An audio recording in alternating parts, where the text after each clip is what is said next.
What up, homies? This is Chill Island Oasis of Truth and Reality. Coming to you live. Coming in hot. Finally on. Sorry it took me a while.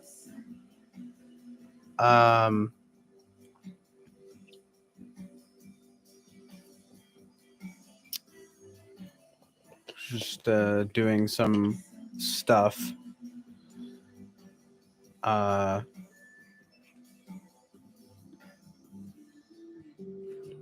Trying to get organized.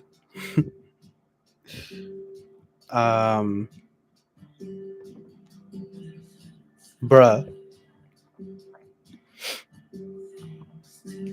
Yeah, but like literally distracted by doing a bunch of nonsense.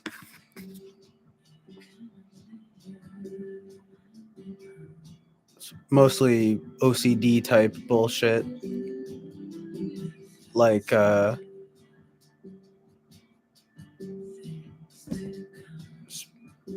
getting coffee and adding these songs, but then getting OCD about a bunch of bullshit. But oh yeah, and like literally dealing with my fucking back and shoulders. Well, my neck and shoulders, really. It's not really my back. But it was just I was like stretching a bunch and like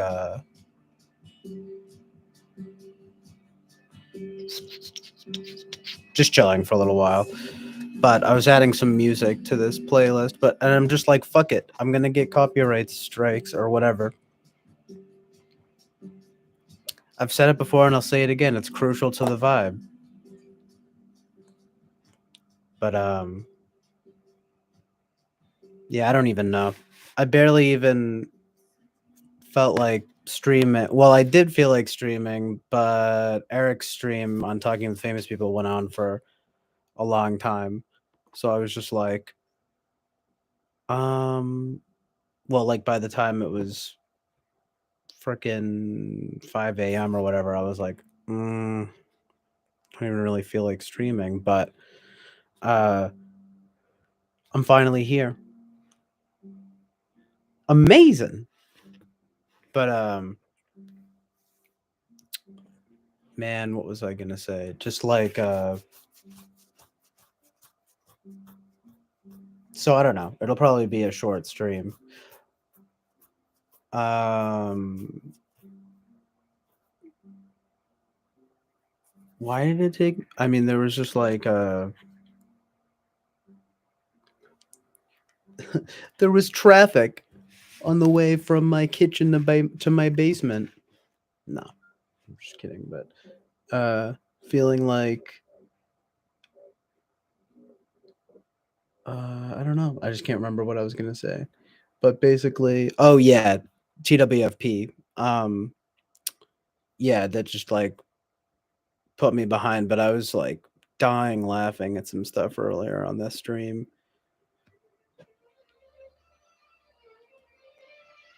I'm here.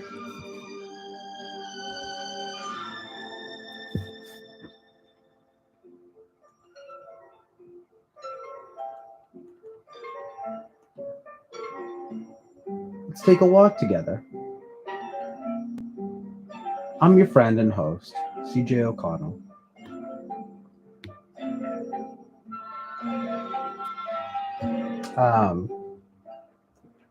But serially, I was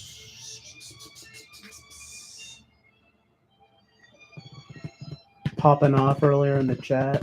I don't even know what I was gonna say.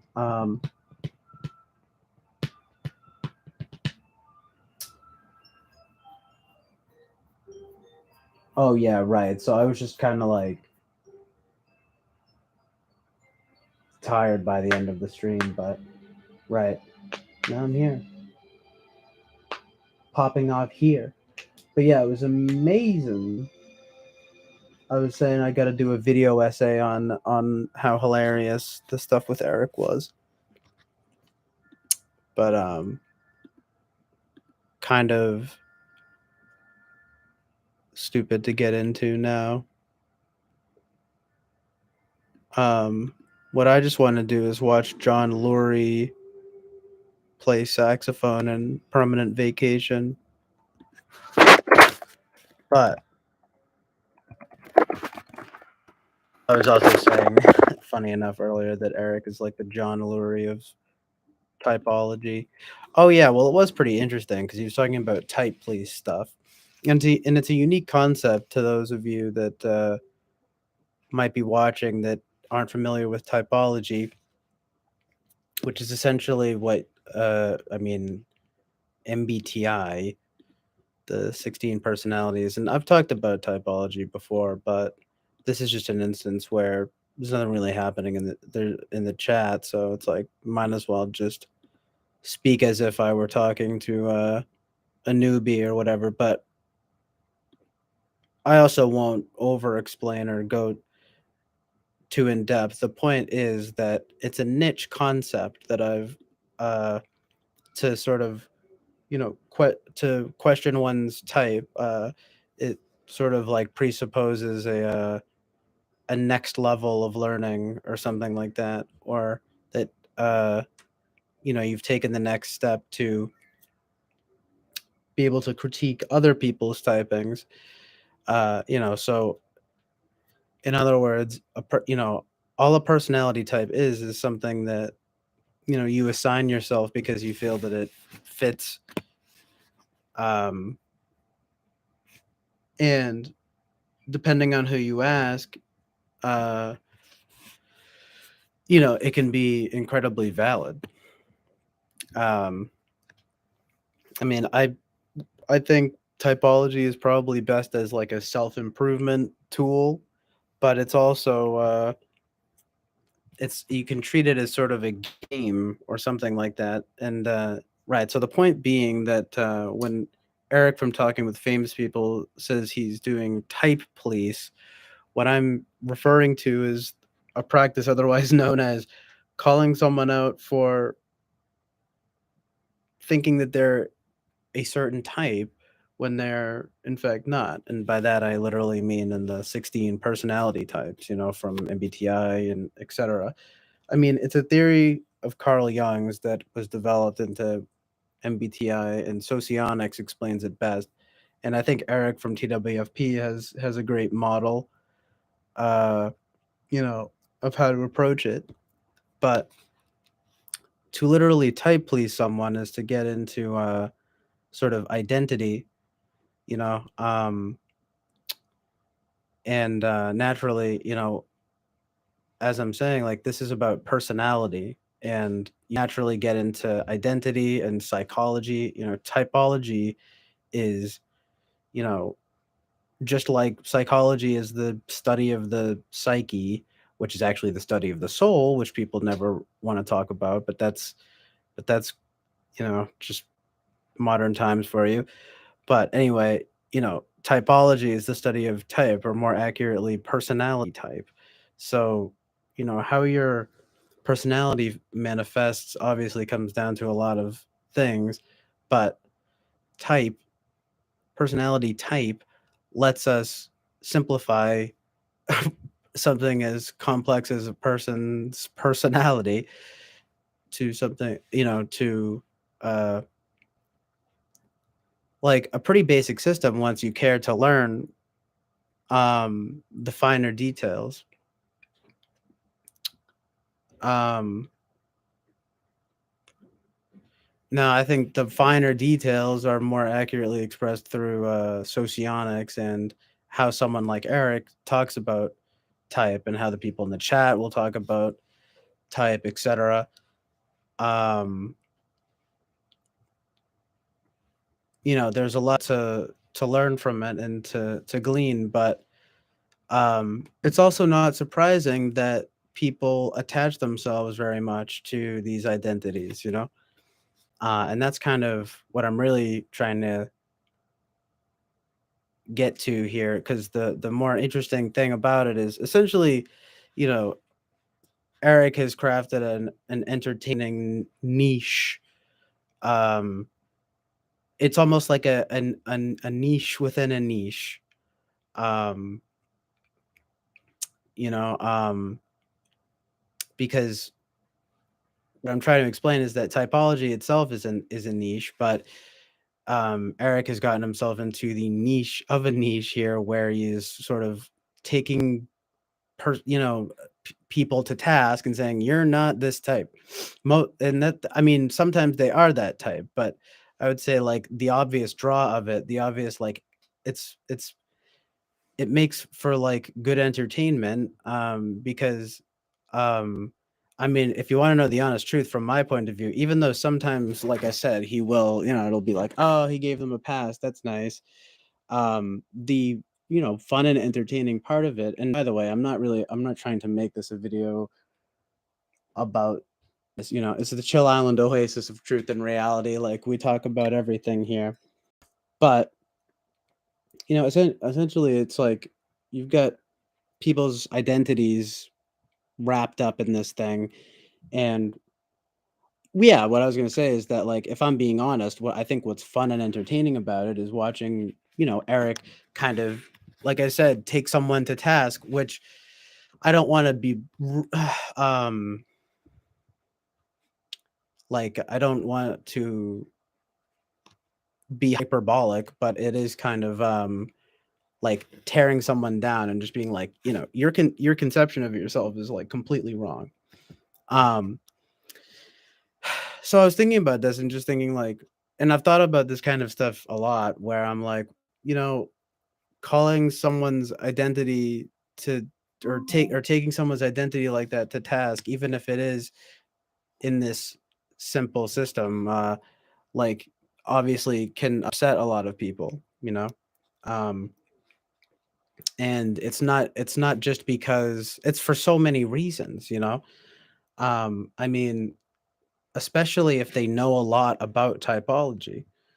um I mean, if they're just a beginner or something, and Eric was clear to say that he's not just like going after beginners or attacking beginners. In fact, it's not that he's going after or attacking anybody.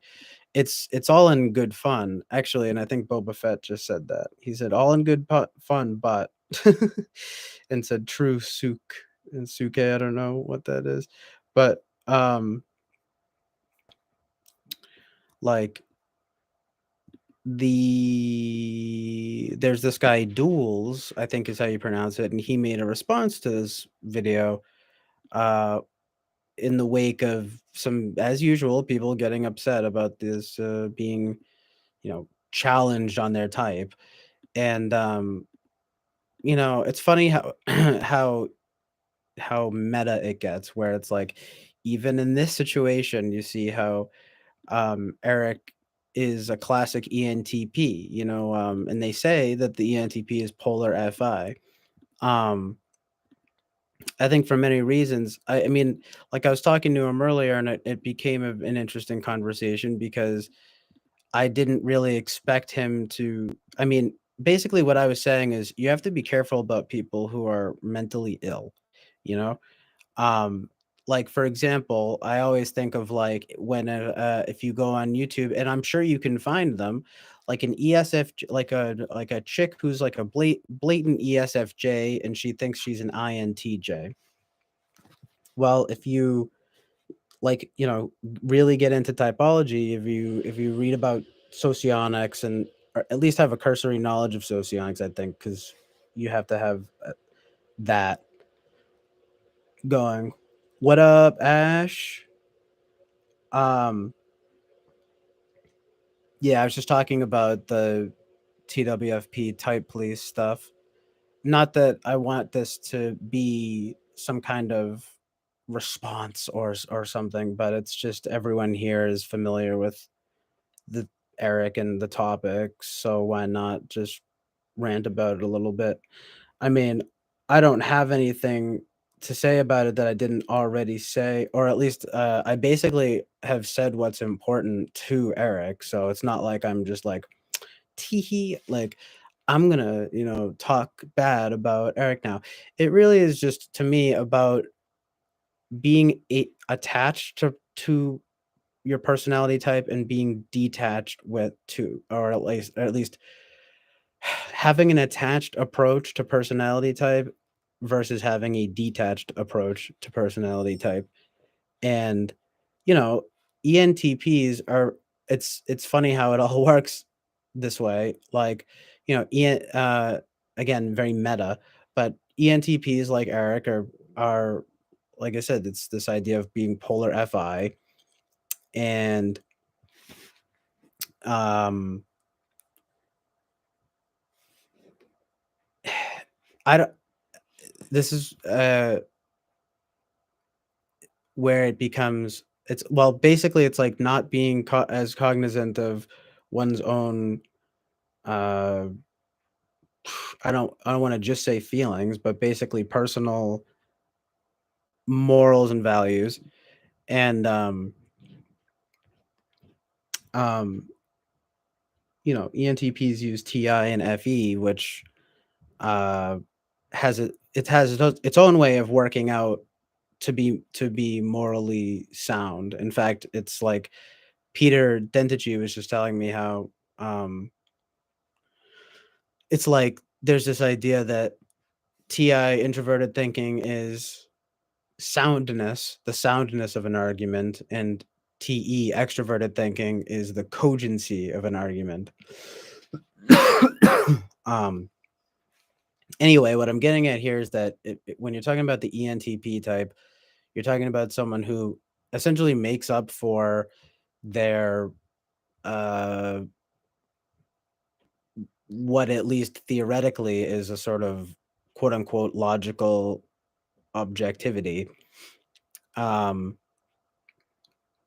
and making it accommodating others through, I guess, what you might call what you wind up always noticing with them is that most of the time they do, unless they're like incredibly grumpy or depressed or something like that, they're usually all about, like, goodwill and cheer, and that's that third slot FE. I mean, I don't know that many ENTPs, at least if you're talking about like true blue ENTPs.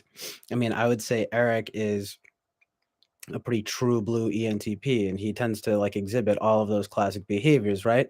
But that polar FI is the kind of thing that what I'm saying is having that, like, I'm saying there are good reasons. Like, he turned it into, he kind of responded to what I said, which was, basically be careful with mentally ill people. And he was saying, well, I would say, pathologist. I mean, first of all, he ultimately like was agreeing with what I was saying, and he said that he was also later he addressed something that I basically was also getting at, which was that he doesn't just go after any random or, quote unquote, go after any random people. So anyway, what I'm saying is he is a very moral person, and ENTPs are often very moral, and like it's like they have him and ENTPs in general have morals and values. It's just that uh the so-called, blind spot of FI can lead to, I guess, things like where while there are good arguments, right, and that he's or that it doesn't matter, basically, that the intentions are good and even the actions, it's not that they're bad, but they're um they're I don't know if I would say good, but at least fine. I mean, yeah, sure. I guess I'll say they're good, but it's just it comes into the territory of like questioning people's identities that and I would say, well, you shouldn't get so wrapped up in personality type where it's you really make it your identity. And by the way, it's like there are only 16 types. Um, so it's like, you have a 1 out of 16 chance of being right. And if you have any kind of like decent conception of yourself, you probably won't um Ash is saying a lot and I will address it, but I just need to finish my point, which is like not so much about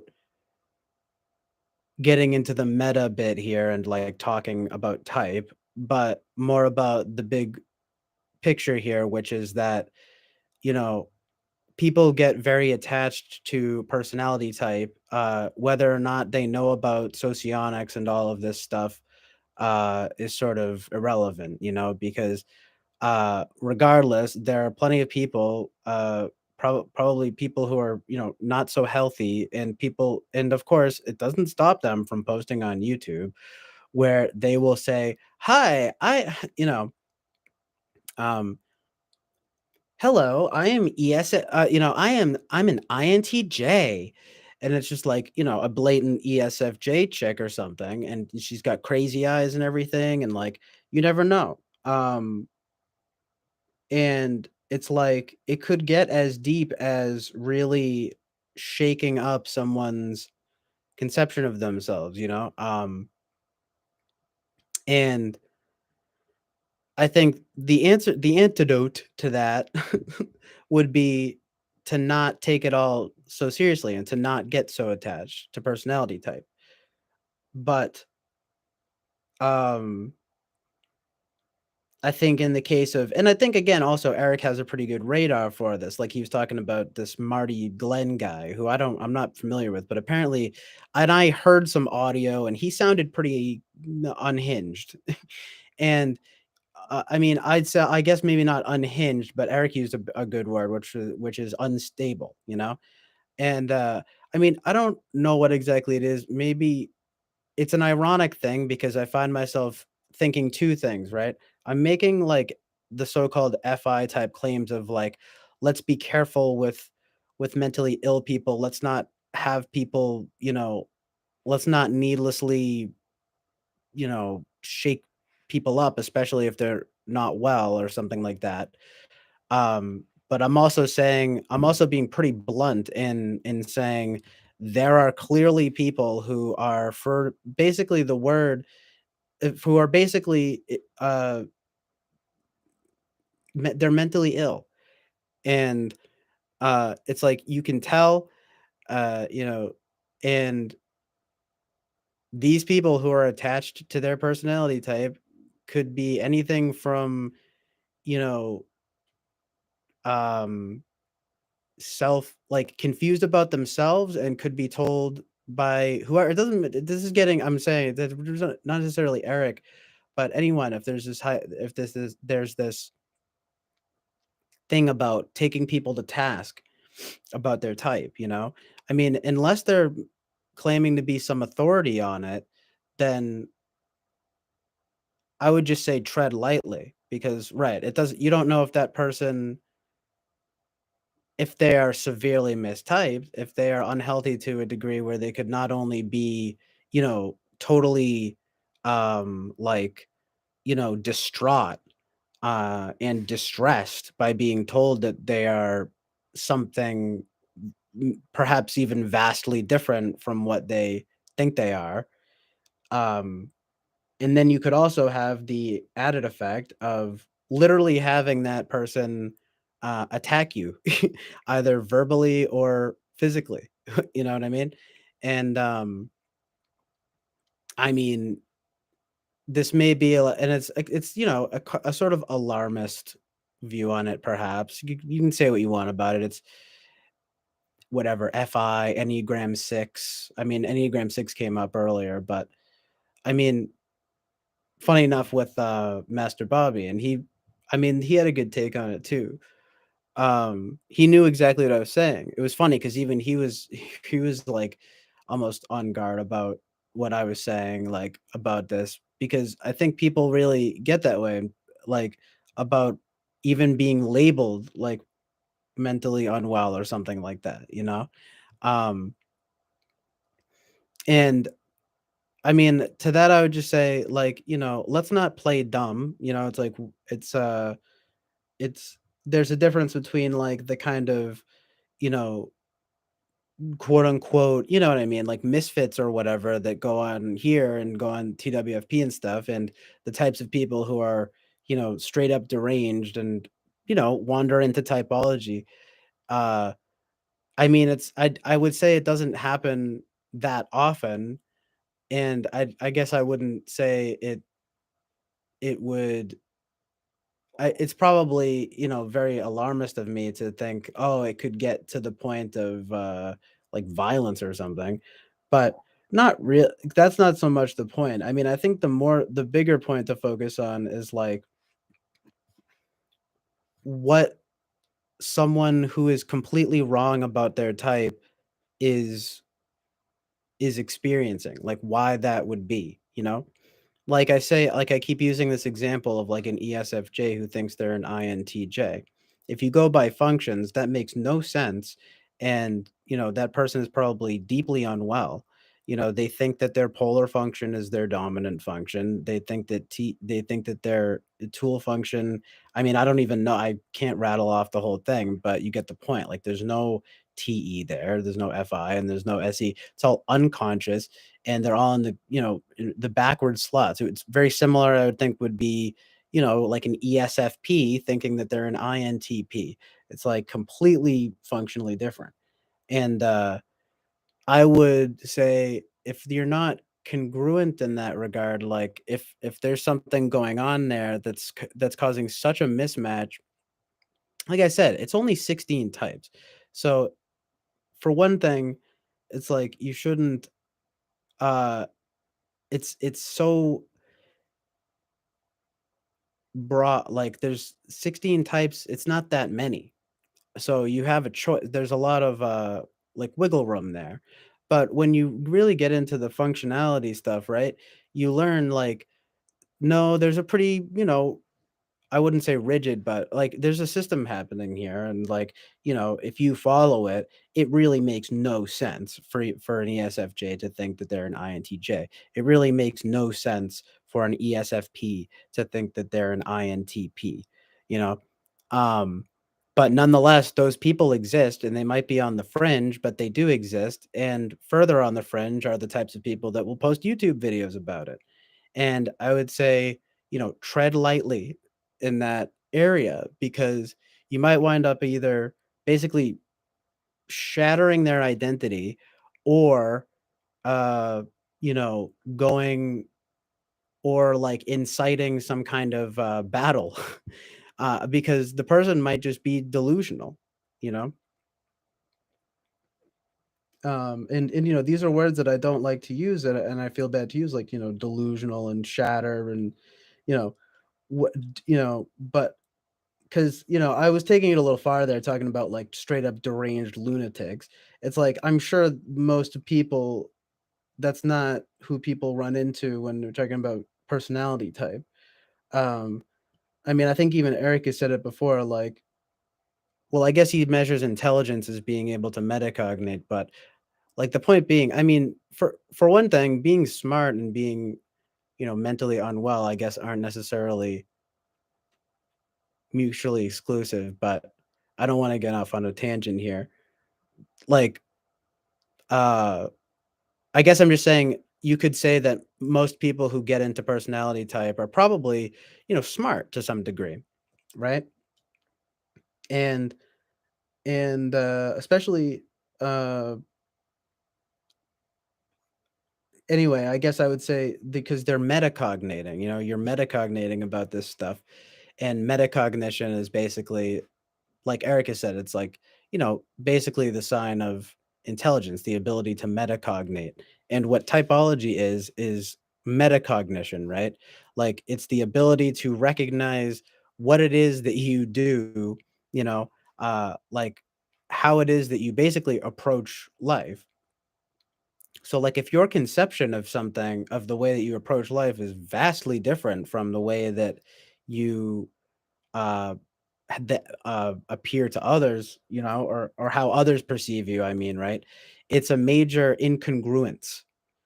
And I would basically say that incongruence only really, quote unquote, matters, I think, when in the Eric realm, right? When there are people like genuinely making claims. I would say it starts to get a little bit less problematic, as I'm sure he realizes, as you get from smaller YouTuber types to bigger YouTuber types. Like, if there are big YouTuber types, doesn't I would say it doesn't really matter. It matters much less if they're crazy or not, because they are at least able to, you could, for all intents and purposes, say, okay, this person can take it. If you're gonna type please them.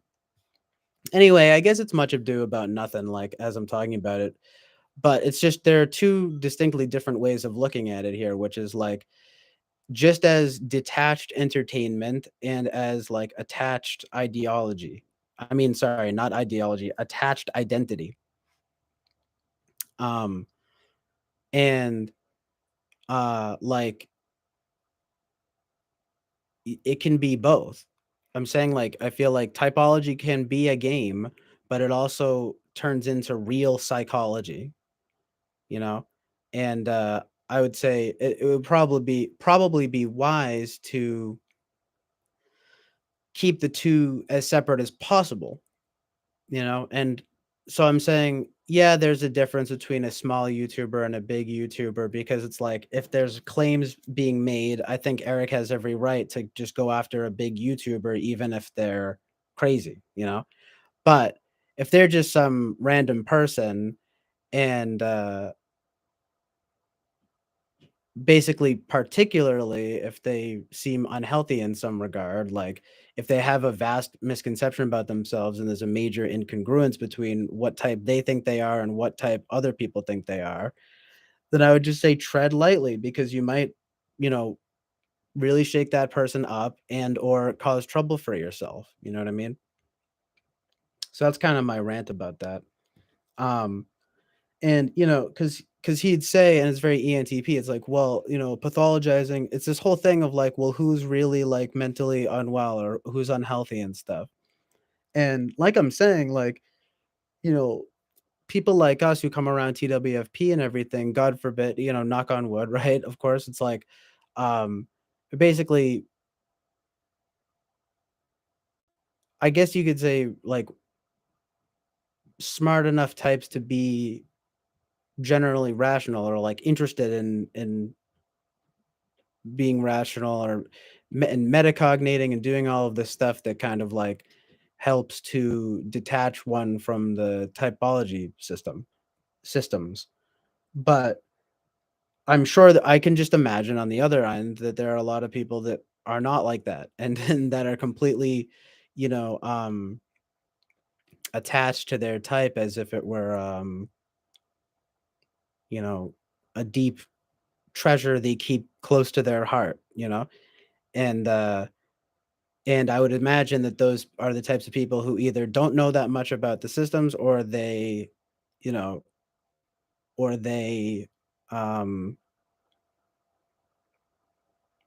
are just, like, mentally unwell or something. I guess what I mean is, like, there are just so many levels to it. It's a really crazy topic, no pun intended. But what I'm kinda dancing around here is the truth of the matter, which is that, it can become morally, dicey, I think, when you're doing that, even on just the principal grounds of, like, calling someone's identity into question. It doesn't really matter. I mean, again, I would say don't get attached to it, but it's easier said than done, I'm sure, for a lot of people, especially if they know about the system, because at least if you there's always that wiggle room, right, for people. That's what I mean by there's levels to this stuff. Like, let's say someone is really attached to their type, and let's say even worse, they've been attached to their type for like 5 years, but they don't know about socionics and stuff, and they seem reasonably you know, healthy or whatever. Well, even if it is a vast mistyping, you know, you could probably there might be wiggle room there to frame it to them. It's like, well, hey, look, like let's use the ESFJ INTJ example again. Like, you know, oh, you're uh, you know, it's like check it out. Like, um, you know, this is what NI actually is, and it's like, you know, it's more.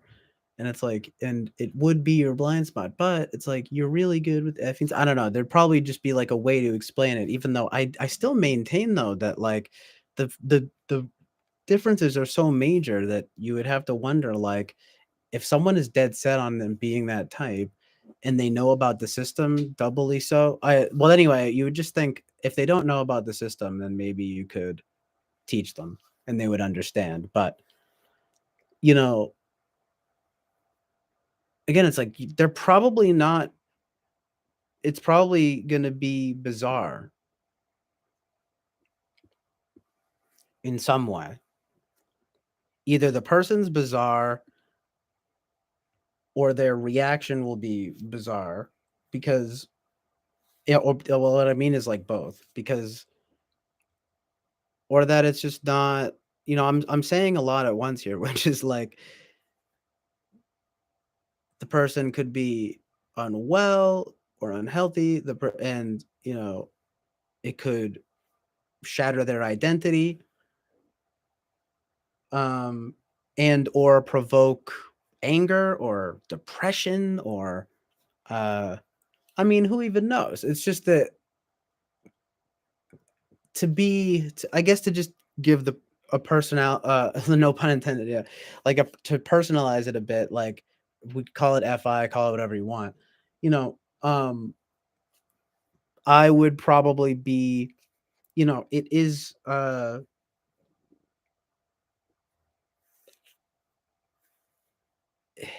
it's just that it would be pretty scary, I guess you could say, if like you really thought that you were this type and you knew about the system and stuff, so you had that leg up, and then you had like 10 people telling you that you're like not that type at all.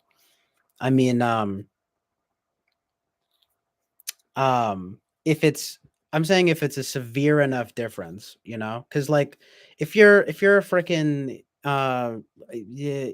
ENTJ and someone says no, you're actually well, you might actually be more of an ENFJ.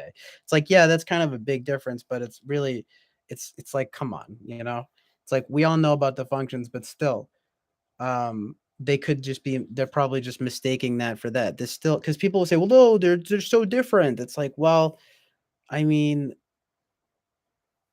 as much as people don't like the just going between the letters type method or whatever, you know, the the scale, the sliding scale type method. I mean, like you would just think, well, there's something going on there. And I don't know. It depends on the model you want to follow.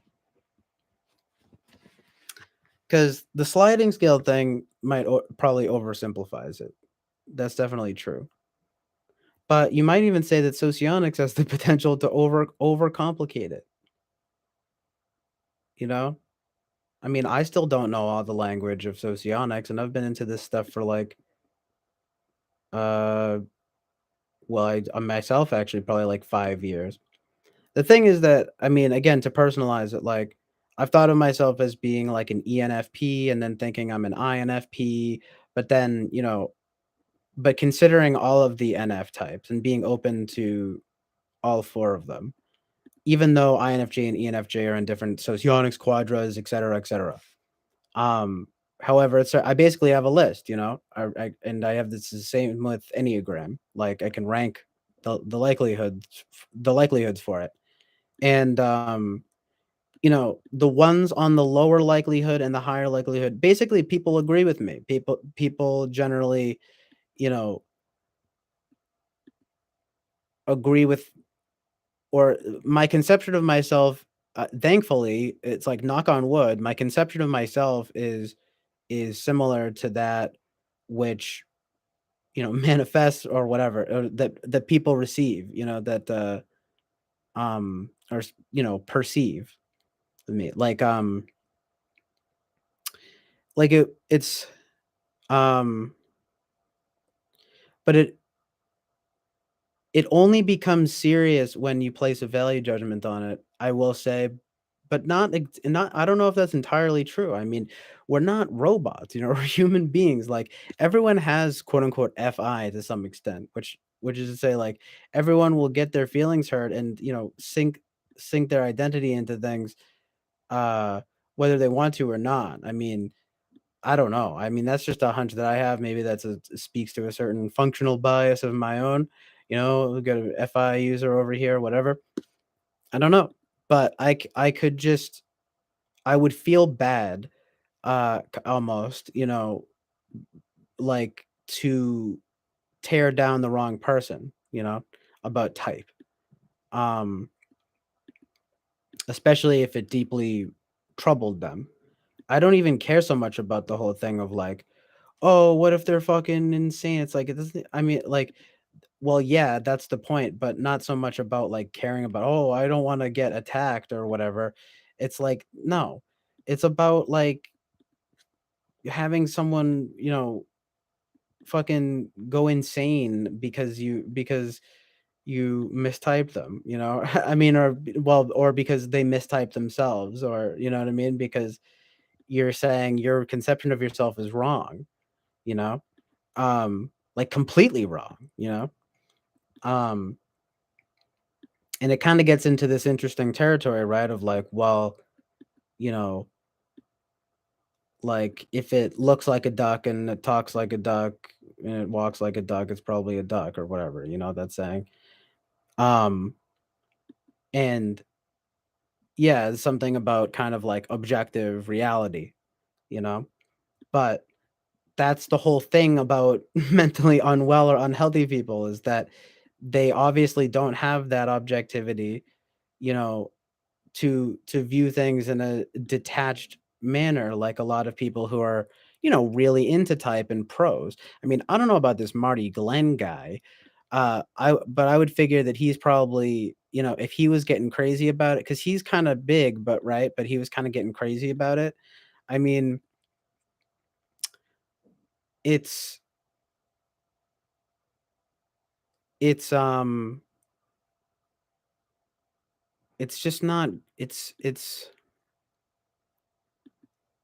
just I would just say to be discerning, like if I were a type pleaser, I would be discerning because it could turn into something very negative very quickly, and already people are very unhappy with Eric about these videos. And like I said, in Duels is responding in kind, making like almost I haven't watched the whole thing, but it's almost like a morals and ethics of this type of the type pleasing. And it I guess it's that thing of I think I imagine someone dramatically exclaiming, "This is more than just type to me. This is my life," you know? And to that I would say, "Well, you need to get a life beyond type because that's ridiculous," you know? But it's I think it's just very easy to say that, like, and to, like, pretend like, don't we all, and I hate to be that I'm not trying to be Mr. Moral Preacher over here, but seriously, it's like, don't we all kinda sink a lot into what we think we are? Doesn't have to be just personality type. Like, I mean, it's a bigger picture thing I'm talking about here of, like, identity and people saying, I think that I'm this, and you think that I'm the opposite. So, uh, what's going on? Which one of us is right? Well, only one of you can be right, But let's say you're a person, right? And 10, and like I'm saying similarly, right? Like 10 people tell you you are clearly that I'm like, this is probably a bad example, but let's say I think I'm nice, right? But 10 people think I'm mean. Well, probably not very nice then, because, I mean, in objective reality, it's probably not a coincidence that you've had a problem with all 10 of these people. Like, usually people don't just have problems with people, like that many people, you know? I mean, it's like, yeah, okay, maybe if 4 out of 10 of them, I don't know, you could start getting really like we can get into math if you want, but it's not really important. You know, we can get into statistics if you want, but it's not really important here. Uh, the point is something that I forgot, and I don't know why I was talking what I was talking about. What was I saying? Um, Basically, just tread lightly. There are a lot of crazies out there. You know, they probably get sunk into the type. They get too attached, and you got to be discerning about who you're gonna, you know, give that. It's someone used the term earlier in the chat, like cognitive dissonance. It's like, yeah, that, but that's oh, right. So if 10 people tell you, right, I mean, and maybe this is also a very quote unquote TE way of thinking about it too, but essentially I would just say like, yeah, I mean, if if I think I'm nice and 10 people think that I'm mean, well, you know, I'm outweighed there. I mean, if you get another 10 people and say that who say that I'm nice, well, we can talk about that. If you wanna start breaking it down and, you know, if you wanna build upon it and or break it down, go ahead. But you get my point, like, you know, you're kind of being keyed into objective reality here. Um, and,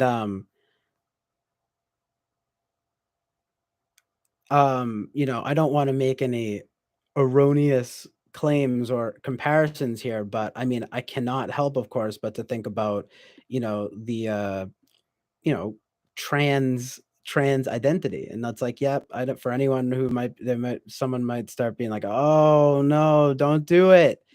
But, you know, whoever's watching, but it's kind of like it does make me think of that though, because, you know, you have a person who says like, "Well, you know, this is how I subjectively feeling it on the inside." But, but now here's where it gets interesting though, right? Because some people it really does manifest in a more objective manner. Like, like, you know, I knew a girl who wound up being trans, okay? I did. And this is true. I knew a girl in my grade in school who wound up being trans. She was a female to male trans or whatever. She was a you know, and guess what? She was very boyish when we were very young, you know? And, like, it's not incredibly surprising. So, there is that. There are there are people like that, and I there might even be more people like that than not. But my point is, well, let's say I'm a big bearded man, right? Like that video of that one guy being like, "I'm a lady," at the store. It's like, no, you're not. You're a man with a wig on, and you don't quote unquote pass, as they call it in the trans community. You know what I mean? And I mean, what? So it's like, um, yeah. When I learned about the passing thing, I was like, that's revolutionary because that's like exactly what the whole thing is. It's like if you're like this trans YouTuber, right? Like Blair White, and you're like, you know, you're quote unquote pretty, or you quote unquote, you know, you pass for for a girl, right? You're a boy and you've done all this work on yourself to like look like a girl, and it's pretty convincing, and you know, it's like, yeah, you passed. I mean, just the other day I was swiping through Tinder, and you know, the way it's like it sounds weird. I don't I mean, I don't want to like get too into this topic, but you know, it's like, yeah, there was a chick, or I thought it was a chick, or I'm not trying to hate or anything, but yeah, it's like they, for all intents and purposes, they were trans, and so, well, I'm not interested personally. Like I wouldn't, you know, but now it's like now that I know that, but when I first saw it, I was like, "Oh, is this a chick?" Like, you know, it was, and it she kind of passed, you know? But it's like, but once I knew, anyway, this is getting into like a whole other topic, but it's just like once I knew though that she was trans, I was just like, um, now some people might be like, well, you know, like who cares? But that is enough for me to be like that, because I would just be thinking about that all the time. I wouldn't be able to. I don't think I'd be able to really do that. But that's just like a preference thing. And plus, let's not get into the nitty gritty of it, right? Like, I mean, it's really, it gets, it's like the work, having that work done and stuff doesn't change. You know what I mean? That's kind of like, and it doesn't change the biology of it. Blair White, though, is someone who's cognizant of that. But of course, guess what? She's a conservative. Um, but she's very well aware that she, is a biological male. I mean, I'm not interested in having a discussion here about the difference between sex and gender. My point is, like, again, about identity and having an attached versus detached view of it, or at least an emotional versus rational view of it, right? Like, Blair White is rational because she realizes I'm not a biological woman. I'm a trans woman. And it's almost like a specific category in itself. And what a lot of people, what the sort of more like quote unquote far left types, or whatever, them, or whatever you want to call them, like, they're the ones that want to erase that concept entirely. Whereas, like, most, rational people are saying, well, hold on here. It's like there is a difference between, you know, biological and trans. And so someone like Blair White, I would say, is like, well, she's rational because, it's like she's willing to acknowledge the delineation between, you know, a biological woman and a trans woman. But look at someone like J.K. Rowling, the author of the Harry Potter series. I mean, she's not able to be at the reunion. She got she's the it'd be like if they had not that I'm like the biggest Rowling Harry Potter fan, but it would be like if they had a reunion for Shakespeare's Hamlet or something, and they didn't let Shakespeare go, or I don't know, you know what I mean? Like, but they have all the actors go, they have all of them going. You can't have the creator of the series there. It's ridiculous. And basically, mostly, I haven't read like every last thing that J.K. Rowling has said, but she basically, had made a statement about the trans thing, being like, you know, I mean, she had the hot take of saying like it belittles like sexual assault of biological women and stuff like that, or something like that. I mean, I don't know. Someone can correct me in the chat if I'm wrong, but it was something like that. And she was sort of making it into ironically kind of like a feminist thing. I mean, but that's what's interesting, because there's that term turf. Like, one of my favorite quote unquote intellectuals is probably Camille Paglia, and she's amazing. I mean, she was more like a first wave feminist, and she's pretty androgynous. I don't know what she is. She's probably a lesbian, I mean, but she is very like fervently against I mean, people call her a turf, a trans exclusionary radical feminist, because um they're leaving trans women out of the conversation. And, like, I don't know enough about like the finer points here. It's just that people will disregard Camille Paglia. Like, I knew a guy who's like super far left, and I told him about Camille Paglia, and he was like, you got to watch out for them because they're turfs and blah blah blah, right? So they're hateful. And it's like, it's just, that's just so fucking stupid.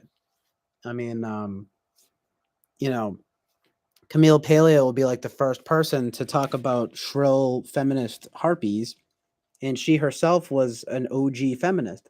But now people, it's like people will not accept her, and a, a lot of people, ironically, will not accept her because she's a quote unquote turf. She doesn't she is exclusionary to trans people, however you want to frame it. Um J.K. Rowling was basically, as the fucking, little girls on Twitter would say, it's like she's the what is it? It's like giving me turf vibes, you know? It's like whatever the fuck that means. It's like just because she acknowledges the struggles of biological women and as unique and distinct, it's like and it's so true. It's like, and they are unique and distinct, but these like more far left types, they don't want to admit that. So they want to, you know, essentially make everything relative. It's like the blending of the subjective and the objective. It's like, well, you say tomato, I say tomato, and it's like, no, like, like, you say tomato, and then I figure out, if what you just said makes sense, Um, and as stupid as it is, it's like people will laugh when people are like, "Oh, like what a stupid comparison," but it is true. Like I can't just call myself a chair, you know, like a piece of furniture. I think that I am a table, Um, it's like, well, I'm clearly not a table. I mean, unless I'm the world's first talking table, and then I have sprouted, you know, all of these human features, and there's some sort of bizarre table human experiment that went awry. It's like, for all intents and purposes, I'm not a table, and I'm a human. Hopefully, knock on wood. You know what I mean? But no, seriously, like the fucking objectivity of the matter is that I'm not a table. And I know this is like this all probably sounds pretty dumb, but it's like um okay, you figured so from the trans point of view, right? It's like, okay, you figured out that there's something incongruent, there's it's like you don't feel aligned with uh your inner self feels misaligned with your outer self in the sense that you're fucking you have gender dysphoria, et cetera, et cetera. You don't feel like you're the right gender or sex or whatever, right? Like, okay, it's an incongruency that you can rectify. You know, it's like you do all the things you got to do to make that inner and outer experience align, and be congruent. And I think it's a lot more than just quote unquote passing. Like it's not just about like a trans girl being pretty. I mean, it kind of is though, to be honest, right? Or a trans man being handsome or whatever you want to, you know what I mean? However you want to say it. I mean, I guess those are like sort of subjective qualifiers, ironically enough, but you get my point. Like it really is about passing though, in order to serve what I would actually call like a greater good of objectivity, because it's like, um, but it does go further than that, right? Because like I think Blair White is again a great example because now she is a very passing, um, you know, trans girl or male to female trans girl, and for all intents and purposes, she is pretty, or at least has the natural good looks to and has been able to um, work it out so that it's like she does appear very feminine. Okay, that's probably the key thing here, right? It's like appearing. It's like you're trans, right? You're male to female trans, right? Well, do your best to align with looking feminine. It's like and if you're a female to male, do your best to look masculine. I mean, if you want to get into the deeper conversation of, well, I don't want to do that, or it's like, okay, well then be one of these gender queer or non-binary folks. I mean, I think the non-binary thing, I mean, I understand being like whatever, but I don't think that there are 47 genders or whatever, you know what I mean?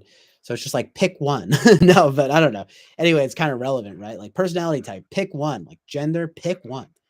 Nah, but seriously, like, bruh, like some stuff is black and white. You know what I mean? It's like and so contribute to that objectivity by, passing, for example, right? Like, and so you could use this about type. It's like, if you don't pass as the type that you think that you are, well, you're going to be held up to question. Now, it is a bit, you could say it's a different thing or even a deeper thing about, like, because of gender identity. I mean, no one, like, again, typology is very niche, but it is all identity stuff. And it's like, if I guarantee you, if tomorrow, typology became quote unquote mainstream, that it would be the identity, it would be just another thing that people would have identity politics about. It's already a kind of a thing, I mean, it's literally identity politics.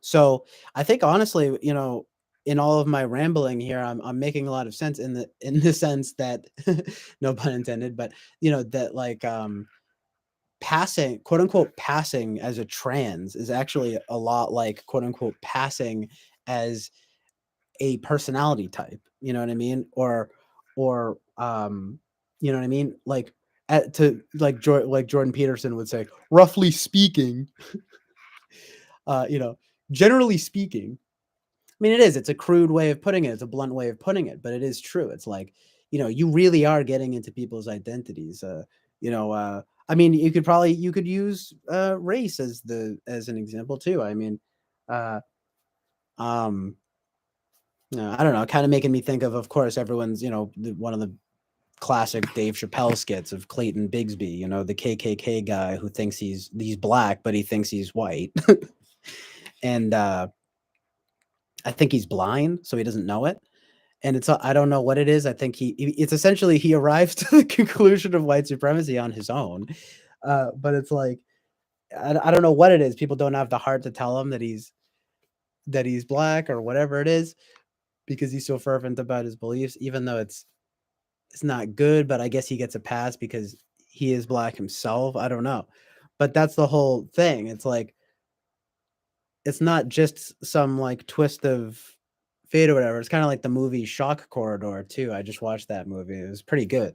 But there's a guy in that movie who's a black guy, and he's funny enough. Actually, get this, you guys. This is all, it's brilliant. Like, because what I'm saying here literally is relevant. Like, in the movie Shock Corridor, the guy meets a black guy who's like spouting all of this really like racist anti-black sentiment, sentiments, and he gives like a whole, like, rousing type of KKK speech in the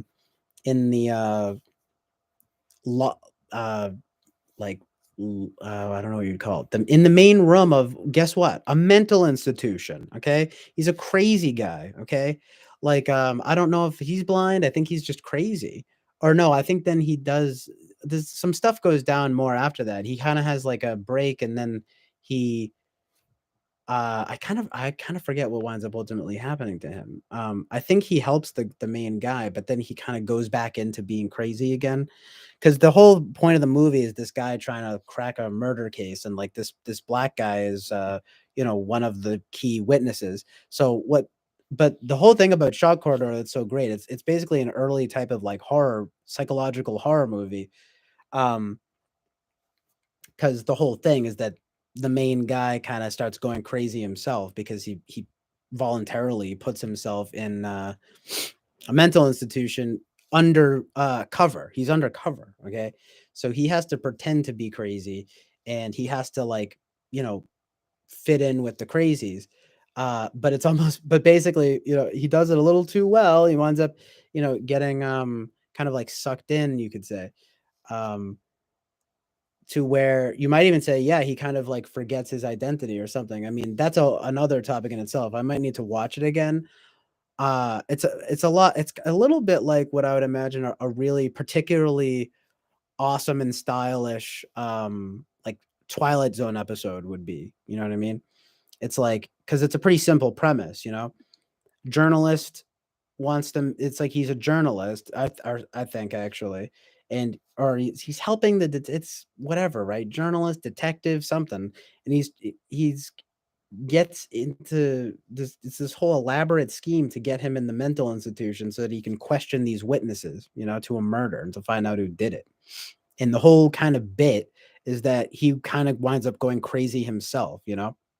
and he's got like a wife who's worrying about him and everything, and it's this whole process. But one of the key moments in the film is like later in the film, like probably close into like in the third, but like at the end of the second act going into the third act, there's this black guy, like I said, and he thinks that he's white, and it kind of is probably one of the more like legendary bits from the movie, because of course it's pretty fittingly for the movie, for the title shock corridor, it's pretty shocking. um because the stuff he says is pretty intensely racist, but it's a black guy saying it, so it's ironic. But it's it's not just ironic, it's like it's pretty deep when you really think about it, like um and it really does, it really is like it's a mental illness, um like this black guy is just convinced that he's not only white, but that white people are superior. And so it's like a very, again, back to this idea of like cognitive dissonance, right? Like it's and that's how it's, again, though, it's almost played for laughs. I mean, I think people think of it as being is pretty funny. um you know in a way. I mean, it's simultaneously, I guess you could say, like horrifying and hilarious. um I mean, I don't know, maybe I have a dark sense of humor, but I think most people do. I mean, I think most people, especially these days, will look at something like that and be like, "Wow, that is incredibly un-PC and sort of um again, just yeah, kind of shocking." But it's obviously very funny and very darkly funny. Um so, but people like, on that note though, people don't really have a sense of humor about these kinds of things these days, and again, back to typology, right? It's like type is no exception.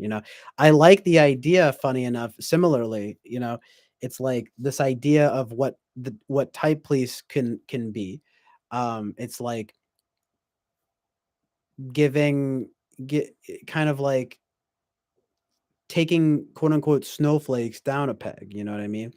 Um now I mean it's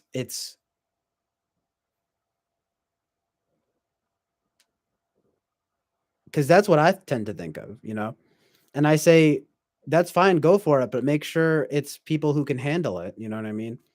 Um, like I said, like Blair White, right? Like, again, she's trans, but she can handle the, reality of, the amazing truth and reality of, um, being a biological male, you know? And, I've referenced this before, but it's excellent when she is interviewed by Jesse Lee Peterson, who I honestly like him, even though it's like he's obviously like can be very flawed, but he's a very interesting personality, and I think he does have some good messages to like his work, I guess, if you want to call that his rhetoric. Even though there's some stuff that I don't really agree with. I mean, I think he's way too hard on women, for example, like to a degree that it's like he literally does have problems like with his mother, et cetera, et cetera. I mean, he says he's forgiven her, but there's that. He's had kids out of wedlock. I mean, I'm not trying to get into JLP, but JL, he has his whole thing, and I think, and it's always very funny. He always says amazing, which I've, kind of, which I love and have kind of adopted. And, he actually seems genuinely tickled by Blair White. That was my point here, is he interviews Blair White, this conservative trans woman. And, I think he was genuinely, sort of, I mean, he was surprised that, uh, this trans woman would sort of be so rational. I mean, for lack of a better explanation, right? And the key part of the interview that I thought was really funny and good was this was actually on Blair White's end. I thought it was a really good way of handling it. You know, like JLP is like, well, what if I, in so many words, because he's not the type of guy who would even use the word misgender. But what he basically says is like, what if I misgender you because I'm thinking in my head, like, or because I'm, because I know you're a boy. And she basically, and Blair White basically says something to the extent of like, um, or sorry, to the extent I meant, she's Blair White basically says something to the effect of like, I wouldn't care. But it would be very clear that you're just trying to annoy me, or like, or whatever. And what she's saying is like, I clearly pass as a girl, and so if you were to insist like, she basically says like, I can, she's like, I can take it, but it would be annoying. It's like, because you would clearly be, choosing to not see the, what is, kind of, while it is subjective in a way, it is sort of like, you could say that she does objectively, quote unquote, pass as a, female. So for him to insist upon, quote unquote, misgendering her would, to her, just clearly be a sort of ignorance, or not just ignorant, not, I don't mean it just ignorance, but I mean like a literal, like, choosing to not see kind of thing, and that you would have to think that, well, either that's basically ignorance, so it's either willful ignorance or or attempting a conflict, you know what I mean? And I mean, that's the right way of putting it, it doesn't have to be this thing of like, it's an onslaught on my ontology, or it's unbelievably insensitive and or inappropriate. It's just, no, like, it would just be very clear that you're either, trying to, it's like that you're either being, uh like, willfully ignorant, or purposefully insulting, you know what I mean? And I mean, honestly, that seems fair to me, like, it's like, well, she acknowledges that she's a biological male. uh it's like, what more can you ask for? You don't have to remind her. You don't have to, constantly, oops, I forgot. Like, no, you didn't forget. I mean, maybe there's the occasional person, maybe JLP genuinely would somehow forget, but it's very, I would say it's very hard to forget when you look at a trans person who has put so much work into looking the gender that they want to look. So you get what I'm saying here, is that essentially someone like Blair White, she passes, people who, I know this is like an odd example and topic, but there's relevancy here going on. And it's like, because it's gender, sex, race, personality, I mean, personality though is much more, you might even say, measurable. I mean, sex is measurable too, though, to be honest, but gender, then, of course, I mean, sex and gender are interlinked. uh I don't necessarily think that they're separate, but but the but race does, I tend to agree with like Eric on it sort of being something that, it's not non-existent. I mean, he says it's non-existent, but like, it's definitely, uh uh can get into very minute distinctions, um like, even if you say like, you're white, like, it's like, well, are you from the Caucasus Mountains? Are you from Europe? It's like, are you French? Are you Italian? Are you Irish? Are you, um British or whatever, um, what are you? You know what I mean? Like, um, I mean, it's this. It's so then you wind up breaking it down further, and the more you break it down, a little bit like type, in my opinion, right? Sometimes the more you break it down, the less sense it kind of makes. I mean,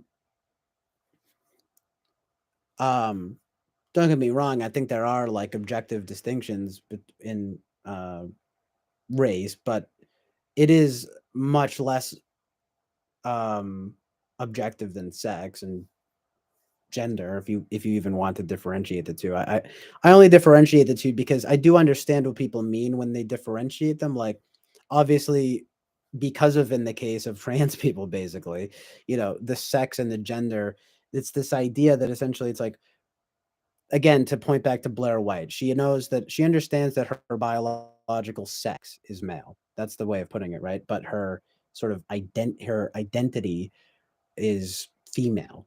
So, and she has done a lot of work to make the inner and outer her inner and outer like feelings about this, if you want to call them that, right? Congruent. So in that sense, it's sort of like you have to just go like, okay, well done. You quote unquote pass. So it's kind of like with type, right? It's like if you pass, then then then good. But if you don't, I mean, there's something there's something going on there that might be anything from a mistype to um mental illness. You know what I mean? But I realize it's like a dicey comparison, I guess, but you just think of the trans thing and it's like how people say, well, no, you're this sex, and sex and gender aren't different. It's like, I'm willing to give a bit of leeway here in that regard, because it's more because like sex as biological and gender as identity based, if you want to call it that. Like, if that's I can understand making that differentiation, even though sex and gender are very clearly interlinked. But race very much so does seem to break down into very minute distinctions that prove to not always be entirely helpful. I mean, and it's no wonder that basically the quote unquote far left wants to call us, I mean, wants everyone to focus on race. Like, it's now racist to not to say you don't notice race, for example, right? Which is completely ironic and fucking um ridiculous. um it's like they're saying, no, we need to focus on these minute distinctions, like, no matter how minute they are. um Now, the sex and gender thing, of course, is interesting because there is the so-called, binary there, the so-called gender sex binary. And it's pretty simple, right? It's like either you're a boy or a girl. Well, that much is true, but the trans thing sort of calls into question, okay, well, okay, I am a boy, but I think I'm a girl, or I'm a girl and I think I'm a boy. So you go the next step, right? We go the next step, almost like metacognating, right? About all of this. I feel like, again, back to metacognating. We're in a period of time where we're metacognating about identity in general, right? A lot of people are. And it's a lot of why people are like disenfranchised, because it's, for one thing, it often seems to be a pursuit of again, a lot of so-called quote unquote intellectuals, um um and it's like, it turns out they're about as shallow and predictable as can be. But the point still stands. And the working class, the average people, wind up feeling alienated because they insist on, it's all talking about using these terms that they don't even understand, like intersectional feminism, queer, POC. Like, what do these words mean? And it's like, so a lot of the people even using them, I'm sure, don't even know what they mean. It's like, um, so it's like no wonder again with just like words and language. And funny enough, speaking of type police, making me think of thought police or something like that, or like speech police more accurately too, right? Because it's like, I mean, the thought police is what they call it. I think it's from 1984, right? But the speech police thing is more like what we're seeing today of like, freedom of speech being what people get very hung up on. And like, um you know to sort of to tie that back to the type thing and the identity thing, it's like, it is my freedom of speech, or you could even say my right to, like I was saying, I can say that I'm a table even though I'm clearly not. I mean, I do have that right. I mean, people, even that incongruency doesn't necessarily have to matter. I mean, that's where it gets interesting, right? If, for example, I am in, or so someone is an ESFJ who thinks they're an INTJ, and they are told and they are outlined specifically how they are not, but they don't care. Um, and they maybe even double down. I mean, I would say again, that's probably, unhealthy, quote unquote, unhealthy behavior. But the point still stands that it doesn't have to change anything, even if the conception is wrong. Like there is this element of subjectivity to have to reckon with here of like, and it's not so much, I guess subjectivity is like an intense word, but it's more about like individuality or like or individual rights or something like that. But we all also have the right to, you know, that's the fun, amazing thing of it, is that we all have individual rights. So just like I can, you know, call myself a table, like you can call yourself a frog. I mean, I guess that's a little different because it's a frog is at least an animate object. Is that is that correct? As opposed to inanimate, an animate, as opposed to an inanimate object is an animate object. Literally an animal. Um, talking about furries. See, that stuff is weird. I don't want to get into that right now. But you get my point. It's like we all have that right. And but see, it's also that a direct line of thinking that leads to what, many people talk about, like, quote unquote clown world. It's like, um and it is a very it does lead down a relativistic path that I don't think is good. But again, it's like reckoning with, as I always come back to, the subjective and the objective. It's like, uh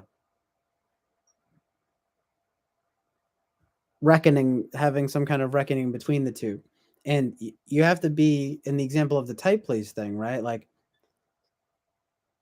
you have to be like assured in your identity to not let something like that phase you. Like you have to be, it's all interrelated here, right? Like if you're trans, and quite frankly, the idea is like, unless there's like this horrific, there maliciousness or something, um it's like, don't get offended when people, you know misgender you or whatever. It's because it's like, you know at the end of the day, it doesn't really matter. It's about how you feel, and your right. I mean, your right.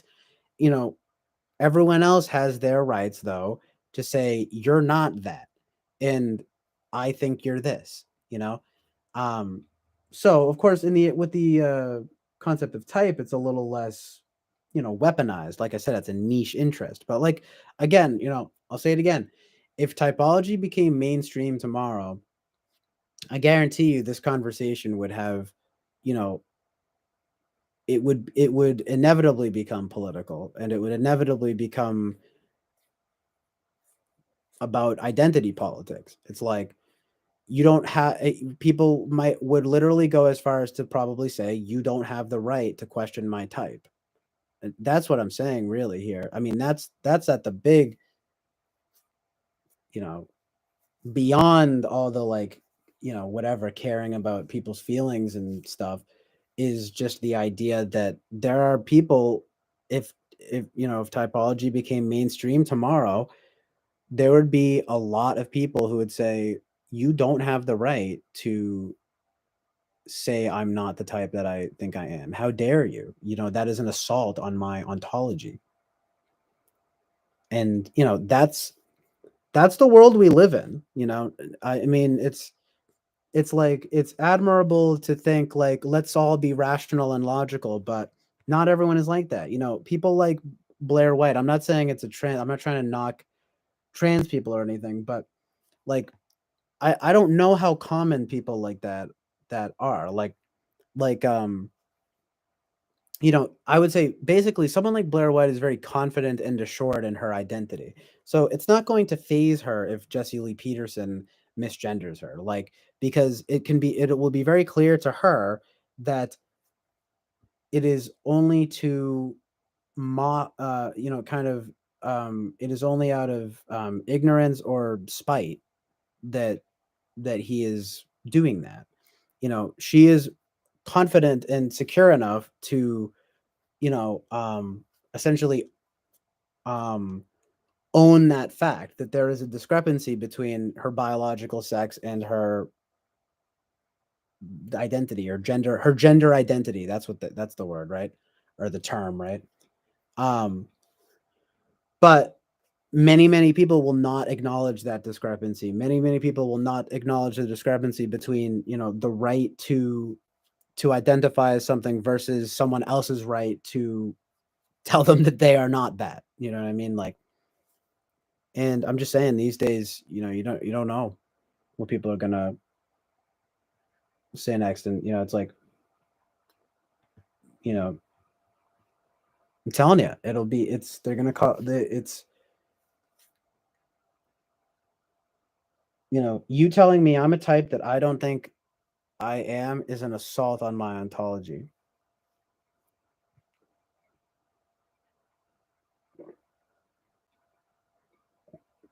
That's where this like FI type, if you want to call it that, right? The so-called FI, introverted feeling type argument, leads to. It's like everything else these days. You don't have the right. It's like, no, I do have the right. We do have the right. Um, just like you have the right to be wrong in a way. I mean, you don't have the right to be evil, but it's like you do have the right to be wrong. I mean, again, back to the ESFJ INTJ thing, right? I mean, it's like, as long as that person isn't harming anybody, it's not like that type. It's not like them typing themselves wrong harms anybody. I mean, there's what's up, the Gen X and Neil. Good morning. Of course, I've just been up since last night. My my sleep schedule is just always messed up. I've been ranting and raving for like an hour and a half about such juicy political types of stuff, and there's only two people here and 2 likes. Ridiculous. But honestly,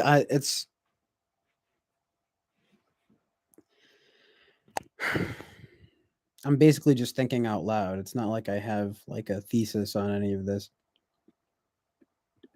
Let me just look at what Ash was saying, because there's a lot going on here. It's just that I wasn't really interested in having a conversation about type. Like,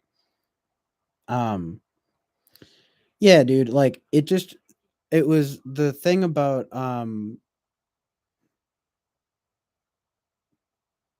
like what I was talking about. It sprung off of the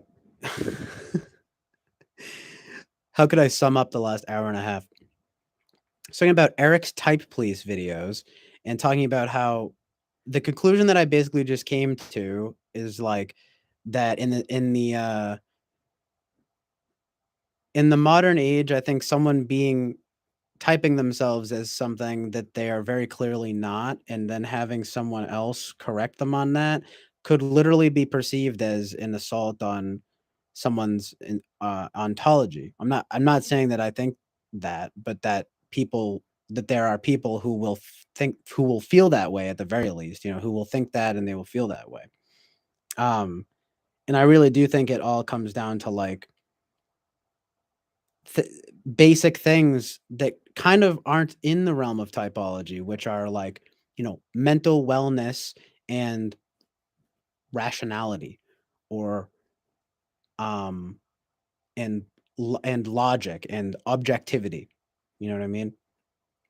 And what it led me to was of everyone's favorite topic. No, I don't know, but just like, get it talking about why am I transgenderism? Um, and I don't know if you're familiar with Blair White. She's basically one of the only people I could. She's a YouTuber. I mentioned Camille Paglia too. She's a legend. Camille, they don't even really compare, but Blair White certainly is an interesting character because she is basically a conservative trans woman, male to female, and she was on the Jesse Lee Peterson show. And honestly, I like Jesse Lee Peterson, but I mean, he's very funny at the very for one thing, and he seemed genuinely surprised, by how Blair White articulated herself, because there was one key moment in the interview where he basically asks her something to the extent of, he wouldn't use the word misgendering because that's, too much jargon. That's too like uh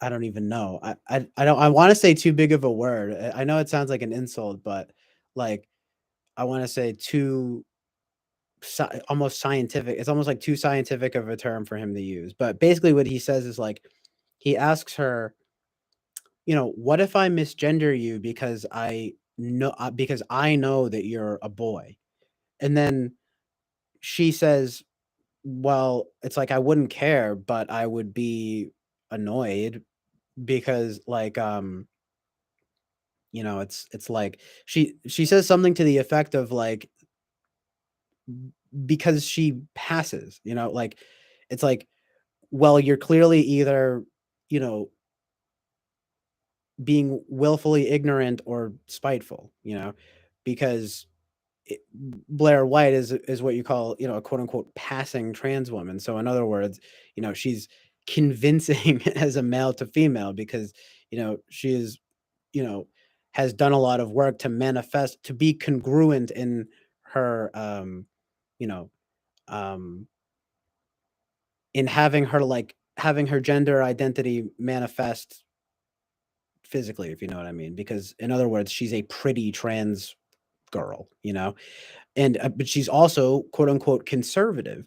So she actually is also willing to, you know, admit that there is a difference between biological sex and I guess what you might call quote unquote gender identity.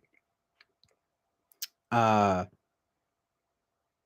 but like you might say Blair White is kind of a rare bird. I don't know. I don't know if there are more people like her out there, but I mean, it's like the same thing with type. It's very different, but it's like you can't. I'm trying to kind of make it more general though, it's like and I was talking about just like the Dave Chappelle bit where the black, Clayton Bigsby, and he's a black KKK member, and he thinks he's white. And I was talking about the movie Shock Corridor, where exactly the same thing happens, where it's a black guy who, again, thinks he's white and that he's in the KKK. But guess what? This time he's in a mental institution, and it's all relevant, right?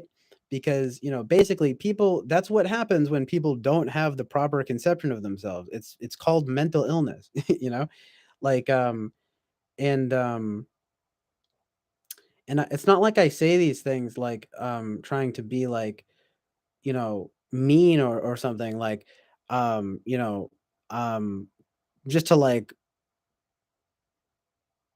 it it's just that it extends, I think, beyond if you're talking about type, and when people get really attached to their type, like, you know, it really becomes about identity. And what I keep saying is that I guarantee everyone here that if typology became mainstream tomorrow, that there would be a lot of people who would probably go as far as to say that other people don't have the right to question their type.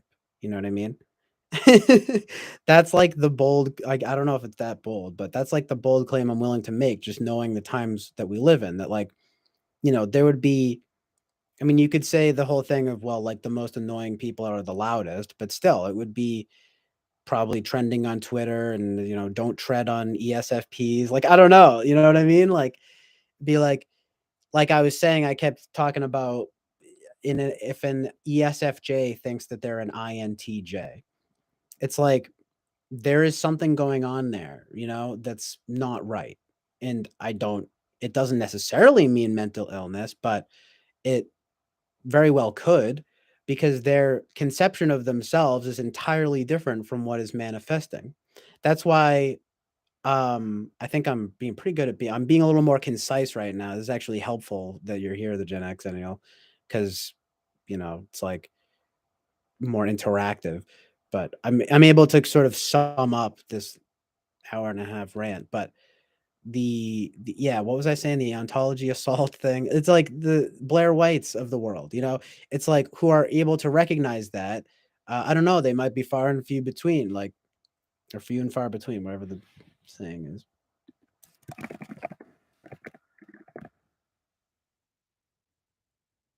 Few and far between. But very different thing, but similar idea. I mean,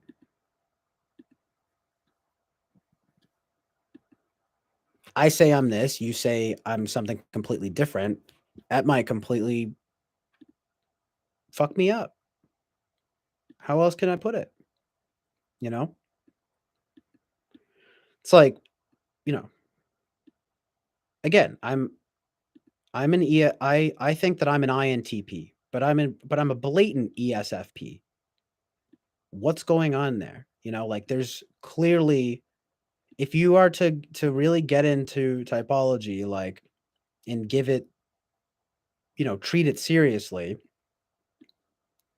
someone making that like grave of an error in typing themselves might not be mentally well. You know what I mean? And like, so you have to be sort of, I think, detached about it.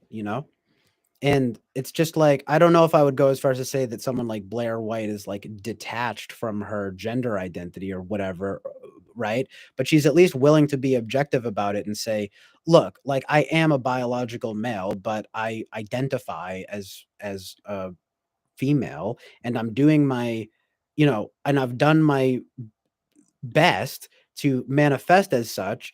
And so, I quote unquote pass. Like, that's what I was talking about. They talk about passing. So I'm saying basically, if you quote unquote pass as a type, well, then, it works. Basically you're congruent. Like the conception of yourself and the how others perceive you is congruent. You know what I mean? And that's always nice. Like I was talking about my own experience. How it's like, you know, I haven't really found anyone that has, said you are, has really told me like you are gravely mistyped, like um um now I would try not to take it too seriously, but I just don't know if a lot of people have that capacity. But I also was sure to get into this, how I think people in the typology community literally, it's like, if you're into typology, then you're probably um basically pretty smart, and you're probably um able to metacognate, you know, um, and therefore you would hope, well, you can be rational and objective about it. It's like, um, but you never know, right? With some people, um, I think the like people on TWFP and stuff, and like people that come in here, like they're not the types of people who are gonna have like radical misconceptions about themselves, but some random YouTuber might, like some random. But Eric personally, like just to clarify this again, he's been very clear that he tries to he doesn't just like find some random nobody YouTuber and just come down on him or whatever. But um I think the good distinction that he makes here is to like, it's like try to go after the big fish basically, right? Like people that are not only claiming that they're a type, but making claims about type. People who might even say things like that they're a typologist or that they're a typology expert. Like if you're a so-called typology expert and you are an ES and again you mistype, you're an ESFJ, but you think you're an INTJ. Well, be prepared to have your, claims called into question. But if it's just your some random person, not just a YouTuber, but just some random person, I'm just saying like, I mean, personally, I would tread lightly. Um, and it's funny because it does all kind of come down to like FEFI stuff, which like for all intents and purposes might be bullshit.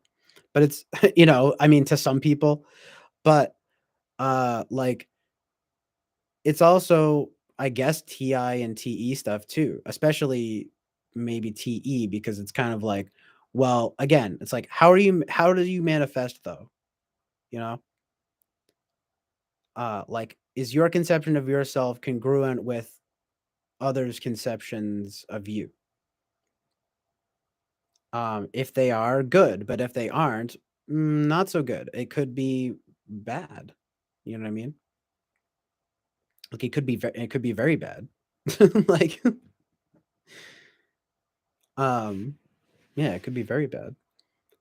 Gen Xennial says yes, it can be perceived that way. Agree. I'm familiar, but never watch. I know she's polluting. The best view I have found is sex is fixed and gender is fluid.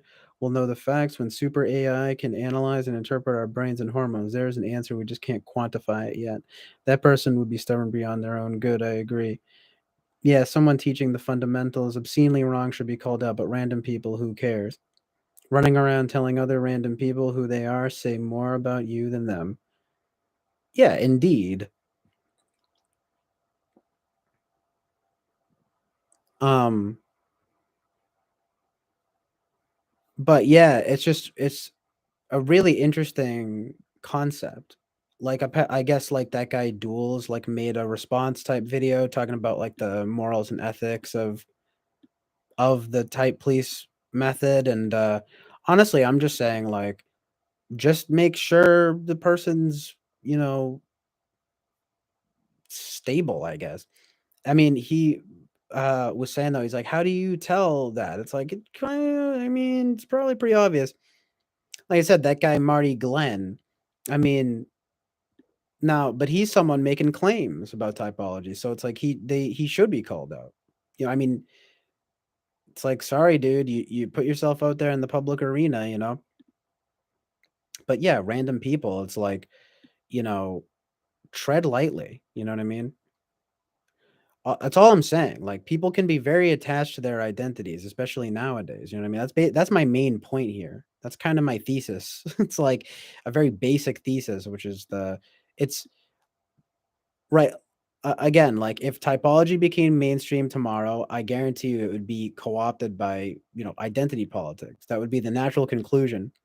And if you want to get even further with it, it would be probably be the natural conclusion of a lot of quote unquote FI people. I mean, I saw that Duels as soon as I saw that Duels made the video, I haven't even watched the whole thing, but I know he's INFP. And I, I mean, I knew where it was going a second into it. I was like, it's problematic, and I don't entirely disagree. I think, but I think Eric has a really good way of looking at it and going about it. Um, but no, it's like it is basically like TIFE versus FITTE. You know what I mean? Like I am sure that people would say, you don't have the right to say that I'm not this type, even though they do. They have right to be wrong, you know. Um, just like you have the right to tell them they're wrong. But it's a tricky. It's like uh, you might even say it's a dangerous game to some degree. It just really depends on who you're working with. Like it's really basically if people can quote unquote handle it. You know what I mean? I'd say like try to type please people who can handle it. Assuming that you're taking them to task. Like in my opinion, I think that Eric's approach to it, I think it makes for great entertainment. It's like a niche within a niche. Um, but it does come into this thing of like basically questioning people's identities. And I mean, it's like I thought those two things concurrently as soon as I found out that type police was a thing. You know what I mean? And so it really just does not surprise me that, you know, Duels and INFP would now be making a video about this. I mean, apparently there was some woman, she got very upset. It's like it's you don't need it's really not it's very simple. You know what I mean? Like people are very attached to their identities, and one way of being attached to your identity is being attached to your quote unquote personality type. So anyway, Ash, what do you want me to respond to? I'm done. I think I'm done on this like topic. But I mean, you guys now I just like if you guys want to like say stuff, it's just like I'll work with that. But that's like everything I have to say about that. All that nonsense, just identity politics bullshit with everything always. Definitely not saying I agree with it. It's just the mood, the vibes.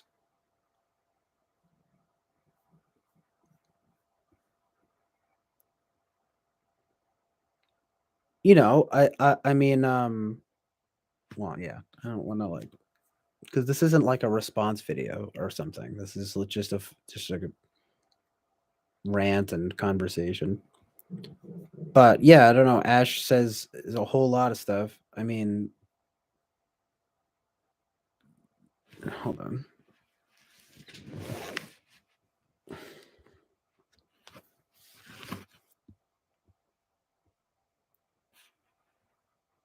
I'm reading what you're saying, but like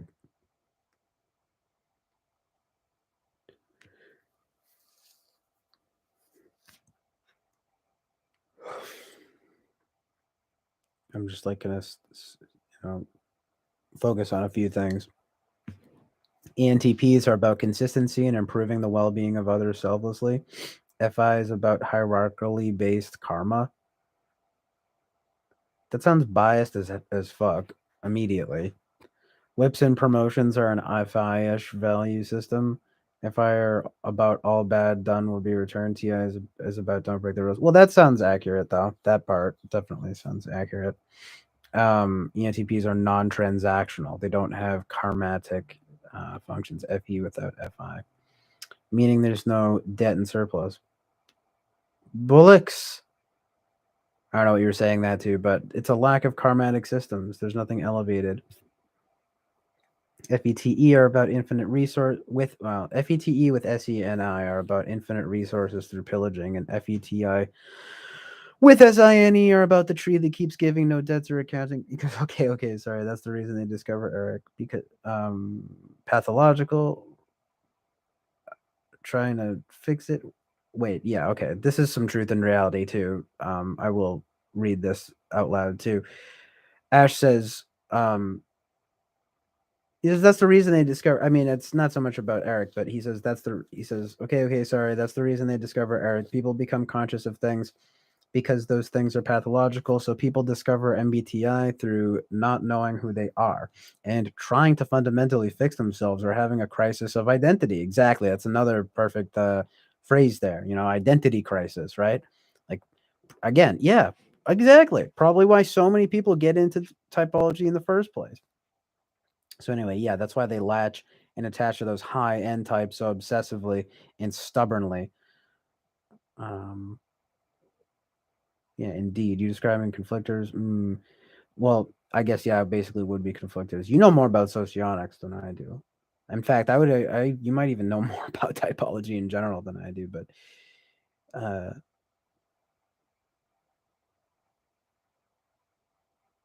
it's like yeah, and I'm reading what you're saying though.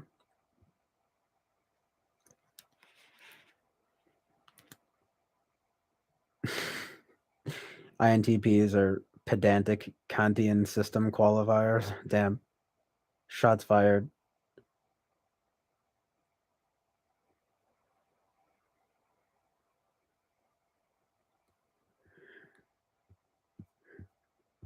Okay. Uh, Ash also says typology became mainstream during the lockdown. Check out Google Trends.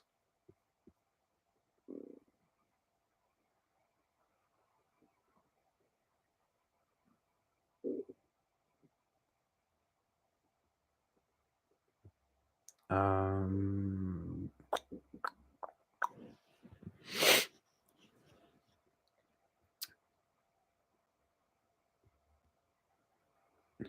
uh, yeah, remain silent. You have the right to remain silent. You are under arrest by the type police. Yeah, the Gen Xial, sorry, the Gen Xennial, or how do you pronounce? Is that how you pronounce it? Yeah, the Gen Xennial. The Gen Xennial says, "Yeah, I had a ton of empathy for that lady, but at the same time, she probably should step back if she's going to take it so personal." Yeah, I actually have the videos here, and this is like really turning into like just me talking about this, but like I kind of almost want to like take a look at them. I just don't have. I need. That might be stupid though, because what I need is like a screen recorder. I need to be able to. It's like show the well, but then that also would make it more legit. Which again, it's like because this isn't like a response video, but I don't know.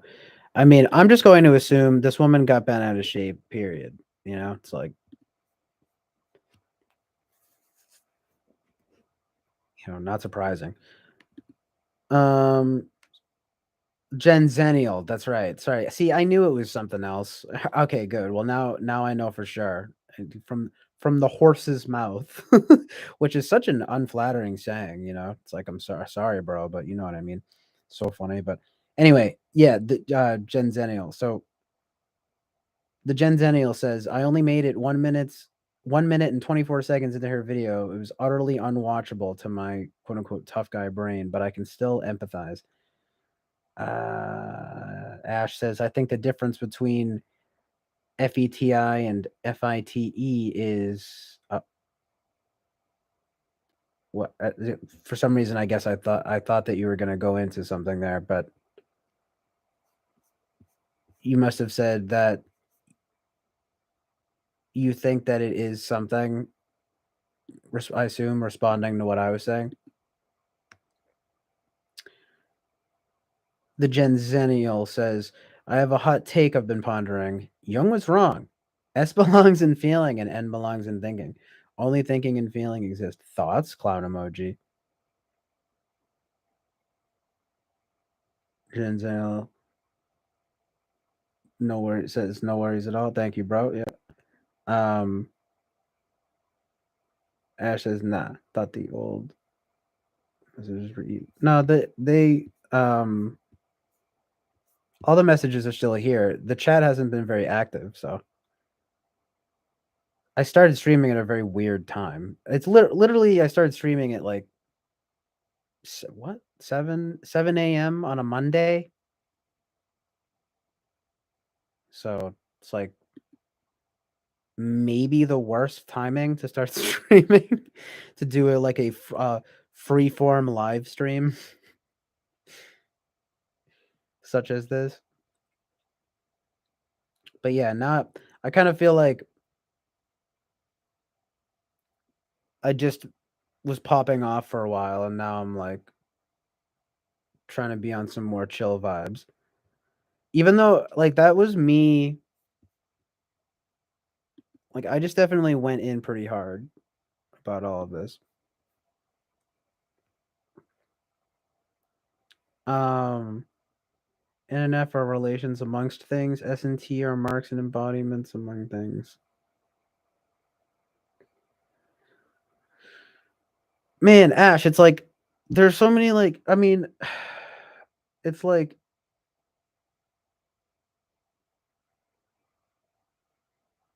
do you I feel like you did. I remember when we talked. Do you have like writings on this? Do you have like any Google Docs that you could send me or something? Like with some real nice like quote unquote TE type just like laying it out neatly for me cuz it's like you're very knowledgeable about this stuff but you make so many distinctions like that I don't know that I want to know like how they relate back to like the source, if you know what I mean. The NI of it. You might even call it the NITE of it or something like that, you know? I need some trees, roots, some roots to the trees rather than branches. Like NNF are relations amongst things, S&T are marks and embodiments among things. Like that's a very like eloquent way of explaining it. But for me, like not even knowing basically the bare minimum about socionics, I'm just thinking like, what does that mean? Although I do get what you mean. Less so about the thinking functions though. Just reading back what you're saying, but I mean, it's like it makes sense. It's just like the stuff you say makes sense, but it's sort of I wonder where it like relates back to like in a neat type of way, streamlined. You know what I mean? A concurrent paradigm that's in the workshop. Yeah, that's cool, dude. Um, Ash says, "Well, I was arguing N and F are more similar than N and T, if anything, or they're the same." Okay, as a response to Gen Zennial.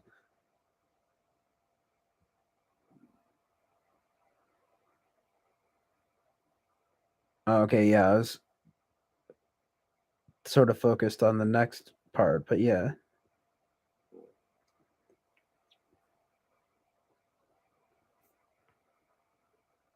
yeah, I actually would agree with that.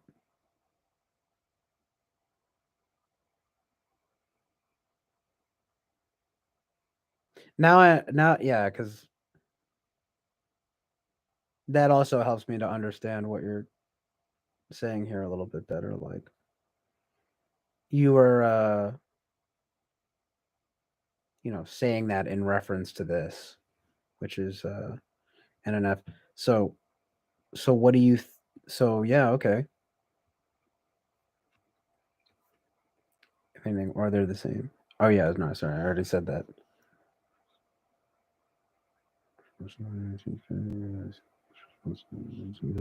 The Genzennial says, "Yeah, I don't even have counters prepared. This all happened with me last night, just riffing."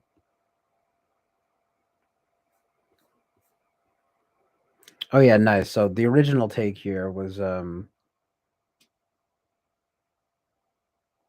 Young was wrong in that S belongs in feeling and N belongs in thinking. Only thinking and feeling exist.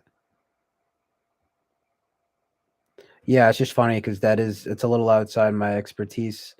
I mean, I didn't even really know that that the S is considered feeling and N is considered thinking. I mean, I could see why he would say that though.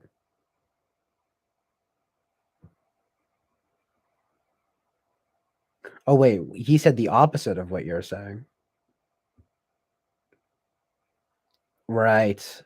And Ash, are you sort of agreeing with Young here?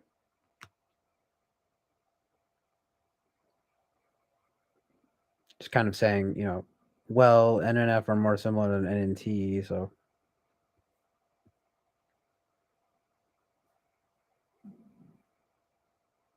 etc. etc. I really wouldn't know. I should probably get, better versed in socionics. It's just such a well, it's Young's work and it's also socionics, to be fair.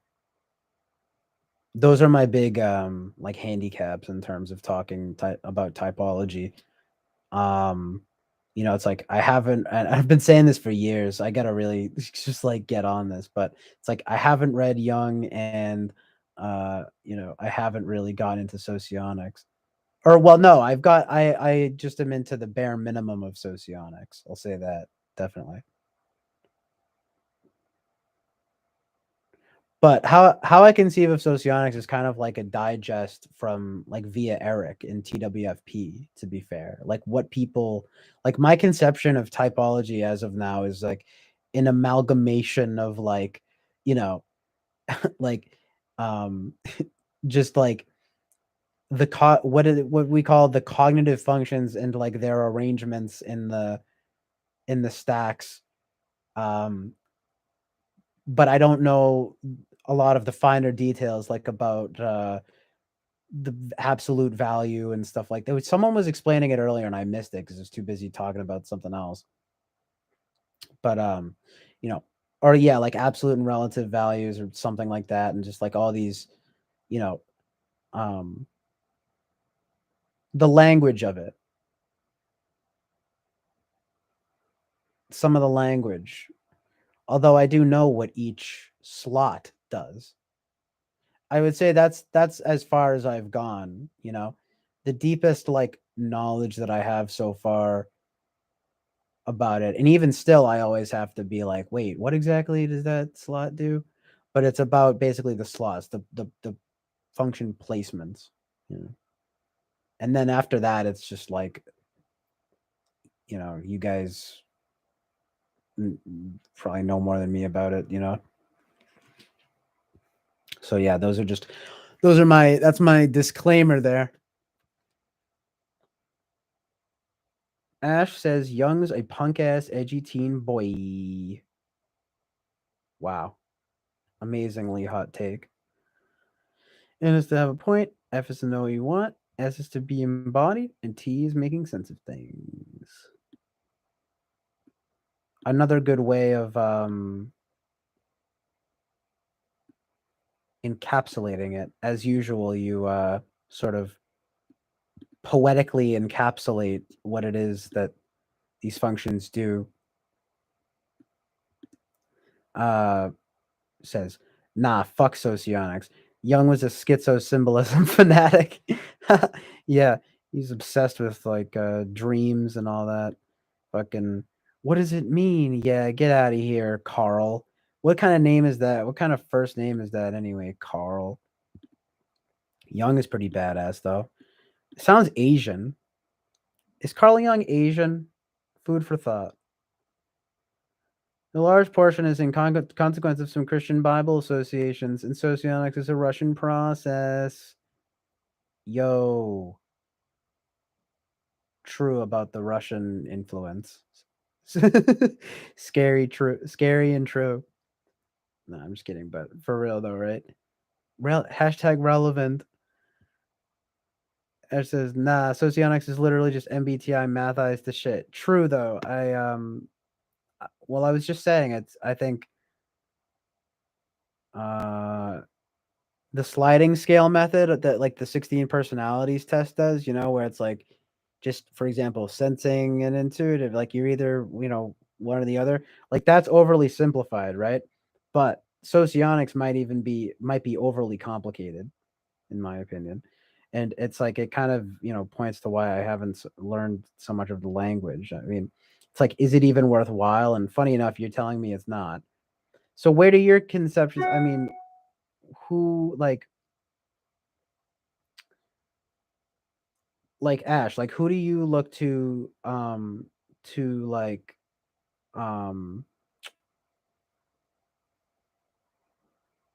as like reliable sources in typology? That's what I'm curious about.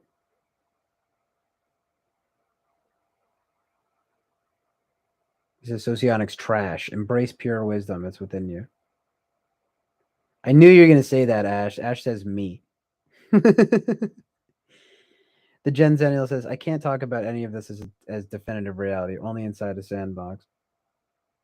I mean, that's probably a pretty accurate framing of it. I mean, it kind of comes back to like,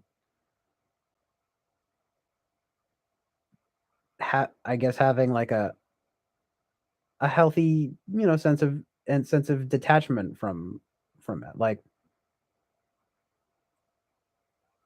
it's like all back to the same thing with the type police talk and stuff, right? Like trying to make a delineation between like typology and psychology, like if you know what I mean when I say that. Like it's like, or I mean, I guess pathology is a good word too, but I mean, I think psychology is more specific because it's like, you know, typology is psychological. Um but I don't think that it should, be making claims about things that are beyond its expertise, if you know what I mean, or beyond its wheelhouse, or yeah, its expertise. You know what I mean? It's like you can only go so far with it. It's like, it does seem to be a pretty reliable metric to me, in my opinion, but um yeah, many things go beyond type. You know what I mean? Like personal experience and you know personal experience, etc., etc. Ash says, "No, it's just trying to exploit maths for insight." Senjin, oh, true, yeah. Senjin, I need to see him a YouTube channel. Should probably subscribe to him. But right, and myself, and translating current state of the art psychological paradigms, navigating language. Me, I'm the ultimate sage. We want to find wisdom that's within you. One of them's an occult practice. The other is trash used to lower prison sentences. Amazingly hot takes. Um, The Gen Zennial says it's pseudo psychophilosophy. Clown emoji. Yeah, literally though.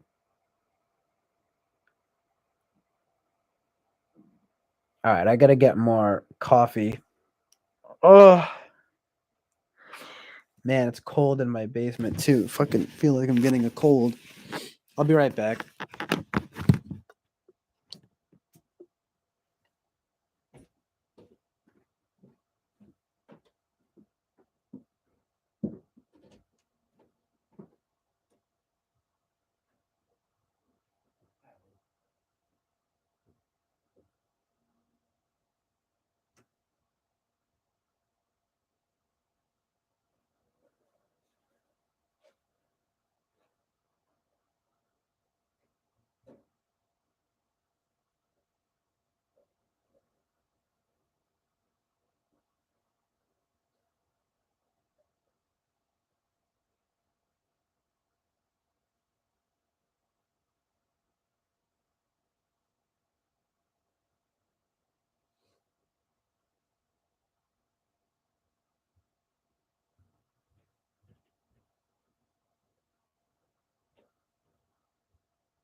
Oh yeah. We're back with some more Chill Island Oasis of Truth and Reality. Ugh. I do fucking feel like I'm getting a cold, and I'm gonna kick some ass if I have a cold. You know? I'm gonna pop a cap in somebody's ass if I have a cold. Anybody got time for that? But no, it's cool. We just chilling now. Brr! What a surprise, though. Yeah, it's fucking cold in my basement. Bruh. Oh, God. Yeah, but what else is up?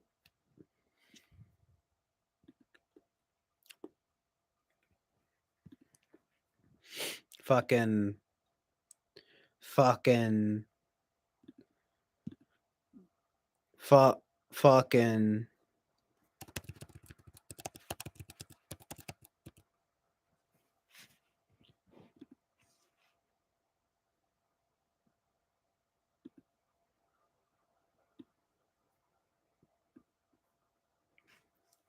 Gotta love Sasha Grey. Just all the tabs I have open, just all the random shit I have open.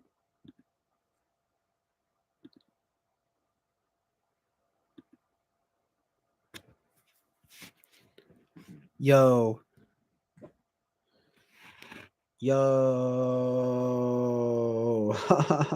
Bruh.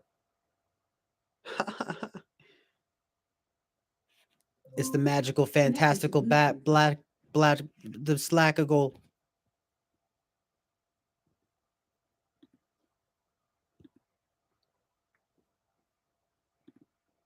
Guys, I have a really hot take. War is bad. I'm just gonna let that one. I'd say let that sink in. Let's unpack this. This is so sad. And type F in the chat for sad reactions.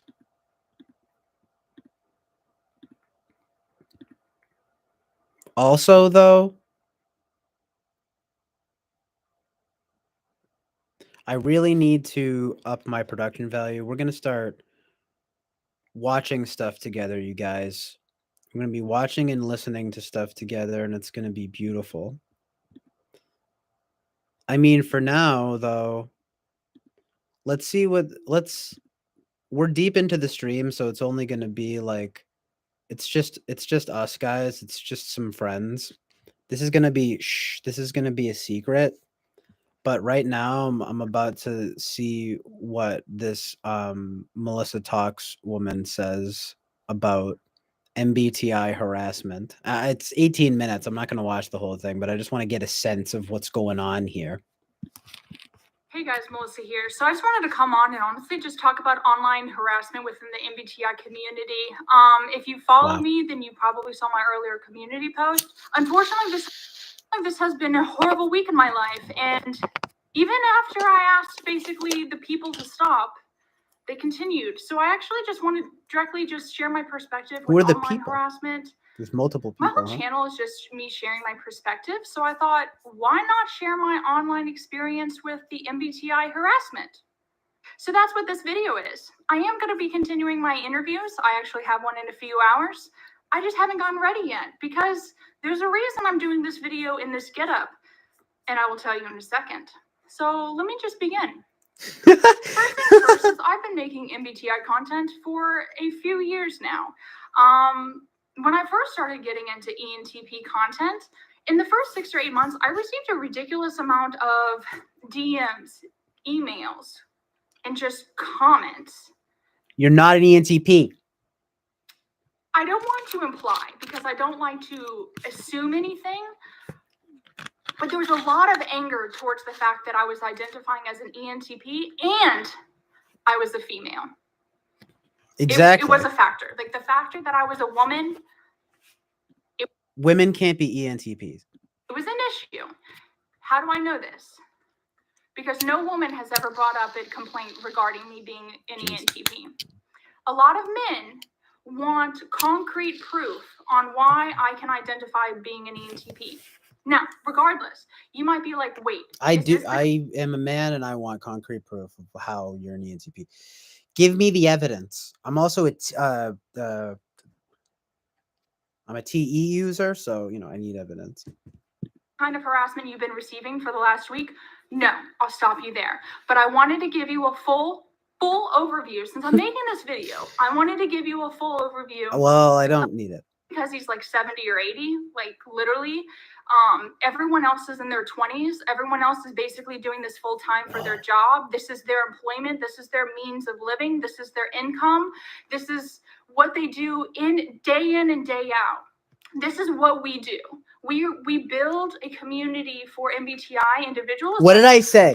What did I say earlier? Was anyone else on here? I said this is I jokingly was saying, I'm like, this isn't just type. This is not just type. It's my life. That's literally what she's saying right here.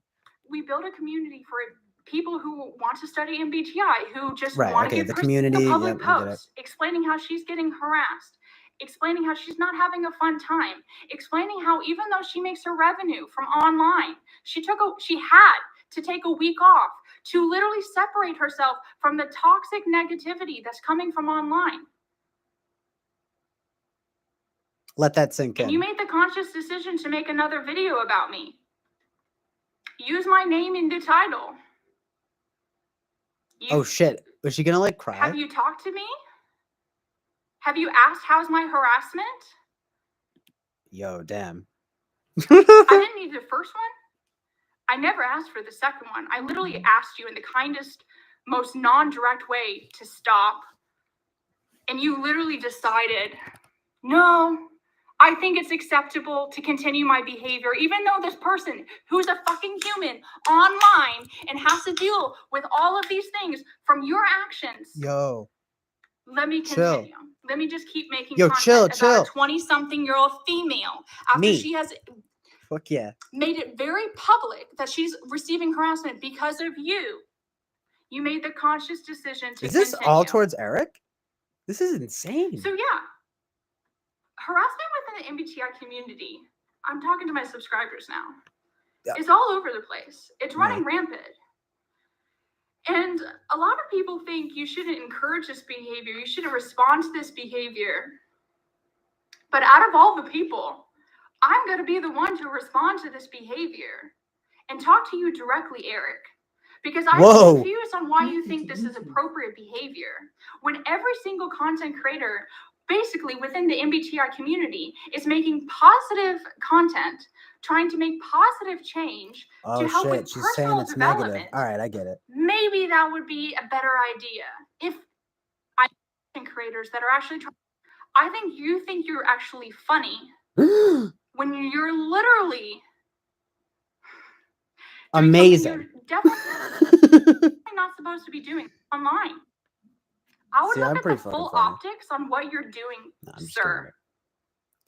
I'm not trying to belittle this. I don't think you've thought it completely through. This is very emotional. Women. It's again, by the way, women are very emotional. Day and age where this is actually acceptable behavior online. Like, that's where I think the disconnect is. I think you think you're actually funny. I don't. When you're literally doing something you're definitely not supposed to be doing. Let's just say that. Being gay? So,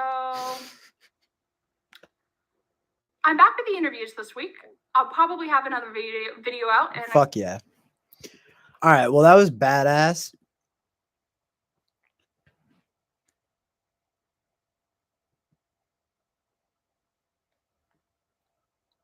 I'm just glad that she took that mean old man Eric to task, you know? How mean was Eric, though? Let's.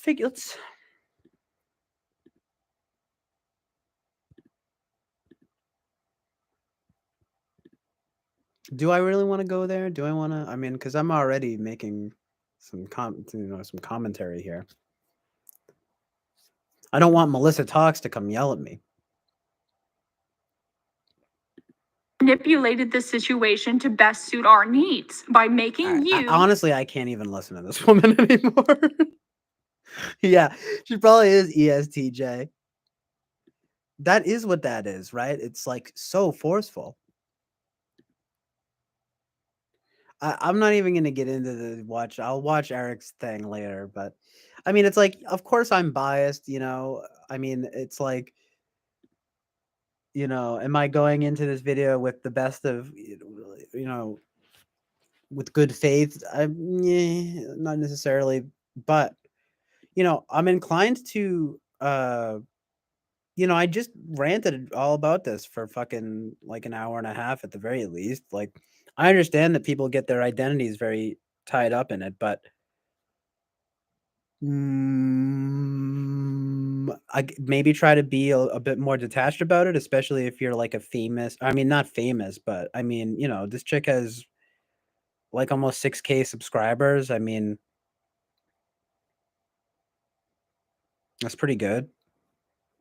You know, you want to, you know, Eric is, I think, being pretty careful to only really type please people who, you know, claim to be authorities on typology. I mean, whether or not she wants to say, "Oh, I'm just giving my opinion" or whatever, it's like, no, you're positing yourself as an authority. I mean, you don't have like, you don't just have like a title as lofty as "Why do INFPs love ENTPs?" Which they probably don't. No, I'm just kidding, but I don't know. I guess that's they can get along definitely, but I just wanted to say that. But you know, no, they definitely, I can understand that. But to make a title that lofty is like, I mean, you clearly, you know, are positing yourself as an authority on typology. So, you know, Eric is well within his right to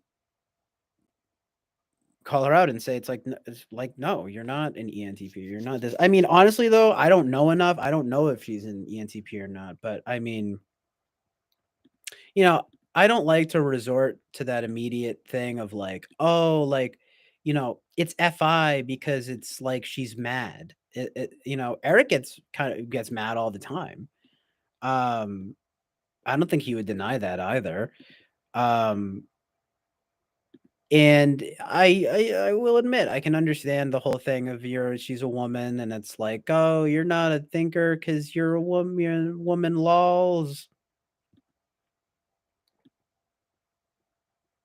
It's just fun to joke about. I mean,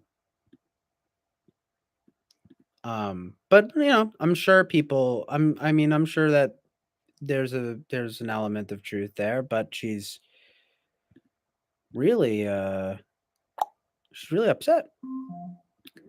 I can't tell if she's upset though, or I mean, she seems angry. You know. I mean, that's why I'm sorry, guys, but I do need to just at least skim through Eric a little bit here and see. It's like, what does he say? Logic is about what actually works in the real world and what's and it's about. My name is Chris. It's like it can't be that bad. You know what I mean? It's not like Eric is like, "You are a fucking idiot and, you know, you have no idea what you are as a person in general." He's usually pretty reasonable about these things. Well, but connecting all of the dots using our intuition, and then we're going to also do it with the same purpose of helping people around us. I really, wow. Melissa sure does talk. Okay, well, I mean, that's terrible analysis of FE. Being high FE does not necessarily mean you like people or like to help people. I love him in Rachel's outfits. So good. Right. Okay. So it's just, you know, run of the mill. And I mean this in the best way possible. Basically, this is just more run of the mill Eric content. Like, you know, there's nothing particularly shocking or outrageous about his claims here. That reminds me of the time that I'm mad. Tell some little story, link it back to something else, etc. This woman's just repeating herself and not even changing the words really. So I just repeated myself. This is the OG type police of her. I by the way. Drive home the point. And it may be the case that ENTPs do ultimately. I mean, I'm assuming this is the first video he made, quote unquote, targeting Melissa Talks. I mean, good lord, though, to call it You like think everything is fine, harassment, you're though. talking with all of That's your the part friends, that I and really then awkwardly disagree you with. realize the whole entire classroom is looking at you. And then Because you I realize mean, you but have been he the made only follow-up one videos, but I'm awkwardly not talking when everyone else is I'm trying not to do sure something why. else. Yeah, when And you're young, I you're not probably, the best you know, I at don't want to focus on knowing this for too maybe long when you because cross the this line, maybe when you've gone I too don't want to far, like maybe when a be, joke is maybe not you know, appropriate for the getting current situation, and maybe you're just not any aware of attention when over to this or shut up. something like that. You know what I When mean? I was young, I will let everyone be well aware, I was quite annoying. It took me a while No to way. figure out the proper social balance to entertain properly without being annoying, to put on a show and perform in the best possible way. There's a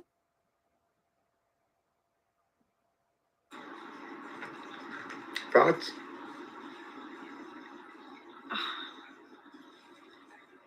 Just that I'm a little stumped. Yeah. In some ways, she sounds as though she knows the ENTP experience. We did just actually get an example from her past, presumably. So he I would says that. That's suspect, as cool. I may have already indicated, that that's indicative of TI polar, possibly. So, I mean, I'm leaning. I don't know. I don't know where I'm leaning, but I guess she's not going to the slammer. There's not enough evidence. Man. We're gonna have to let this one. You're gonna have to let you Yeah, drive we're gonna home, let you- lady. Melissa yeah. talks, but I am highly skeptical.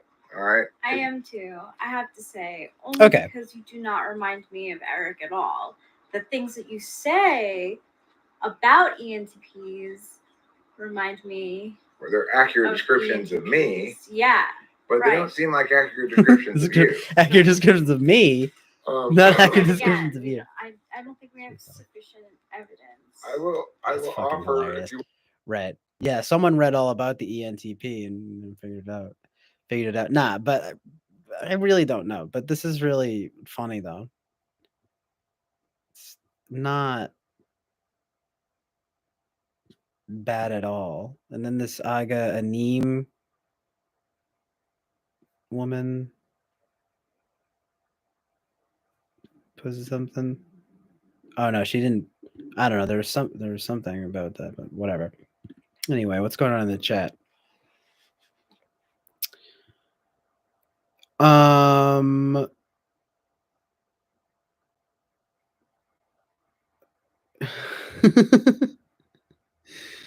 Jen Zennial says she's one. I'm sorry, I saw this before, but I meant to read it out loud. The Jen Zennial says she's one critique away from cutting her ear off.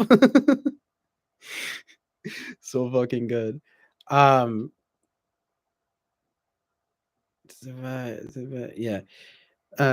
Jen Zennial, I'm just over here. Says the Jen Zennial says I'm just over here basking in the moral high ground because I have a video slamming Eric for the stuff already glad emoji. Okay, interesting. I'll have to watch that. Ash is popping off. God, why does this keep happening? These mail notifications. I don't want these notifications. I have to turn that off, I guess.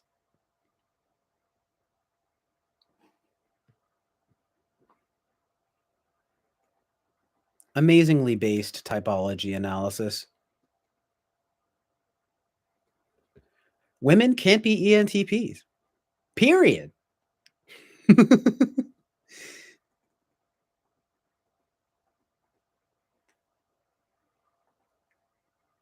All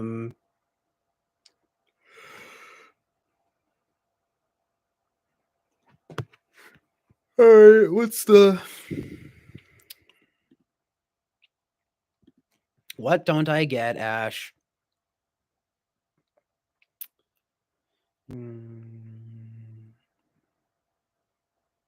Right, it's about feminism.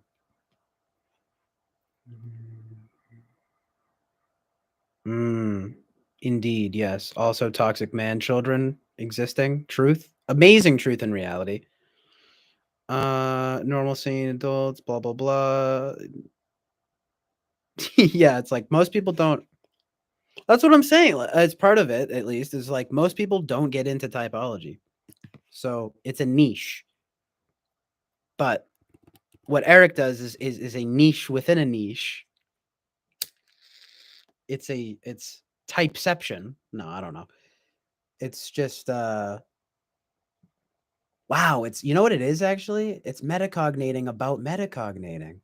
Amazing. That's where it truly gets amazing.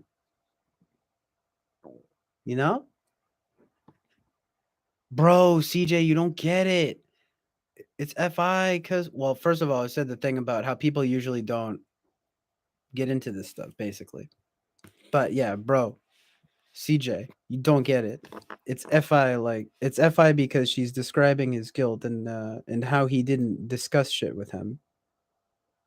FI isn't oh woes knows feelings. It's basically all her criticism. Well, I only wanted to get a cursory gist of this, so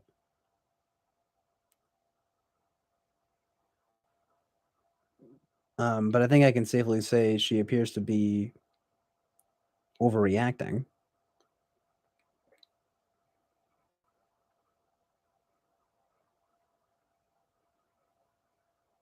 At least a bit. I mean, I wouldn't think that even if Eric was to make a few videos about it, it's not harassment.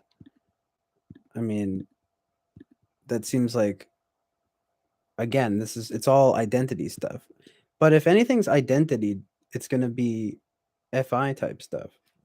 I don't really know what you're disagreeing with. The Gen Zennial says it's short. My ego would be flattered. Oh, nice. Yeah, of course. I'll check it out after this because I don't want to focus too much on like all this. This is just some some fun commentary for the gang. Um, because it's still mostly people from TWFP that come in here. So, and it's like, yeah, again, of course, I'm sort of biased, you know. But Ash asks a bunch of questions. What's your occupation like? Well, I was doing like freelance videography. I was doing like I worked for the public access station in my town, but I stopped getting work there.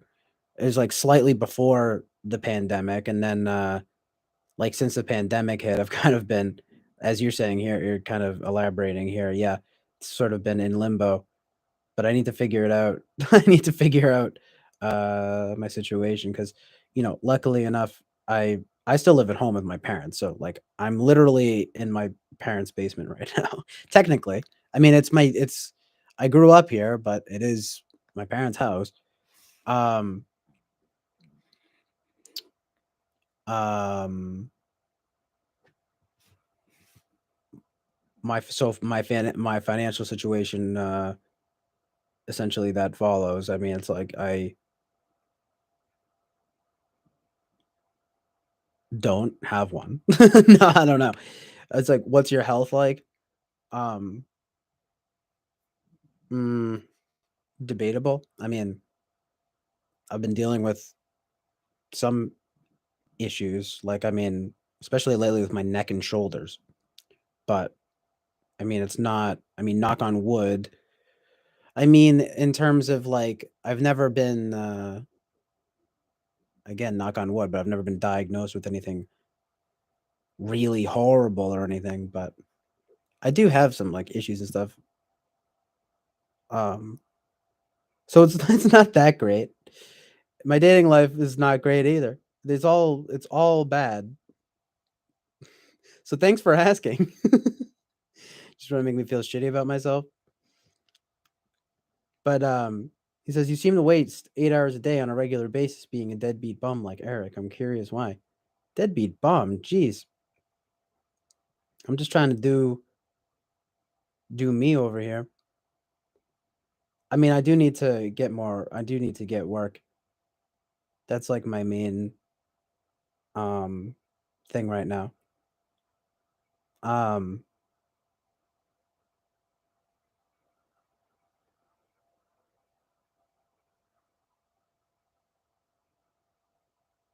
Dating, I wouldn't say dating. I mean, it's like I talk to girls sometimes, but but it's like, you know,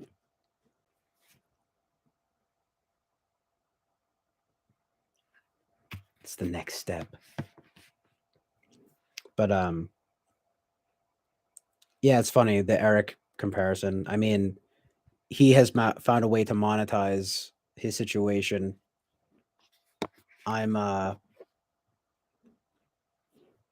right now I'm just streaming for fun. I mean, I'm definitely trying to up my production value, but I mean, my main interests are basically like I would say music, film, and writing. And then to an extent, you might even say speaking. So music, film, writing, and speaking. But you know, trying to monetize that stuff is like you know, and what is it? Canary in a coal mine, or what is it? That's not the. It's like, oh yeah, no, needle in the. It's like a needle in the haystack or something like that. But um, you know, I had something going there with the freelance work. It's like I could work off of that.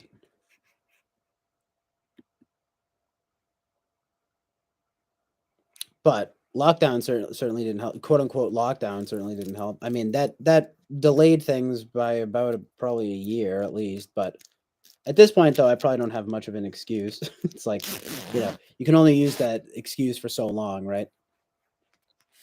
I mean, not much was different before. Not much is different now. Again, knock on wood, right? I mean, I'm very lucky in that regard, but at the same time, yeah, I mean, I need to get work and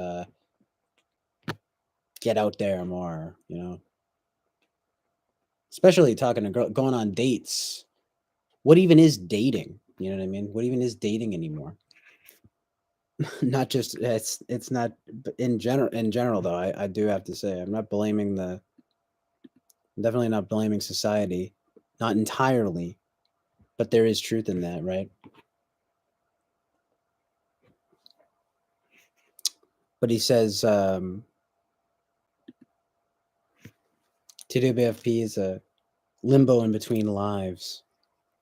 I'm trying to motivate you, my G. No hard feelings. You can do it, bro. Don't try to dodge the issue through a new NE frame. I don't think I am.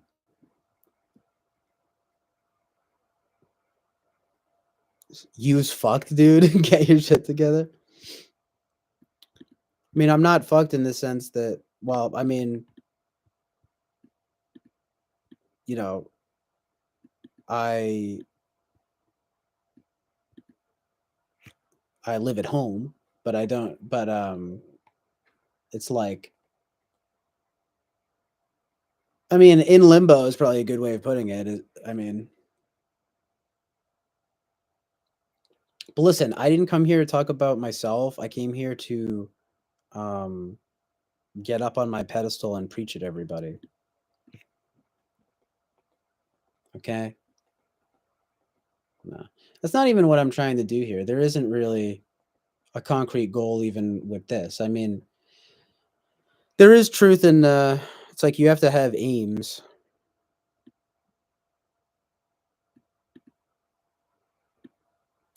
Yeah, I mean, what do you do that's so special, Ash?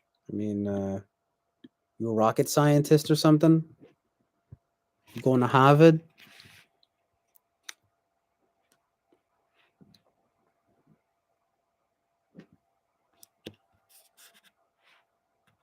How old are you anyway?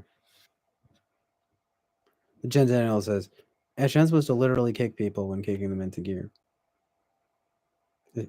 Ash says, I'm not. I see you as a reflection of myself. Okay. Or at least we're on a level similar playing field. I am a bit older than you, though. In fact, I'm gonna be 26 soon. Isn't that ridiculous?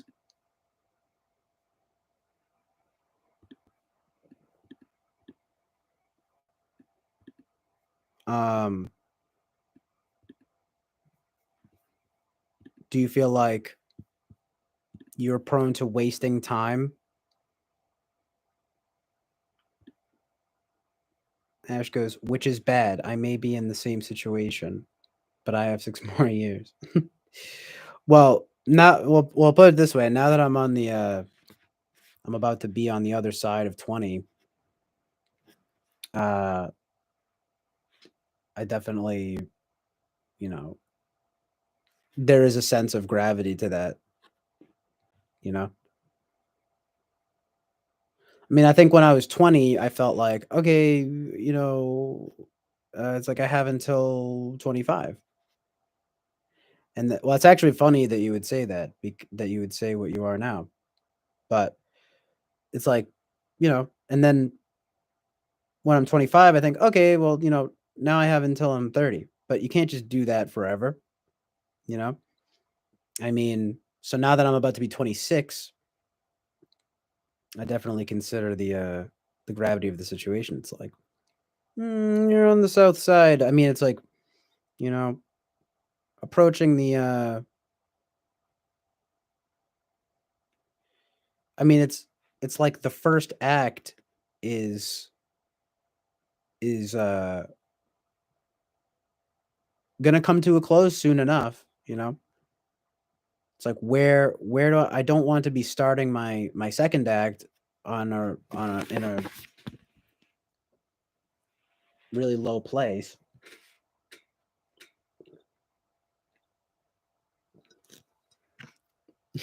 Okay, Ash.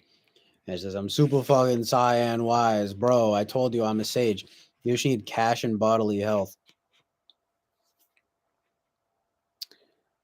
I was basically just thinking about this earlier. He says you need to find a way to get a shit fuck ton of cash and maintain bodily health. That's You have no idea how true that is, though. I mean, I hate to give you the satisfaction, but I was just thinking earlier how I think if someone gave me $50,000, I could make a better album and a better film both than anything else that comes out nowadays. And then I could pay for and then I'll make the money off of that. I'll take the money off that I make from that and get myself all the best doctors in the world. How about that?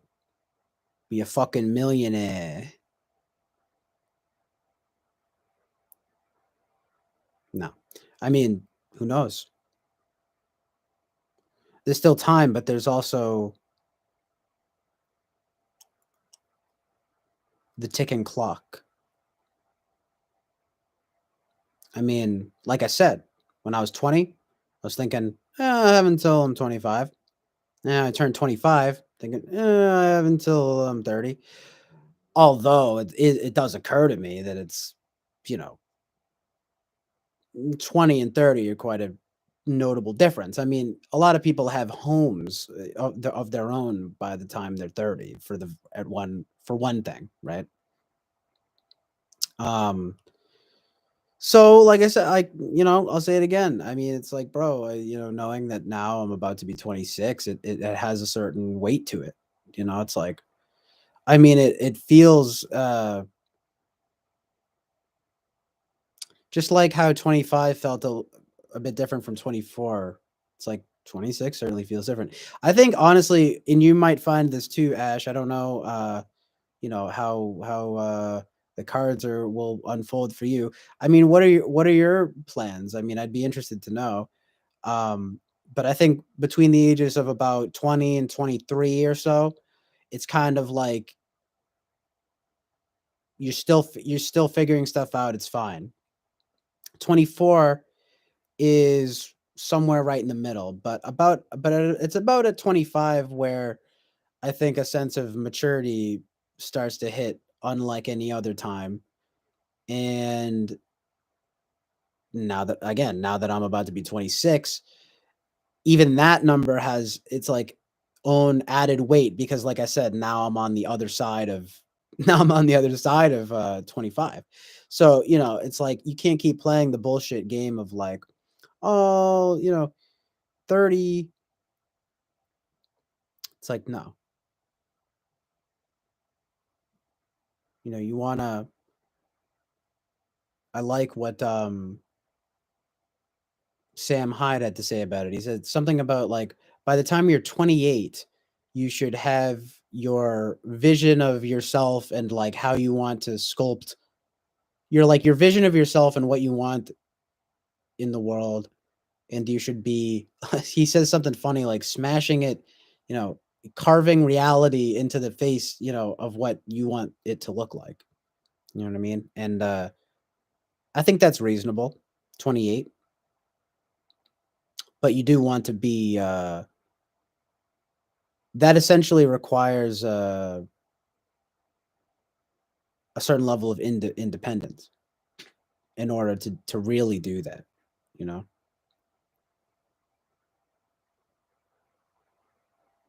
Because you grow up at 17. Wait, hold on. And it says use TZ tertiary punk. Probably. I might be T. I don't know, dude. These days, I might be. I think I could be INFP, but I don't know because I think my SE is actually that bad. My SE is bad and my SI is bad. So what do you expect? I mean, that's not an excuse, but it does feel. I mean, I'm just being honest about it. Um, that is what it is, you know. Uh, it's like bad SE and SI. It's been like that my whole life too. But we're getting deep, man. Why you gotta get so deep with me, huh? Ash goes, what you need to do is start entrepreneurship, really get into it, solve a single problem. I mean, this has occurred to me before, but um, that's where I was hoping the direction would go with videography. I mean, when I was younger, when I was because now Ash says, dude, you grow up at 17, not at 25, 17. No, I'm saying, I mean, around then you start to like really figure out who you are. But dude, you don't have like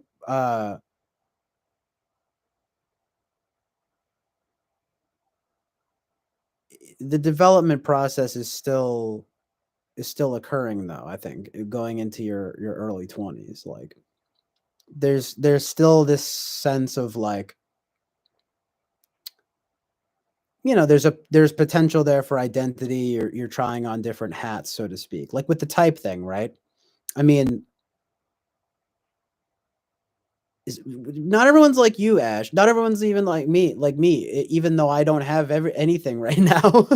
But people aren't cognizant of these things. Like some people don't find out about type. They don't find out about these things until literally they have a midlife crisis. They're like 40, 45. And can you imagine, you're like super you're completely mistyped. And back to our whole talk about type, it's like you're completely mistyped. You're fucking don't know who you are. And that happens to people, way older than 25, and that's bad. I mean, that's like what, fucking Jordan Peterson, right? I mean, it's like step one, right? Like, don't be fucking 40. Yeah, he put it pretty well once too, right? When he said that thing about like, it's like when you're 40, by the time you're 40 and you're still, when you're in your 20s, you can get away with fucking up. Well, he doesn't say fucking up. But he's like, when you're in your 20s, you can get away with messing up because, people are like, well, that's okay. He's still learning. But by the time you're 40 and you're messing up, well, then people aren't so thrilled with you. And he's completely right about that. Just some more common sense truisms from Jordan Peterson, of course, but it's true. I mean,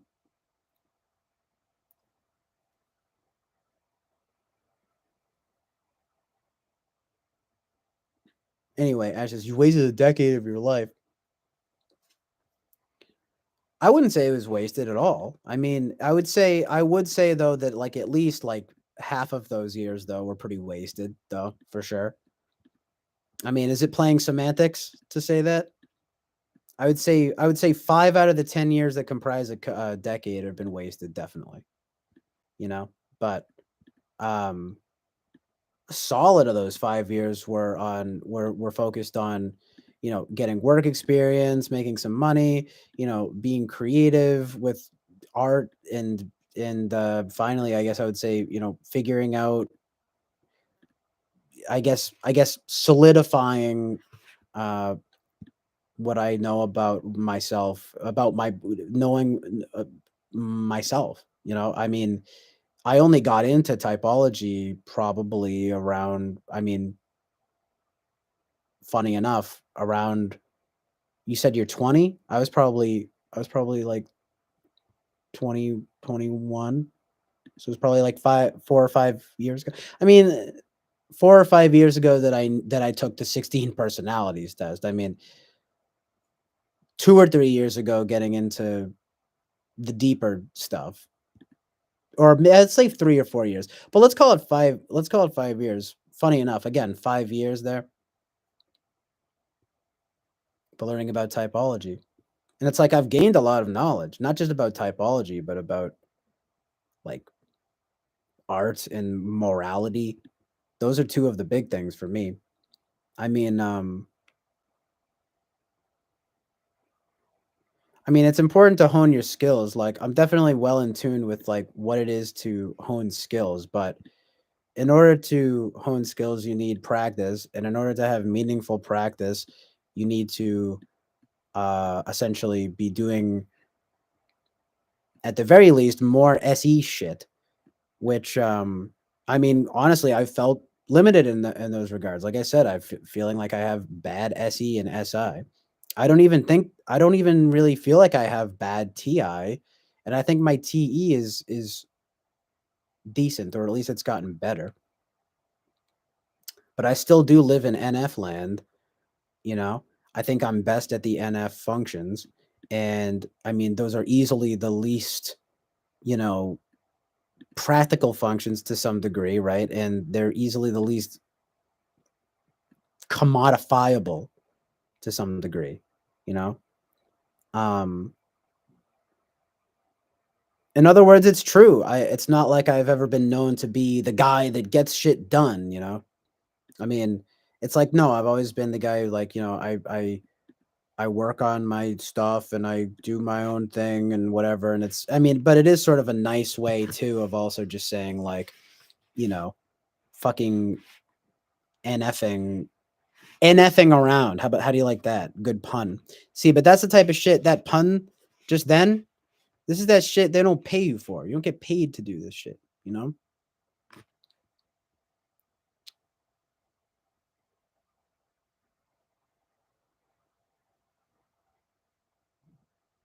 That's why it is true about developing a sense of entrepreneurship. I mean, depending on maybe not for everybody, but I have always had the sense throughout my life that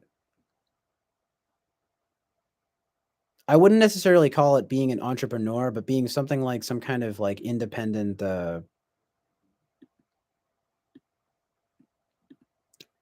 um I want to use the right word, you know?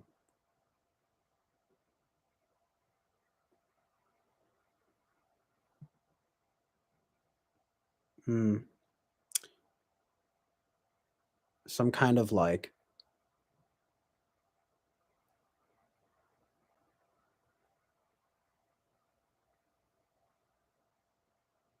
I'm torn between a few words, but I guess for now I'll just say some kind of independent worker.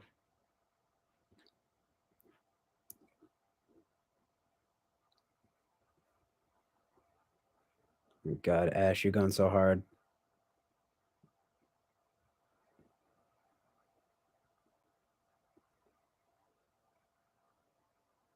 Just FI/RE, pure maths and metaphysical philosophy as good health as possible. like doctorate degrees, hopefully. I'm trying to get a grant, bro. Trying to get like a, you know what I mean? Get like an artist grant or something. But I don't know. Are you talking about yourself? Are you talking about me? I don't know. Just yeah. So hurry up. Indeed, though, yeah. I mean, I'm very well aware that the clock is ticking now. It goes. I know what I want. I'm just tired as fuck. That's what this room is for.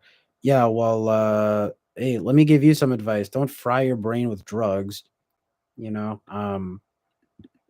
Honestly, even smoking weed, I don't think has helped me. I mean, it might just be like a type thing, but it definitely contributes to a certain SI habit forming quality and a certain lack of SE, you know. Um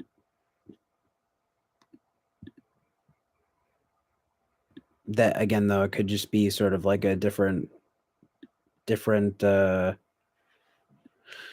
hypes for different types. I don't know. No, but like different strokes for different folks, different hypes for different types.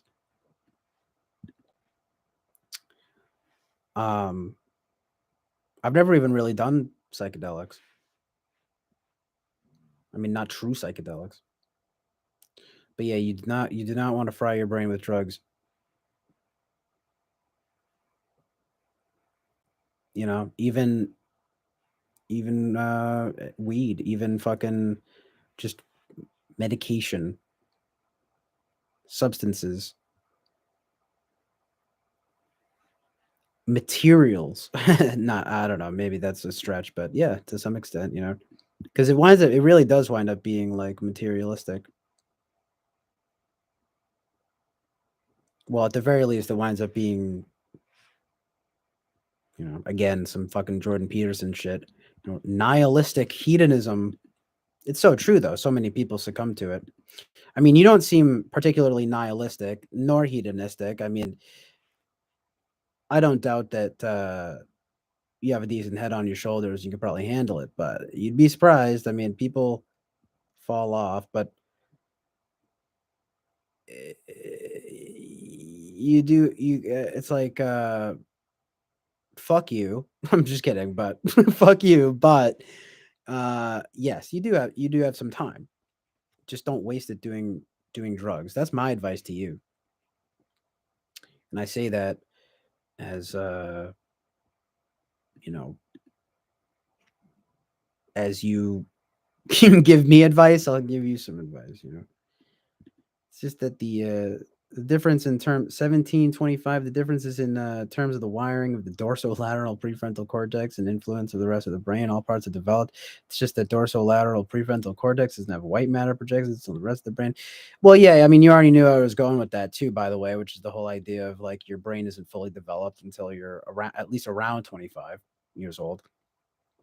But anyway, Ash says it's just the dorsolateral prefrontal cortex doesn't have white matter projections onto the rest of the brain, so has delay in terms of affecting the brain, which lets it keep developing it. Quadrants above blah, blah, blah, blah.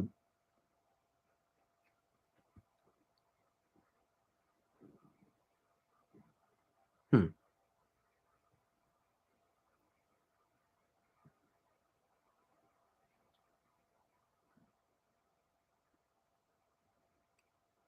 I mean, if that's the major difference, I'm inclined to believe you. I just uh, would need to read more about it.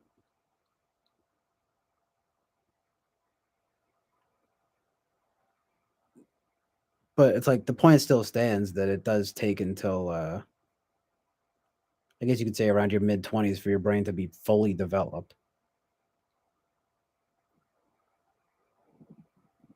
Some say 25, some say later than that now, but I don't know how accurate that is. I would say it's around your mid 20s where you're kind of, you know, you're it's really interesting because basically you're solidifying like we're kind of what we're talking about here. It's all kind of relevant, you know. It's like developing personality. Like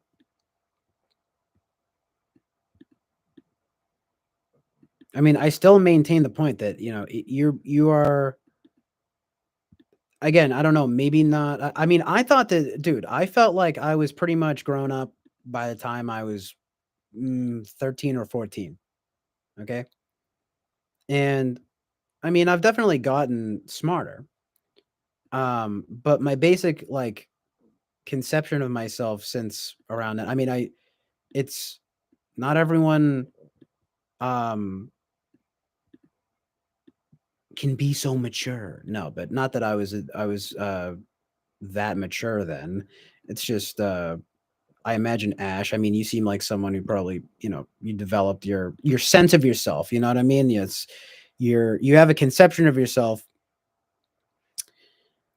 at some point in your life, right? You wind up having some kind of conception of yourself, and maybe you learn with time that it's that what's wrong and right about it, And for all intents and purposes, you know, I came into that kind of like conscious awareness of that, I think somewhere around 13 or 14 years old. Uh, and you could say, well, then it was probably solidified around 17 and 18 years old. But I do think that that my general intelligence has increased throughout my 20s, at least in terms of developing more just gathering more knowledge, like understanding objectivity better. Understanding that's what I'm looking for. It's just understanding objective reality better. Jen Zennial says the CJ, the meaning to life in this era is happy and maintain and balanced checkbook. All the rest is garbage. I agree with that. Yeah. Ash says then maybe it's the time to develop TE. He says bullocks without money. He's not saying he's saying he's basically saying what you're saying, dude. Ash says without money unless UBI you're screwed, and if that's your solution, just do heroin. Yeah, you might as well.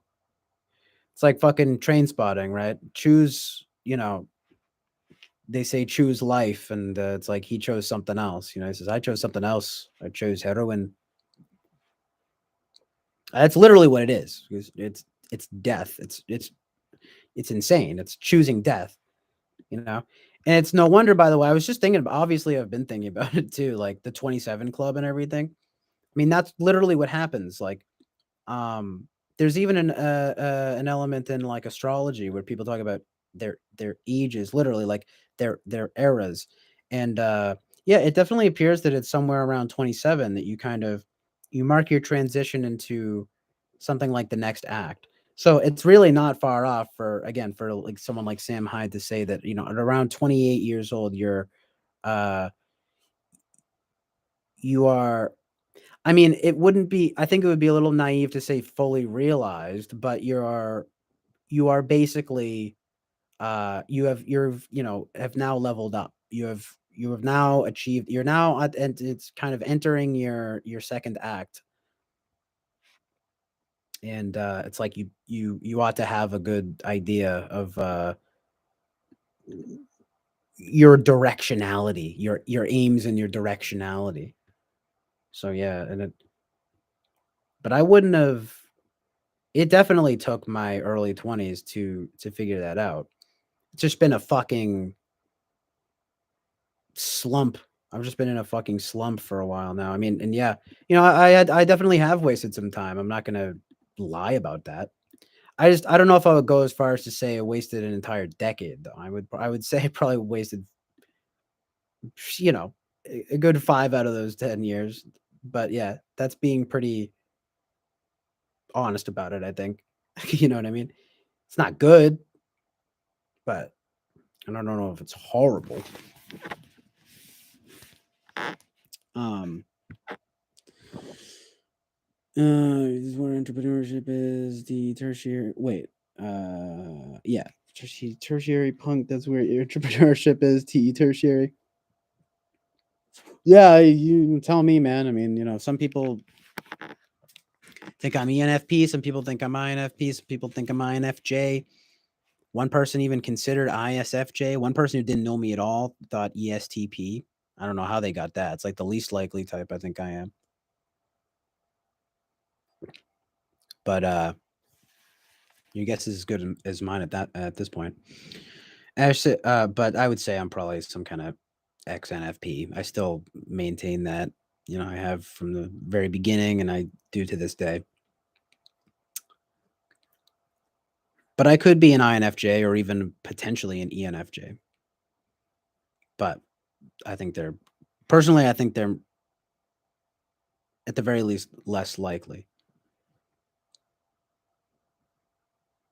Ash says you asked me what I should do, so I talked about what I'm going to do. Where did you talk about what you're going to do? Sorry, I'm a little behind. Let me just catch up. Oh, you said you're going to pursue pure maths and metaphysical philosophy as good health as possible, like doctorate degrees, hopefully. Okay, so you're doing what I kind of imagined you would, and you're gonna take sort of like the education path. Um,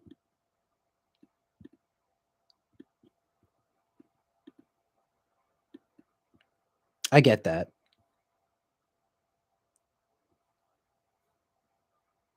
But it's not like, well, let me just catch up in the chat here, just so that we can be on the same page here. And he says, yeah, oh right. I've never done anything ever except for acid. Yeah, I remembered that. I thought that I remembered you saying, well, I didn't know you didn't do anything ever except for acid. But I did. It occurred to me right when I said that. I was like, he probably doesn't even smoke, or I don't know if even like I don't even know if he has before. But he says, he says, I told you, dog, not even alcohol. Shrooms should rejuvenate and heal. I know. I actually want to try shrooms, but I don't know. Maybe not now. Right? But maybe I do because Ash goes on to say, which I need right now to kick off my 20s with a bang. Yeah, I know. I'm gonna do a lot of shrooms once to realign my drive and start hacking away at school and getting my patent in. Tongue face. I'd prefer to call it solidified rather than developed. I don't have a conception of myself. I know what to do and let Jesus take the wheel when I turn 30 and solidify all my health habits and have enough money to not give a fuck. You're ENFP, punk. How do you think you can ramble for hours on end? Blah, blah, blah. Any Dom. ENFJ's second most likely. Not bad. You know, I think you're probably onto something there. The Gen Zennial says you're close enough. Call it ANFP and move on. Yeah, exactly. I know that's my whole thing. You know, it's like even like doing this stream and everything. Like it's not my aim to. Like, I didn't even expect I was like, "Oh, that's right. People love this game," you know? It's like, "You're not really you're this. You're not that." It's all, again, back to the original topic of the type please and typing and everything. Well, the type, you know, the type please and typology.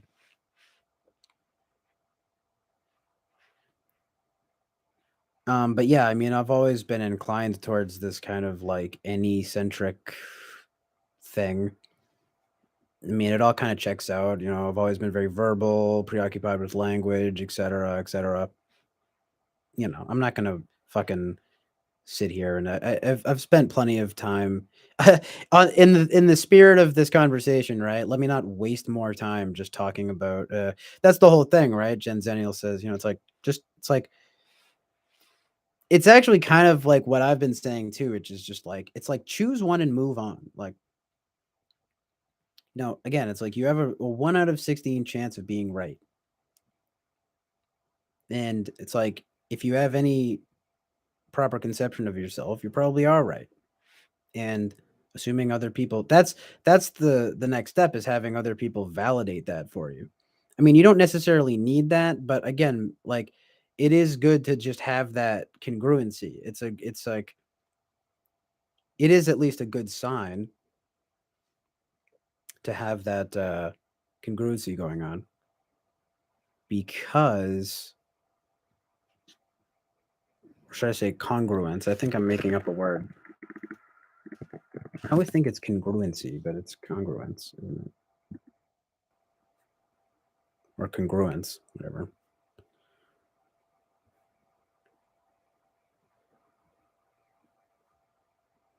Congruence.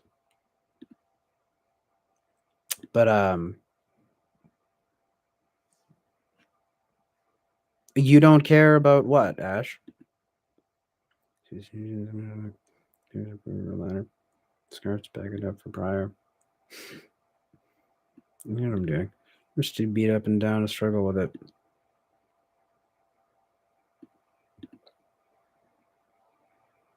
Validation.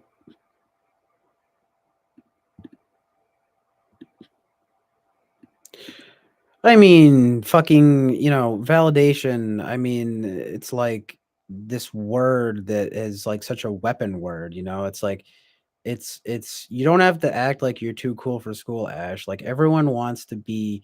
If everyone was telling you, you think you're an ENTP, right? I mean, how would you feel if everyone started saying, "Nah, dude, you're an ISFP"? Like it would. I mean, and I'm talking about like if like everyone started saying that, I mean, really, you wouldn't care at all. You wouldn't feel like that was some major, incongruence in your identity and your like self-conception. I mean, I don't know if it's just like a sort of FI centric way of looking at it. I mean, again, you probably shouldn't be that attached to it, but it's like I would just be hard pressed to find someone that can't so detached that they don't lend some credence to it, I mean, maybe type is the, and even right now it's like I'm kind of over talking about the type stuff. It's kind of just like whatever. But let's just say broadly speaking, right? Or generally speaking, like if your conception of yourself doesn't match up with what other people think of you, I would go as far as to say good luck, buddy. You know what I mean? Not you, but like anyone, you know? I mean,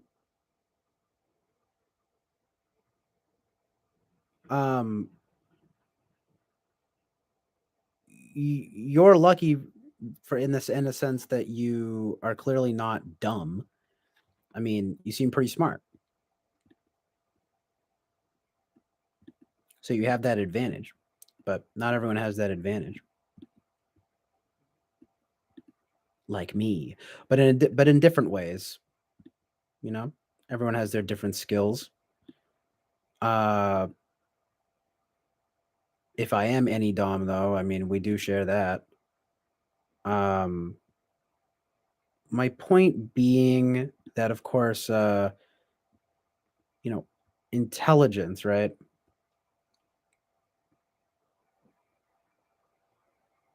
Um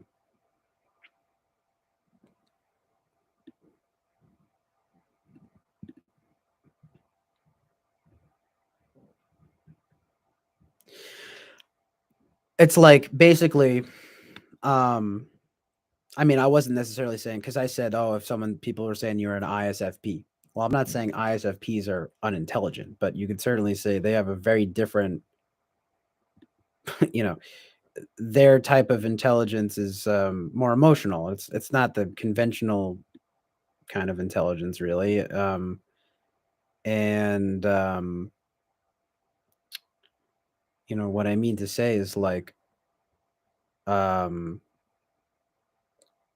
you can back up your claims. It's not, you don't have to worry about it being incongruent. So congratulations. You know what I mean? It's like the same with me, with people, generally speaking. It's like my right. It's like knock on wood. It's like my conception of myself tends to match up with people's conceptions of me. I mean, sometimes I do think people think I'm nicer than I really am. That does happen. But that's also that's like an kind of an Enneagram 9 thing. We could get that's another thing. But like that's a whole other thing. But um other than that though, it generally matches up. And I'm sure, you probably feel the same way. But I'm saying, if it didn't for me, I'm not gonna lie to you. I think it would I mean, at the very least, it would make me fucking consider who I really am. I mean, you don't feel the same, Ash? I would imagine that you would. I mean, you know, again, like even though it's not that ISFPs are unintelligent, but just to use that example, like it's a radically different type of intelligence that you probably don't identify with. Again, identity, right? I mean, we all have this. We all have our identities that we're attached to. I mean, for better or worse. I mean, if you want to talk about if that's good or bad, I mean, talking about psychs and everything, right? You want to lose that ego, obviously, right? But everyone wants to. Well, not everyone, but everyone should, in some sense, basically, try to lose their ego. But I didn't say ISTP. I said ISFP. Hold on, let me see what you're saying here. Talking about intelligent, blah blah blah. I'm just kidding, but Ash says, "Don't care. I'm entertain it. I'd make fun of it cheerfully. Really, I'm sometimes feeling like MBTI is full of shit, anyways. So I'm not attached to it too much. Again, funny enough, if you're really ANTP, I mean, you would have that benefit of perhaps not being so attached to it. You don't have that FI attachment to it. So yeah, he says, bro, that's what's been happening to me for like a decade. True indeed, though, that people can underestimate what exactly, especially NE intelligence is. You know what I mean? Like, I don't know about you, but for me, it would generally manifest as it's probably a little different considering the type difference, but when I was young, and there's always this idea of like I'm bright and verbal and things like that. But um,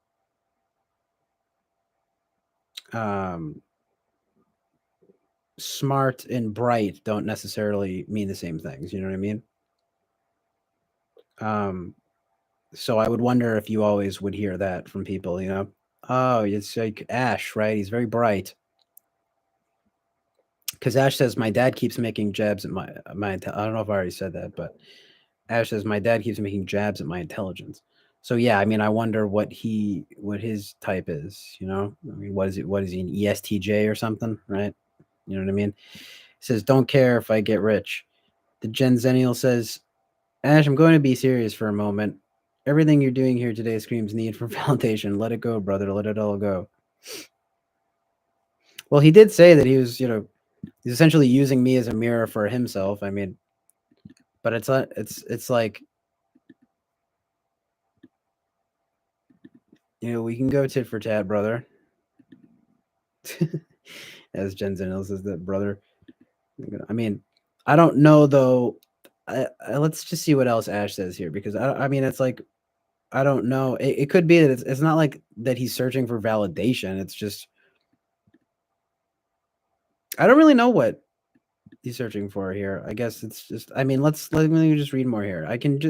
Ash says I can just try to give him the quote unquote credit for my success, and we can recultivate our relationship. Well, I'd rather be perceived as ISFP as dumb if I did care. Laughing.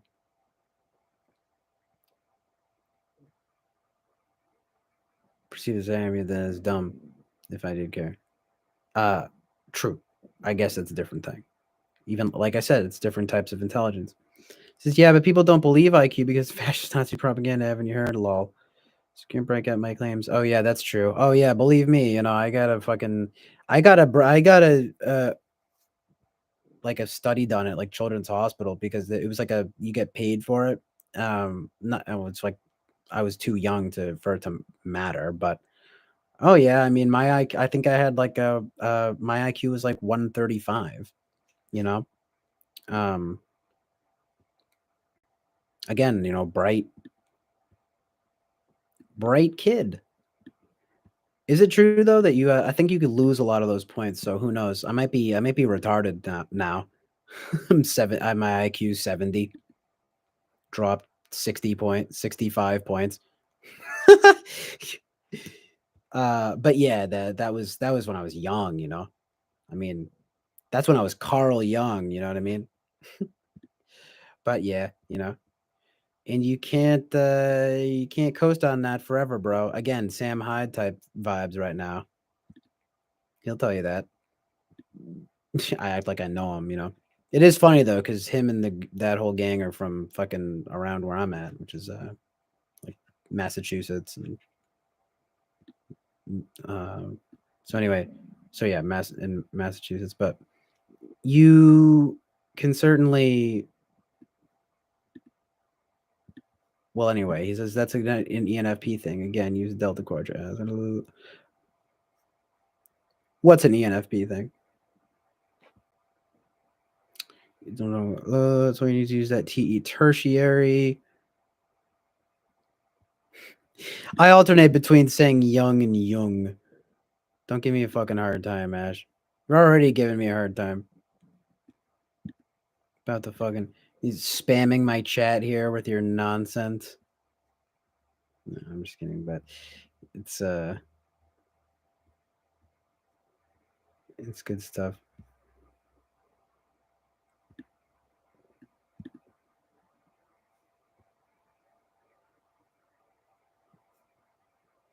Yeah, you're just lucky that I like you for some reason. No, I'm just kidding, but you're chill. But still, you do make some bold claims.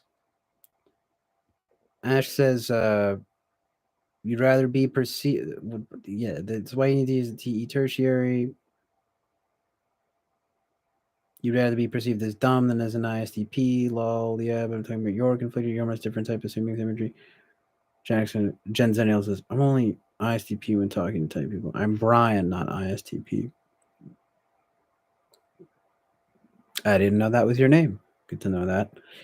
Ash says, no, I get quite well on with my dad. It's not that. He's not filthy ESTJ authoritarian law. Looking for validation. I'm doing the same thing you're doing, finding a way to waste time. True. The Jen Zennial says, I need SE when doing boring stuff. I vacuumed the house and folded 2 loads in this time. Yeah, I believe that. Currently, the ENFP things that you're less nice than you appear. True. You're Delta Quadra, essentially. You might fake being ENTP hippie, but you're really just an ENFP businessman, serious Delta business. I do identify very much with Delta Quadra.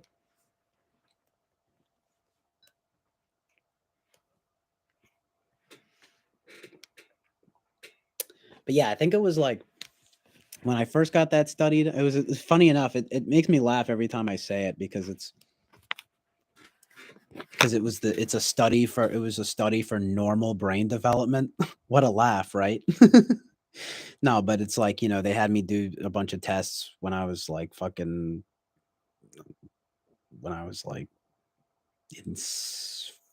first grade, and then they had me do it in third grade. And I think in first grade I had an IQ in the 120s, and then in third grade I had an IQ in the 130s. I think it was about 135. Who knows what it is now? I haven't taken an IQ test in many, many years. In fact, I don't even know if I've really ever completed an online IQ test. I mean, they're usually pretty long. Can't hold my attention. My dumb brain over here. I'm just kidding, but I will say though, it'll usually be some of the mathematical stuff that's throwing me off. But see, it's like I almost feel like these days I could get into math if I really wanted to. It was just that it was never really where my interests lied. But yeah, something like that. Fucking bright, you know. But that's what happens too when I mean that's what always made sense for me too, thinking the whole bit of the NE Dom thing. It's like you're you manifest as sort of like bright in some way. It doesn't necessarily mean anything though. It's like it's transmuting that energy into something genuinely. I mean, what I've been into is the idea of, being productive and positive. I guess that's pretty ENFP of me, or but it's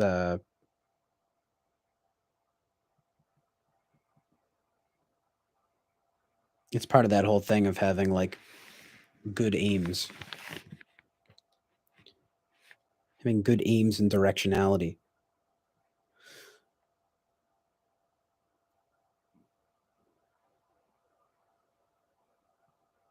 Um Ash's best one, if you want to know. It's a good one. TI Polar. Yeah, I remember you said that like day one. There was some shit we were going into, or I wasn't picking up what you were putting down. But to be fair, you use so much like jargon. There's another word for it, like um you know um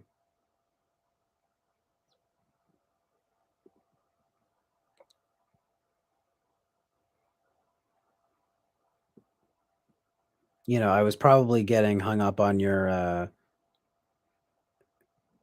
um verbose explanations or something like that. But I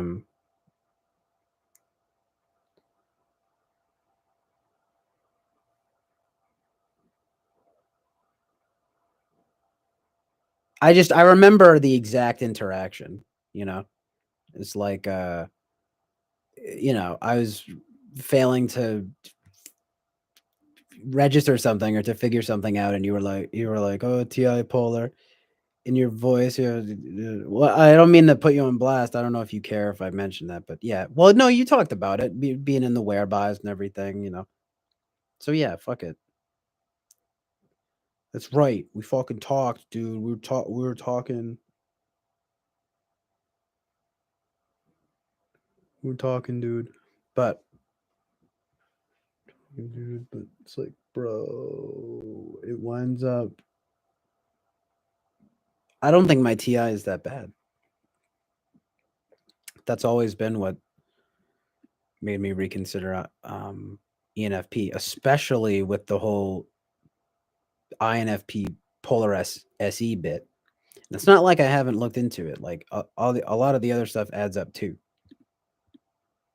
Just like the placement of the speaking of SI, you're mentioning SI here. Like, yeah, this placement of SI could even be third rather than fourth. I think it all kind of makes sense. Um, um,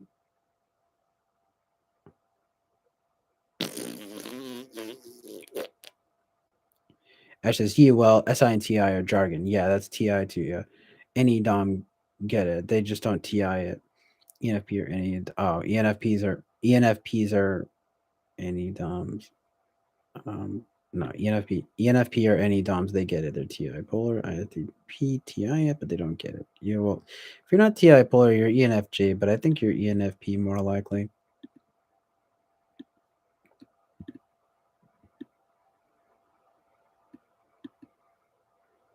Interesting. Yeah. I am a lot more like, I don't know. I don't know what it is. I mean, a lot of times I really do feel like I very much so could be an INFP. I just am a pretty fucking verbal, fucking verbal gerbil, verbal gerbil on a fucking wheel, on a hamster wheel. I remember, I think it was Spacey in the remember that chick who went by Justine. They were saying, I'd be prone to this thing of like quote unquote hamster wheeling. I mean, it's so true. They equated that to kind of an ENFP thing, which I think makes sense. It's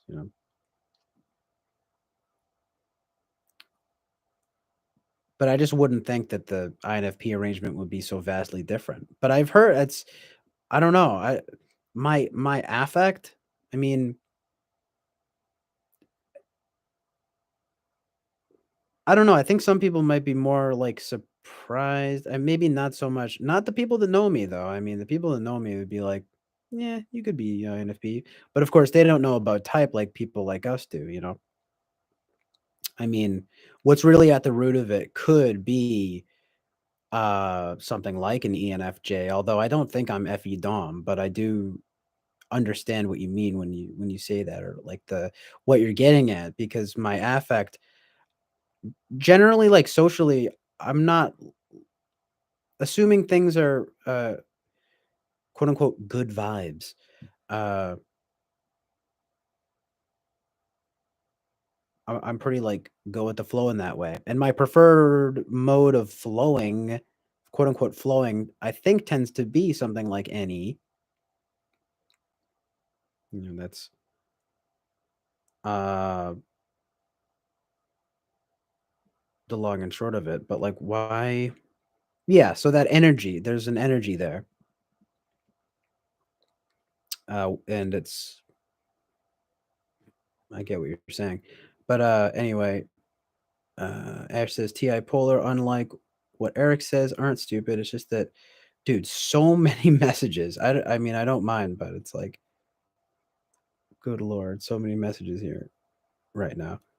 Um, Ash says TI Polar, unlike what Eric says, aren't stupid. It's just that they don't have a set quote unquote ideology. TI makes sense through crystallized self-referential systems. Imagine how you solve problem solving shit that's TE. Now what TI does is it takes TE problem solving and makes it into representational schema. Imagine it being like the quote unquote the blueprints. And in very high TI users, it becomes the quote unquote blueprints of the blueprints of the blueprints. In other words, endless parsing, or at least could be because you're a tool TI user.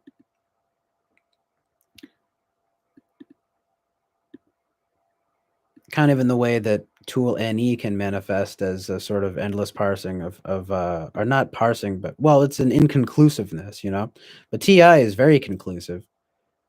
Um, so I would say it's a good tool function to have. Uh, I suppose as long as you don't find that. I mean, I guess if you're a tool, if it's tool though, you wouldn't find it. Um, you know, overwhelming or whatever, however you want to put it. But anyway, he says Ash says so much so, especially in ISFJ, INFJ, INTP, ISTP, that they prefer the blueprints over the actual solution in Sonic. Well, yeah, okay, so that makes sense. They care more for the representation than for what it represents. That's what TI is.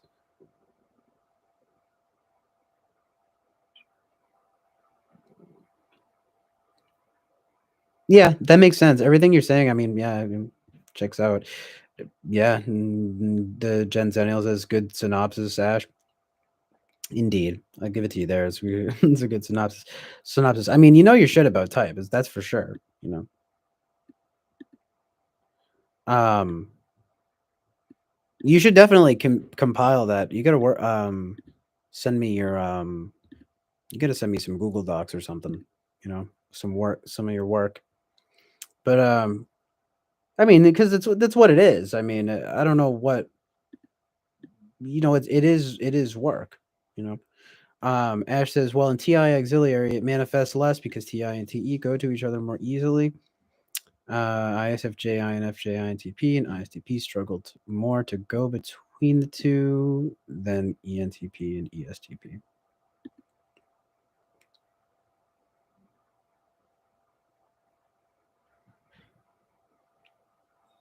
Hmm. TI and TE go to each other more easily.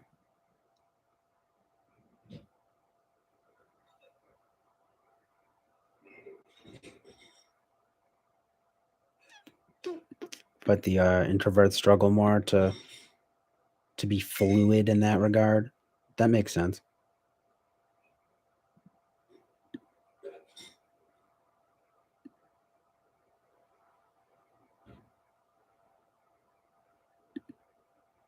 Yeah, it does make sense. Ash says, "Oh, and ISTJ and INTJ are also good at dissolving the two thinking functions into each other."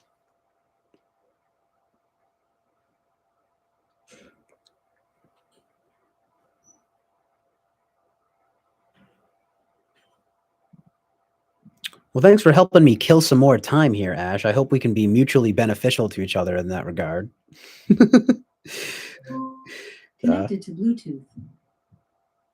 Oh, it's good stuff, though, dude. Ash's ISTJ and INTJ are like using the manuals for solving shit.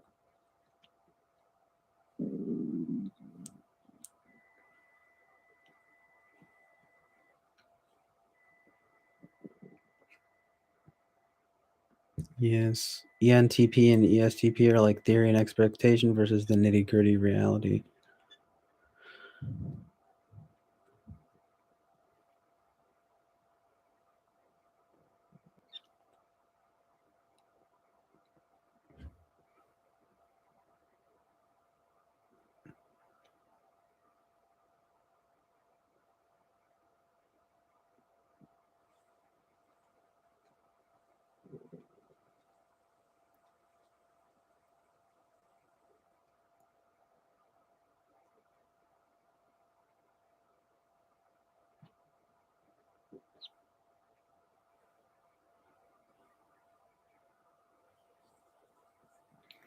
I don't know. I mean, I would imagine that ESTPs probably have a better understanding of that, but I guess they might neglect that and the NI and you know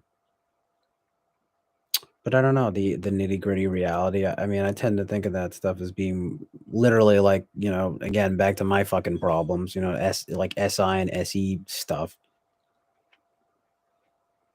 and TE.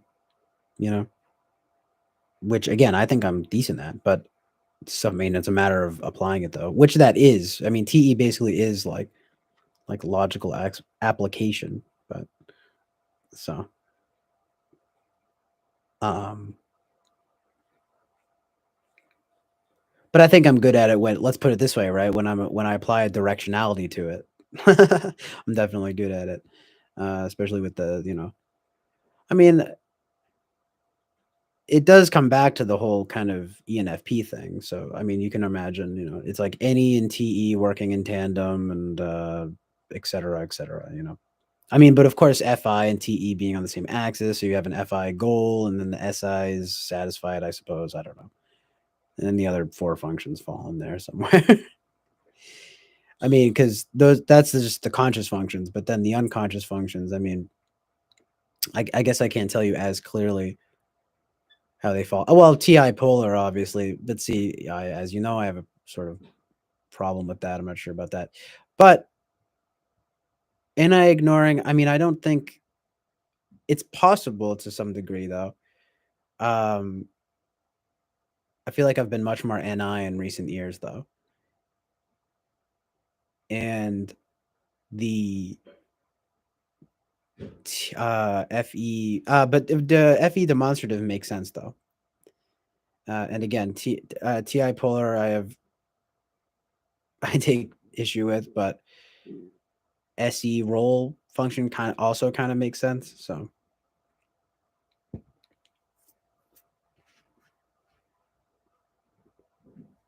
So like it's definitely not far off.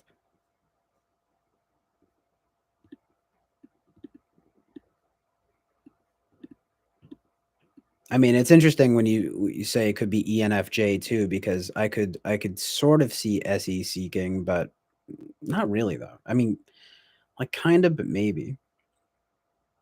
I mean, no. I'm saying like kind of no, but maybe. I mean, TI polar and TE tertiary means you solve shit without manuals. That is true. I've always been like that. Theories, guidelines, ideologies, systems, no scheme, just work. See, I'm FI polar. I have no clue what I feel, what I want, what to do. No commitments, no nothing. So that's why I need them moolah, dog. Well, it's sort of interesting. I mean, you being an ENTP, because it seems like we arrive at similar conclusions, though. It's like, I mean, I was literally just thinking to myself earlier, all I really need is money. I mean, I don't mean that in like a, I don't mean that in any deeper sense than like all I need to achieve my goals really is money. It's sad but true. I mean, it's I'm at that stage of my life where that's just the the truth. That's the truth and reality, amazing truth and reality of the situation.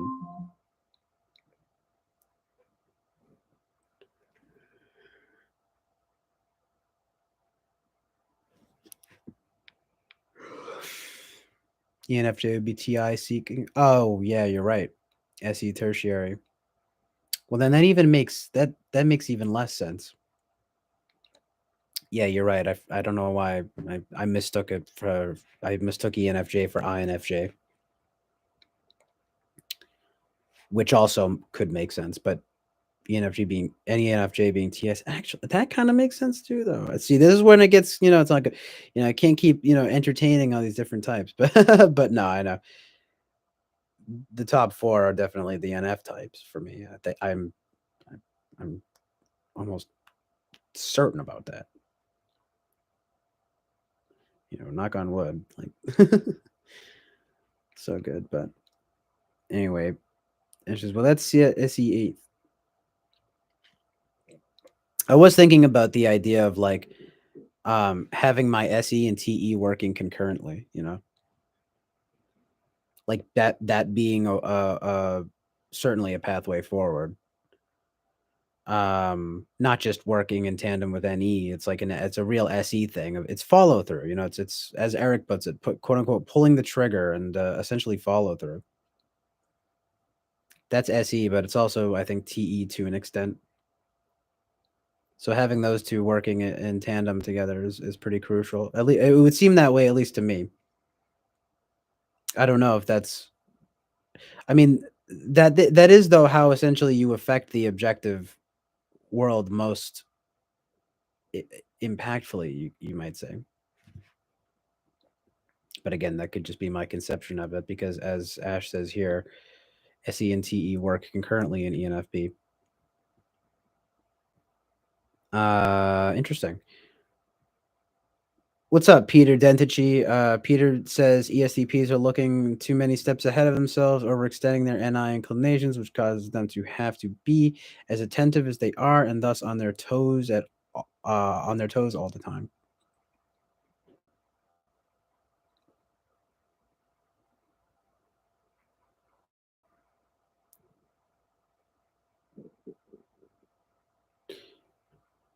In my opinion, from the ones that I've worked with / around doing construction work. Okay, nice. So that's not far off from what I was thinking that, of course, like NI would be their biggest problem. Um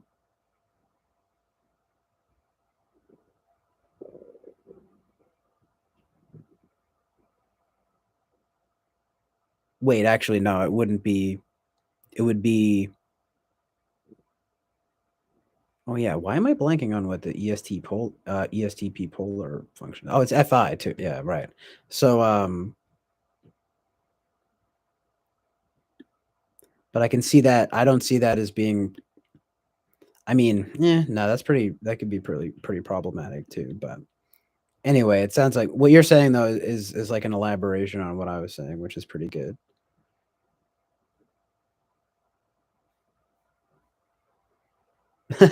I I didn't get it's like I messed up, but I still had that similar idea. It's like fucking up with their NI somehow, or as you put it, overextending their NI inclinations. So anyway, Ash says, but not just just TE. Everyone needs money. I just need money to avoid processing FI. Okay, well, good luck. I mean, that's. I don't think you should. I mean, I'm sure you're kind of joking, but like, it's like I'm sure I don't have to tell you. It's like don't run from it. You know what I mean? Like, That's like literally how people fuck themselves up, right? You just make a bunch of money and you just to fucking like bury your problems or whatever. I mean, because it's like when I say problems, I mean I mean it loosely, but if you conceive of if you conceive of like your polar function as being a problem or being problematic, I don't necessarily buy into the idea that it's a problem that you can't work on. I mean, again, this could be maybe that's a type thing. Talking about work here. I mean, but it's like to become like fully integrated. Of course, it's this matter of having the conscious and the unconscious functions lining up in some regard, and that includes the polar function. I don't think it's totally helpless and or hopeless. You know what I mean? But anyway, yeah, Peter says, though, when they're not, quote unquote, on it. Ash says, you will make more money because TE tertiary are entrepreneurs. But that's how they work currently. SE and TE working currently in ENFP, by the way. ENFP nitty gritty is all the asymmetries that Eric leaves out, all the shit that didn't work, all the grunt work he doesn't talk about, all the little tiny details and inconsistencies he knows, must adjust for all the time. Oh, ENTP nitty gritty, right? So that makes sense when you're saying that. Lol. You're blanking out on what ESTP polar function is because you're TI polar. Fuck you. I like literally knew. I'm fucking 10 steps ahead of you, buddy. You don't fool me. No, but I it's like, yeah, I thinking to myself, of course, I mess up the polar function, get a fucking, who's on TI polar?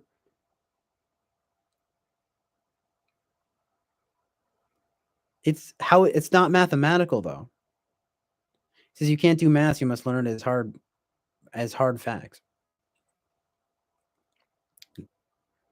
I realize shit through symmetries. TI is structural. Mirrors. I want to get cash, not to process FI, is to avoid having to make commitments and such. A lot of money means as much free time as you have now, but without being a leech. Jeez. Why don't you break it to me a little harsher, huh? Well, that is the idea. I mean, and believe me, it's not like I'm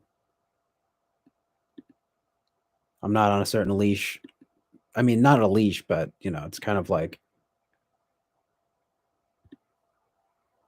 there's basically, as I've been saying this for years now, but it's like there's a cost to everything. Literally, like speaking of cost, like literally. I mean, it is true. You don't want to be a leech. You don't want to leech off of your family too much. I mean, especially as you get older. It's like the older you get, the less acceptable it becomes. And again, back to what I'm talking about here, which is like the idea of the clock ticking and like sort of, needing to do that in order to become independent,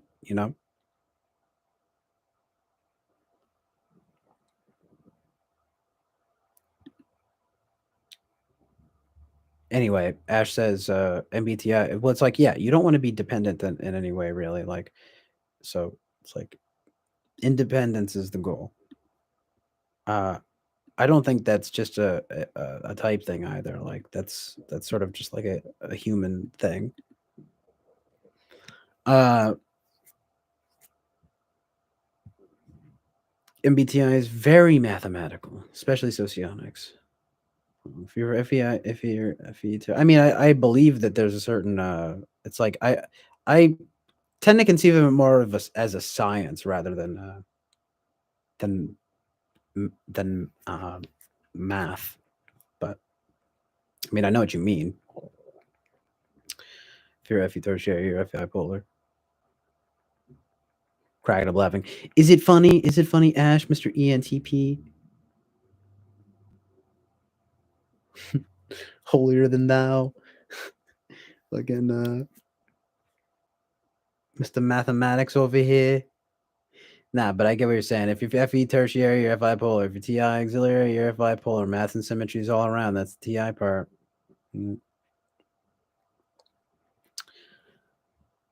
Peter says the polar is just draining. Generally, it's the least quote unquote experienced function of the bunch. This makes for less crystallized memory within the functions domain.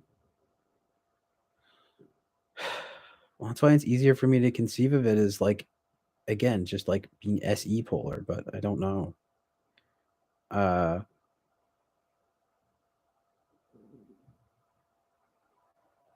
It is the least experienced. Like, I mean, it's not like my TI is amazing though. I mean, it's not like I think it's amazing. I just don't know if it's polar.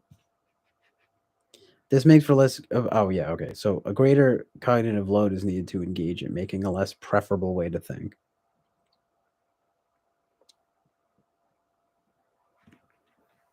I mean,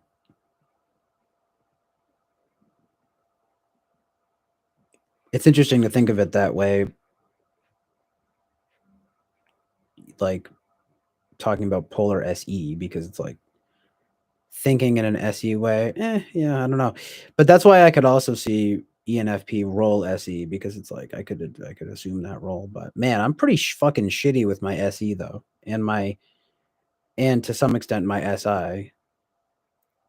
I just don't see it as being like, I don't know if I really see TI as being my biggest problem.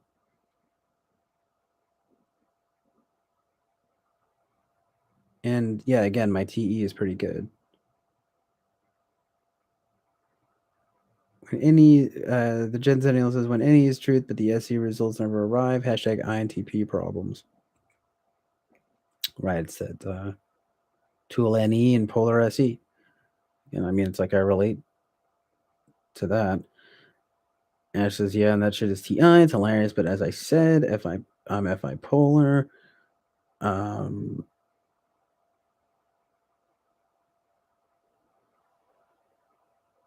All has a cost. Indeed, you have FI unlike me, for example, but INFP aren't shitty with SI. Yeah, well, that's the thing that I'm. Yeah, it's like it doesn't seem that way. That's kind of what I thought about the tertiary SI. You would think, well, they must be kind of good at it. I mean, I'm good at it in the sense that okay, so can you guys tell me what's the function you go to relax? Like what, like in the slots? Because I was thinking about that earlier. I think this is a crucial thing for me to determine my type. Ash says only NDOMs are shitty with both. Truly.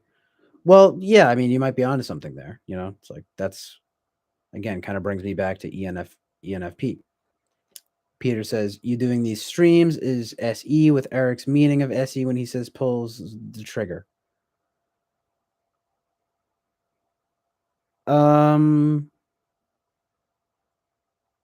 Yeah, I guess it kind of is.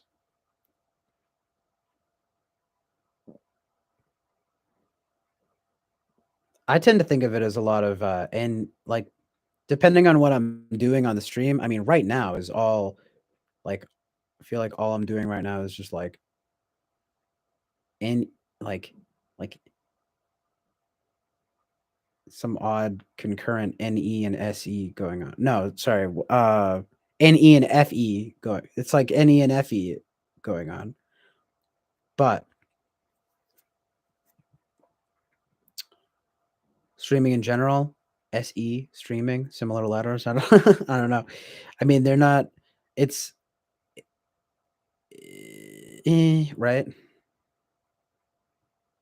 But I know what you mean. Ash says, if you're not NI Dom, you're NE Dom, and you're not ENTP. Ta-da! Just TI'd your ass. Oh, here says SI. Well, yeah, I meant the function slot, the function placement. I mean the function placement. Spear says SI is a relaxed function in the homeostasis of the body type way. I mean, because it's like, I mean, again, though, back to like I always felt like I could relate to Eric's conception of SI, like and like relating to that element, and like even down to a really very specific degree that of this idea of like needing like he literally said it verbatim, and I was like, damn, that's like fucking the mindset because he realized it was a bad mindset, and it's a mindset that like I don't want to have, which is this idea of like, someone else needs to tend to my SI or something like, so, I'm going to have a girlfriend, or a wife or something eventually. It's like if I ever can land one, right? And fucking, have her deal with all my SI shit, have my pilgrim wife, have my pilgrim ISTJ wife, doing all my SE shit. So I don't have to, I mean, did I say that? I meant to say it, doing all my SI shit. So I don't have to deal with it.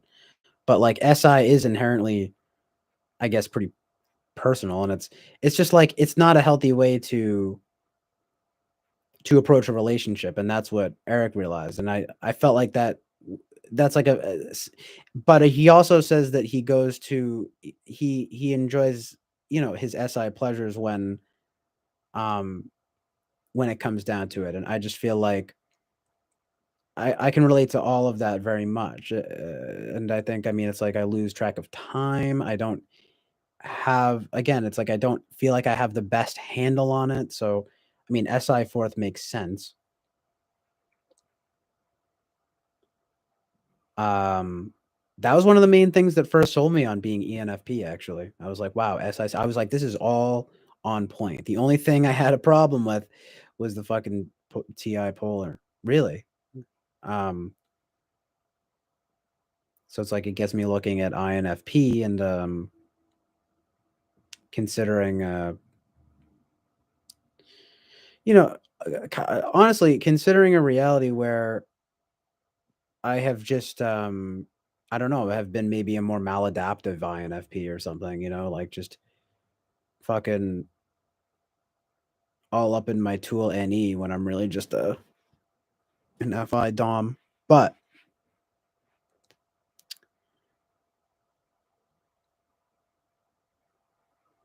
there's a lot there that doesn't add up either. And that's what Ash is getting into here. Hold on one sec. Ash says Peter says oh wait, hold on.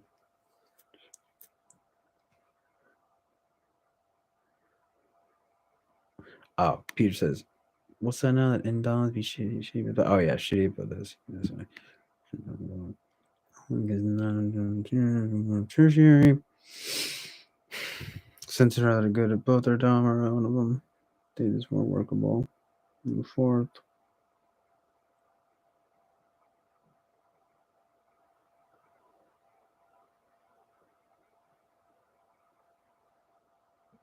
Dude, but INFP are good at SI.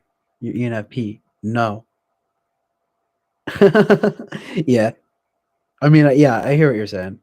So how does INFP, just out of curiosity, like how does tertiary INFP manifest? Like, I mean, sorry, how does I'm getting tired here.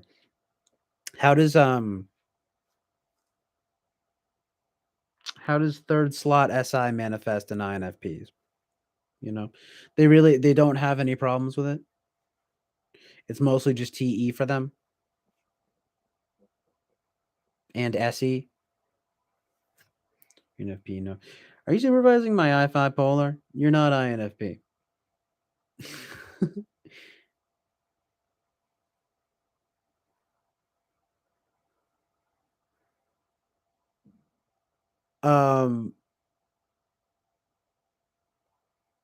I mean, I haven't addressed it yet. Although I mean, it's not even like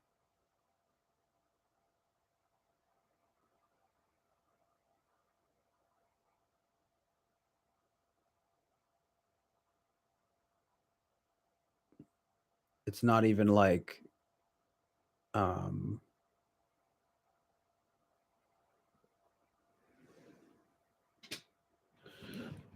I mean, it's like, yeah, some of the shit you said, it seems kind of quote unquote FI polar, but I mean, it's not like I mean,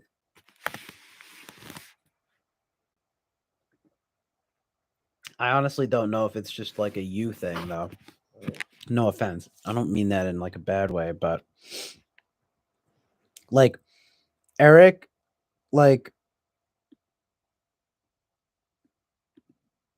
will like not saying that you don't. I mean, and it's not. It's like probably a pretty silly metric to like judge this way, but like just like for example, like Eric, um, he'll like come in here and like whether I'm on his stream or he's in here, like I mean, he is like very good with FE stuff, like and like he knows like but it also seems pretty genuine. Maybe that's just because he's older. I mean, he's probably he's over double your age, so I mean, there is that. But like, well, and it's funny though because you did at the very beginning compare me to Eric, which is really very funny because like maybe that's why he doesn't criticize me, right? But I mean, and you know, you explained yourself. It's like, oh, you know, fucking, I, you know, relate and etc. But you just like would not like Eric would just like never. Eric would never do this to me. I'm just kidding, but Eric would just never like be like, oh yeah, like you know, fucking, you're a deadbeat bum or whatever. Even though you are calling both of us that. But I don't know what that is. I don't know if that's polar FI or because that's not your own. I mean, because it's like, it kind of is though. But it could just be a you thing. You know what I mean? Like, again, it's like not everything is type. It's everything else. For INFPs, wait, bruh. Well, I believe you're any Dom even just from the amount of chats you send, or messages you send. I can understand. Sometimes I find myself in Eric's chat, like just like, I mean, I will try to be pretty mindful about it, but like I will find myself sometimes sending like many messages, and I'll be like, "LOL, I'm kind of taking up the chat here." But honestly, it winds up working well. I mean, usually that happens when there's like a lull in the chat anyway. You know what I mean? But you know, where you're just like seeing a bunch of my like messages, just like 10 like 10 messages from me like taking up the screen. So funny. But I'm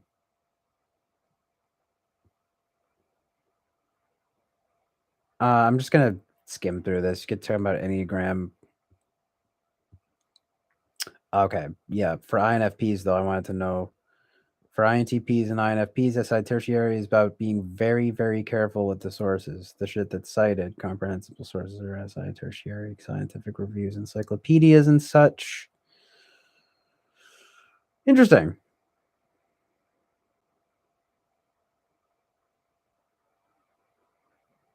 I can see that.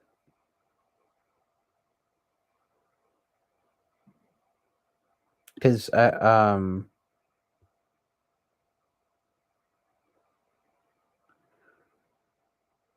might be a stretch to say that I'm very, very careful with sources. I mean,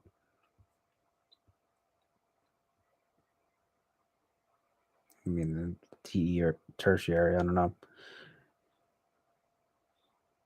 Genzennial says, yeah, Peter, this guy sounds like me when I was 20. I might be INTP or he ISTP. Lol.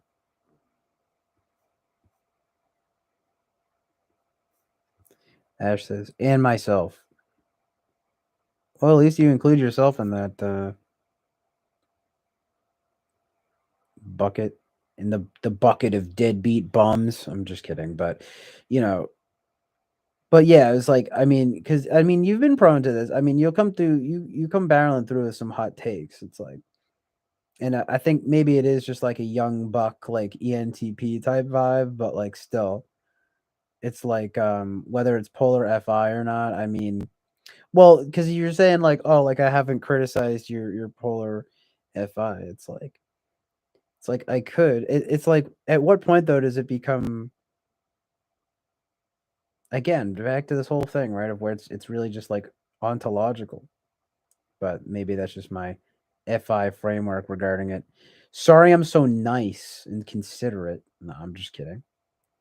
Also, very true that I'm not as nice as I don't know. I mean, I'm pretty nice, but it's just like you know how it is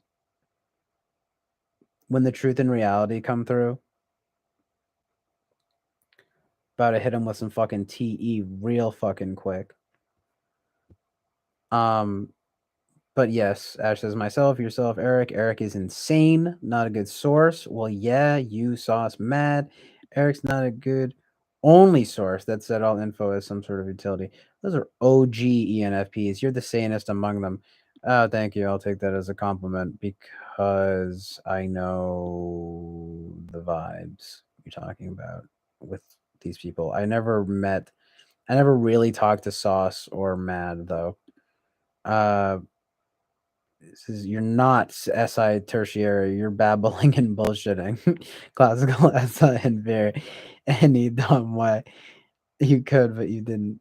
I could what? But I didn't.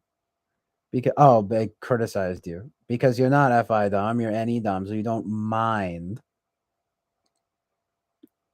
Well, I wasn't. It's not like I was exactly happy about the personal critiques on my. I guess one of the other things you're like, you wasted a decade, and then I'm like, well, it's more like 5 out of 10 years, which is not necessarily bullshitting, but I love babbling. Don't you love babbling and bullshitting? I don't think I necessarily bullshit. I do think out loud though. It's funny though because a teacher, it's actually hilariously relevant because it was in math. It wasn't because I was bad at it, but because I didn't do the homework. And there was one time in 8th grade where I got caught by my English teacher copying my friend's math homework. And then when the math teacher, I don't know what I said to him, but he was like, CJ, he's like, listen, it's like, you're an excellent bullshitter. He's like, but I know. It's like, you didn't do the homework and like, you weren't. Because I think I probably said that I was comparing my answers. I was like, I was checking to make sure I got the right answers. And then he was just like, he's just like, CJ, you're an excellent bullshitter, but I know. He's like, but you clearly cheated. I'm just like, no, I didn't cheat. I'm not a cheater. But no, I think I was just like, yeah, I was just copying his homework. Sorry, Mr. Murphy. That was his name. He was kind of chill. He was pretty funny too. In fact, he might have been ENTP.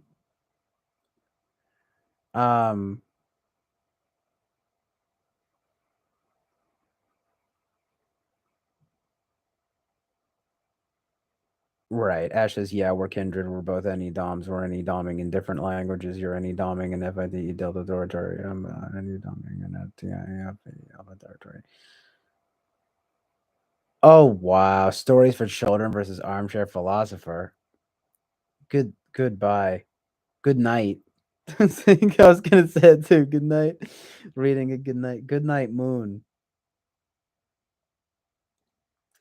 Well, I mean, honestly, if I wanted to write stories for children, I could do it. But right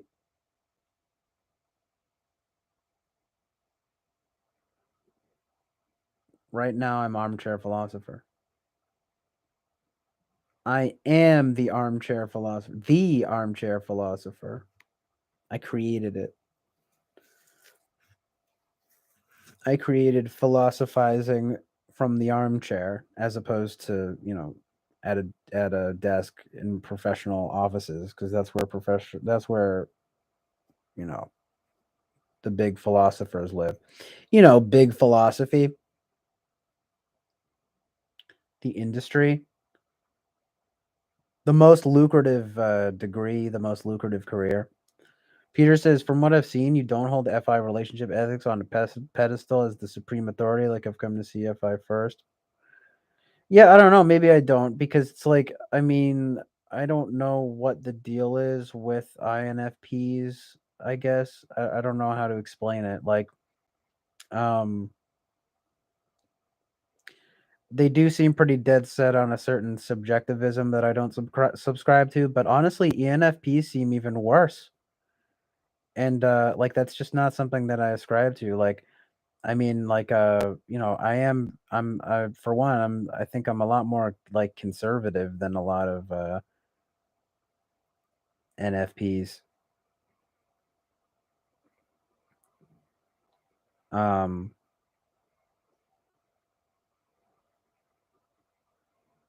actually, the thing is, me and Eric are Alpha Quadra.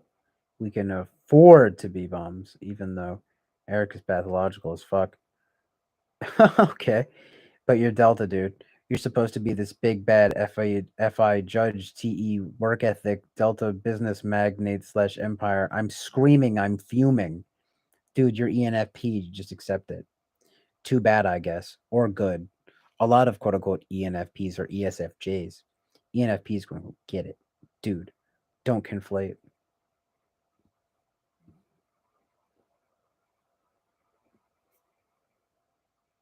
Well, it is, I think, part of my FI values to be more, to have a sort of quote unquote conservative sensibility. You know what I mean? Because, as Eric would say, it's instrumentally valued.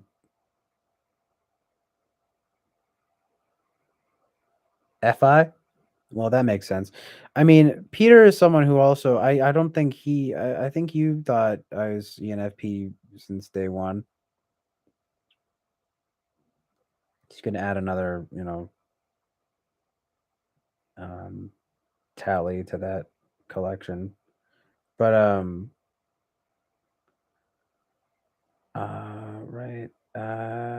What am I? But yeah, if you're talking about conflating the conservatism thing, I mean, yeah, I don't know. I know what you mean, because it's like it could very well much. I mean, it could very well be a composite of the very same functions. That's my whole thing. As I've always conceived, I've been thinking of myself lately as some sort of like rogue XNFP because, you know, it just seems like there are a lot of like, you know, what I consider to be FI morals and values that it's not this fucking morally relativistic bullshit.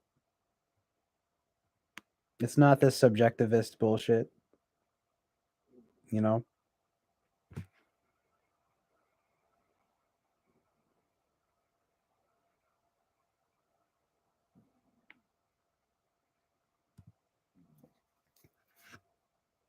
So I think that's what makes me a bit of a rogue ex NFP.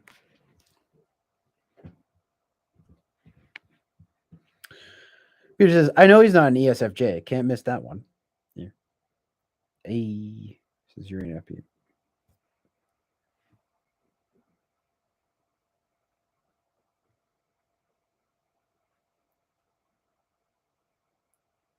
Yeah, my FE is pretty good though.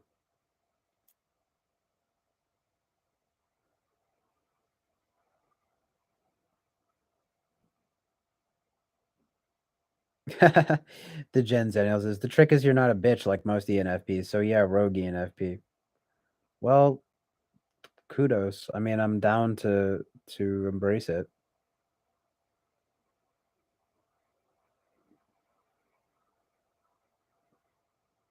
Polar TI though is just a tough pill to swallow for me, I think. It's just some sort of idea of not being logically objective that I can't that because it's like I don't I value that. I value objective logic like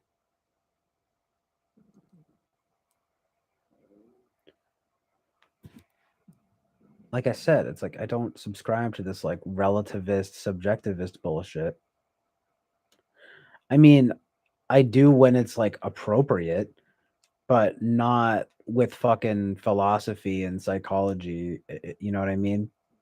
I mean, I know that these things aren't you might say they're not the quote unquote hard sciences, but so maybe in my own way, it is a kind of NFP thing to try to make these soft sciences into hard sciences. But I would say I think of those things as being like, much more objective, and it's not.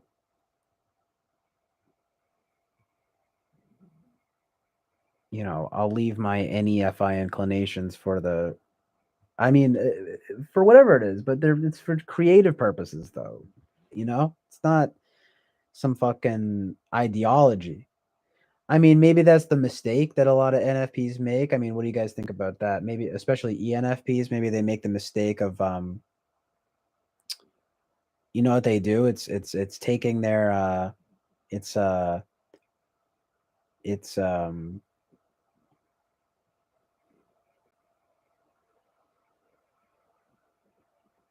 pathologizing their own. I mean, it's like taking their own ontology and making it into a philosophy.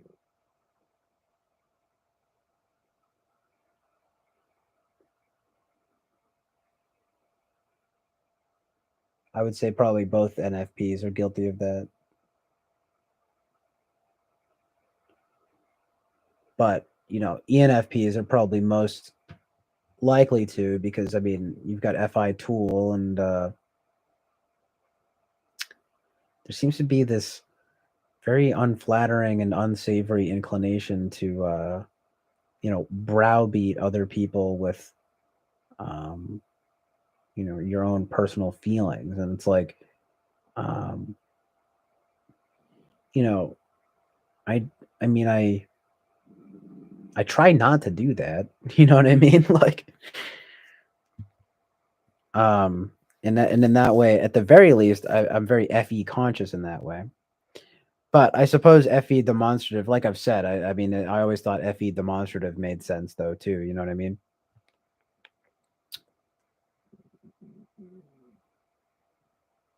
But anyway, oh right, yeah, yeah. Okay, hold on, it's a bit. I have to catch up a little bit here. I'm only a few minutes behind here. It's not bad, but just to catch up here. Ash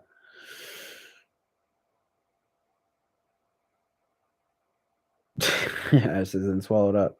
Peter says, keep on aspirationally gathering SI data points until you feel it supports your intuitive ideations.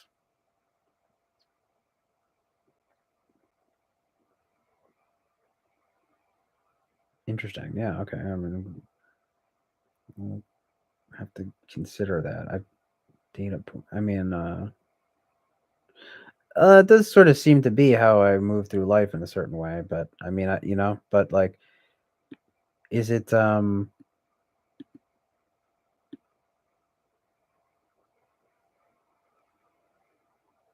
I guess that's a good way that's at least one of the many ways to become more integrated if I am an ENFP.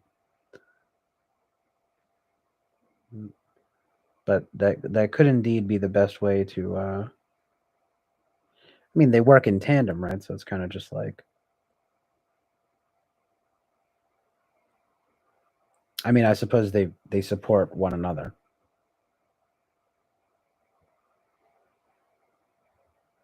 But it's like aspirational as well, whatever. I don't want to get too hung up on this, but because it's like, I'll read some more about this later or something. Ash says it's not logically objective. Lol, Lumphao. Well, if you're about to take the same issue with TI that I do, I don't know. Jenzennial says in the whiny bitch sense, not angry bitch. Right, right. I can be a whiny bitch though. You'll have to, close out of the stream if I get on that type of wavelength. And surprise, I mean, I can get angry too, but get that. I kind of have that Enneagram 9 thing though, of like long fuse, big explosion. Ash says no, TI is not that, but that's TI. It's literally just schematic representations and theories. Facts and logic are TE, not TI. Well, that's what I always, think and say, but it's like that's not the. I mean, at the very least, it's not so much the Eric and TWFP model, but I imagine you're sort of rebutting these claims, so you probably wouldn't agree with that. Because TI is congruent with the theory. True though, yeah. Peter says that I'm not subscribing to this relativist, subjectivist. It to me is TI 7th. Really, that's That's interesting. What makes you say that, Peter? That's interesting. Ash says Ti Polar's quote unquote theory dogma. Ideology, straight up. That's what Ti is. Ti is theory dogma. It's not facts and logic. That's Te. Well, I mean, I always think of it as like Ti is the system and Te is the end result. I think it was me and Peter who were talking about who were just talking about this. Oh yeah, it was about Ti soundness versus Te cogency. I mean theory dogma though. I mean, in the sense that Ti is very discerning though. It's not like unwarranted. I mean, it's believe me, I tend to think of Te as being more objective myself, but again, it's like that's not how like Eric and TWFP seem to conceive of it. I mean, it's not it seems to not be definitionally considered in this way. Like I always thought it was more like subjective logic, but a lot of people here say it's objective logic. Anyway, Peter says my first big roadblock was determining between second and seventh as well.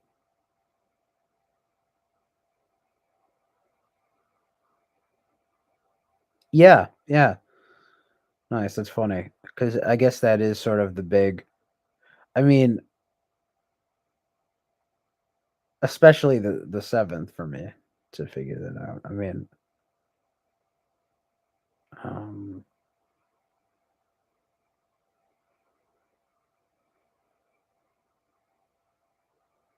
yeah, second. I'm not so sure, but I can understand that. Yeah, but seventh, especially. Peter says your consistent consecutive musing on what your type is you live streaming in any broadcast. Well, again, this what I that's what I thought. That's what I think. I mean, it's what I think. Literally, out loud, thinking out loud. I mean, that's what I feel like, NE basically is. That's why I never really, doubted that. Some people might have had me doubt that, but a little bit, you know what I mean? But, oh, I don't think so. I mean, I think it's NE all the way.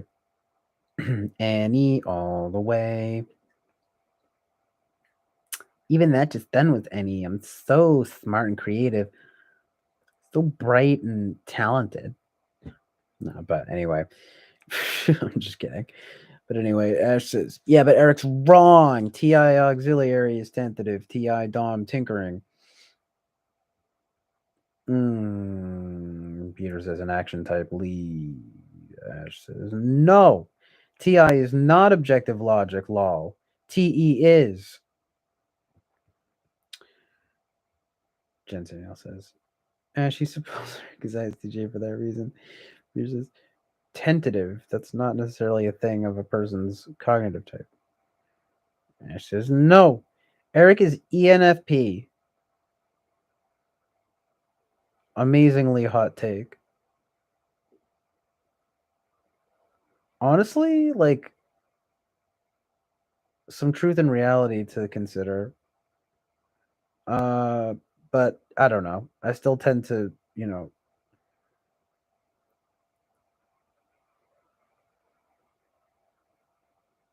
I mean, I could see him being I don't know. I feel like I can see the FE third. But if not at least, I can see the TI tool, but I feel like I can definitely see the FE third. But that's interesting to consider because it's like it could be like a similar situation of mine where the FE, I mean, where the where the FE is demonstrative, you know. So in other words, like, you know, you can be pretty good at it. It's just not your preferred mode, so to speak. But you know, certainly doable. In fact, potentially, certainly, yeah, like certainly more than doable. But anyway, you're gonna be a censor, not idiot.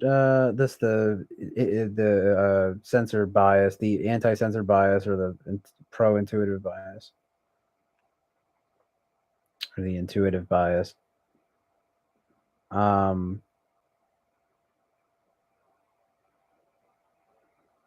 Yeah, Ginzenos is interesting. Dot dot dot. But yeah, as why is that? What's the whole issue? The SI, the censored thing. Did I say what? Did I do that? What did I say? I don't know. Just dude, that's the whole issue. You can be a censor and not an idiot. You can be an intuitive and an idiot. Be INTP and an idiot. You can be ESFP and a genius. Sooner people stop complaining that shit, but sooner we can get an accurate picture. Because wrong and is an ENTP. I maybe you say ENFP.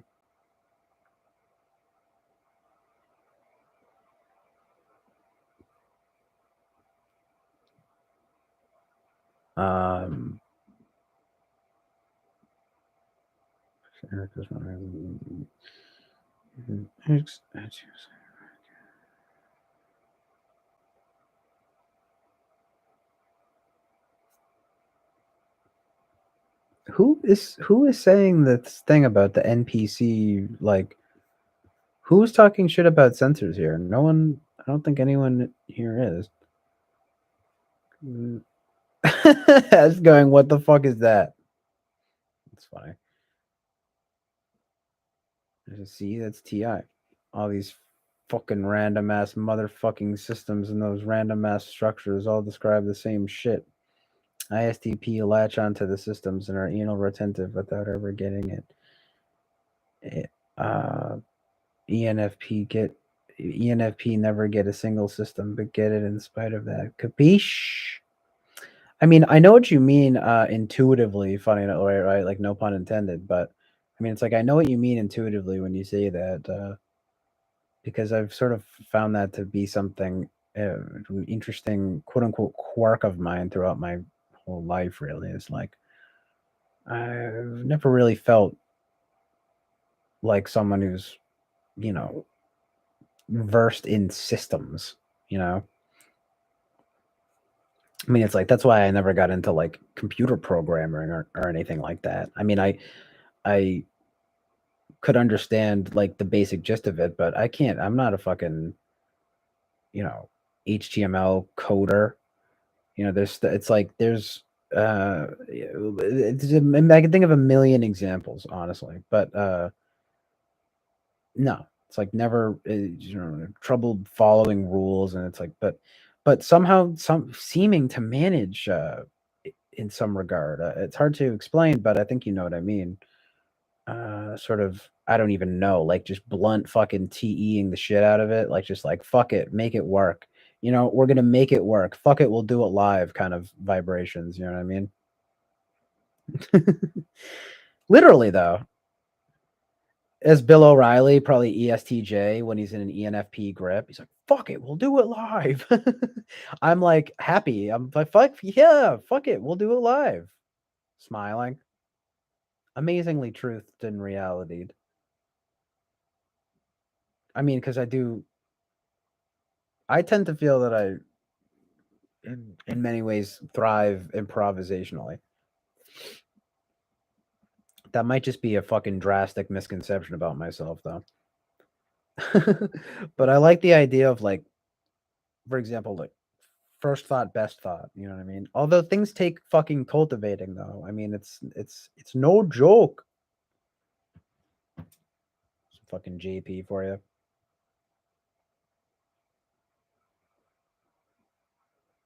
I tend to think of it though. I mean, even my whole stuff about like art and morality. I mean, that again, it's like I think of it as being very FI. Like, but it might be FI tool. It's just NE tool kind of makes sense too, though. Fucking TI polar, SE polar makes more sense than TI polar. But again, I mean, we're talking about these models here where, yeah, my TI, no lack of TI knowledge is showing here because it's like I don't know the system so much, right? I mean, that's itself could even be, lend itself to a polar TI diagnosis, an ENFP diagnosis. But yeah, polar TI diagnosis.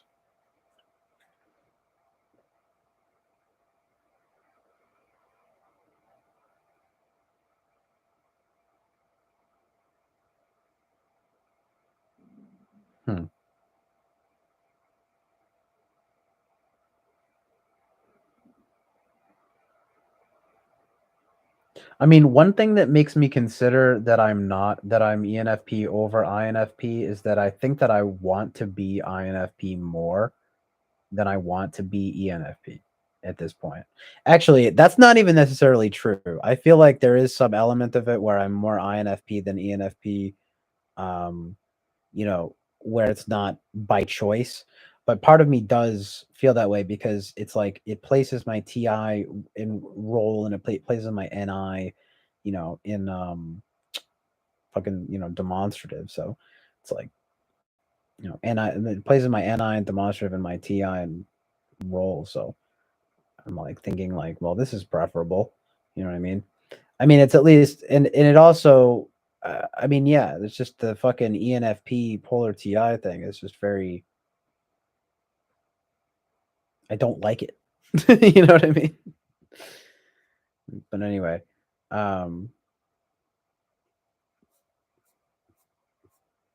so many messages. I'm reading what you guys are saying. I'm just gonna choose a few things. I'm gonna be discerning. It's me being TI discerning. No, I'm just kidding. It's more like fucking. I don't even know. Probably FI discerning. Can't help it, right? Can't help you type. Kind of rhymed. Pretty good. Amazing.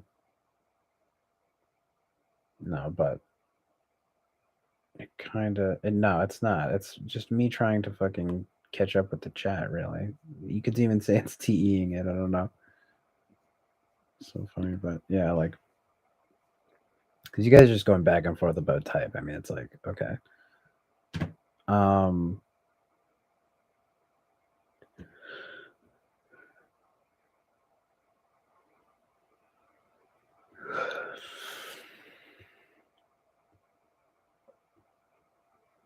Good lord.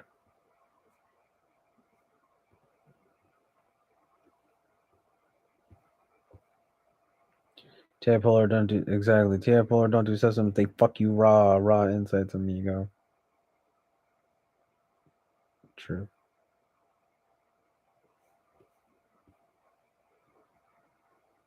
Truth.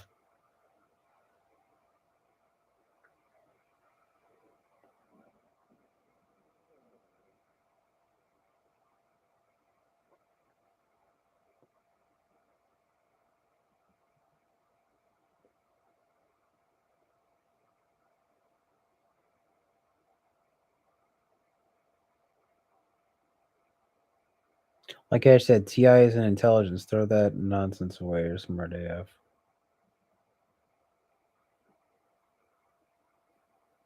Yeah, all right. Well, thanks. I'm gonna have to do some shit for work. And he seconds that. Yeah, thank you.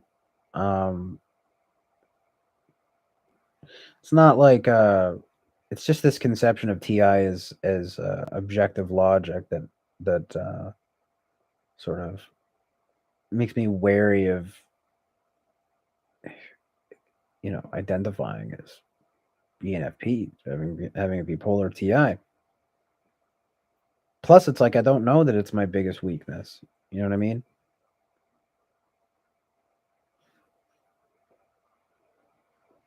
I mean, again, it kind of just feels like SE is my biggest weakness. Like SE into Well, I don't know. Yeah, SE and SI.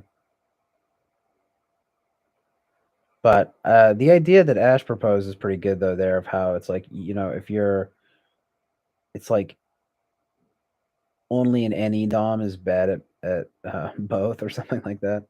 Only an any dom is bad at both SE and SI. So I mean that makes sense. And he says he's like, and you're not ENTP, so you're ENFP.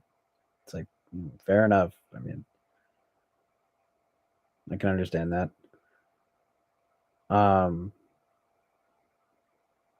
Peter says, I do dogma style the tentative format. It says this could possibly be without being considered a hallway. Says it's Eric bullshit. It's not true.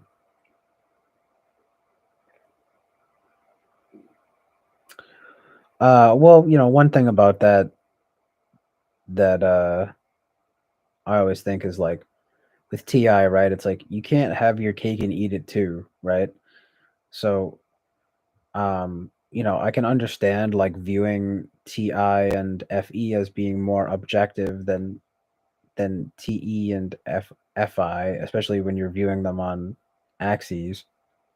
Um, but I tend to think, well, okay, like nobody is as perfect as something like what TIFE can suggest when you look at it in that way, like this kind of, you know, this truthful, it's like, objectively correct and socially acceptable. You know what I mean? Or like whatever, this like blend of the two that it's like somehow perfect.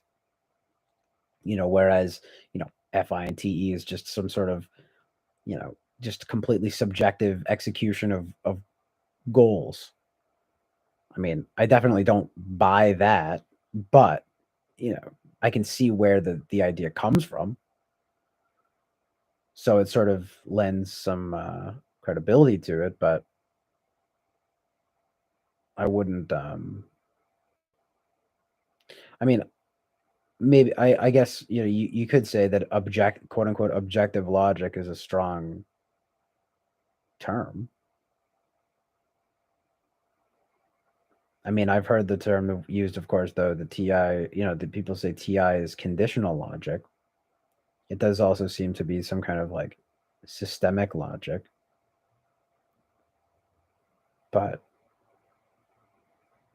maybe not objective logic or even necessarily true logic. But it does seem to be the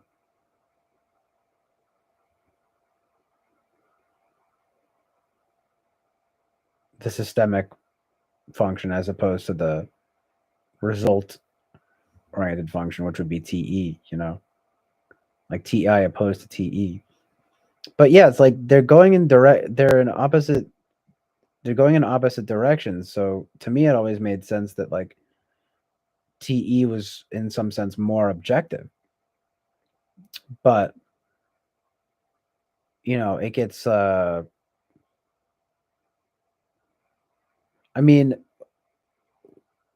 TE seems to be related to efficiency, and TI seems to be related to accuracy.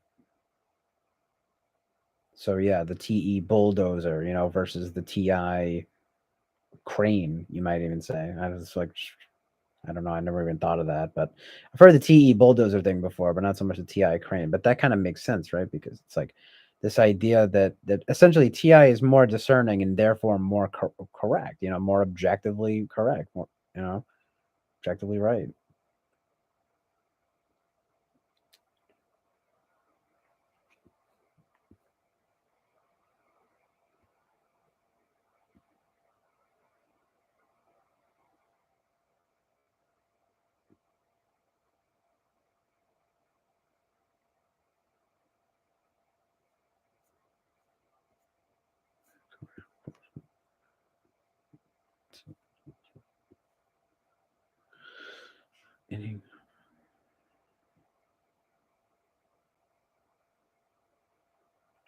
Big 5 is for Peterson fanboys. Drop that shit.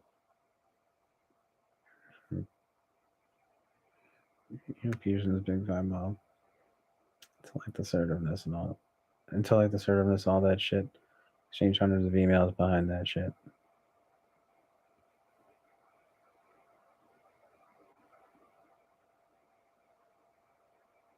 Yeah, I mean, I'm inclined to agree with Peter on this aspect of saying, nah, I find something of use with most systems that actually tried. I don't know if you meant to say that I actually tried or that actually tried it. But either way, I know what you mean. I mean, I don't think I've found a system where I couldn't find some use behind it. I don't know if that's TE. Maybe that's the same with you, Peter. I don't know. Maybe it's TE or something, but and FI, right? It's like finding this use or this utility.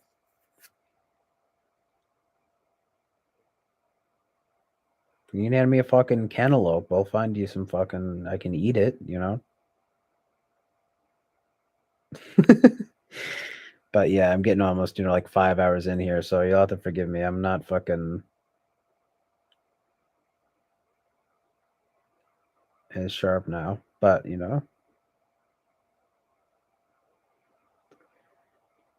So Ash behind that version of you weren't a fan of Big 5, but you like that one version of Peterson's Big 5.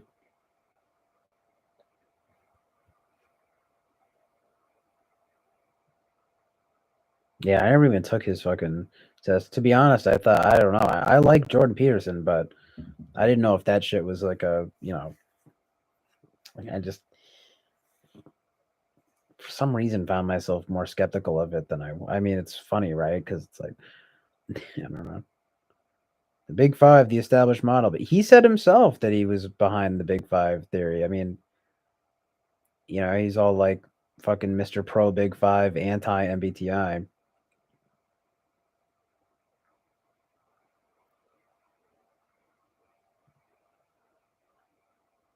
He's probably not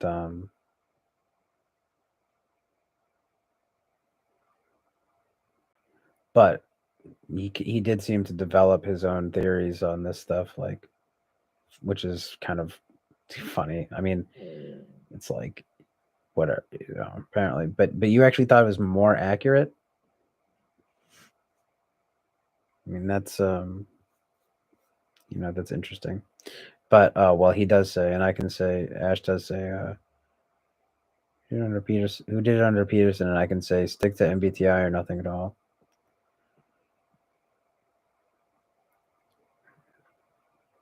Maps.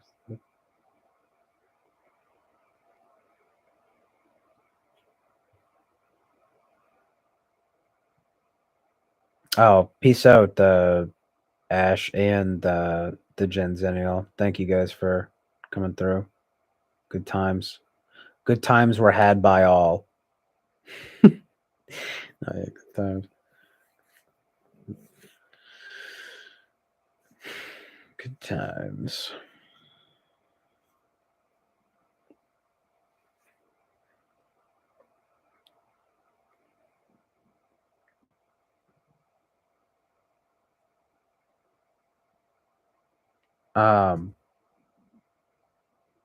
Nice. What's up, Fly Guy? Good. The Big 5. Oh, true. We'll do, Ash says a bunch of stuff about Peterson. So you don't like Peterson? Like, what the? Like, conflicting messages here, but I mean that NI knowing though, right? I mean, it can be deep. It is pretty deep, isn't it? I mean, I don't know. It seems pretty deep. Not necessarily with him, but I mean, kind of though. But in general.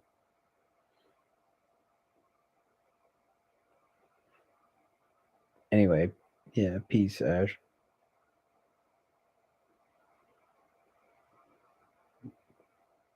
Um. Right, though. Fly Guy says, good. The Big Five heretic is leaving. Big Five superior, MBTI inferior.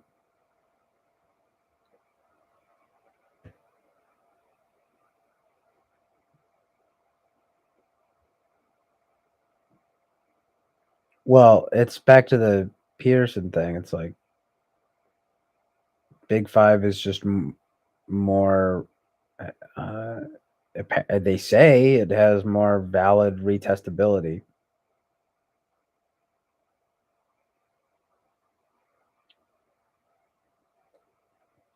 That's like the main thing.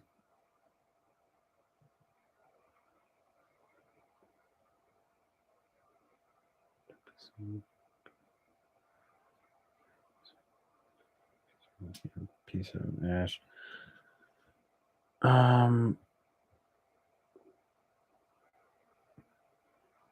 Piece of ash.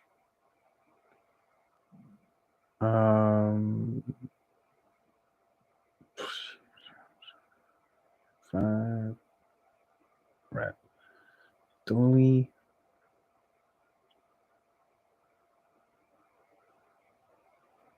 No, it's just we were talking about Peterson. I know it's not a Peterson thing. It's just related. Find some Enneagrams. I gotta eat something.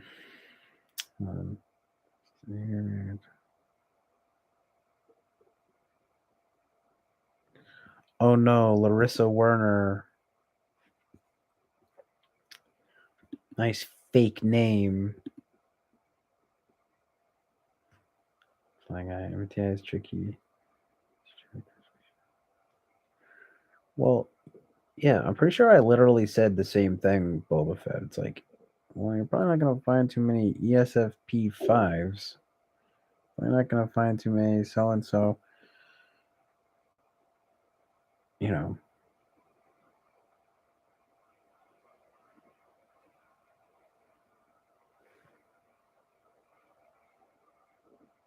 I mean,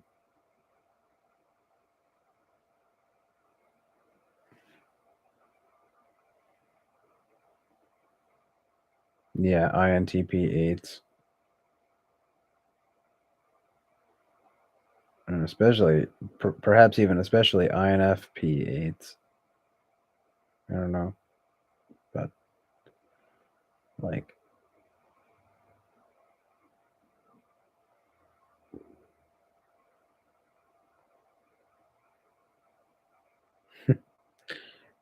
ISFJ 8s.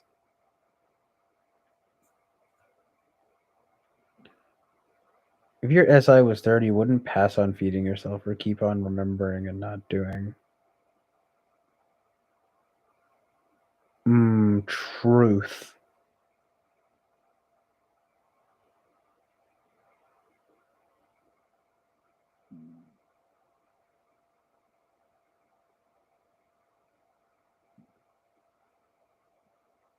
I think it's the INFP.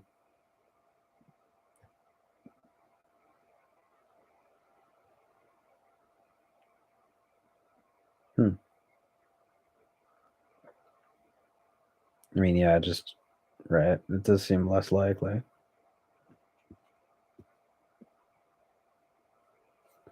mean, there are others you could think of. It just fucking been going for like 5 hours now, so. But Ash came in and particular, well, Gen Zennial too, but Ash was really providing a lot of fucking fuel for conversation there for a while. Just a lot of fucking type talk. Well, it started up. It was type talk and life talk. I mean,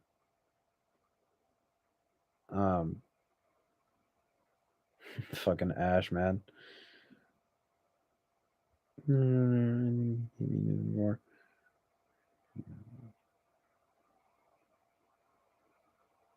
Oh shit! Eric Thor just dropped a vid on it. No shit. Well, that was the thing I started off talking about, actually. led into some. It's been a lot of this whole thing is just this has just been me talking my ass off and interacting with the chat. Like I started off talking about like type place stuff. I started getting into like, you know, fucking sex and gender and race. And then it turned into it kind of Ash came back into type, turned into type talks, life talks. Now we're kind of just this is the chill down period.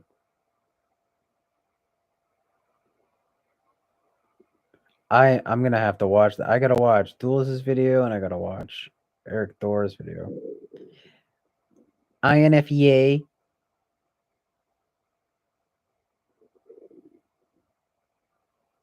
Eric Thor, man.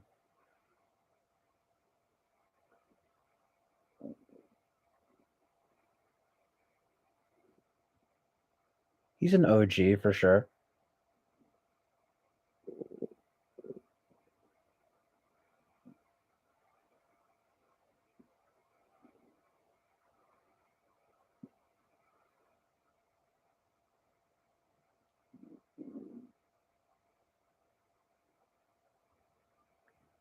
Wow. Yeah.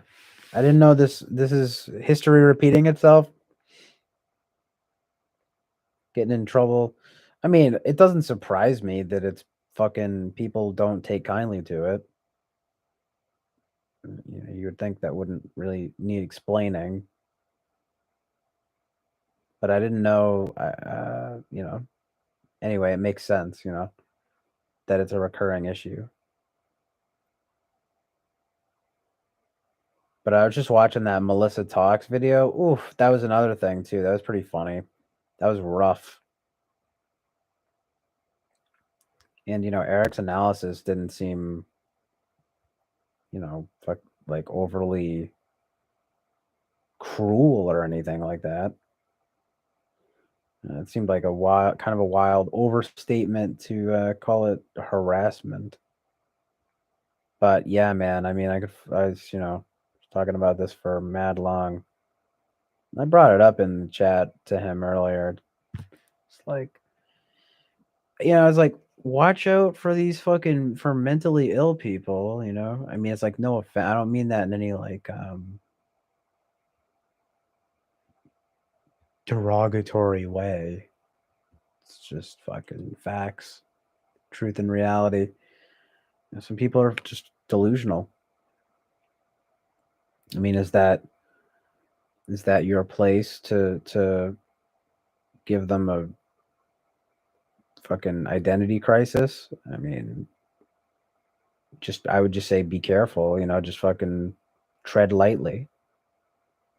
You know, be discerning. Find people who I mean, it was interesting though, because then he was like, well, how do I find out? Like, you know, how do I see who's not crazy? He was saying like, oh, like, you know, pathologizing, like it's I don't want to pathologize people and um um what else was you know, whatever else I just said. And it was just like, oh right, like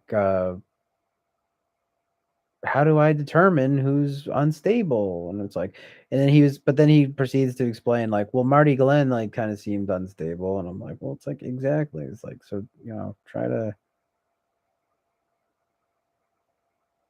like pick your battles carefully. I mean, at the very least, I don't know, to whatever the motivation has to be, whether it's to prevent drama or what I would think would be the intrinsic value here, which would be to fucking not, you know, shatter someone's sense of identity or something.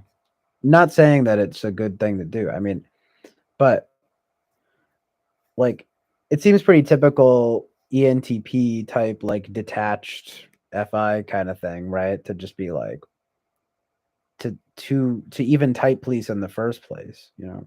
It's something that like I imagine only like, you know, ENTPs and maybe like I don't know, like ESTJs or ENTJs and like doing. I mean, I feel like a lot of other people would be inclined to just kind of be like, eh.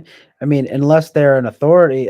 That's where Eric has some decent discernment here. You know, he talked about it at the end of his last stream. It's like when he's not just going to go after some random YouTubers. Usually, people who sort of posit themselves as authorities on typology. That's what I think makes it, good entertainment. It's like, don't be surprised though when people's quote unquote FI gets involved, and more than that, their actual psychology, you know.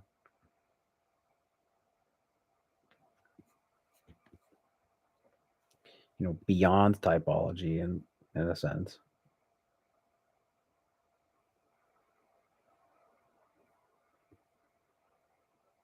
But that's my rant on that.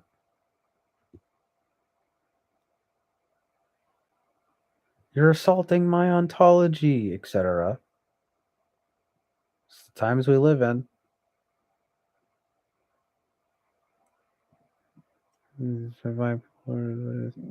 I would just say try to focus on people who are more detached from it rather than attached. I mean, maybe that's a little harder to discern, though, I will say. Typically, FI polar is what it is, and I would assume from what I can glean, the Thor doing a vid, he's giving FI finger wag at it all. Yeah, I mean, I saw Duels doing a video. I was like immediately knowing that he's an INFP, thinking he's gonna give an FI finger wag. I understand. I bet Thor does the same thing. Thor. Like he says, his mom said something when I was harassing the Gen Zennial. Peter Denji. Hold on, yeah, biggest hindrance. FI 7th. Figures. Person's type. It's basically a way to.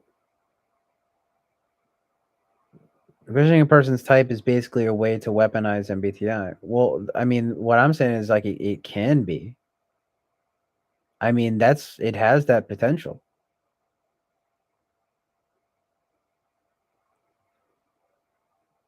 I mean, it can go from a fun game to someone's fucking life. To someone's identity at the very least, very quickly. I mean, it's very obvious. Why does this keep happening? I turn on notifications. It's fucking freezing down here. I don't understand why.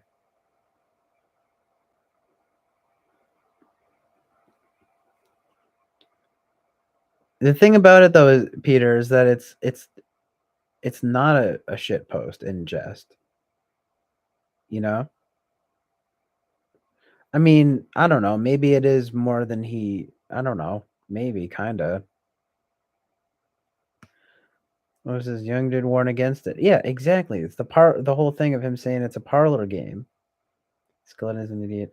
Flying Guy says when it comes to legalized shit, you don't even have to worry about being right or like bothering healthy, reasonable people.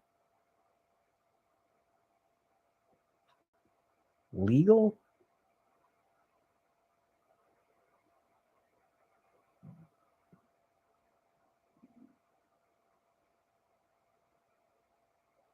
Well, weaponized it illegal should if you give them the ammo to. I mean, I guess you could be like, this is slander, but like, it's stupid. Only bully easy targets, understood. No, just people who focus your target on people who posit themselves as authorities on the matter. I mean, it's not like you shouldn't have to fucking address objective reality, but I'm just saying, literally, it's kind of playing a dangerous game, you know? Like,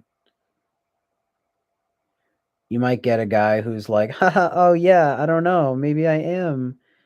I thought I was ENTP, but I guess maybe I'm actually ISFP or whatever, right? And they just like don't care. But like, maybe if I mean, right? But it's like, it's a pretty big difference. What's going on there, big guy? Like, something's off. This is Misfit Island, aka Johnny. Like I says, what I've found, unless the person is very open-minded and receptive to a critique of their type, then you will always trigger a cognitive dissonance within them. Yeah. Well, like that's the term. Yeah. Peter says, I state like a shitpost as it's not anything that Eric could / would use as a definitive way of declaring what he understands the other's type to be. It's not admissible in TI court.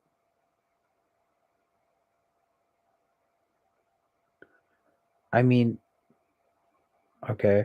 Fly Guy says you're messing with their identity, self-perception, whether you're right or not, you will rustle their jimmies. Precisely. Literally precisely.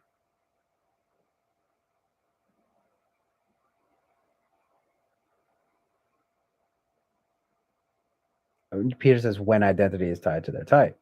Like I said, type is identity. Boba Fett says it shouldn't be. And I agree with all three of you.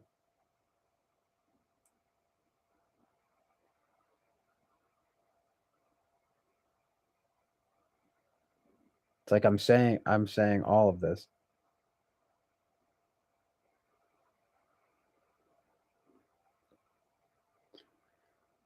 It's like I'm not saying people should, but they do. And it's only natural that they do. It's about personality.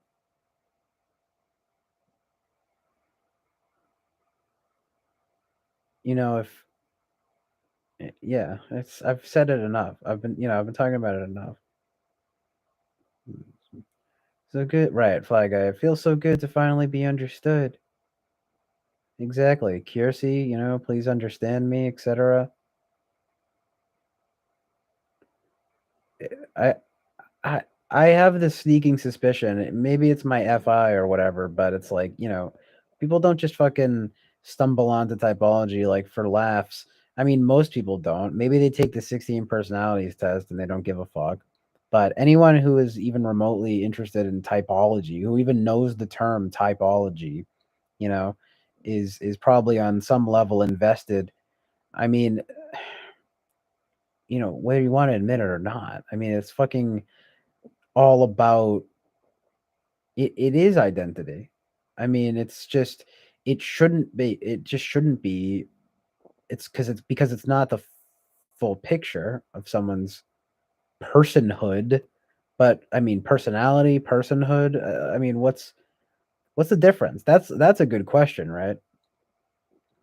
I mean, I guess you could say maybe personality versus humanity, but then you're getting real like silly with it. It's like you might as well call a spade a spade. Like this shit is identity. I mean, I said this earlier that I guarantee that like if tomorrow mainstream, if like typology became totally mainstream, that it would very quickly devolve just like everything else into identity politics and it would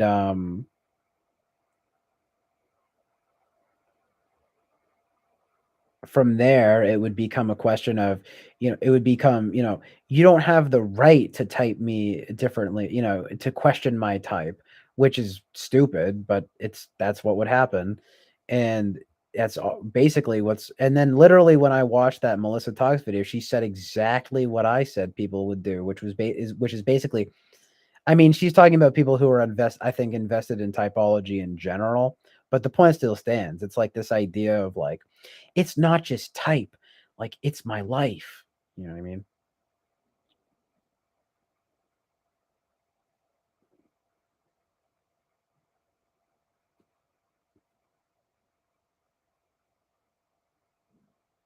This is why I always ready to contest to get free time. I guess it's marketed, sold. It's marketed, sold in describe right. It's marketed, sold, described as your identity, who you are. People say I'm INFP or ESTP.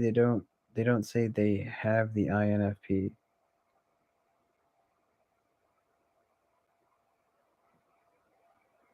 Oh, that's true.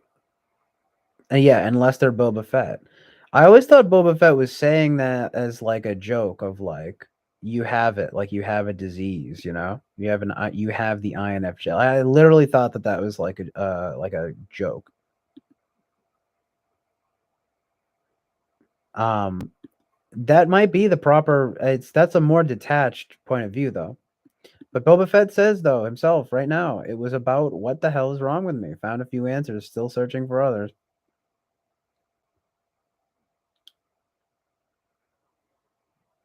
I mean, for me, I found out about personality type by accident, you know? I mean, it's like a lot of people, you know, I found the 16 personalities test, fucking took it, and I was like, "Whoa, this is me." And the rest is history. Ash is coming through hot. He's back. Don't strong me. I know the shit you diss me on. The power of 10. It's key shit I struggle with right now, but I can easily punk Big 5 MTI and side credibility with magic. I mean, it is kind of magical, but that's a bold claim. It's Ash with the bold claims. Typology is mainstream. It's really not, though, dude. It's really not. MBTI is kind of mainstream, you know. Fucking 16personalities.com is mainstream. Frank James is probably the most known, you know, I wouldn't say he's mainstream, but he's the most mainstream of the niche, you know. Bordering on that. I mean, if you look up fucking MBTI, you're gonna get some Frank James material. I would say it's you know,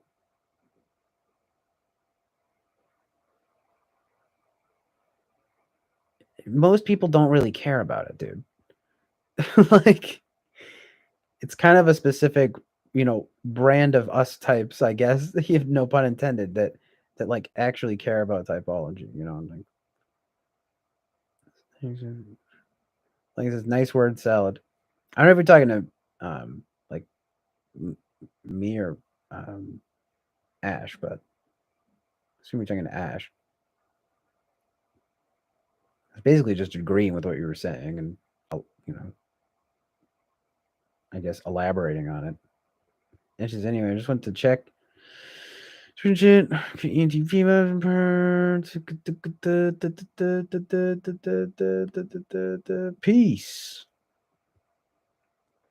And it is tied to what I understand is being spoken to. These are words to try and get at.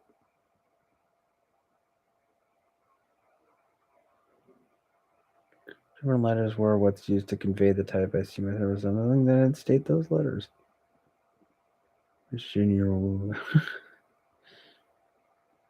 Well, Enneagram is much deeper. I insist on that.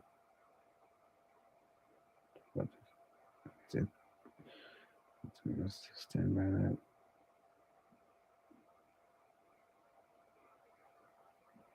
That's funny as you say that too. Yes, people have types. I stand by that. Never seen Tito AFP ever give someone else the ENTP or use an example of another person as ENTP, so I am doubtful whenever he's talking about someone else ENTP. Bumped into it. Oh, okay. Boba Fett says, I was doing a bit of research by myself before going to a shrink when I bumped into it. Found in a dark place. Very few IRL care to any extent. That's what I'm saying. I don't. I mean, you know, maybe Ash has a point that it's become slightly more mainstream, but that's like fucking, you know, it's not. I can't think of a good example, but you know, it's like, you know, it's like saying like kiwi is the most popular fruit or something like that, or like is a mainstream fruit. It's like it's really not one of the ones you hear about as much. Like typology, people know about Freud. They know a little bit about Jung. They know, you know, the basics and they know I have anxiety and depression, but they don't know about personality types. You know what I mean? Like that's something that you get into when you really want to know, like, the amazing truth and reality. And that's even if you, and that's before you ascend to the big brain take, which is that type is not real. It's after you've learned it all and you throw it all away after.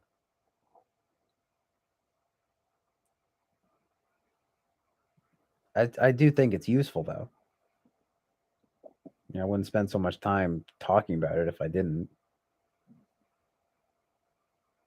Just looking at Enneagram because I noticed it was less meta in contrast to Jungian cognitive type.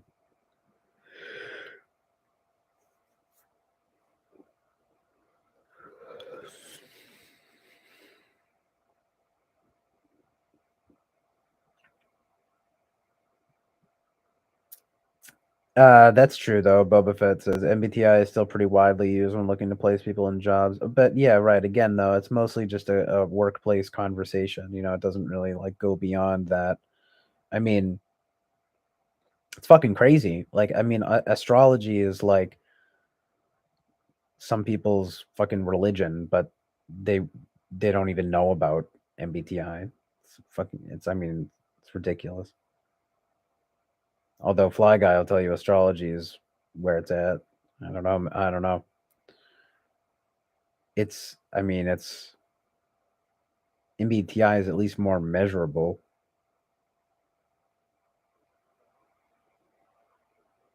It's typology in general is. Freud is a household name while Jung is comparatively unknown.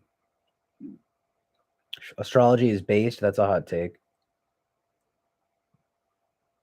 I do think there's, probably some validity to it. I mean, I don't know if it's. I sort of have mixed feelings about astrology, but I'll leave it at that. I do find, truth and reality in it though, to some degree.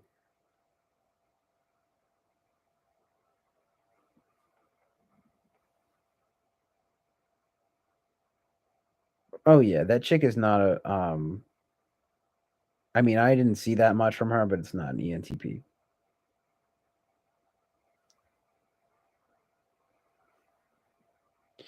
No, I remember you saying that, Fly Guy. I mean, it's probably. I just thought of that. I mean, I don't think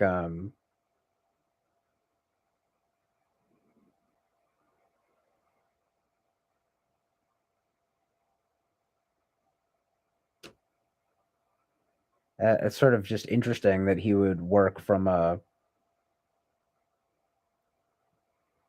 that framework going back to the like the new framework back to the old one.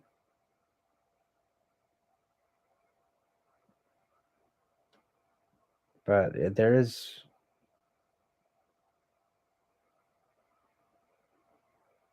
that is very interesting.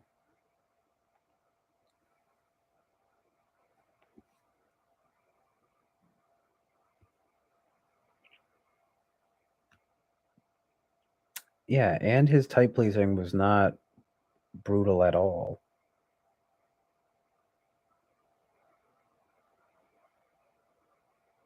But yeah, like I said, it's funny you say that when Young tried to make MBTI astrology in the end. So it's not really a hot take when the guy who invented function says the same.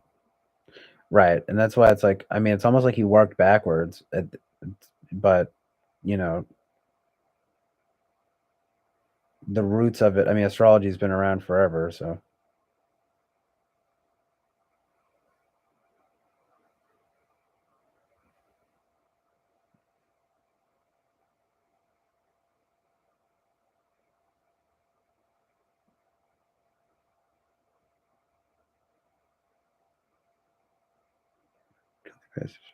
Astrology is those two.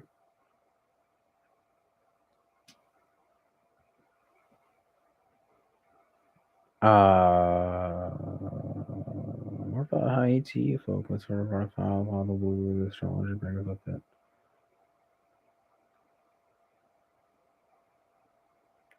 I mean, there is a lot of woo woo to it. So really, if you follow Young, either both are MBTI and astrology are valid, or neither are law. But most MBTI people either hate astrology or love MBTI.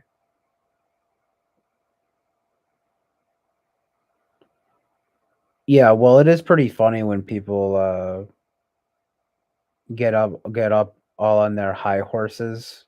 Like, well, I like go by the much more valid and testable MBTI as opposed to the utterly outlandish astrology.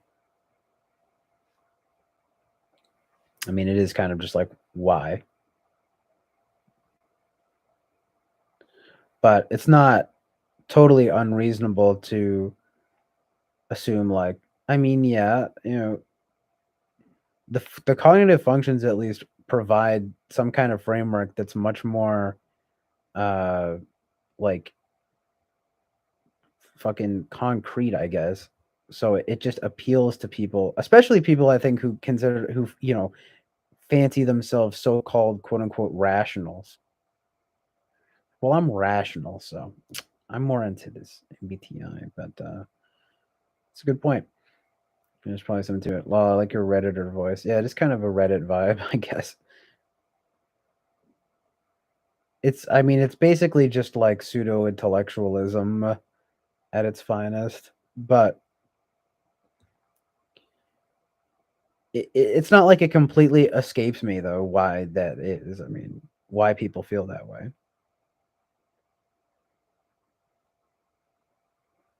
It has this feeling to it that it's more objective. But I think it is mostly just a feeling, especially when you consider the basis in Jung and his, focus on astrology. Like, and a lot of people don't know that.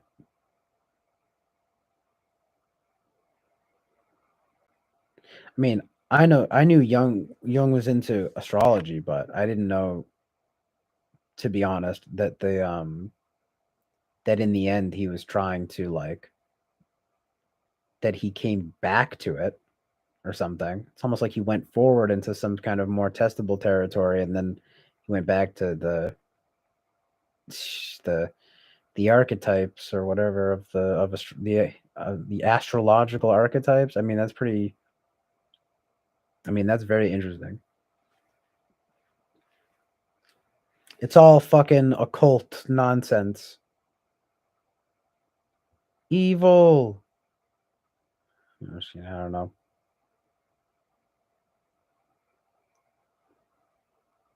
Hopefully not. Knock on wood. Even gaming, I'll at least check it out. Flying Guy says, I always wondered if Jung started from astrology and tried to make it into MBTI or if it was the other way around. That's a good question. I mean, well, it sounds like he started from astrology, tried to make it into MBTI, and then went back to astrology. If what you're saying is correct, like,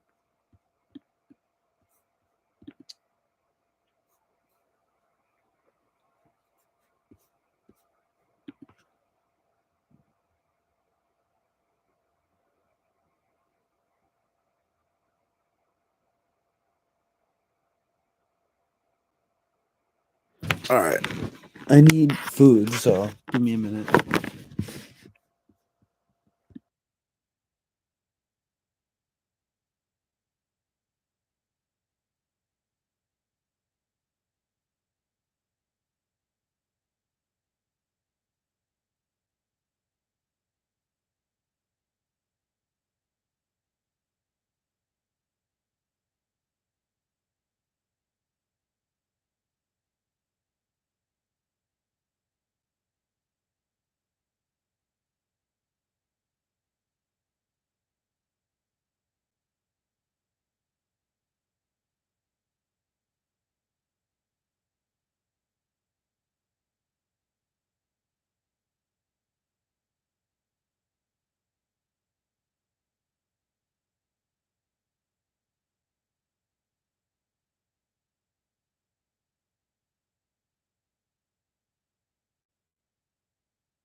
Yo, what up?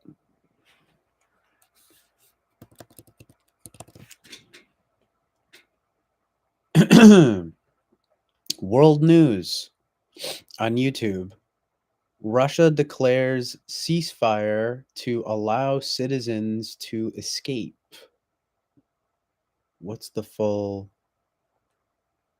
title? Russia declares ceasefire to allow citizens to escape Ukrainian cities. Yeah, you got me. It's because I have a crush on Lady Lou. Nah, I was actually just eating some chicken fingers and fries. I want to help Michael Smith with his 13-year-old ENTP son again. Oh, Michael Smith is here. Nice. What's up, dude? All right. Chat. Chat vibes. Yeah, this is the chill down period.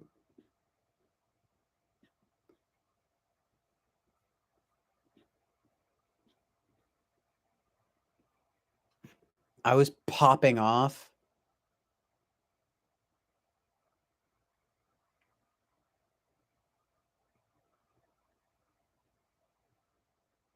Damn, though. He goes, on this very same video, they're also saying Russia, breaking news, Russia accelerates attacks across Ukraine. Civilian casualties rise after weekend of brutal bombardment. I mean, good Lord. Well, at least they're letting the casualties go. I mean, at least they're letting the civilians go now. My God.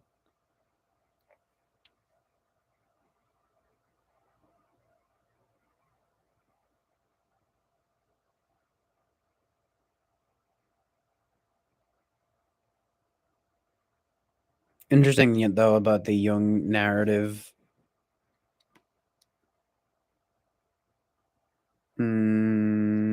What's up, Gemzennial?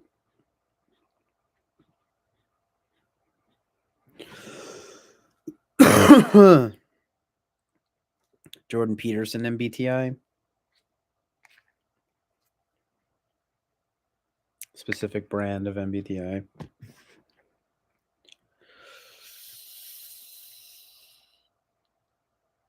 Amazingly deep state.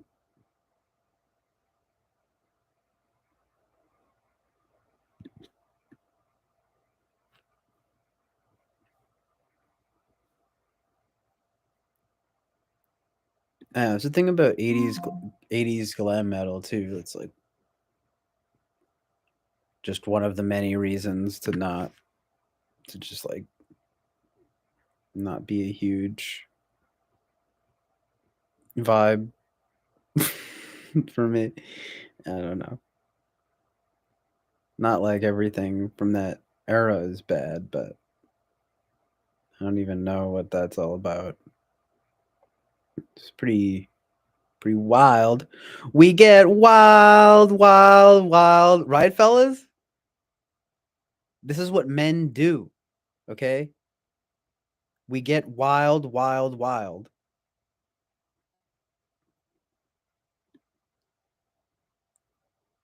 Come on, feel the noise. Girls, rock your boys. We get wild. Wild. That's actually the new theme song for the Chill Island Oasis of Truth and Reality. It's like the opposite. It's like the opposite of the vibes of the title. Amazingly not Chill Island Oasis of Truth and Reality. Amazingly, come on, feel the noise. Spelt like C-U-M. Come. It's all about just like coming, pure SE nonsense. We're gonna come. Come, come, come.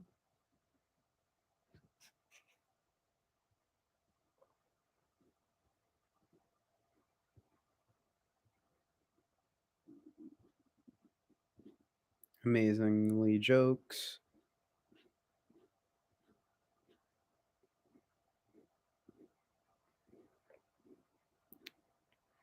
Yes, what's up, Michael Smith?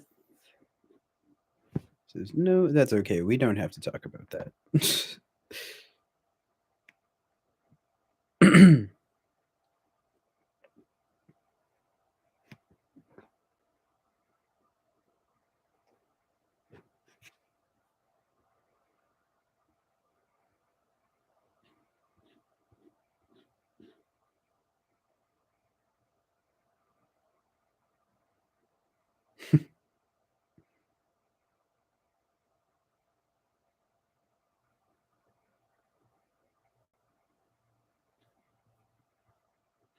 Amazingly racist.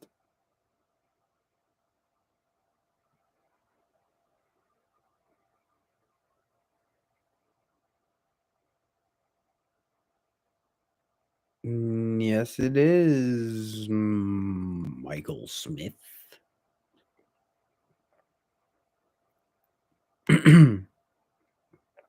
Yeah, almost 6 hours ago. I'm probably going to stop streaming pretty soon.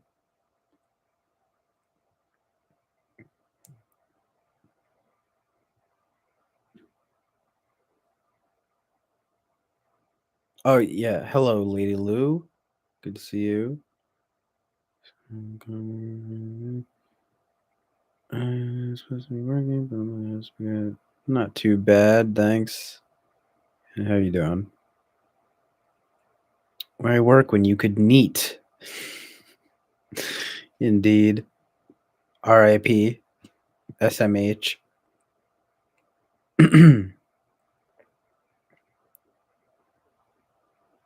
Russia, can you stop killing Ukrainian civilians? Kid, thanks.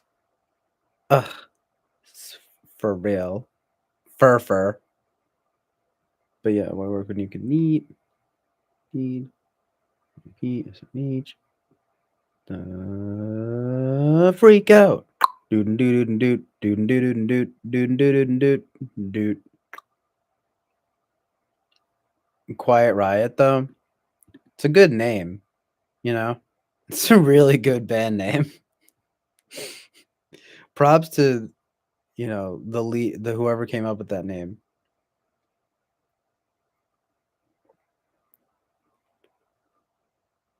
Queen's. Well, how do you pronounce that fucking name? Queensryche.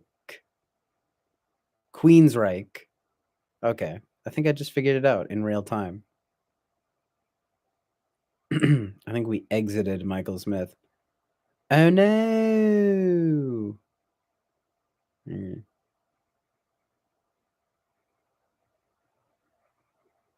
I'm gonna stop streaming.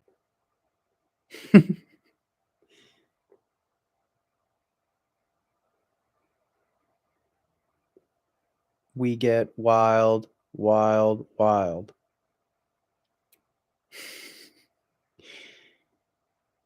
Two minutes to midnight.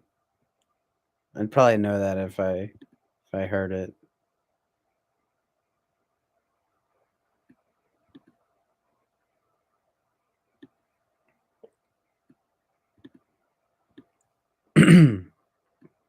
Honestly, I'm just gonna say it. I'm pretty sure that like 80s metal is like very low on the list for me in terms of like specific genres and eras that I'm knowledgeable about. Like, I mean, I might know a bunch of like hit singles, you know? Kiss, Poison, okay? Like Camille Paglia talking about glam glam metal. You know, I was growing up when we had Kiss, Poison, okay?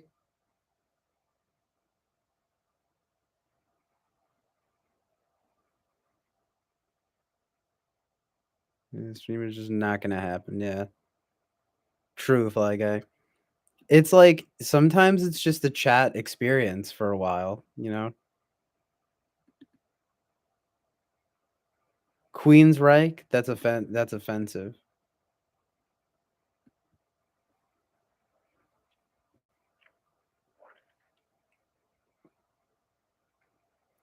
OMG, like Russia, can you not? We went up to 7 and then now we're down to 4. RIP. Something I said was alienating. Haha. It was probably some fucking normies, right? Am I right, you guys? Tell me I'm right. If you need to Anthony Fantano 80s metal, I guess you need to know the 4 of thrash are the most influential. Yes.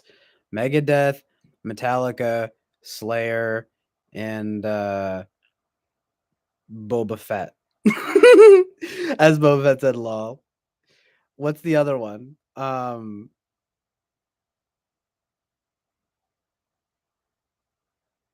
Anthrax. Oh. Oh.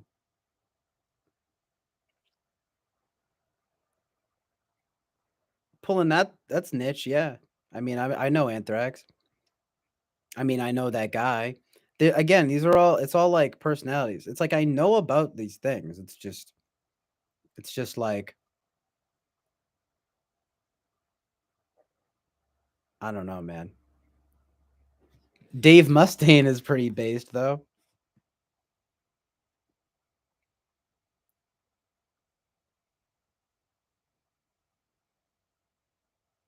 Lee Joe got Time Please too.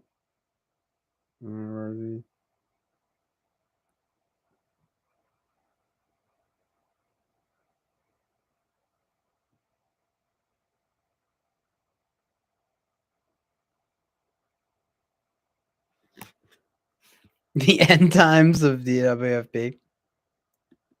Eric gets canceled. We don't accept type policing in 2022. What is this? 2018?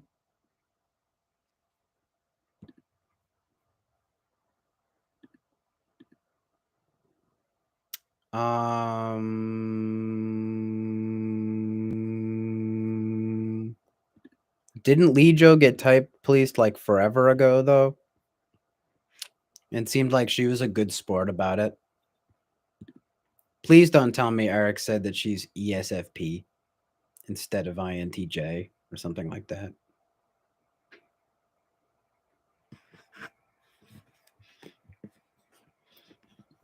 Listen, Lee Joe has to be INTJ. She wears glasses.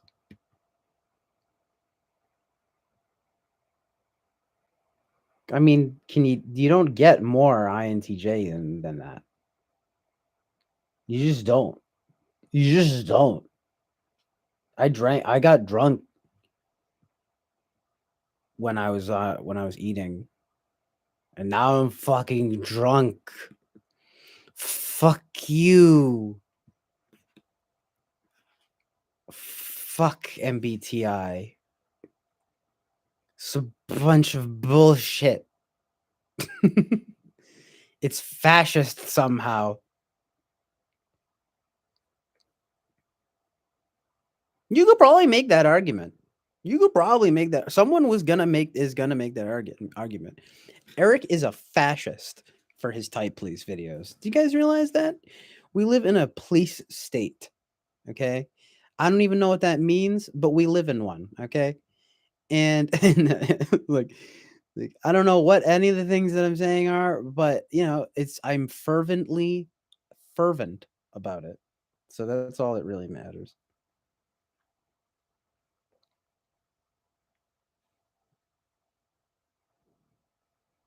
I'm about to put on some glasses and be an INTP for sure, for sure. Really? She used to not wear glasses? She wears them like a costume? Nice. Sexy. Lady Lou lolling. Lady Lou lolling. Yeah, that's right though. The INTPs kind of have the monopoly on that, on the glasses. Well, I wear glasses. Pretty sure I am not an INTJ nor INTP.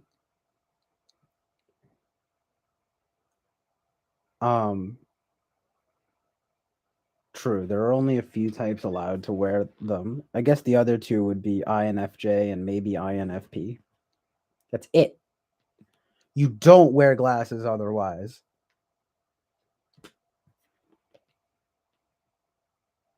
Ladies INTJ, you heard it here, folks. I don't even think I'm subscribed to Lijo, and I don't even think I've like fully watched a video of hers. Maybe one.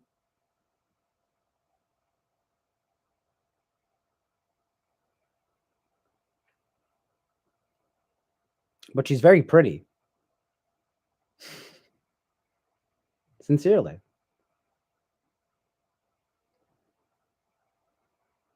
That's like a major backhanded. That's like I hope she doesn't see this. Well, what's the vibe? I don't know. I mean, Vimeo, huh? Whoa. Hey now. Nice. Let's check out this INTJ. So I've always been extra. Oh no. So I've always been extra.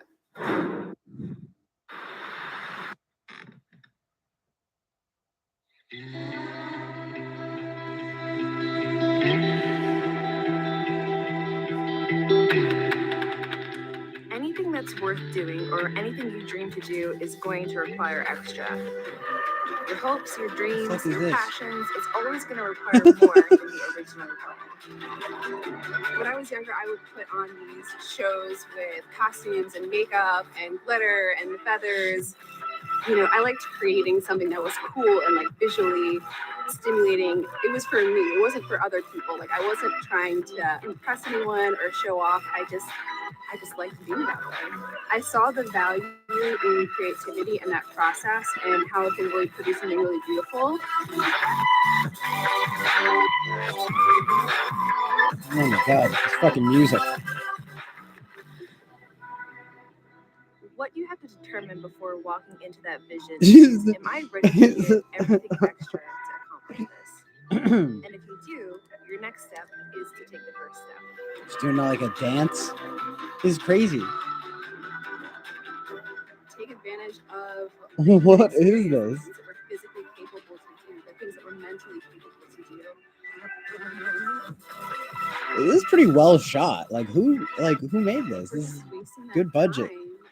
It's got almost 32K views. My name is Lindsay Johnson, and I'm extra. Oh, I get it. Extra is the name of the segment. Well, that makes it a little less cringy that she said that, I guess. You know? Wow, though. Yeah, that's like an expose. That's like some freak. Like I said, some freak sent it to me. Yeah, man, it's a life coach vibe. That video was like an inspiration. That's what I'm thinking. It's like an inspirational video. And you gotta put that fucking music over it, right? It's like meep meep meep meep meep meep meep meow meep meep. Oh yeah, oh no, me. You guys like that?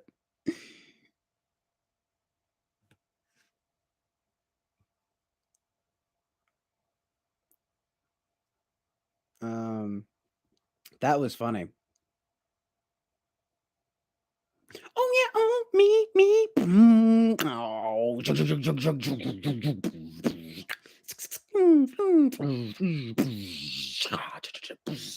Yeah. Yo.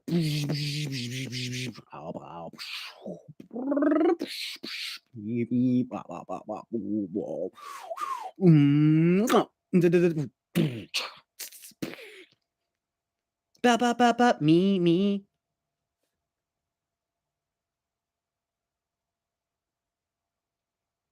Hi, I'm Lee Joe, and I'm extra. I'm just a little bit extra. Teehee.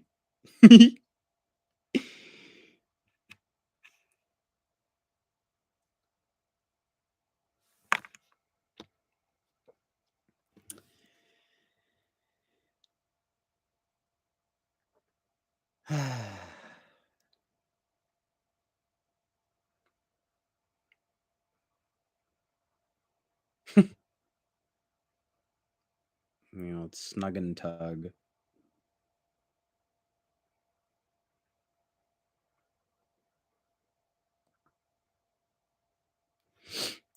She really gets stuff like that removed. That's sort of,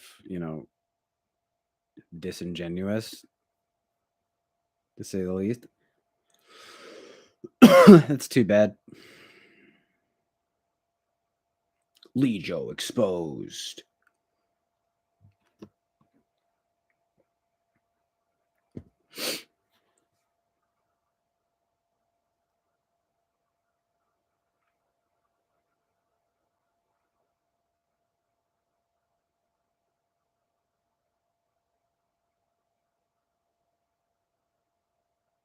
Yeah, it's surprising. I didn't expect that. Let's check out maybe a Lee Joe video to compare it to. So we just watched that. Let's see.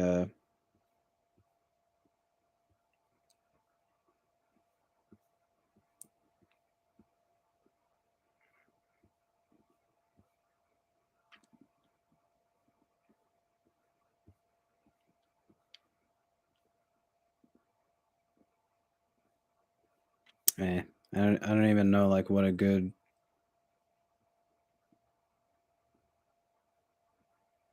It's just that video, and then just INTJ.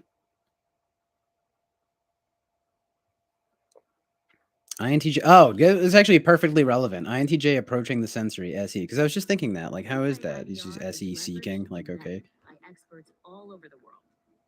Hello, internet friends. Welcome back to my channel. My name is Lindsay or Elijah, and today we're going to be talking about the INTJ approach to extroverted sensing.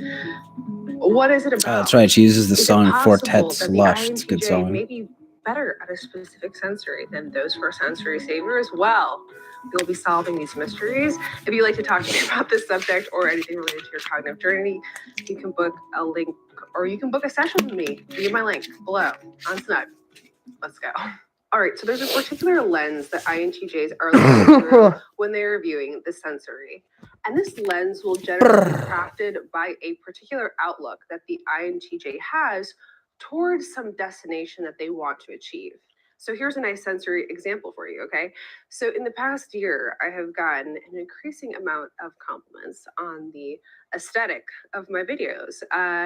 The SE set design and several other things. Now, I haven't upgraded my equipment. I have the same old stupid light. I mean, I'm not looking to criticize criticize this. However, I mean, at to some critique. point, I made the determination same that thing, in right? order to But achieve X results of the kind of video that I want to produce, I'm not looking to to criticize or critique get this better at video, these but elements I just want to know of sensory. I had to work on them, what's get them happening, progressively better so that I could what's produce good.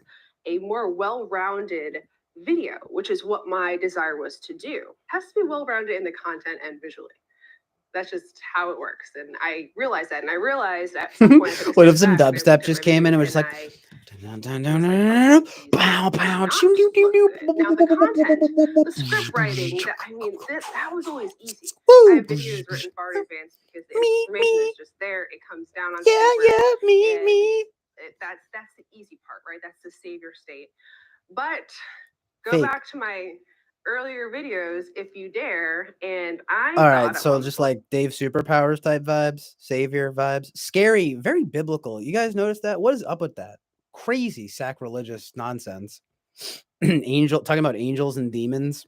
A reason what are you fucking? The sensory with what are you a fucking shaman?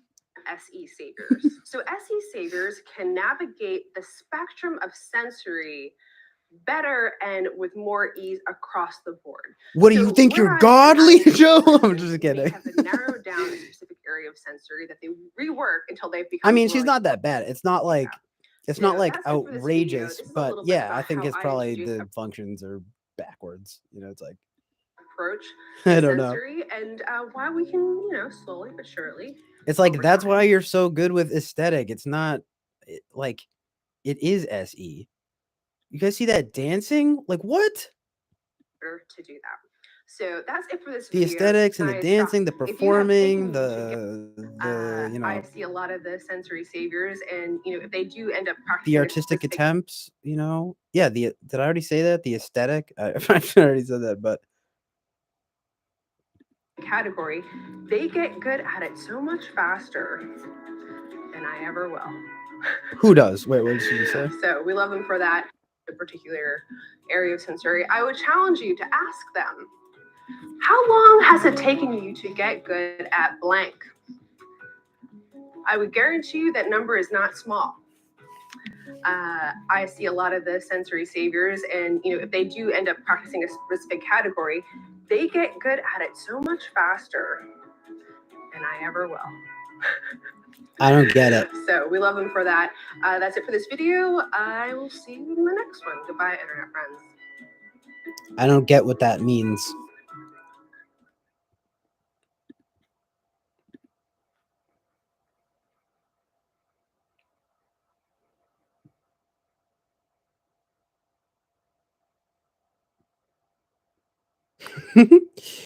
Nice. Peter says MBTI life coaching is just OnlyFans, but for type.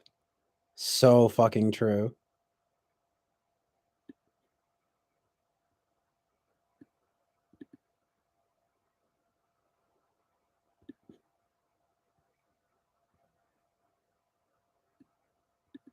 Asura Psych. It's we all know these names. It's just who is she again? Like, I don't think I ever watched her. This is really turning into a very type-centric video, but I mean, whatever. It's really nothing else to talk about. Oh, it's a guy. It's a dude. Ew. Ew. I'm just kidding. Well, here's a real INTJ. You know what I mean? Because he's a man. How about I'm gonna come through and I'm gonna say he's not that.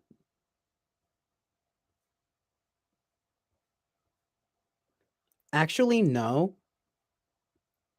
Without any evidence, this guy I think is in what is this though? What is this? No, it's like without any evidence, I think this guy is actually an ESFJ, an ENFJ actually. Sarah and this week's video is going to. Oh shit.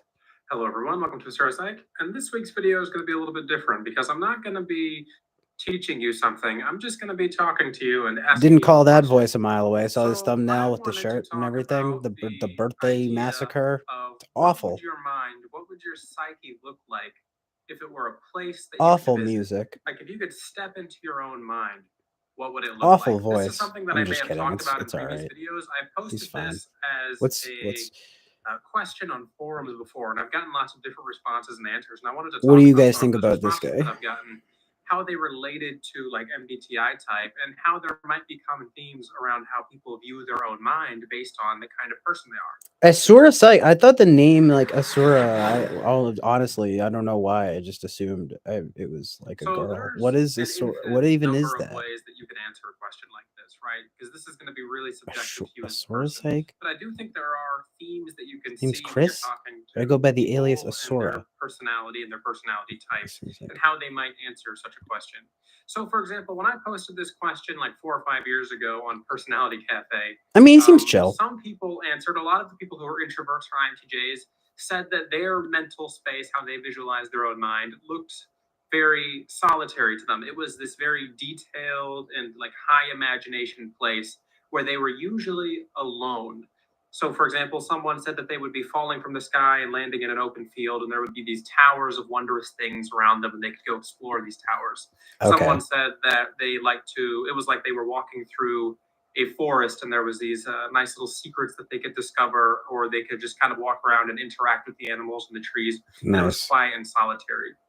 I'll tell you about how I experience my own mind as a mental place, and then maybe afterwards you can tell me, what do you think your mental place looks like? How would you visualize your own mind?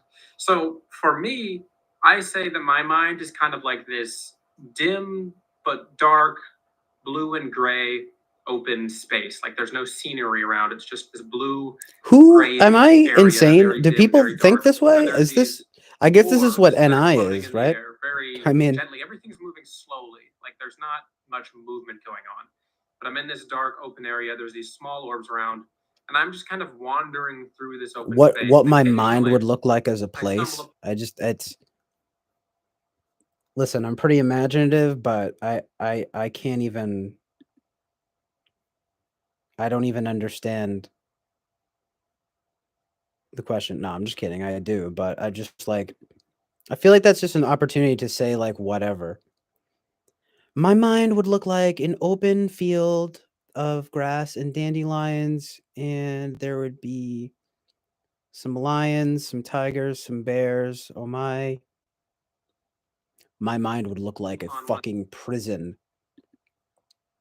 with bars, jail, cell, torture chamber. chair to sit down in and rest. Those are nice. There's one specific answer for each and every personality type. So I wouldn't say that if you have a fast moving mind or you feel like you I have mean, that this kind of race ENFP mentality, gets it. Just like my mind never has a consistent or stable structure in it. It's just whatever random thoughts, ideas, images, etc. float into it at any given point in time. That's because people are faking.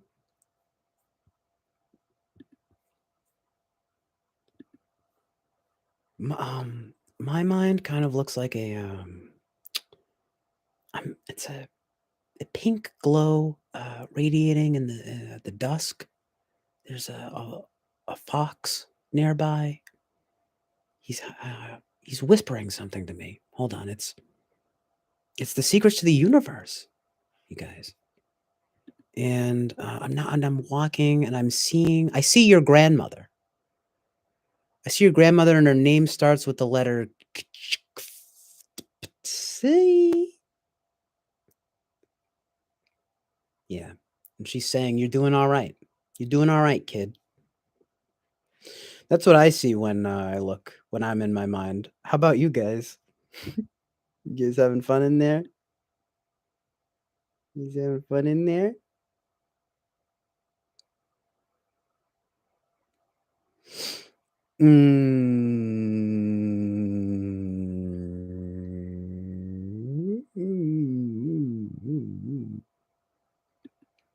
My mind's telling me no, but my body's telling me yes.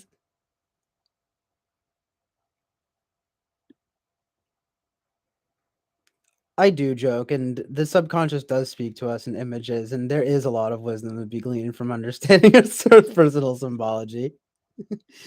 If Winston's mom was here, she'd be like, "No, apprehending images from the source." Honest, I wish I did that. That'd be so fucking cool. Nah, I mean, I get it. I think it's just in a more like sort of tangential way or something, It's like I mean, I like the idea of it. Maybe it's a mental exercise that I should try out more often, you know?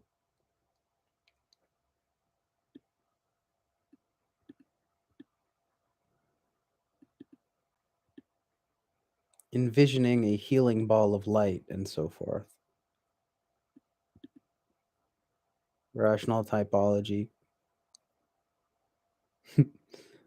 But yeah, he's like, well, I think that, but it's like doing the same. The NI stuff. I mean, I realize that it's basically just like NI stuff. I guess I don't think in that way. I think in terms of like words and not really images. I mean, I do have images, but um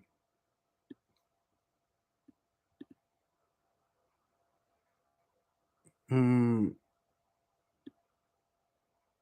my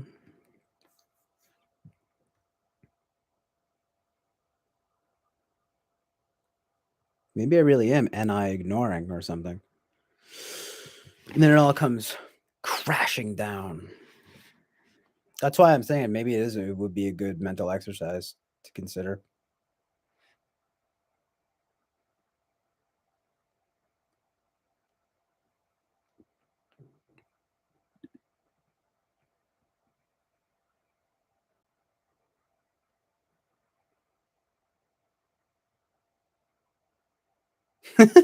Let's see. I gotta see this guy's hair. Honestly, I feel like some of the thing is, to my own detriment, I feel like I can be sort of a slave to the NESI stuff. It's like I just don't have that same relationship with it. I might feel a lot more free though if I did, if it was more of an NISE type of situation. You know, I see a butterfly and it's again, it's whispering to me again. See, I'm not even creative. I'm not even an NE user. Fuck it, you guys. I am my new type is some sort of new combination between ISTP and ISTJ.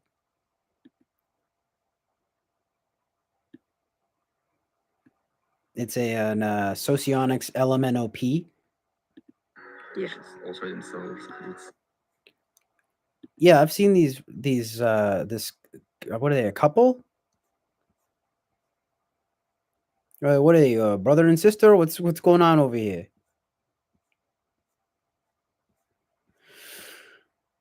Oh shit! An interview with Spacey. Ah, Spacey's cool. He's my boy. I haven't talked to him in mad long, but he's my boy.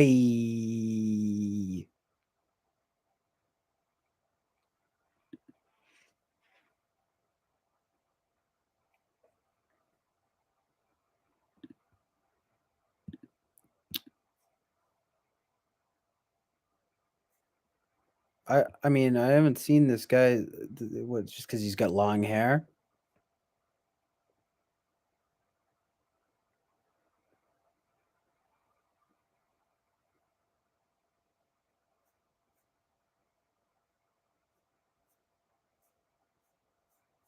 He's in a hair metal band.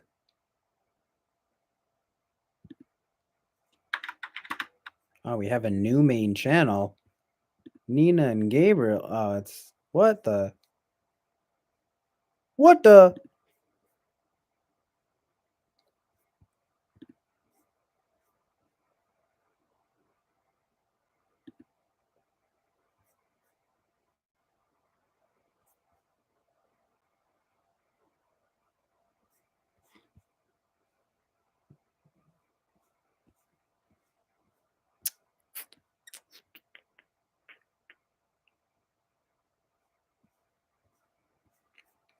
I kind of want to take a look at some of the comments on this. My mind, what your mind would look like as a place. I want to find some funny shit.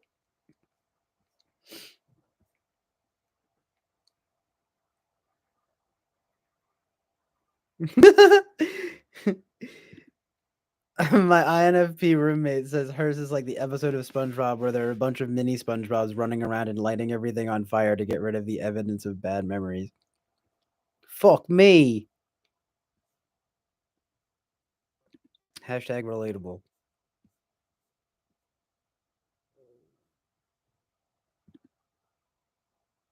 What the? So good. This guy says, "My mind is a lush green jungle with a path through it. I assume I've walked it often. The sun is shining, but I don't feel hot. It's not overly humid. There's shade under the trees. I walk amongst fruit trees and pluck ripe fruit. Looks like an orange. So specific. I eat it. The fruit is juicy and sweet. I know I can wander through the jungle safely, though I'm not 100% sure, and will find more delicious fruit. Some known, some unknown. Very deep. The whole jungle has yet to be explored, even deeper. And this is from an INTJ. So you heard it, folks. You heard it here, folks. I seriously just want to see one person be like, I don't know what the fuck you're talking about. You're fucking crazy, dude. Just like some guy who doesn't even know about type at all.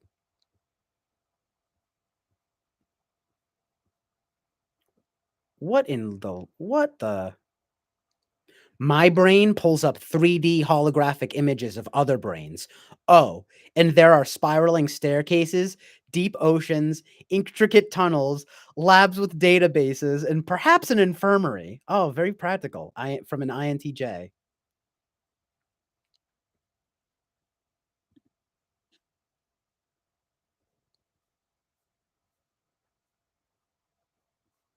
Bruh.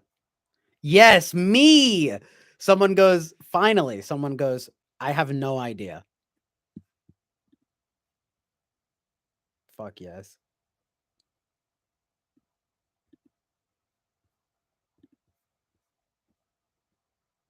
Oh my god, this one's literally me too. Foggy, because I have brain fog. 8 out of 10 and 8/10 of my time being awake. And like, who's got what the? Ain't nobody got time for that. I'm just kidding, but this is great though. I mean, it's interesting, but I mostly am just. I like the really short ones.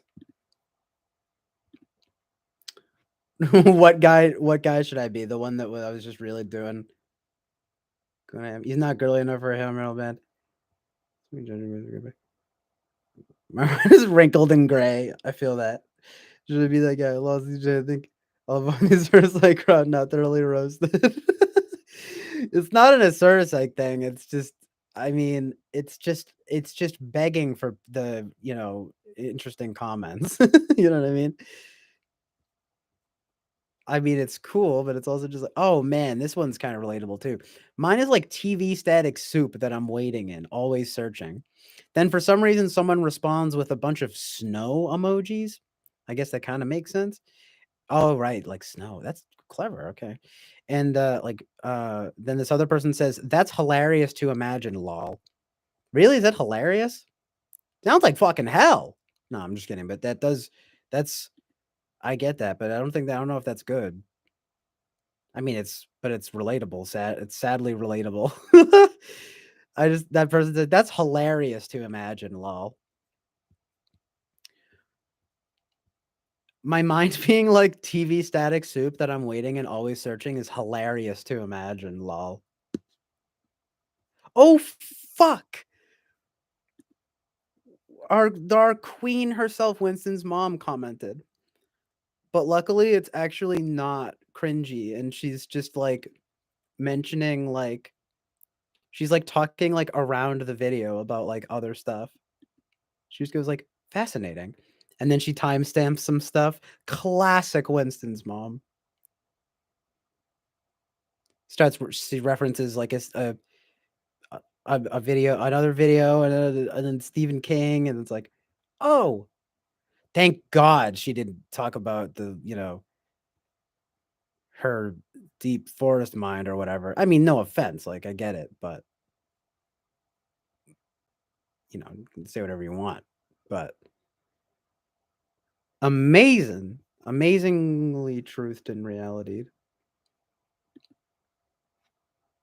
Be that guy is like, what the fuck? This doesn't make sense and doesn't know anything about me, literally, right? No, it's just sort of like things. The descriptions are pretty funny. Watch a couple of videos. You see he goes in deep and like uber rational, complete lunatic. What are you looking at? I was looking at the comments on Asura Sykes. I just happened upon it, just looking at Asura Sykes videos. What would your mind look like as a place? And, you know, as expected. I mean, it's like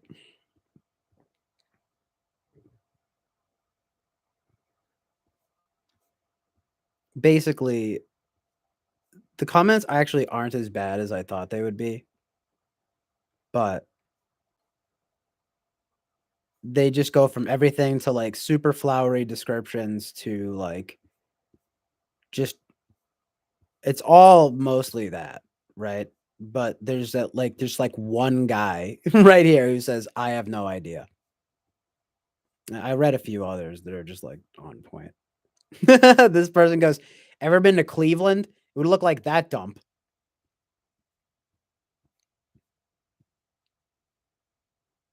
Fuck yes. Just an abstract explosion, basically. Black and empty, but with abstract explosions everywhere. I don't know or understand my mind. So sad and scary. And true and real.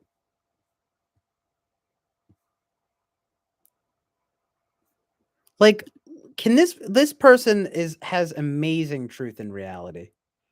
Okay, listen to this. Well, they start going in a lot. Up another, of course, it's an INFP. They go, this is like trying to be super nice about it, basically meaning nothing, and then going on into like, you know, his own little thing. But he just starts it off immediately saying, this was super interesting. I have to say, your mental image of your psyche is much more concrete than mine. You think? I've had certain places I have visited in my dreams, but I don't have a specific place that I see as quote unquote my mind. Some of those locations may have some metaphorical meaning to me, such as represent blah blah blah blah blah blah blah blah blah blah blah. Some of them are simply made up. Like this is basically what most people. I'm sorry, I don't mean to say most people, but it's like this is what I would imagine. It's like yeah, it's an amalgamation of your fucking everything. What the hell? What? I love how truth this is though, because then he goes, because then at the end he says, I daydream all the time about fantastical worlds and characters, but I always do so knowing that those places are simply made up scenarios that I'm actively imagining. Well, I guess you must be an ISTJ then, because you have no fucking imagination. This one's pretty good. Empty. Period. I would describe my mind as an empty space unless thoughts and feelings come up from whatever I am interacting / preoccupied with. The impact of those thoughts and feelings can be like lightning or a slow ebb and flow of water over rocks. Thanks for the video, Smiley. It was incredible. It was incredible.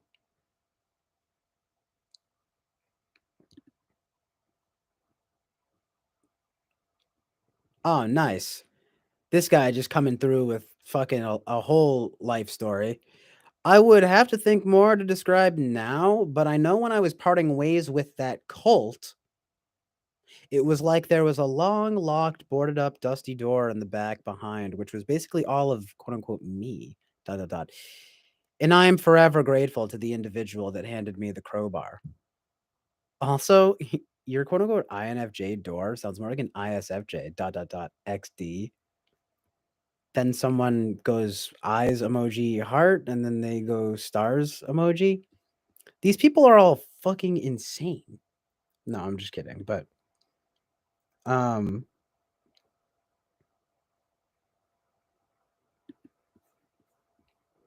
like just how I just honestly though, I'm no hate. It's just like I like that they randomly mention that cult. Just like what?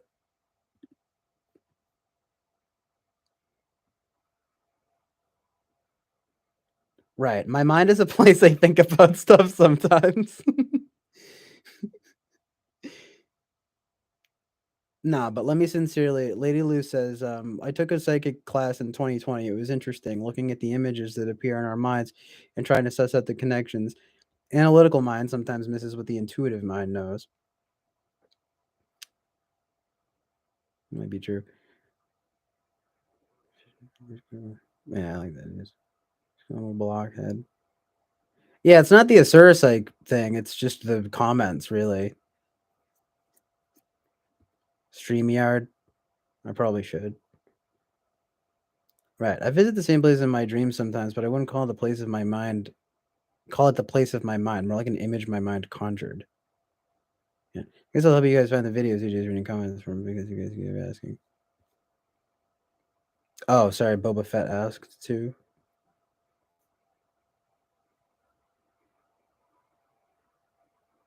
Thanks for sending that, Fly Guy.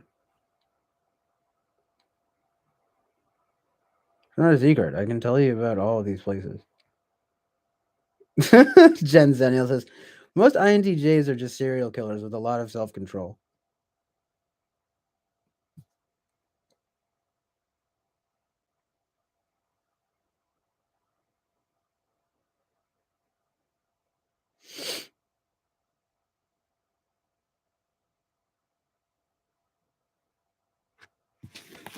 Yeah, it's like, I guess it's just, it's sort of ironic because, you know, I guess I consider myself to be pretty quote unquote imaginative, but I, as abstract as the mind is, I think I might look at it a little more, like concretely or something. Like it's just conjuring thoughts, feelings, images, words. It's not, I don't think of it as a place, you know?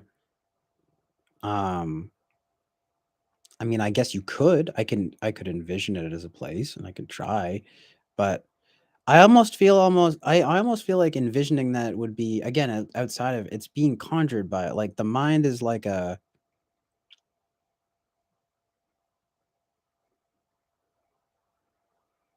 what? I'm just kidding, but it's like an envision. It's an envisioner.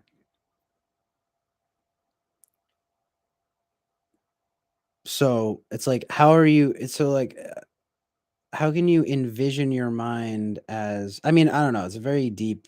It's a good question, I guess, but it's just like your mind is if you just to follow it through to the end. Like I'm just thinking, you know, your mind is the envisioner.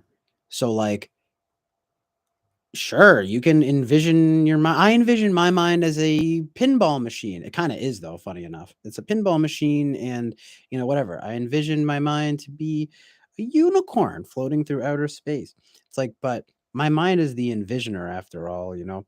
It's choosing something. I don't know. It's going to the it's the thing going to places, you know? It's not the place itself, kinda. But I can see I mean, it makes sense to me. It's just yeah, food for thought, no pun intended. I mean, trying to envision your mind as a place, wow, that's very deep.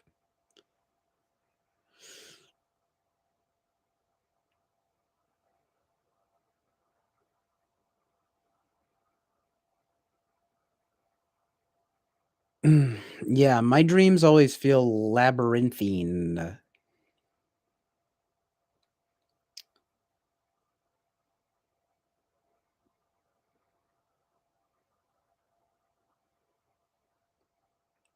Yeah, a lot of times I'm just, like, running into all sorts of people I know, like, at the grocery store, and, like, then I'm at my grandparents' house or something, and then there's family members, there's people it's just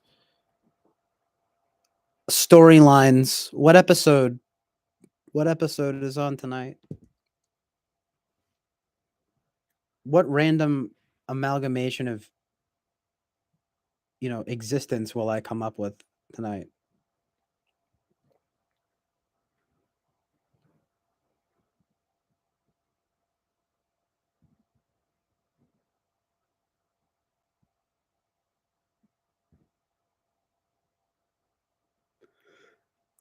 Dreams are very amazing though, yeah.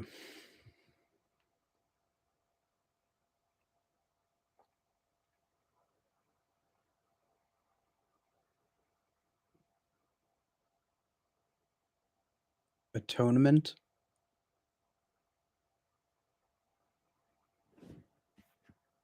What makes you think of that movie? Isn't that movie about like a rape or something? Like, and someone gets accused of rape or something? Like, Saoirse Ronan's in it. Oh my god, I'm in love with Saoirse Ronan.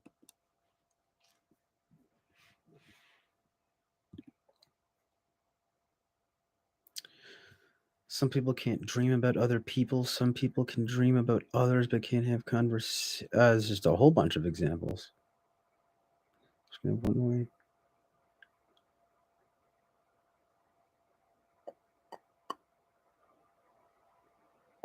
Is this coming from like? Have you read a lot about like people's experiences with dreams?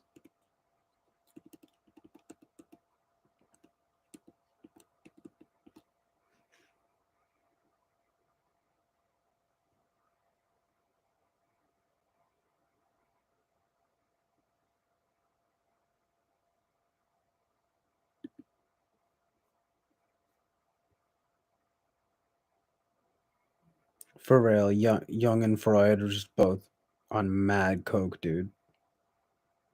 I mean, I'm pretty sure we know Freud did coke, but what about Jung? Like, what drugs did Carl Jung do? Because it has to be drugs, right? You gotta be fucking. Whoa, he was on acid, dude. Literally, though. Psychedelics vibes.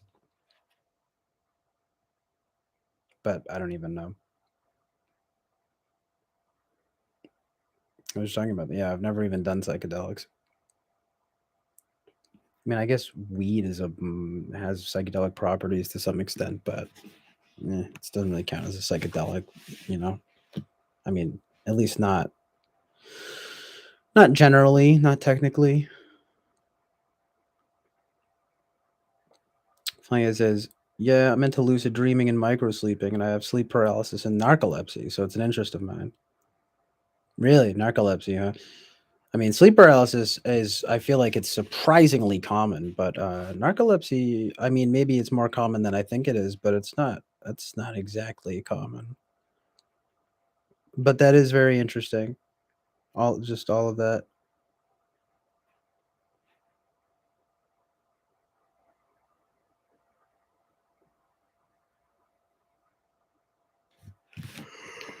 It's like, speaking of which, I'm getting fucking tired.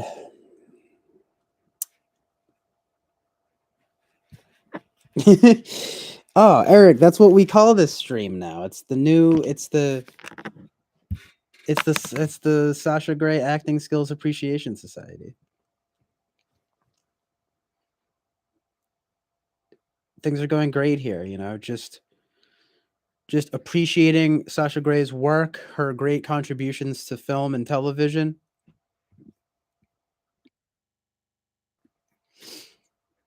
And all the sexy sex she did, you know? A lot of sex, but, you know, amazingly truthed in reality.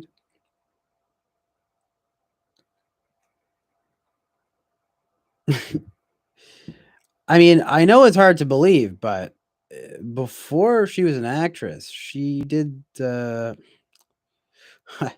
don't even know if I should say it on here, but I mean, let's just say she did some naughty things, if you know what I mean. Like, that's I'll leave it at that, okay? I don't want to get too rowdy, get too raunchy. This is a raunch-free zone, okay? Respect the rules. I have a 10-page list of rules and regulations that I will link to the PDF in the description for the Sasha Grey Acting Skills Appreciation Society. New name.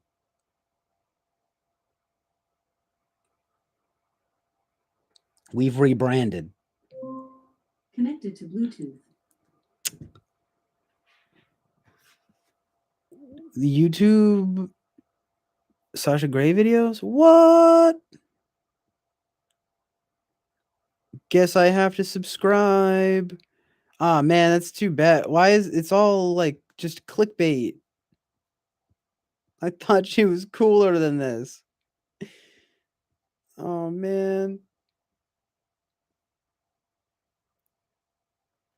What? This video just wants views.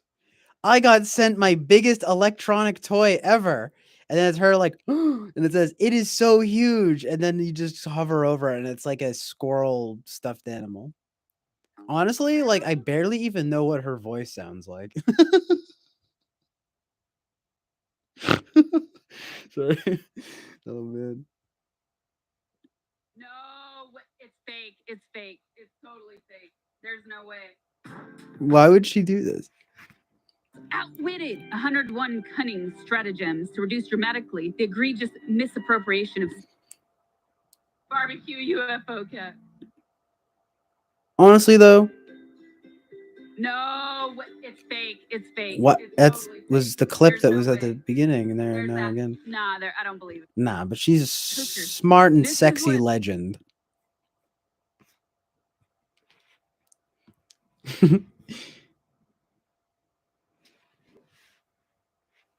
Is she's get it? It's nice. She speaks nicely.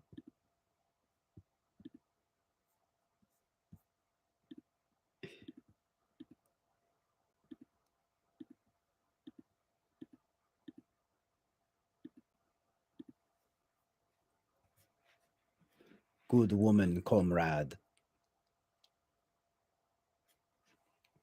What's this? What am I about to walk in on here? Oh, yes, the Russian type vibe. До свидания. Как дела? Right. This is Secret Sauce, the new and improved Secret Sauce. If you've never seen my stream or you've never seen any of the Secret Sauce episodes or uploads on YouTube, this happens typically is you add all the I mean, vegetables like, in, and the beets lose their color the longer they cook. And a large part of okay. this recipe is how beautiful it is and how vibrant it is. So on the side, I like how even the title is like How to Make spot. Borscht? Question mark? Like, even she's surprised that she's doing a video on this.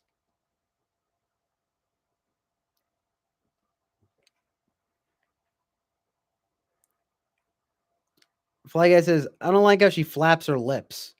I don't like how she vibrates the molecules in the air. Oh, this is just an abomination. What do you mean? It's the lips of an angel. Remember that song? It's good stuff. Post Nickelback. The best genre. Because the best thing, even better than Nickelback, is something derivative of Nickelback. Whew, something else. Derivative of the derivative. Amazing.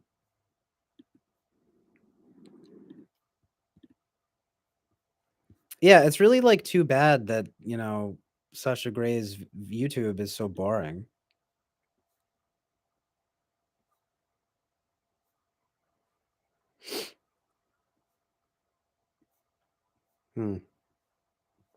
Disappointing. Color me disappointed.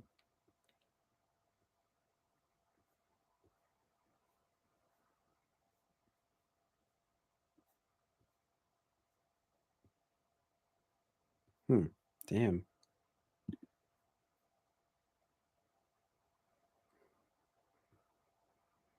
I don't like how she flaps her lips. I don't like how she vibrates the molecules in the air.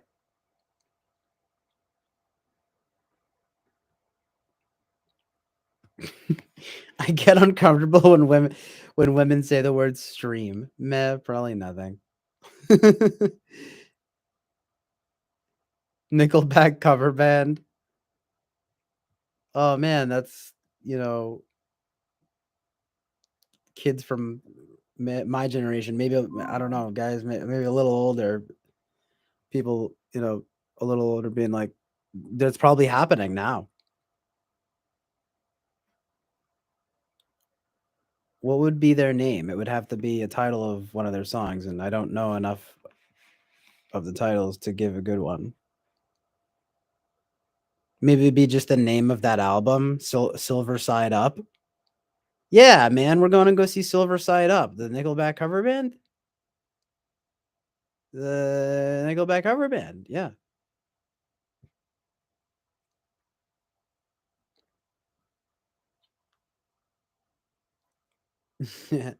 That Dwight quote, Peter, yeah.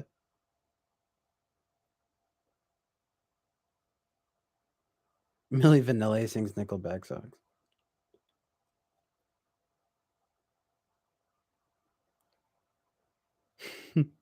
Boys to Nickelback. Do you get a band where 3 guys cover 2 guys covering Nickelback songs? Whoa. Coverception.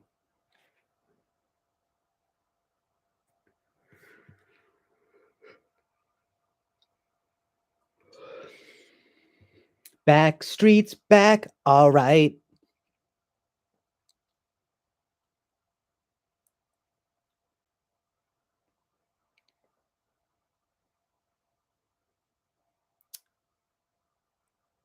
Peter is out but not leaving. Deep.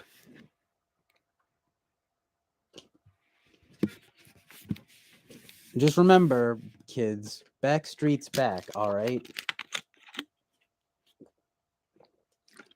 All right? Now deal with it.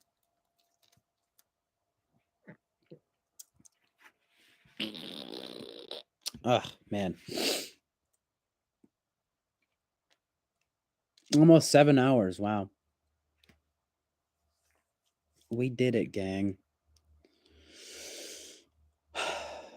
You're hot when you're cold. You're yes, then you're no. You're in, then you're out. You suck with your mouth. What is the rest of that? I don't know.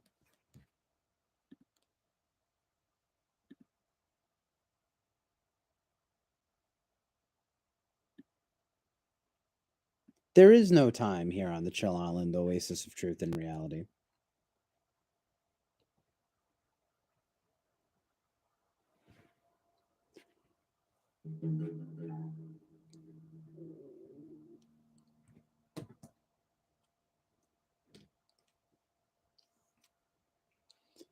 You're wrong when it's right. That's not how it goes. Is it? You change your mind like a girl changes clothes.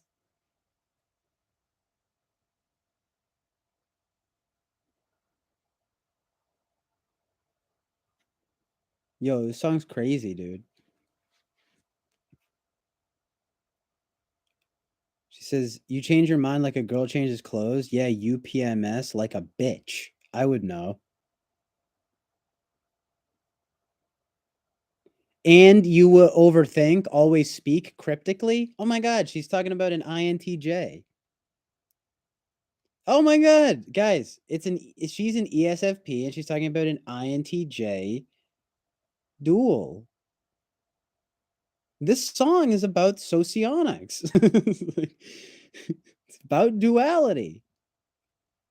But see, she seems to be she rejects the duality though. She says, "I should know that you're no good for me. You're hot, then you're cold. You're yes, then you're no. You're in, then you're out. You're up, then you're down. You're wrong. You're wrong when it's right. It's black and it's white. You're right. I get it.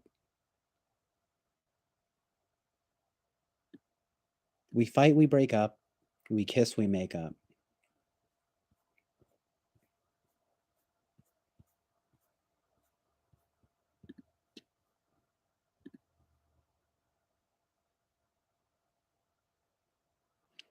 I do really like the lyric, "You change your mind like a girl changes clothes."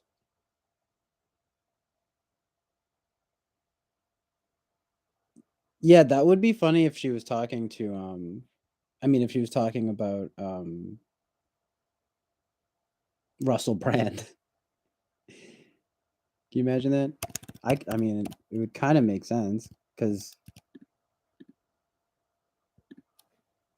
especially back in the day, he was probably pretty emotionally back and forth. Hello, Rachel. Thank you for being here. But yeah, Eric says, or maybe she's not writing it about anyone in particular. More likely.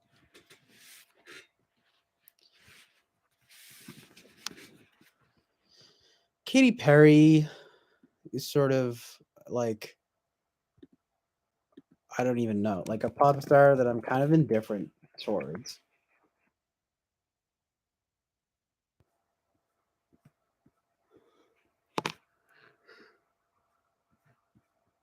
Well, I mean, it's also kind of weird. She used to be like she like a pastor's daughter or something, and then she just like, she was like, and of course, she just like went off the deep end. She's with Orlando Bloom. She has a child with Orlando Bloom named Daisy Dove Bloom. Whoa! That name, though. Bruh. Daisy Dove Bloom. Amazing.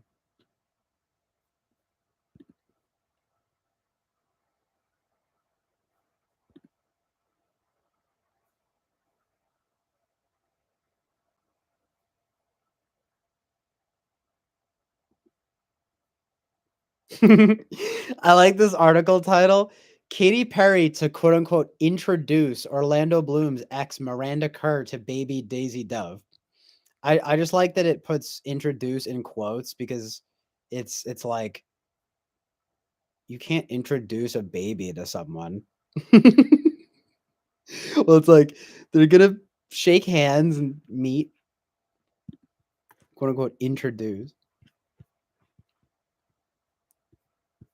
This is just the Mirror tabloid.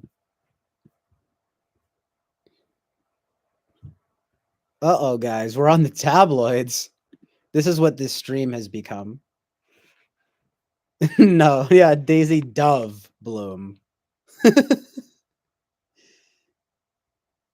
Forgetting Sarah Marshall is pretty decent. I actually think Russell Brand makes that movie.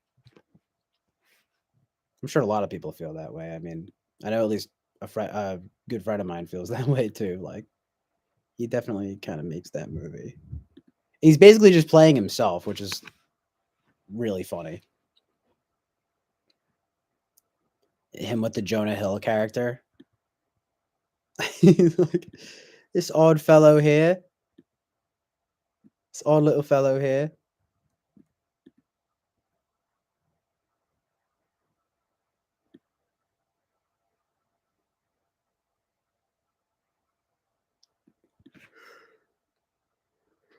Cotillion for infants?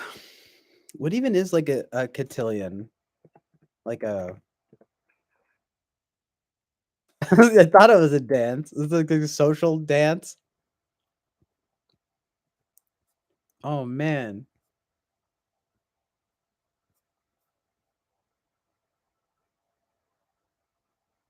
We need more social dances in America. That's what's going to bring this country together.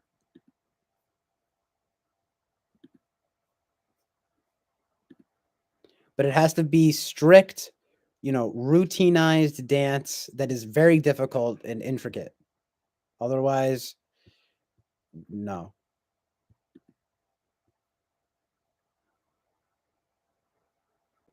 Bruh, this girl is legit dressed like Cinderella at the ball at this cotillion right now. Cotillion helps kids feel like a million, says the spokesman review. Good rhyme. That took me a second. That's amazing. I can't even. This is so funny. I have so many tabs open.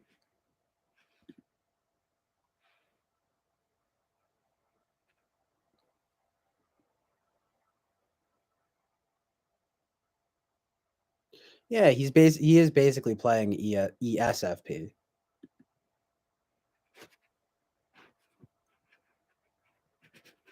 ENTP could probably play ESTP. Could equivalently play ESTP. Funnily, sort of makes sense. Channeling that similar energy with a sensory approach, with an extroverted sensing approach. This is the best address of all time.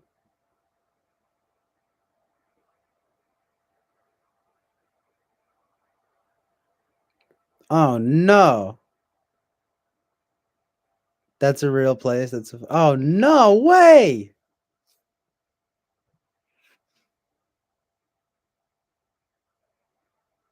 Oh, that can't be real.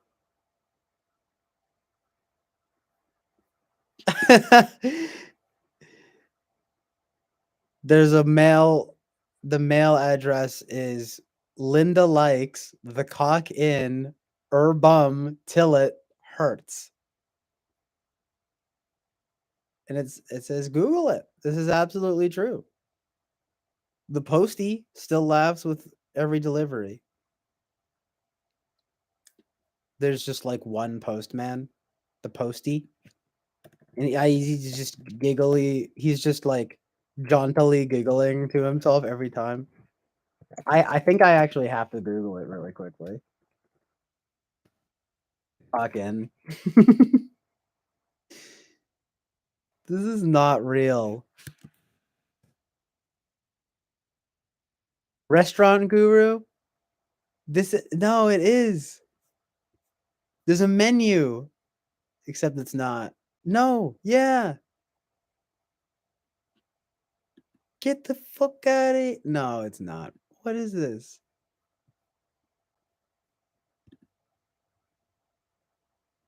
Nah.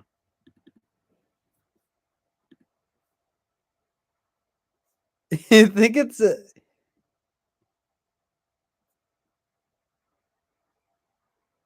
it might be a hoax. There's someone raises that. Either way, it is very funny. Going down to the butter barn.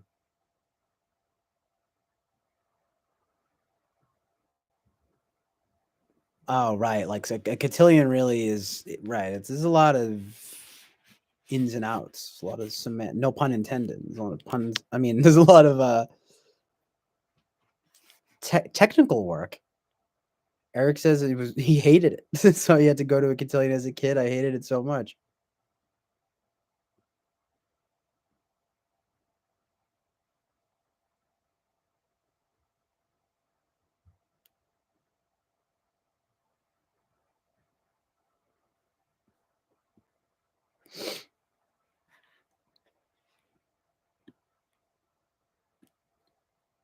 Nice. What's up, Michael Smith?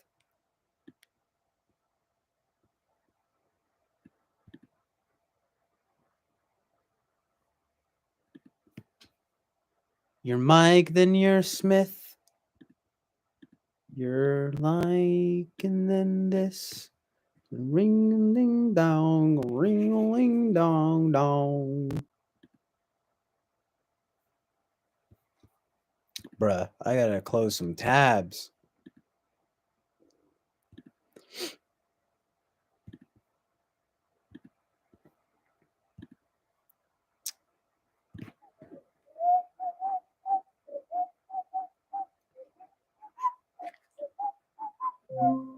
Connected to Bluetooth. Bruh.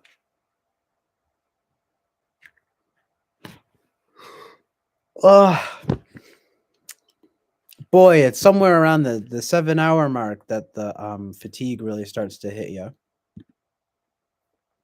Boy, howdy, I'll tell you.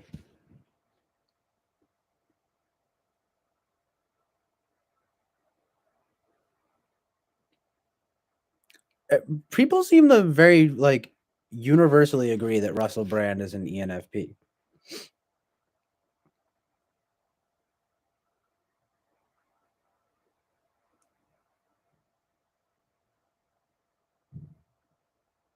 No one really seems to have any qualms with that claim.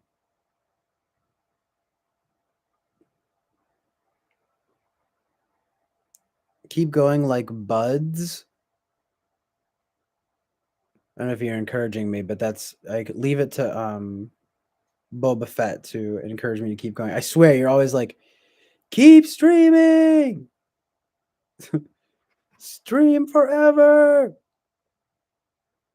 Welcome to the infinite stream, the never-ending stream. I don't even think you can do that. Actually, I noticed that I went past 12 hours recently and it just didn't post like the last no, it was like 13 or 14, it was like 13 hours, I guess. And it cut off the last hour. It might have honestly been 14 hours. It cut off like the last 2 hours.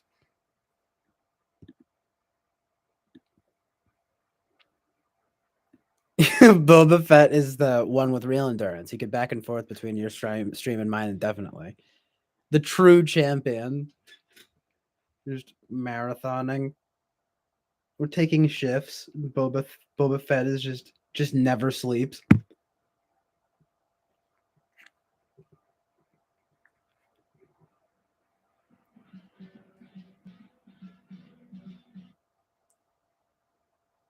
He's the streaming Superman.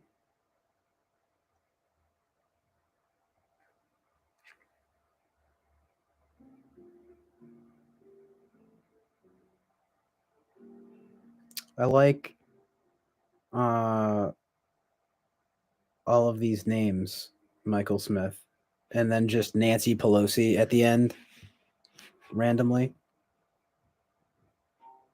Amazingly political.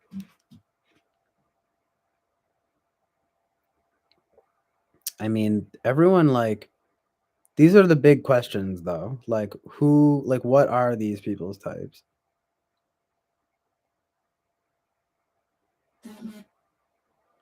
Bruh, I didn't know about the Ukraine president until like yesterday. I'm just kidding, but probably like a few days ago, to be honest. But like people like to pretend like what? I knew the president of Ukraine before he was cool. No, I'm just kidding, but it's like no way. I've always known that. Really? Really? You always knew that? You didn't learn that within the last 2 weeks? Okay. Interesting.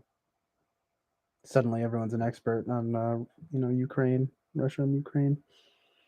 It's just funny how you noticed that.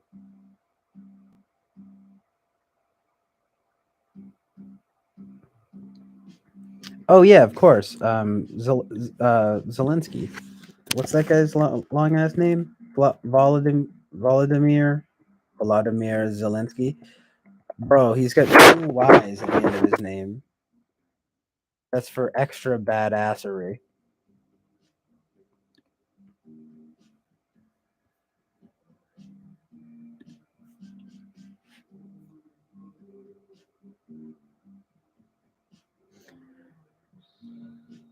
Ugh, I know Fly Guy. It's funny when people try to type Hitler but have literally never watched him speak. It's like, hello, watch Hitler's speeches much?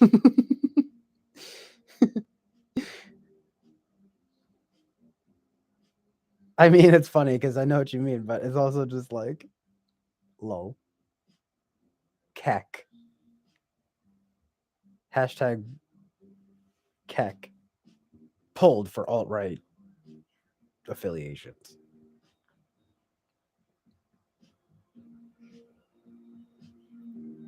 I'd love to be the guy that, watches the Hitler videos to have someone walk in and I'm like, it's just to study his personality type, okay?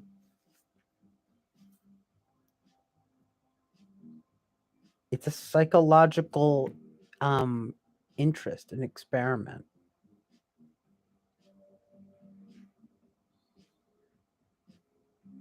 The INTJ. Yeah, where does that come from? Saying he's INFJ, like INTJ.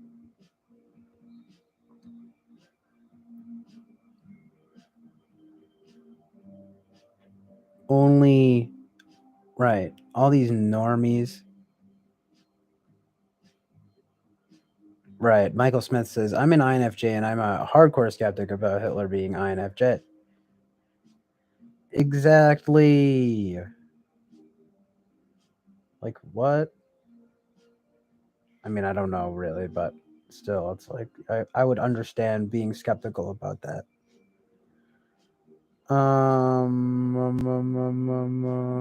Mama. Fucking the stupid Lady Gaga song. Fuck you, Lady Gaga. No, I'm just kidding, but for real though, honestly. Um, Michael Smith says, "What type are you, CJ?" I mean, I think that I'm some kind of NF type. I mean, we just talked about it for a pretty long time earlier. The first type that I ever typed was ENFP. I mean, a lot of people seem to agree. But I mean, it's like I've had a few suggestions. I mean, and I started thinking that I'm INFP, but there does seem to be a lot of evidence to the contrary. Though I do feel like polar SE makes more sense than polar TI. But again, I could be INFJ or ENFJ. I think after that, though, it starts to get less likely.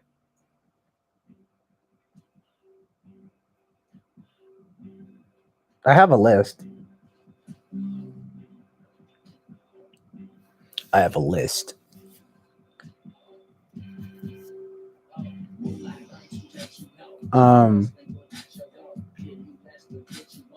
Mein Kampf. About to get banned for mentioning that.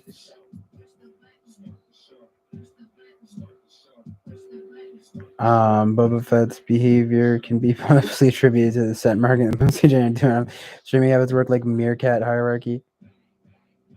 Can't even read about Rosa Parks. What? You were able to get that from the middle school library? Who and we can't read about kids can't read about Rosa Parks now? Like what? Eric says I like you too much for you to be an ENFP, CJ.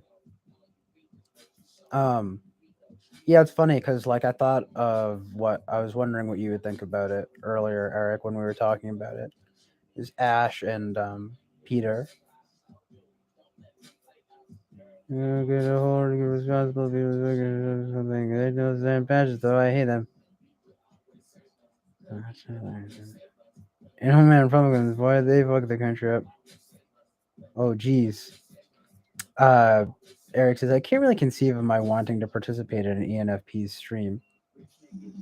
Well, I mean that's like part of the thing too. I mean a lot of ENFPs are very annoying. I mean, I would say I tend to be a lot more like sort of quote unquote conservative than a lot of ex NFPs, and like I don't I I'm not into like total subjectivism and like relativism and stuff like that, all that good stuff. But I do tend to think, well, it's probably a lot of like FI morals and values and stuff, but I don't know. I mean, I'm pretty FE conscious. I mean, I did always think though that well, FE demonstrative would make sense, but it's weird that I mean the function stacks for both NFPs kind of make sense, but I can also see an NFJ reality. I need to think a little bit more about the function stacks of those though. I mean, the thing is too though, like it's not like I do a lot of TI quote unquote work to be fair, you know? I mean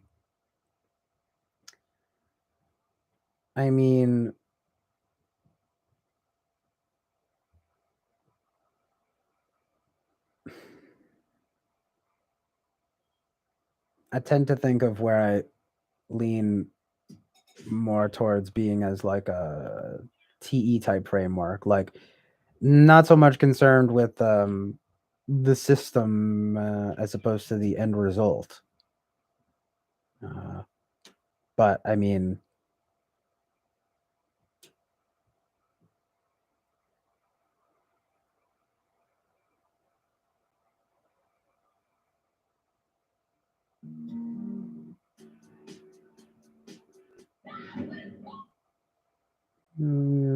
okay, see.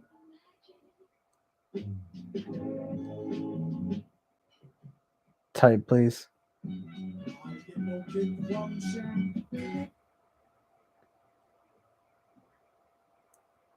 I'm about to get type, please. Wee-oo. Eric says, to be fair, that was TI work right there. Really? Is that all I have to do to be a TI user?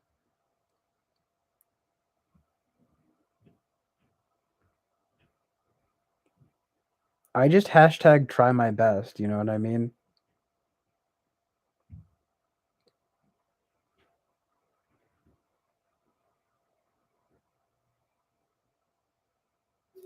The T stand the T stands for try your best. TI. Try.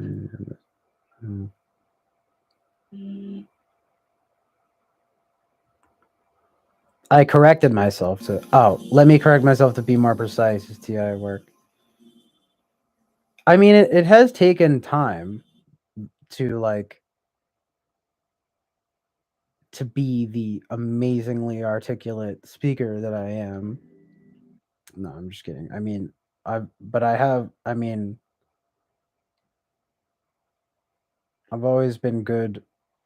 Like, I've always had quote unquote like high verbal intelligence, and I mean, I was very much an ENFP type when I was a kid. I mean, really disruptive in class and very talkative, always getting in trouble. You know, class clown till the very end, really. You know, I was voted the most funny in my class, superlative. Uh, but you know, I mean, it's like it's a very pretty typical arc. I mean, it's like, well, then I was a teenager. I was still pretty like that, but you know, maybe developed a bit more of that introverted side. And I've always, you know, on tests, I'm always very ambiverted. Uh, I mean, you know, it was one of those things where like the first time the first time I typed ENFP, like most people, it was with the 16 personalities test. And then, you know, come to get more into it, like with I mean, to some degree socionics, but mostly just reading about stuff, watching videos. I mean, like Michael Pierce, he's got good stuff, like, you know, and of course watching host Eric's videos and hanging around the TWFP community where sorry, there's just like stuff going on in the chat here, but it's like the blah blah blah blah blah blah blah. You know what I mean?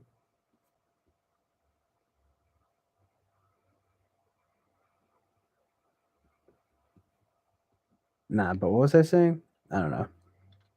Just like just the whole case for the kind of any dom type of situation.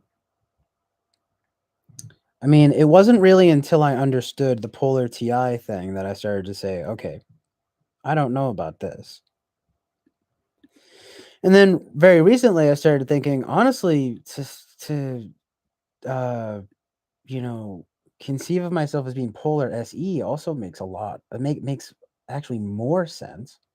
And it's not like I haven't thought this through. Like by switching up the placements, it still made sense. I've never really meant like that much pushback on it, but I do think that when I started streaming recently, I was honestly a bit surprised to see you know, a lot of people calling it into question. I mean, I think there were a few things though that may have been slight misconceptions because, like, for example, like I think as while this is the chill island oasis of truth and reality, um, it's not. I'm interested in having people meeting in the middle and mining for the treasures of truth and reality. Um, like it's also I think especially with like when everything was going down with Bobby Brown and stuff, like I was probably coming off as like way more like conciliating, like FE type than I really am. But I was also like basically socialized pretty well, like raised in a very FE type environment. I mean, I don't think anyone actually, well, I don't know. Anyway, most people in my life are pretty FE centric or whatever. And I mean, to tell you the truth, I've always been the one. It's always been me in the family who's kind of the more like quote unquote selfish, you know, kind of. I mean, I am very like sort of self-preserving in a lot of ways, and I mean, you know, it gets into territory where it's like, I mean, a lot of people don't see. I tend to think that like for example, I was talking about how like I can definitely be a lot meaner than a lot of people think that I can be. And like people tend to not see that at first. Like I can be pretty like mean and selfish. I mean, not saying that that has anything to do with it, but it kind of does. Like it kind of lends itself to this like kind of FI TE-ish, like it is what it is, kind of like I don't but I do care what people think is the thing. I've always kind of had that back and forth, you know? Like um a better way of explaining it is like so for example, I never really met much pushback on the TWFP like wear buys back when that was a thing. That was like the real like testing grounds. You know, basically no one questioned me about ENFP, and if they did, they would say, "Oh, well, you may be an INFP because you're a lot more like basically coherent than a lot of ENFPs." I was like, "Well, I take that as a compliment because, of course, it's like you know I try to be articulate and I guess quote unquote sensible." But um, what was my point? Well, anyway, I thought on the Enneagram, I was like, "Oh, I'm like a 4. You know, I'm into the arts and like I want to be unique and be expressive and I want to like prove myself in that regard or whatever." And it's all so many and everyone was like, "Nah, dude, like you're totally a 9, an Enneagram 9." And so I read about the 9. And honestly, I was, like, pretty upset by it when I first read it because I was like, "Oh my god, I'm actually the opposite. I'm like a shell of a person." But that's obviously, like, the more negative, like, sides of it. I mean, what was coming across is that it's true. Like, on Big 5, I tend to maybe if you wanna I don't know how you guys feel about Big 5, but, like, it I have, like, I think it's very, like, very high openness, like, very low conscientiousness. It may have gotten a bit better, though, and, unfortunately, very high neuroticism, and, um, always in the middle on, extroversion, and the other one and agreeable. I'm very that's the thing, that was my main point, is that, I figured I'd tell you the big 5 stuff there too. I have pretty high agreeableness, fairly high agreeableness, you know? Um, and, there's just so much I could say about this, but, it's just a good way of explaining it, I think, is, well, you know, maybe 4 it's probably like 4 is in my tri type, but I always see it as a bit like the war in me between 9 and 4, you know? It's like I want to be a people person and I want to like kind of in my own way be conciliating or mediating or something. Uh you know, um and then there's this other side of me wanting to be to like stand out and to be unique and different and you know, interesting, I guess. Um so it's like the ever present push and pull of wanting to be both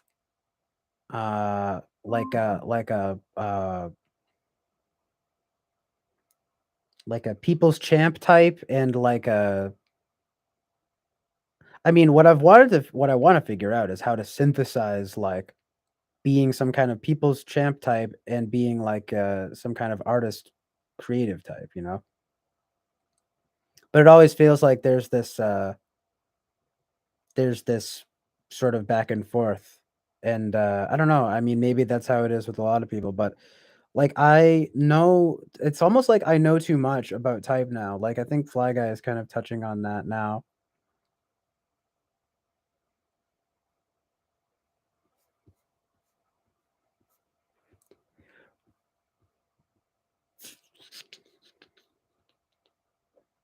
Uh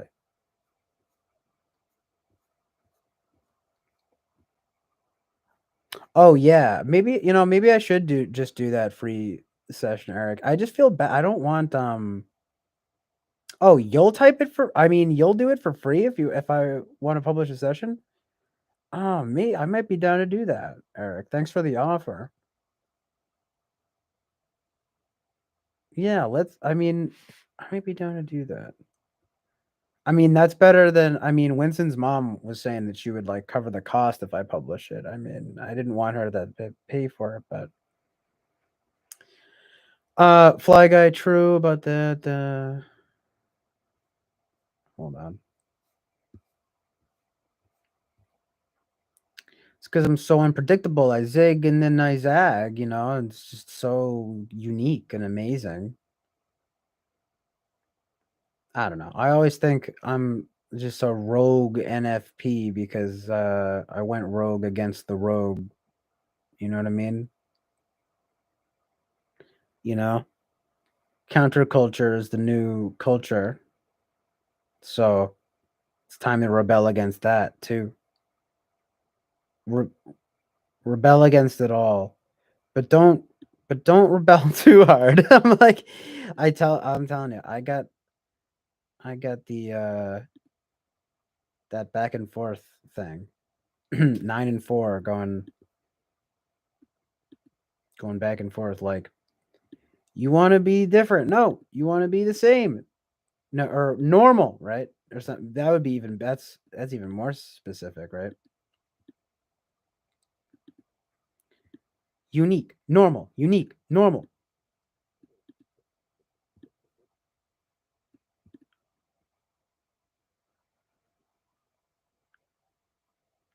Yeah, I know. It's like talkative class clown is not very introverted, but imagine me when I think to myself, huh, any tool though? Any tool though? Coping mechanism, you know? That's just how I dealt with school. I hated school. I never wanted to go to school. I never wanted to leave my parents, my house. I never wanted to go. Never wanted to go. Not one day. It was always difficult. Always late. You know, I have bad SE and bad SI.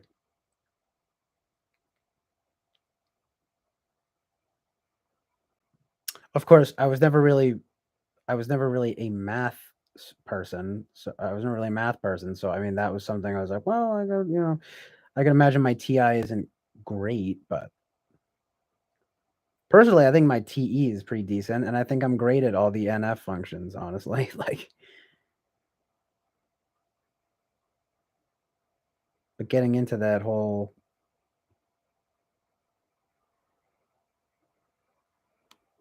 yeah, I think the older you get, um,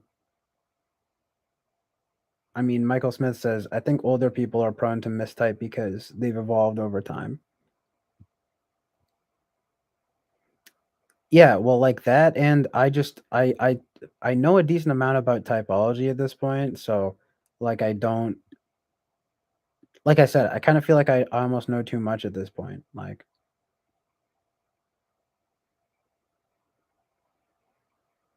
but I think I could still do a type session, like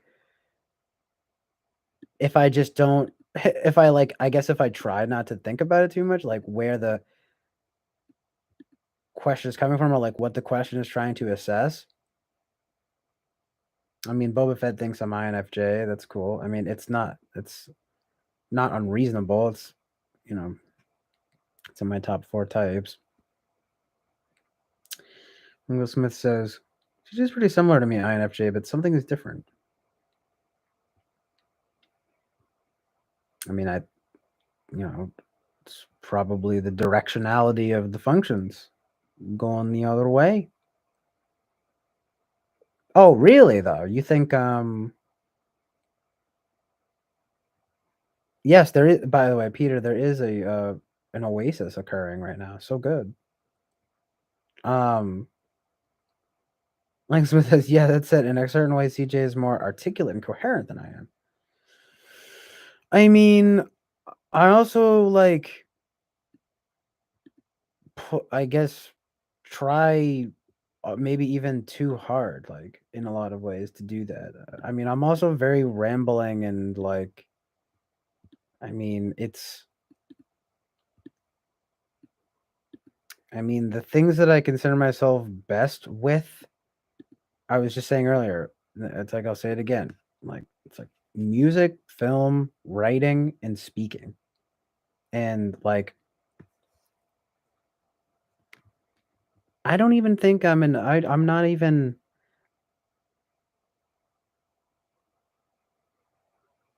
like it's just I've never been the type to get into the technical aspects or even really necessarily the logical aspects of things, but I've always been very sensible, and I have a prioritization of like, and it's taken time, it really has, like to sort of prioritize like objective logic and stuff like that.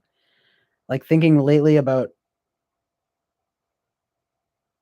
and objective morality, to be honest. I mean, like that's the reality. That's the amazing truth and reality of the situation.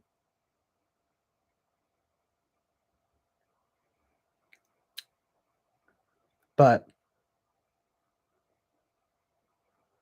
like I says, I think being stuck between INFP, ENFP doesn't make sense. How can you confuse an FI DOM for an NE DOM? Well, how can you confuse an NE DOM for an FE DOM or an NE DOM for an NI DOM? I mean, I will say though, the FI DOM thing, I mean,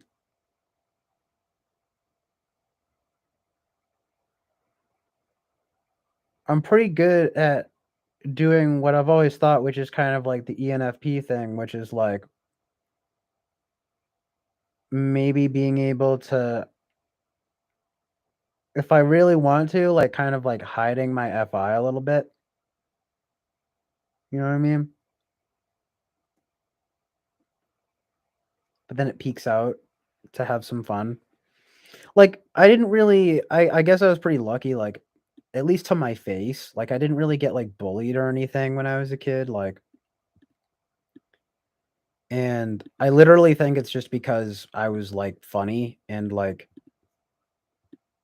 tried to get along with everyone. I mean, there have always been like incidents, but like more or less, I wasn't. You know, I really like somehow I avoided like getting like really like I'm telling you, I was terrible at sports. Like I all I could do was the stuff that I basically gravitated towards music, and I mean from a very young age, and like it's like it wasn't just because I didn't want to be like good at sports. It's not like it wasn't like a priority thing. It was like No, like I didn't assert myself like in the basketball game. Like I would never score a goal. Like I would never score a hoop or whatever. You know, like um I mean, it wasn't necessarily because I was bad, but it was definitely because I didn't like SE assert myself in that way. And there have been many problems in my life that have been because of like very, very unwieldy SE. I mean, uh, I gotta really catch up on the chat though. My bad. It's just a lot of stuff here. Good stuff though, you guys.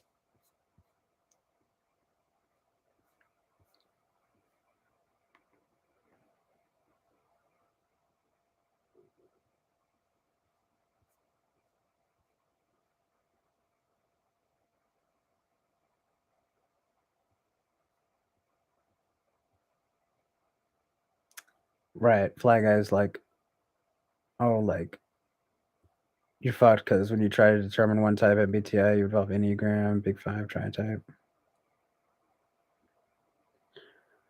I mean, I'm just using them to explain other things, you know?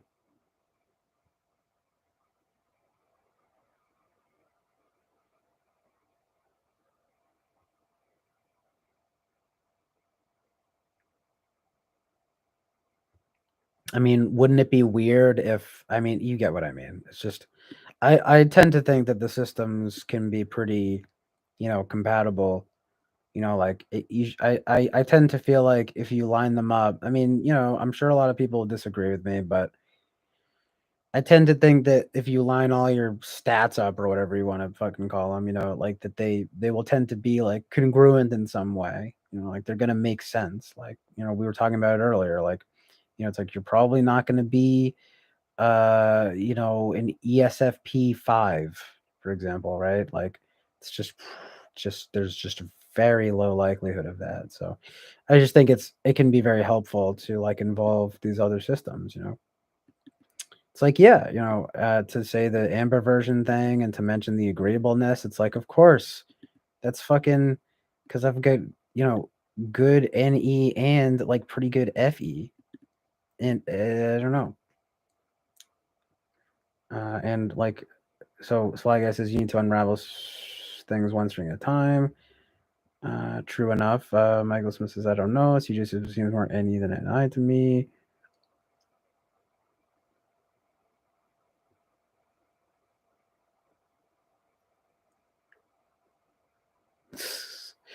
Saying he doesn't want me to do the test. I can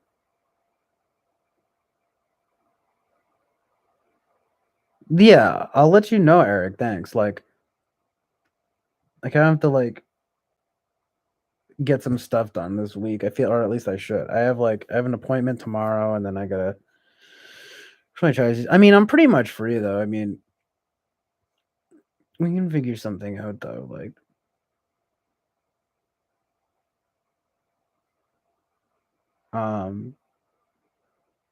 is Eric talking? Is he talking to me? Oh no, maybe he's talking to Mike. Saying my totally unreliable and I says you're INFJ.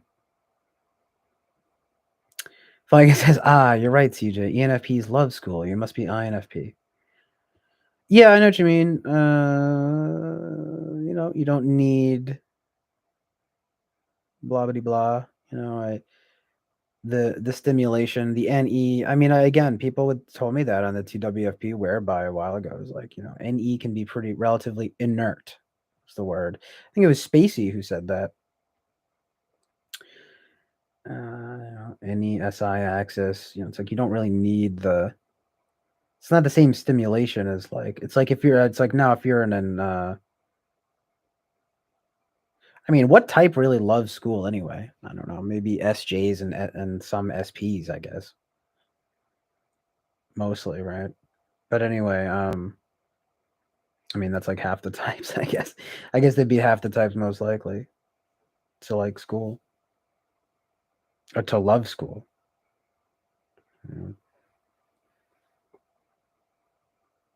There's a video of you at 17, Eric. I need to see that.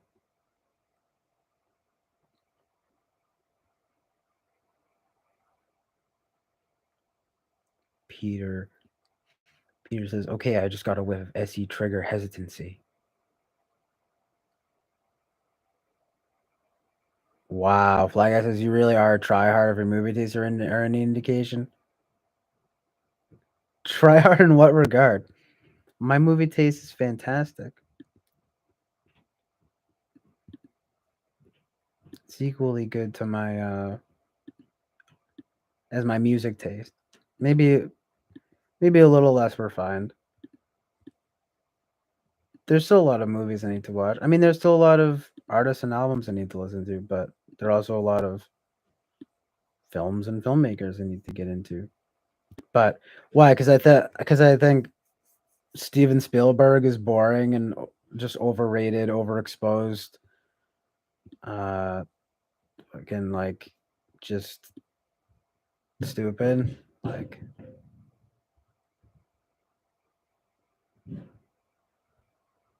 I mean, I don't even have any sense of what your movie taste is. Like, was it you who like asked about like the Shrek movies? Like what? Sorry if you're not into film like that. Hashtag film. But anyway, whatever. Eric says, because there's no reason for me to do it. But CJ's been a topic in the air for a long time. It took me until now to make the offer. Therefore, heretofore, I wasn't curious enough. I didn't have enough reason to provide CJ a special favor. But I really, really like that this stream is here.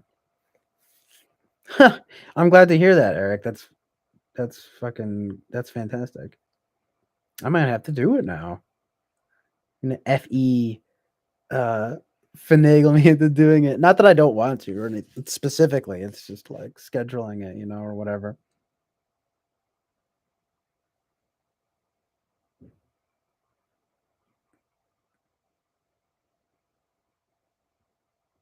Yeah, the streaming these days has been pretty regular.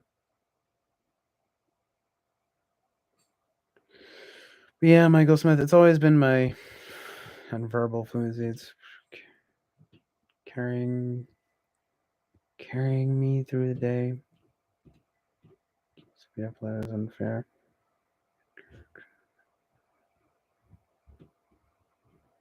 Point CJ, if you were INFP, you should resemble more an ISFP. If you're an ENFP, you should resemble more an ENTP. The dominant function is everything. I mean, I have ENTP somewhere in the middle of my list, likelihood.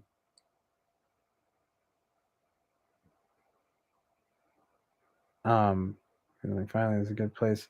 It's a good other place where we all go. I like being able to stream from this side of the camera too. Amazing. He goes, okay, Flag. You're right. The offer stands regardless of whether CJ was published. Wow, well, that's a damn special offer. I mean, now I have to take you up on it. We can do it, and then if it's worthwhile, how about we publish it? I mean, might as well do it. I did be interested to see how it comes out, like how the line of questioning will like shape, how my answers will shape that. I mean, the back and forth, what the result of that will be.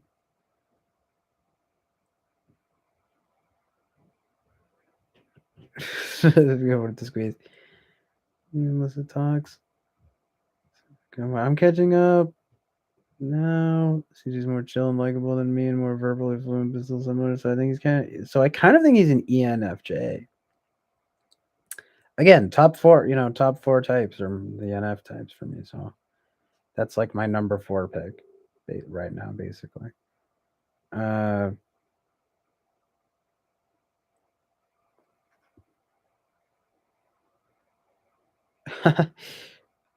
Wow, very special though. Eric says, noted. I won't offer any more free typings. Thanks for the input, Flag Guy. Oh yeah, I mean, it's like I have no qualms about doing it.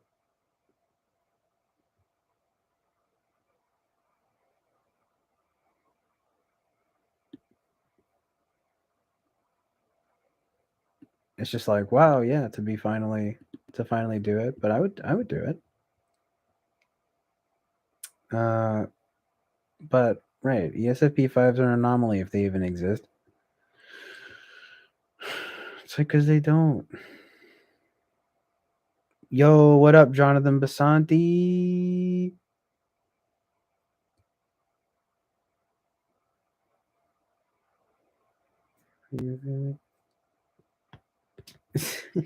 Yeah, Peter, you're right. It's like I clearly have time to do it.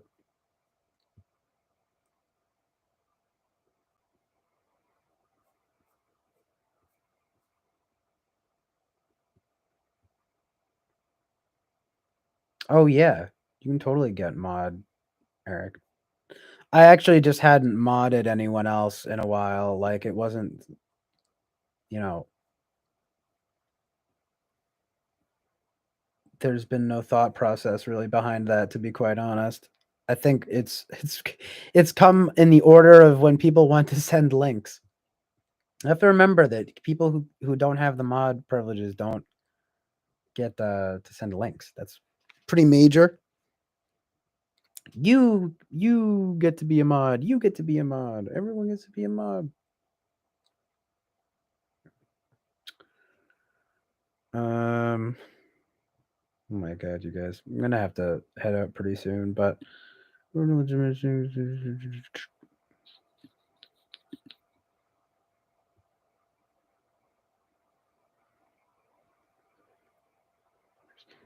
Eric says ENTP is not impossible for CJ, though not at the top of the list. Yeah, well, thank you, Eric. I mean, that's how I have it put right now. Daniel says no, it was my city zone. Oh, sorry. It's I kind of gotta like just catch up now.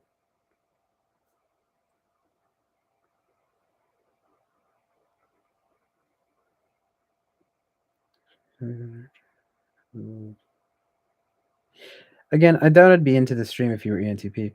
Really, Eric, you find you butt heads with fellow ENTPs? Michael says I'm leaning strongly towards ENFJ for CJ. I mean, it's not. It's again, it's a higher up conclusion for me. Even though I feel like FE Dom is a bit ridiculous, but honestly, though, it's not. It's not hugely unlikely, but it does kind of, kind of rewire my conception of myself. To be honest, getting into talking about type, I mean, I was talking all about this stuff earlier. Like, I mean, the type please stuff really spawned some interesting conversation. To be honest, Eric, like,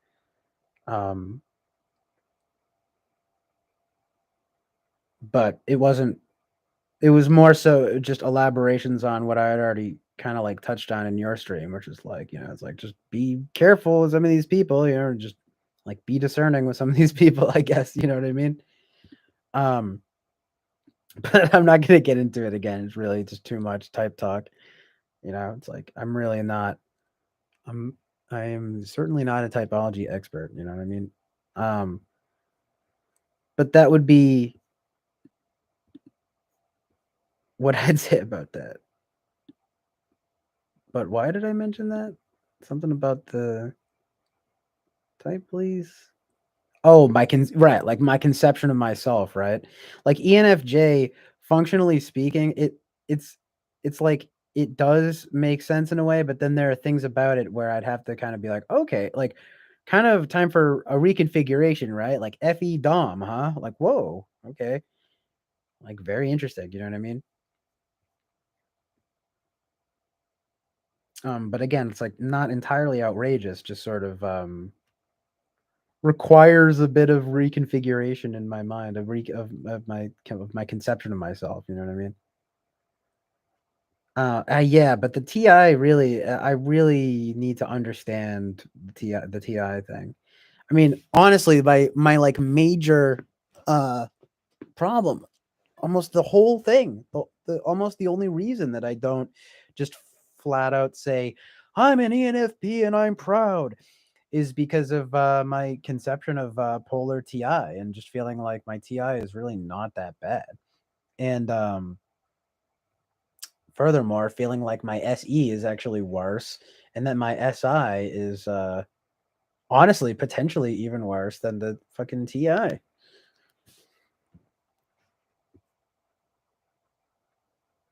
I mean, there was you know, a lot of talk earlier about it's like, well, you have to be in any dom then. I mean, could be. But yeah, ENTP is not outrageous. In fact, I might even bump that up in the list a little bit. Y'all can start calling me ENTP from now on. Just tell me Eric doesn't want to be I don't want to be a mod. No. I mean, it doesn't really matter. Like you can be. The Italian way. Oh no way! This is awesome. I need to watch this. But wait, let me just make sure I'm caught up on the chat here. Thanks for sending that, Eric. Oh, there's a setting. If there's a setting to allow everyone to share links, I haven't seen it yet, or at least it hasn't like given me the option to do that yet.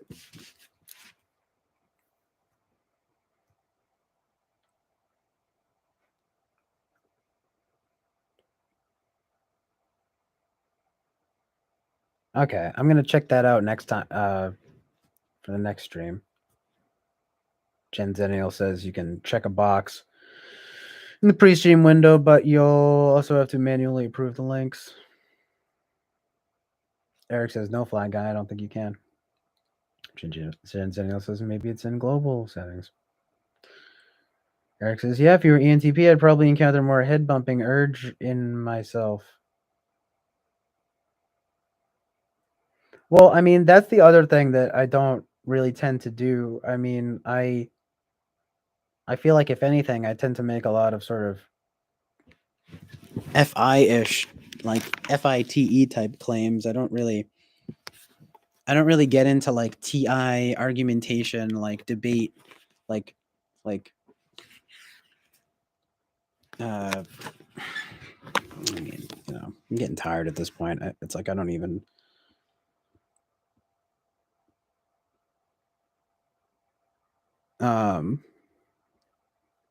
like what was I saying? Something about ENTP. Oh yeah, well it's like I don't do that thing. I feel like I don't know, maybe if you come in here though more, Eric, there might be things that you'll see that I say where you're like, what? This runs afoul of this, that, and the other thing. And like, I don't know. People notice that when I would go on the whereby, they'd be like, because that's what I tend to do is almost like just thinking out loud or just kind of like positing things like, well, just like, well, how kind of just like, how about this? And like just trying different things out. It's not so much me being like, I mean, unless you're you're really like touching on something that I'm very like, you know, that's near and dear to me or something like, which in my opinion, again, is basically this kind of like FI thing. Then you're probably not gonna. It's not gonna be that kind of vibe. You know what I mean? Like, I don't make like TI claims and say let's duke this out. You know, like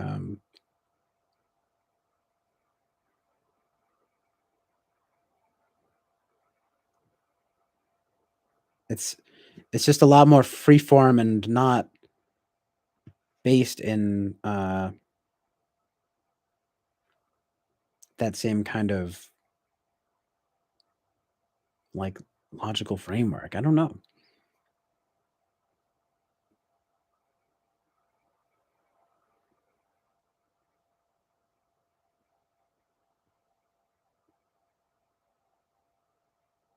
I gotta watch that video though.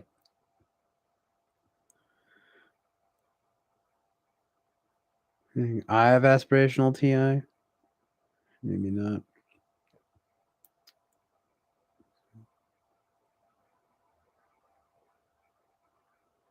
Jonathan Basanti's foot is recovering.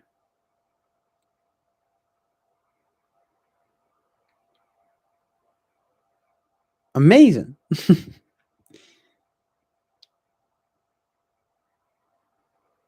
Keep it up, brother. I'm praying for you, brother. Literally. Fly Guy says, it's weird how this section of MBTI people over. What? 1 sec.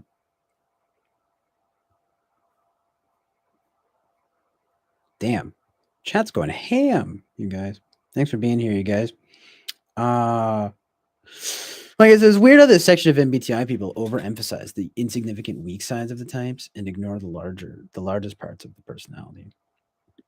Elizabeth says, CJ is not ENTP. He doesn't seem flaky or pedantic. It's nice of you to say, but I can be pretty flaky and I can be pretty pedantic if I want to be. I mean, where do you guys? I actually wanted to ask this anyway. Like, where do you guys conceive of like being picky? You know, like I'm definitely very picky.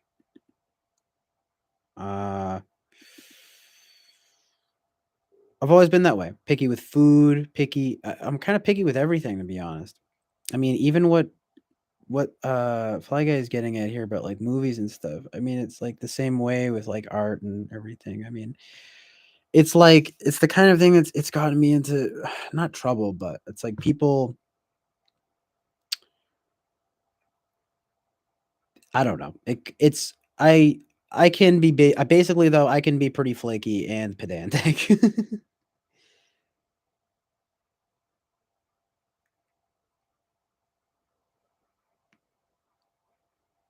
Yeah, I hear where you're coming from there, Boba Fett, about he's talking about himself, but still it's like relatable. I blame the poor SI, late night munchies, pot induced laziness that prevented the daily brushings. I thought talking about the dentist or something. Daily brushings, that. Finally almost all caught up here. Wow, Michael doubling down here saying ENTPs are both flaky and pedantic, but CJ is neither. Never.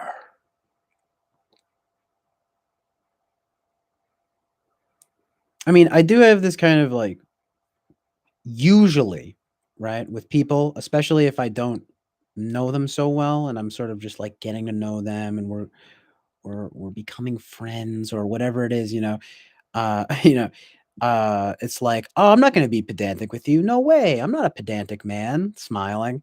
And then it turns out I'm actually like pretty like picky, like I'm definitely like I definitely know I have a strong sense of my likes and dislikes. Like again, something that I've always pretty much quantified as FI. It's not outrageous. I mean, yeah, Flying Gay says is usually gonna be pretty flaky, of course. I mean, it does corroborate what I'm saying, though. You know, again, I've always been the type of person to be late for everything, and like even with these streams, I postpone them all the time. Like, I was gonna start it now. Oh, I'm gonna start it later. I mean, I'd be like, I'm gonna start it later, and then later would go by. I'm gonna start it later. Oh, I'm gonna start it later. And it's like that with a lot of things. I have that. It's like that SE hesitancy to pull the trigger and stuff like that. It is sadly true. I still think that my TE is decent though. It just needs to have good aims and directionality, as I put it. And right, Eric says I agree he's not pedantic and I don't think he's flaky, but why do you think he isn't? I mean, yeah, I am curious like how Michael Smith has gathered this. Like, I mean, I appreciate it, you know what I mean? But right, it's this thing, yeah, it's kind of like this almost FE like accommodating thing of like not being pedantic at first or like not or I mean I don't know. I think I think you'd just be surprised. Like, it could be pretty flaky and pedantic. Unfortunately, I mean, it's not. These aren't things that I'm like proud of or anything. You know what I mean? But like I says, if you listen to him talk about movies, maybe a little pedantic. Yeah, right. Like I said, I mean, I can be pretty picky if you want to put it that way. Michael says, "Oh, okay, yeah, I don't know him well enough. He may be flaky, but doesn't seem like it to me. Whereas Eric seems completely flaky, like an ENTP." Well, I guess it depends on how you define flaky, right? I mean, if you mean in the sense that I don't follow through on things, even if I say I'm going to, like, if you think I will change things up at the last minute, or I lose track of time, or I'm just not good with time at all, like those things are true. That if that makes me flaky, then I'm flaky, you know. I mean, I will say things like and I mean it when I say it, like, because I'm very honest. I mean, really, I don't. I almost have a sort of weird, almost like OCD thing about like I don't like to lie. Like, I mean, it makes me uncomfortable, so I don't lie, which again makes me feel like it's very like fi. You know what I mean? Um, but it's because it's just like a personal thing. It's not like I'm like going by some very deep like axiom of like truth. I mean, I am kinda right. Chill Island Oasis of truth and reality, but like it's an aspiration. It's like an aspiration towards truth in reality or I don't know. I don't know what it is, but it's like that aim, having those aims, good aims, amazing aims and trajectories. It's like whatever the fuck any of that means. I don't know. Hopefully this is all I think I'm, somehow putting it pretty well. But like what was my point here though? I gotta circle back, get to the point. That's another thing that I do. It's like fucking seems like NE stuff. I don't know. Like, is there some affect thing that reflects that suggests reliability, or is this an NI thing start to break down? Yeah, I have no idea. Oh boy. Uh,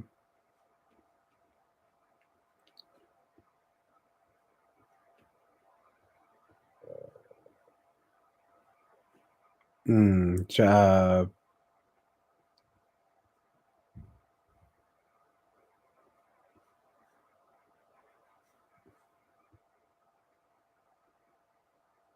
So yeah, like I says, no one wants to be ENFP or ESFP for TI blind, for example. Just ignore what the first two functions in the stack really mean for the types. Eric concedes. Yes, you were right about me for sure. I'm flaky.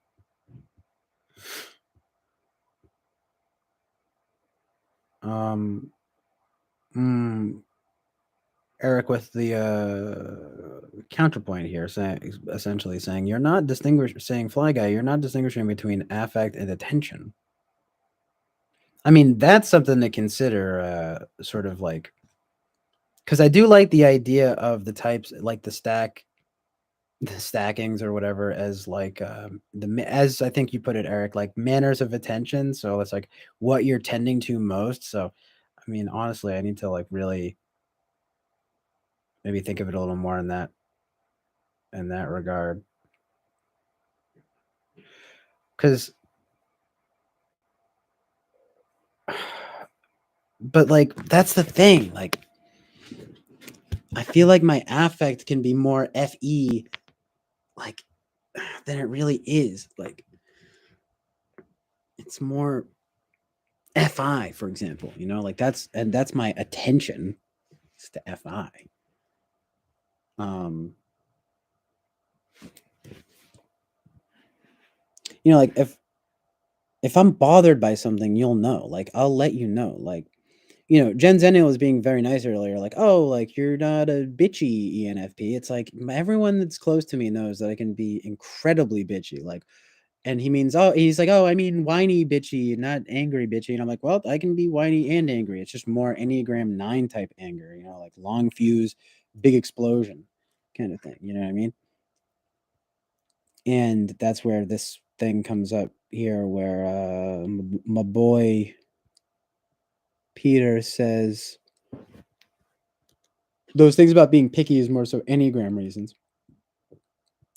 Yeah, I mean, it's like it's something 9. It's probably a 946 or a 947 or something, and it would probably be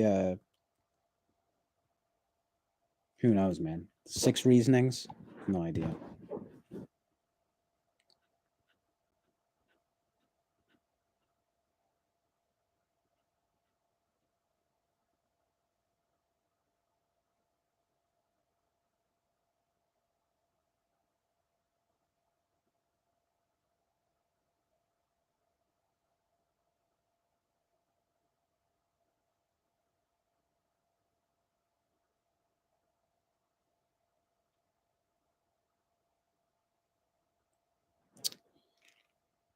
All right, finally. almost completely cut out here.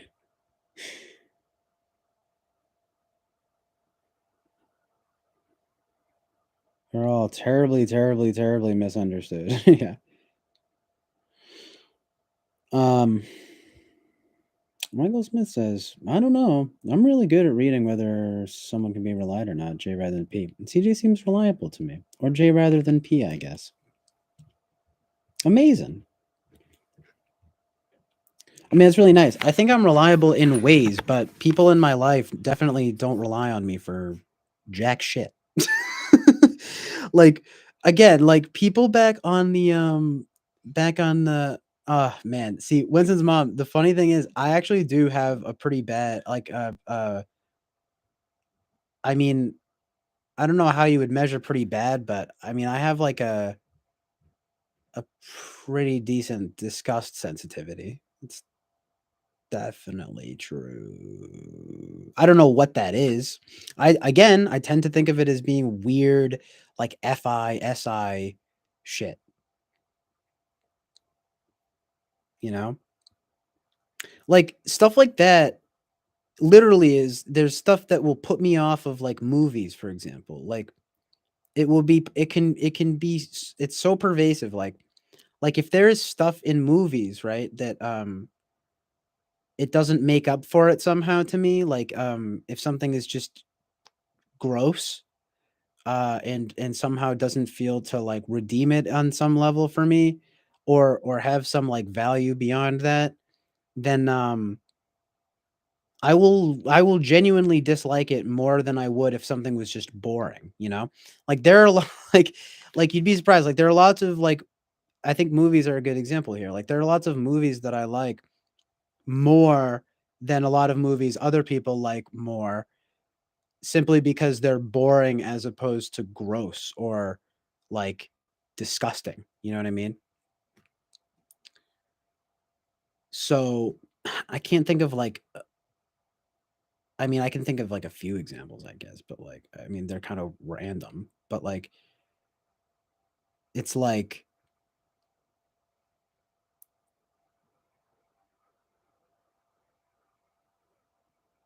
to me that newer movie like Minari is probably objectively better to me than than the movie Gummo, but I could see why a lot of people would think that Gummo is better on a stylistic level or something, you know? But Minari is just like amazingly wholesome, um, like family friendly goodness. So I just think it's kind of objectively better, but that might not have been an opinion that I would have held like 10 years ago. Of course, I would have been a fucking teenager, you know? I mean, you know, it's like when I was a teenager, it was like fucking, you know how it is, like fucking, Donnie Darko, American Psycho, Fight Club, The Dark Knight, like all the fucking the edgelord classics. And well, that's like that's the tip of the iceberg, but you catch my drift. It's like that shit.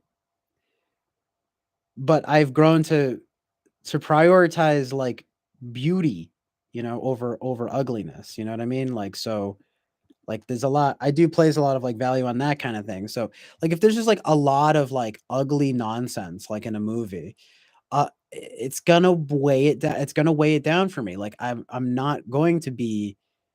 I might have been like that more back in the day, but I'm not. But these days, I'm less so that person that is like, well, this is better because it's crazy. It's cool because it's crazy. Um,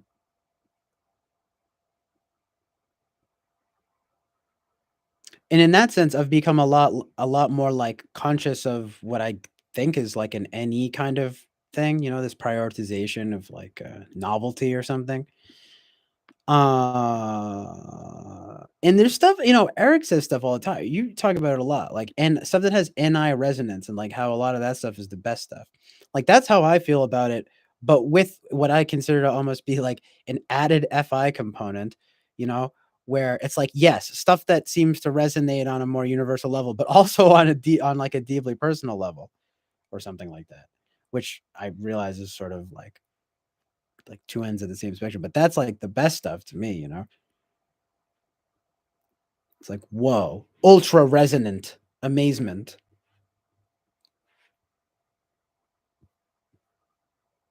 But yeah, it's not so much the NE thing of like, sometimes it can be, it's like, well, this is unique and interesting, you know, and that can go a long way. Like I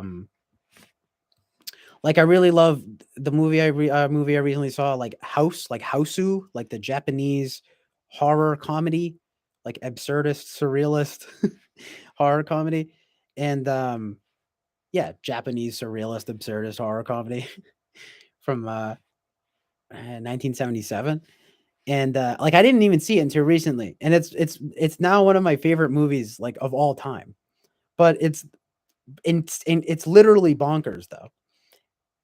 But it also prioritizes beauty in a very strange way, and it's like the visuals and the music are unbelievable.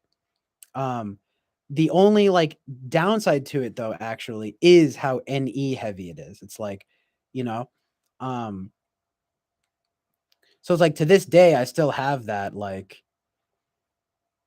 sense of that NE fun, but it's kind of just like I tend to think of it as, and maybe this is like a very non-NE type way of thinking of things. I don't know. Let me know. But these days, I tend to think, well, you know, just because something is unique doesn't mean it's good, you know. And I mean, I feel like that's something that Eric would probably, you know, think and say. And you know, I mean, he's an NE dom, so I don't know. How do you explain that? I'm just kidding. I don't know. But right, the disgust factor. Like, yeah, well, you already got me on a tangent there about the disgust factor, you know, that goes a long way for me. The novelty factor goes a long way, but it just doesn't hold as much weight as something being actually good, which like, but it does. I don't want to get too tangential about it, but you know what I mean.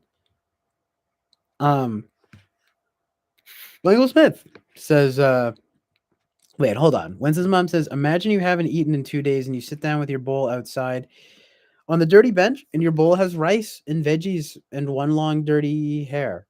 Would you eat it? I haven't eaten in 2 days.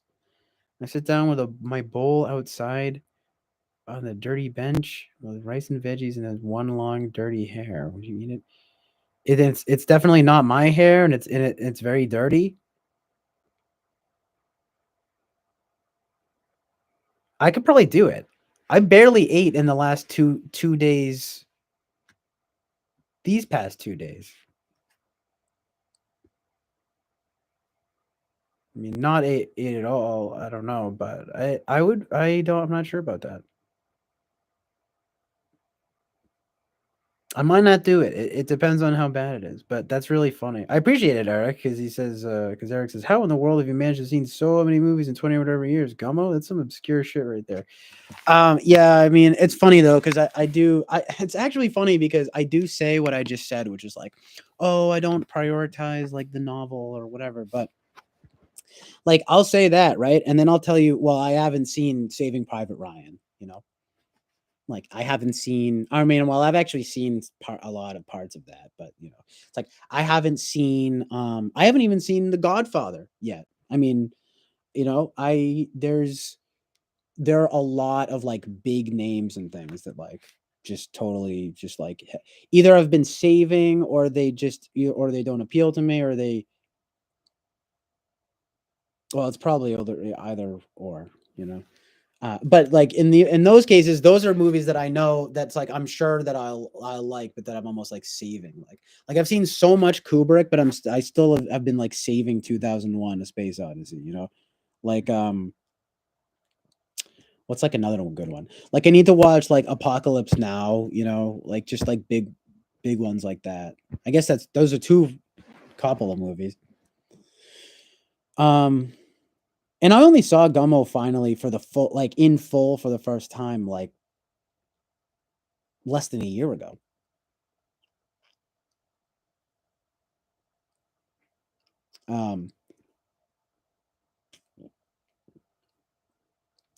Fly Guy says he hasn't seen that many. I mean, I've seen a lot, but there are also, like I said, there are some like a lot of ones, mostly like basic type ones. I mean, I feel like that's also what gets Fly Guys is Fly Guy just like, well, actually, there's some stuff you've come through with some good shit. Like you've seen like Evangelion, you've seen Akira. You recommended some pretty good anime. I had only heard of the name of the movie, Paprika, and I just looked it up and I saw the like the thumbnail and the info and everything, and I was like, this looks fucking dope. And I know about Perfect Blue. I mean, this was all anime stuff, but like movies like that. I mean, I know you were like, at least you like the Evil Dead movies, and I'm like, well, yeah, of course, but perhaps especially Army of Darkness though, because it's not as fucking satanic, you know. But I mean, what else? I mean, and then a bunch of others we were talking about, Clockwork Orange and stuff like that, the big ones. I mean, they are some of my favorites though. But I was wondering, I'm like, well, maybe you just haven't seen a lot of the stuff that I mentioned, and then it's just like, what? And then I say I recently saw Jaws and I was like kind of underwhelmed, and you're like, what? Like, I'm sorry, like I thought it would be deeper. No pun intended, right? The water. But I don't know. I thought that it would be deeper. But it was sort of more or less what I expected. I do like when things, surprise me positively. I mean, but I would say that's like some weird, some kind of like NEFI combination or something like that. You know what I mean? I was like, wow, I'm surprised by this, and it resonates nicely. I like this. I really like this. Even though like that movie House is so ridiculous, it kind of did that for me because there's, like I said, there's a lot of there's just so much like humor, joy, beauty, and like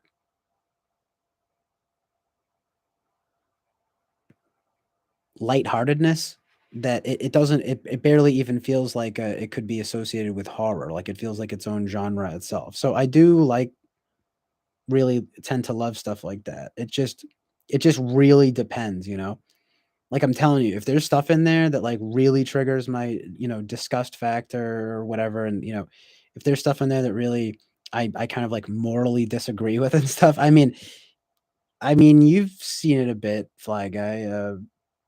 It's like, suddenly I can get sort of a little bit puritanical about it, but I mean, it's just my, they're just my opinions though. You know what I mean? Now I sound like the fucking needle drop, right? It's just my opinion. No.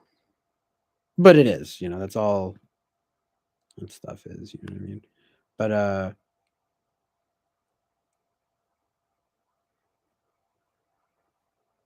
talking about some drugs here. Winston's mom asks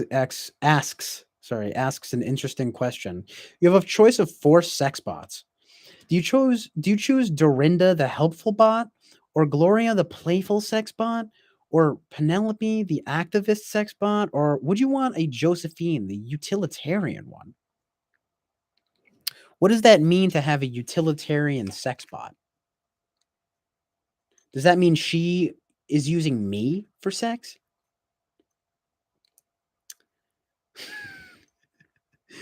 I wouldn't know. How do I begin to choose a sex bot? I mean,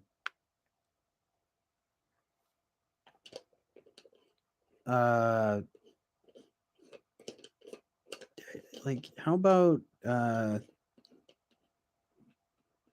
either helpful or playful, I guess.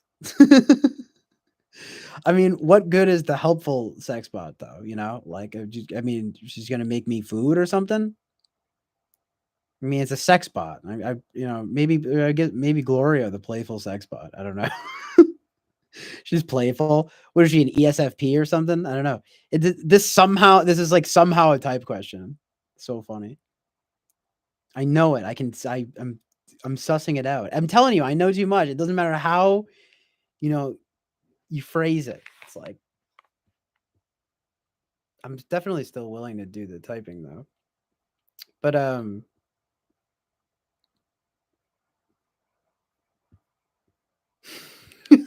let's for the sake of the question, let's go with Gloria, the playful sex bot. Like she's like tee she's like juggling. She's really playful, making jokes. That's fun. I like you, Gloria. You're fun. You're playful.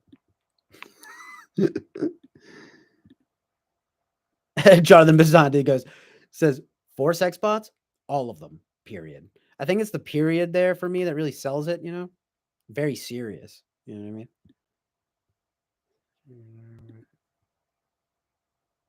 Like I says, the helpful one helps you make cookies. The utilitarian one helps you get rid of the bodies of the. Oh god, it's terrible. Just like the getting rid of the bodies of the hookers. Me and the utilitarian one get. No, I'm just kidding. That's horrible. See, even that, it's like it's weird how even like moral. It is very similar how the moral stuff and like disgust stuff like play into each other.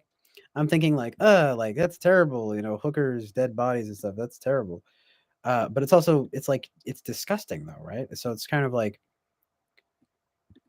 I mean, honestly, sometimes I could go as far as to think like, is this evil or disgusting? You know what I mean? Like sometimes I have to like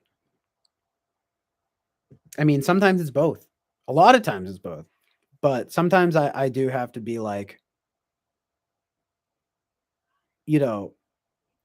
I guess I wouldn't say something like toilet humor is evil, obviously, but like I don't know. I think you know what I mean. Like this moral judgment thing, whatever it is, it's to me it seems to be like a like a stronger FISI thing, like type thing going on. You know what I mean? But yeah, some stuff I'll just be like, bruh,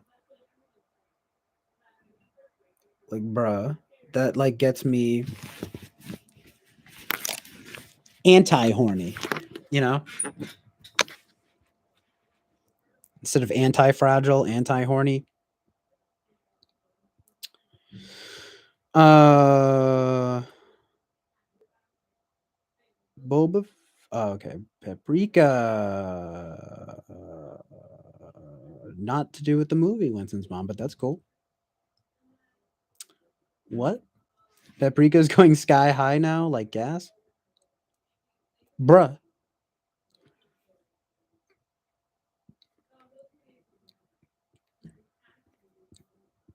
Someone's being a tard.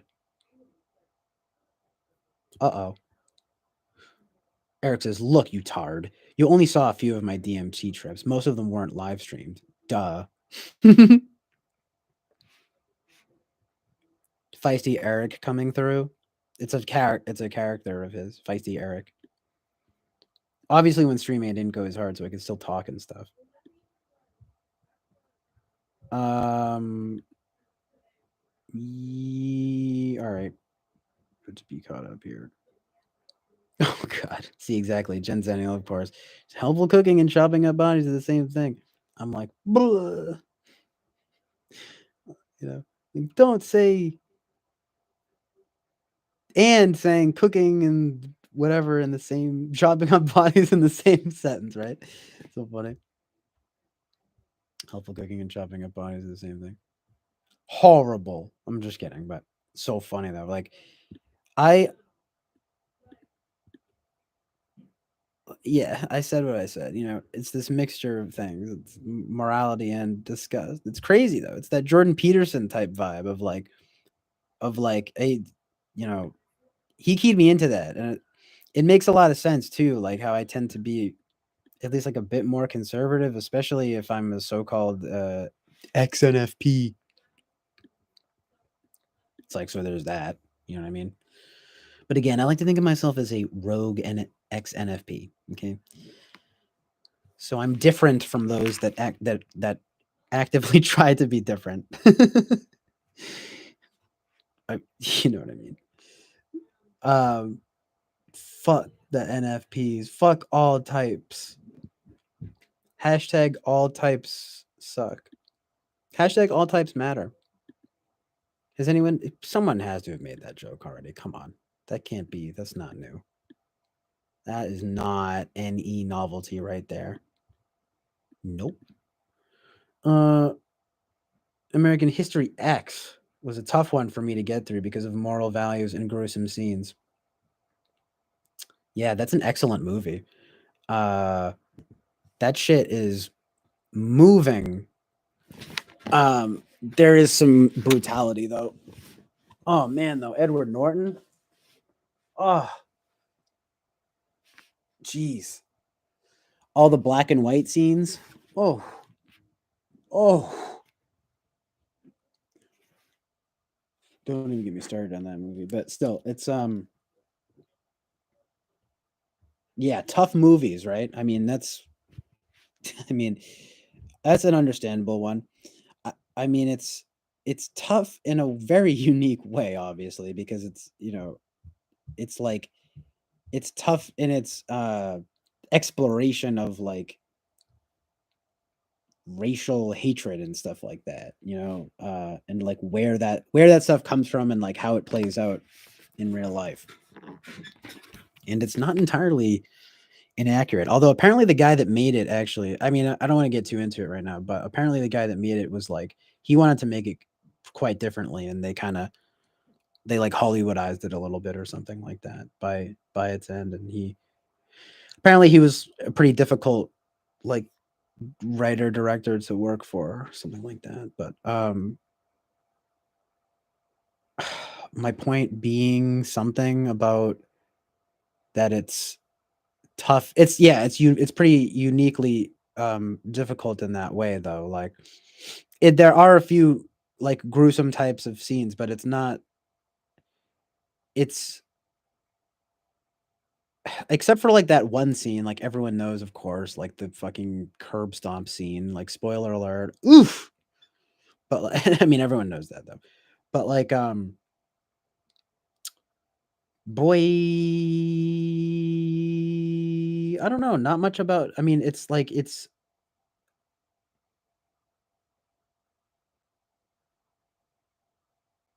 for as horrible as it is in its own way, it doesn't trigger that same kind of like, because there's only there seem to only be a few scenes like that throughout that are actually, well, there is that one terrible scene. It's a pretty fucking, yeah, I get it, whatever. I guess it's a pretty awful movie, but it almost feels like it's worth it in its exploration because it's so like, I sound like a fucking critic, but it's like piercingly honest. You know what I mean? It's pretty fucking ridiculous. I mean, Edward Norton. It's like talk about a career, like a make or break type of role to play. Because it's like he plays it so well that it's almost a miracle that he didn't get typecast. In fact, you know what? It actually turns out, little bit of trivia. Apparently, I think Edward Norton didn't even want to like do the movie at first because uh he was afraid of being typecast as like a fucking Nazi, you know what I mean? Or like a fucking neo-Nazi, you know what I mean? But luckily it wound up kind of it was one of those sort of miracles of in one of film miracles where it's like it actually worked, like thank God, it's like he's like it somehow worked. He made it work, and he's a respected actor now, like in general, you know what I mean? He's kind of underrated these days though. But anyway,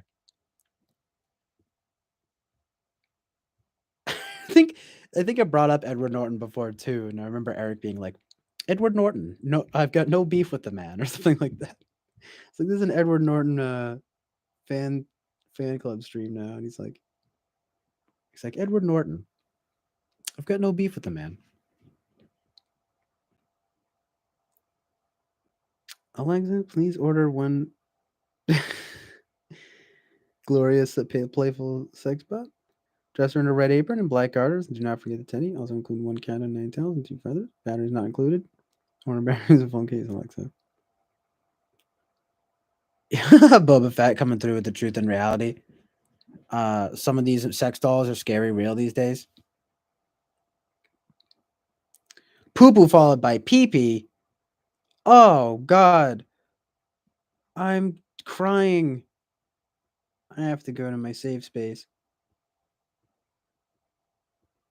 Yeah, like I've seen a lot of Farrelly Brothers movies, for example, but like I still haven't watched Dumb or Dumber. You know, I mean, Dumb and Dumber. You know, like that's one of those ones. You know, but people are so fucking annoying. You know, we'll be like, "You haven't seen Dumb and Dumber? What? You haven't seen movies?" I'm like, "Shut the fuck up."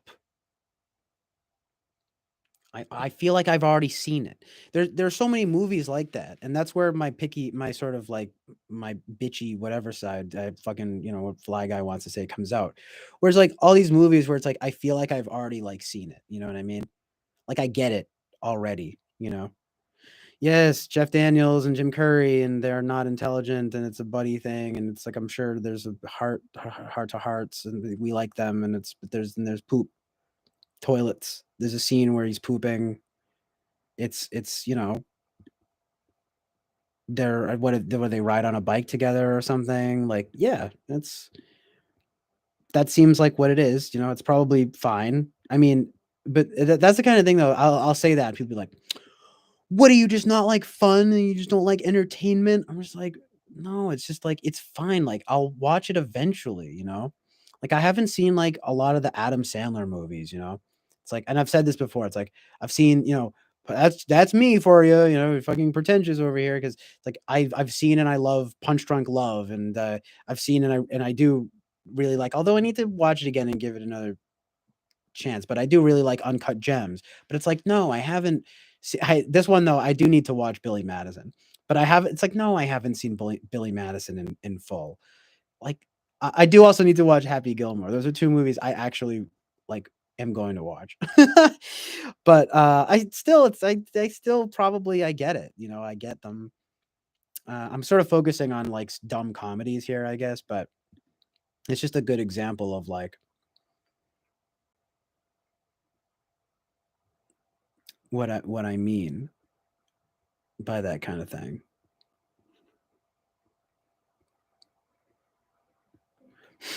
Eric says being bored would be a strange fetish. You hire a call to just read Zizek to you. The funny thing about Zizek is that he does kind of excel when he talks about things like with funny enough with film and stuff like that. But that's like me, it's almost like all he's good for. And even then, like, I mean, I don't even know, but it's like it's unique, right? Some NE novelty for you. It's unique and interesting. So some NE novelty for you.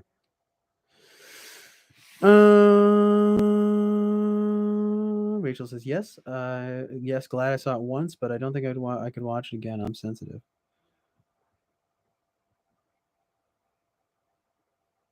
Oh wow, yeah. That's the second time I think Jen Zenial says you need to watch Death at the Smoochie. I mean, I don't know if you said it, but someone said that. I do need to watch it. That's sort of like an underrated, probably kind of underrated, like cult classic comedy.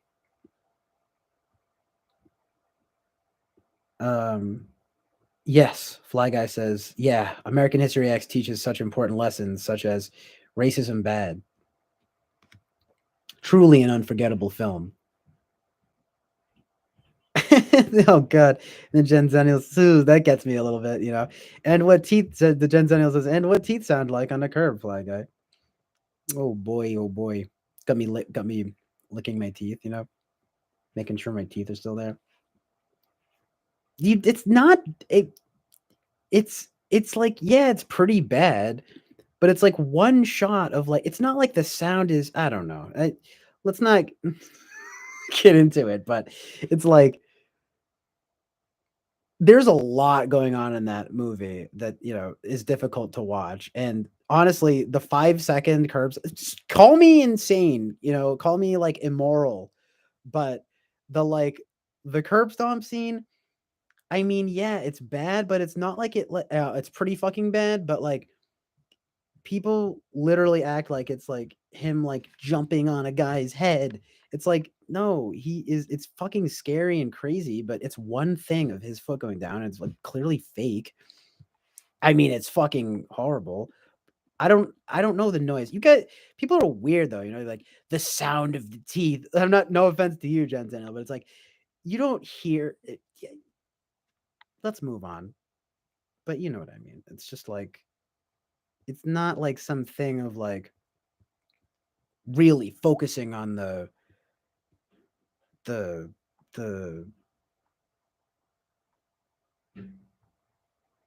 the details or something. I don't know.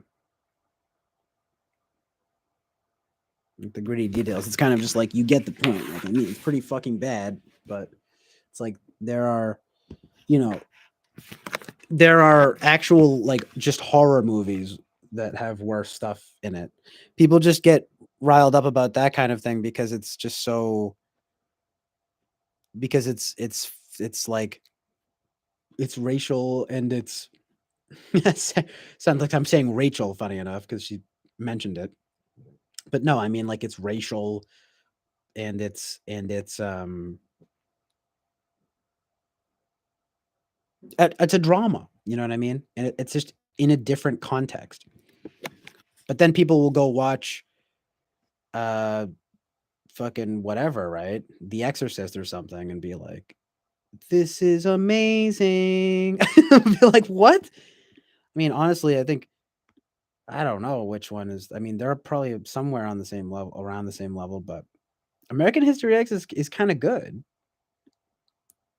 I mean, it's at least honest and sort of morally congruent. I mean, the ending, I mean, it's like, let's not spoil anything, but still, I mean, the ending kind of renders things a bit moot, but it's it still has a sort of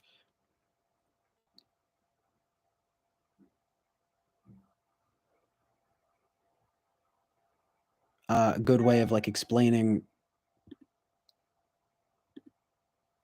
kind of like the origins of that kind of thing, like that kind of developing of prejudices and so forth, and as well as like possible outcomes, without like in sort of unsparing, unflinching detail. But see, it's not as detailed as like a graphic horror. You know what I mean?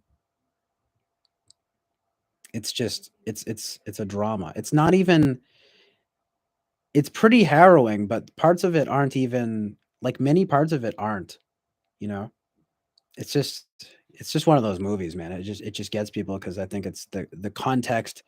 It's a mixture of the context and the content, but it's let's be real. Like if you took all of the like kind of hateful, like prejudice driven stuff out of it, which you basically can't. It's inseparable from the film, but you know, it would just play very differently. you know.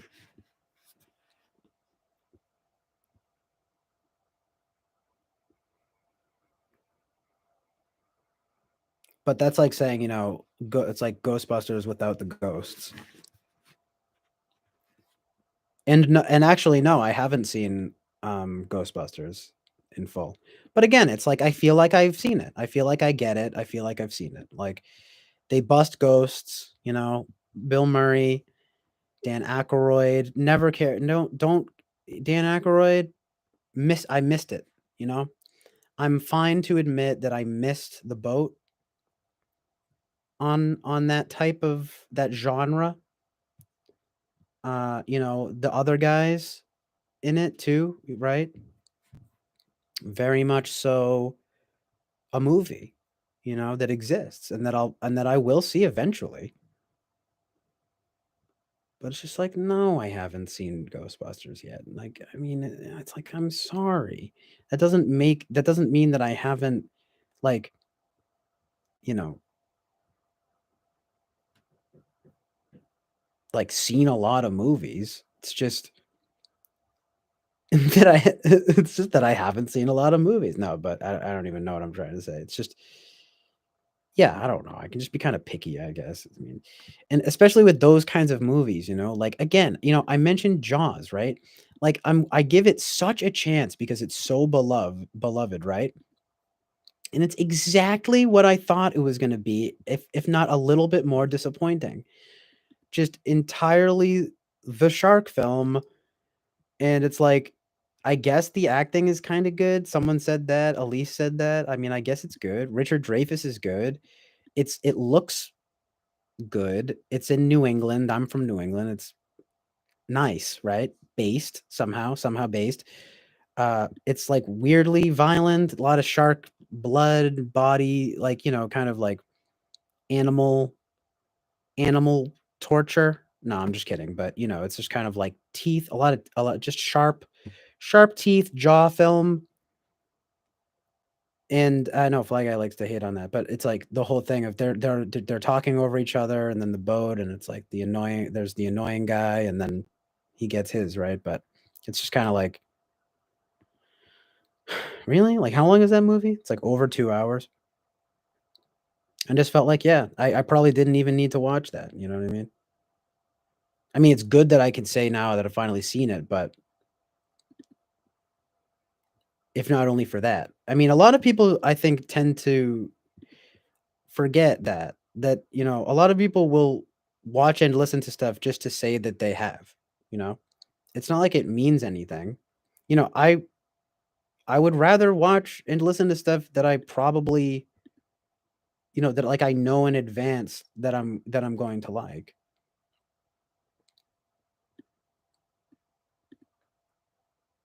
No, I literally know 2 people in real life that don't really like Jaws, and I have seen plenty of people it gets anything from what it's one of those bizarre movies that I do notice people will tend to either give like 1 star or 5 stars.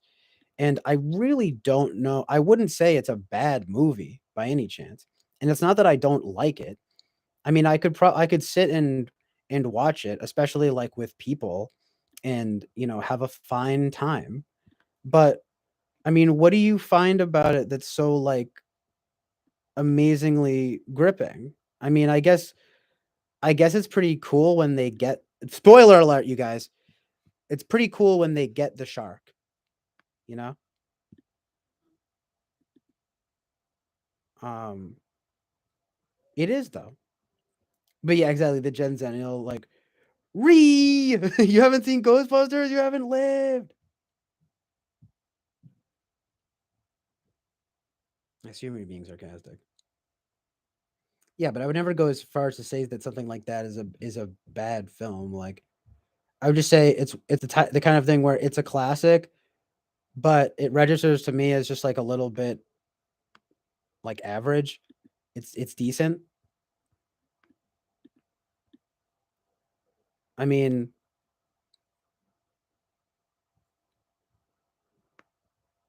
it seems like definitive like Spielberg blockbuster cinema. Like, it's the kind of movie that lots of people see and that has made a lot of money.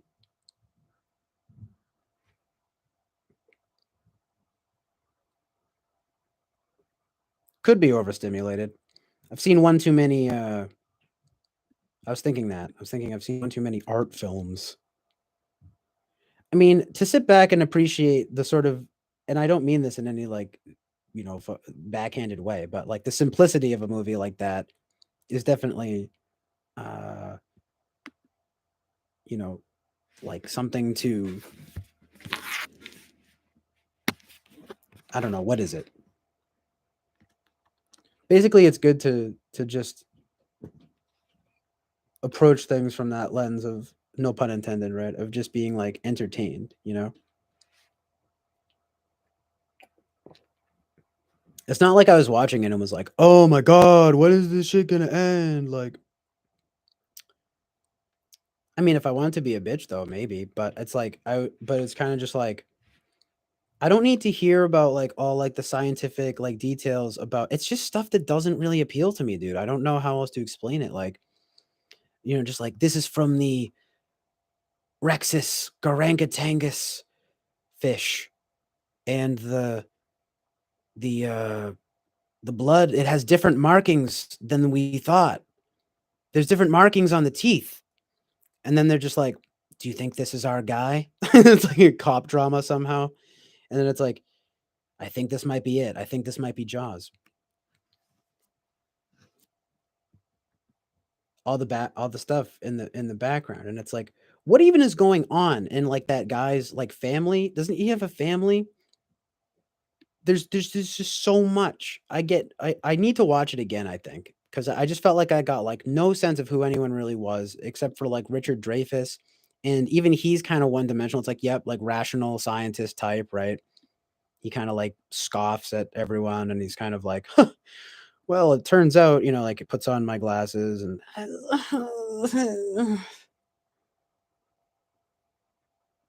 I'm probably just overstimulated though.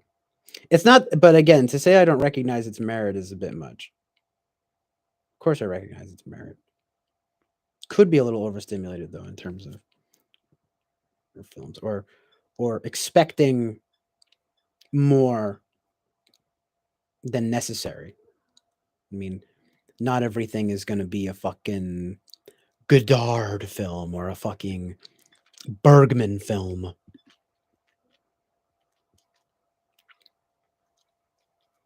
It's Spielberg, you know? He do what he do what he do. You do what he do what he do what he do.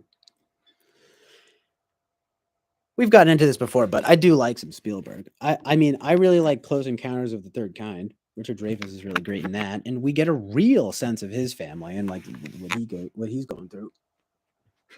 Jurassic Park is pretty good, but again, it's like the dinosaur movie.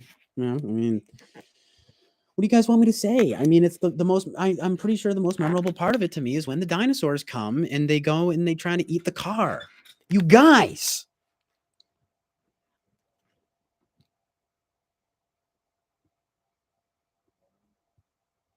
It's all like SE like type stuff. You know what I'm saying? And before you get at me, it's like, well, what do you mean? Because like I like Tarantino, right? And he does a lot of SE stuff. Yeah, but it's fucking hyper stylized SE with like a fucking shitload of NE. I remember there was that woman Audra in the TWFP whereby a while back. She said something like, it's literally an NE guy doing SE. Like that's what makes it interesting, But Spielberg is like, I don't even know what doing SE. Just like just money. All I see is this dollar bills, y'all. Feel me? But again, I don't know. Maybe I'm just being a little bit jaded about it. I mean, I didn't really grow up with. I mean, I like I said, I saw ET when I was young. I mean, honestly, I thought ET looked kind of gross, kind of weird. I mean, I guess it's like memorable. It's definitely pretty good, but it's like I don't know what it is that Spielberg did to everyone. It's like The Goonies is okay.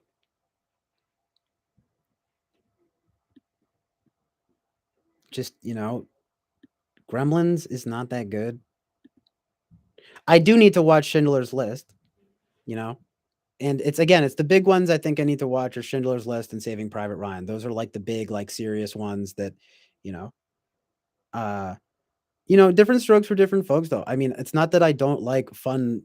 I love a lot of fun films. Like I said, like, I guess I just like that shit where it takes some kind of bonkers type approach. It doesn't have to be necessarily bonkers, but like doing something different with it where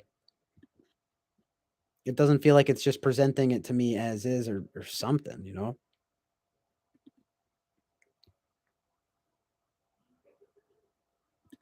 Spent his whole career making movies the whole world loves because they're boring and accessible. Like it's like that's how you make movies that really get people.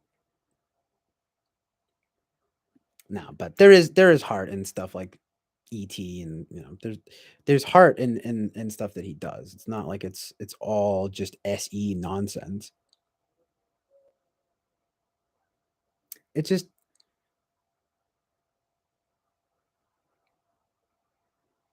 hold on. Let's see what else is here. Yeah, it is funny though about Citizen Kane because while it is really good, there is that element of it where it's a pretty like simple movie. People like really play it up, you know. I would say it's overrated, but it's still very good. Just because it's kind of amazing. But people just I always say this, like just because something's overrated doesn't make it not good. I just think that a lot of stuff that Spielberg does, I mean, I don't know. I'll probably wind up, growing more to like them as I get older or something, you know? Popcorn. Just good popcorn entertainment, you know? Michael Crichton novels. But yeah, no, no, I'm just kidding. But it's like kind of true though, right? Like it's just like a certain niche. Like I just never, I don't know. But like Fly Guy says, Citizen Kane is the old rich guy movie. There's the sled. But yeah, right though. Tarantino's movies are low key for kids. They sure as fuck. They're. I mean, I would say they're probably for teenagers. A lot of them, yeah. A lot of them are definitely kind of teen centric. But I mean, he is one of those guys though that I first watched when I was like pretty young and was like got me excited about film, like the possibilities of film, like stuff that the camera's doing, how good the music is, like how did you see the way that the whatever, right? I mean, and people like to be like, "What are you pretentious?" It's like, "Fuck you." It's interesting. It's unique and interesting. Again, it's not just novelty. It can't just be that. But you got to, of course, he does. He's got all this dialogue. He's always got good characters. I mean, I don't know if he's always got the best morality, but it's like, he does have a way of Fly Guy. He's like, I don't like Spielberg. Play guitar backwards. Hashtag not like the other boys. Okay, that shit's hilarious. Listen, I didn't pick up the guitar because I fucking look. It's not that I don't like I mean, I think saying I don't like Spielberg is like a stronger statement than I'm really making. It's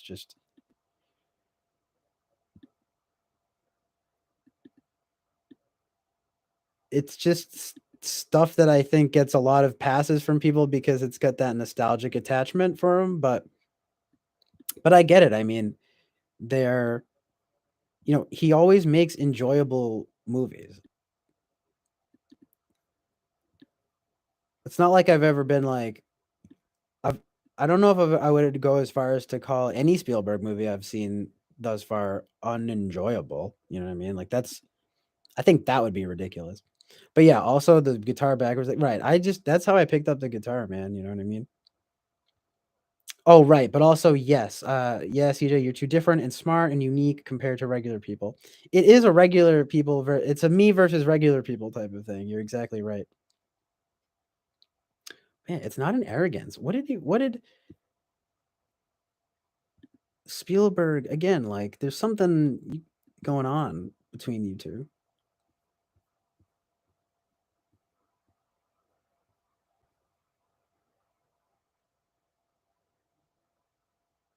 So good though, Winston's mom. Okay, I need to watch American Graffiti though, if not only just for that now. But no, I do need to. Literally, you are very because Winston's mom says Etsy Joe Connell, you are very Richard Dreyfuss in American Graffiti, and not so much Richard Dreyfuss in the Apprenticeship of Duddy Kravitz, but the archetypal scientist was the page, The Apprentice. Oh, by the way, someone mentioned What About Bob, and that's a fucking great movie. Fucking Bill Murray and Richard Dreyfuss, dude. I saw that movie when I was very young, and it's funny because it's kind of a dark comedy, right? I mean, but no, that's a fucking great movie. Um,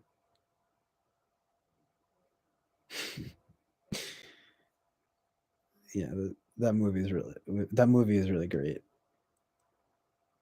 Um, Yeah, Eric says ET gave me my first boner. Ooh, that wrinkly brown thing is ultra sexy. Literally.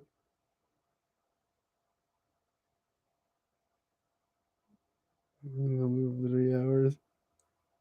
Surf move. Rocky Horror. I know I need to watch that, but no, I'm just fucking so good. The Fly Guy stuff. Hashtag not like the other boys. Fuck yes. I mean, literally facts though that Spielberg is part of the Pizzagate cult deep state. That's what people think. They think they like his movies. It's a hoax by them. Yo, I don't know, man. Go read about the just there's some weird stuff. Someone told me something though about how he helped talk Drew Barrymore out of getting fucked over. I mean, did that work though? I mean, it seems like it didn't work. Didn't work. Pretty sure Drew Barrymore got deep into drugs and got really fucked up for a while. But I mean, I'm sure it's just a coincidence. No, I'm just kidding. But I'm sure it has nothing to do with a child star. Being a child star. I'm sure Corey Feldman is just wacky. No, I don't know. I really have no idea about him or these people. I mean, once these rumors, these kinds of things start, it is definitely hard to shake the connotation. It's hard for me to read the story about, and again, it's like I don't want to get into it too much because it honestly disturbs and disgusts me. But the thing about like the girl from Poltergeist and everything, I'm not saying it necessarily has to do with Spielberg, but it was a Spielberg movie, and the situation is definitely very, very weird. I mean, it's scary. Eyes Wide Shut is a documentary, one of the best documentaries of all time.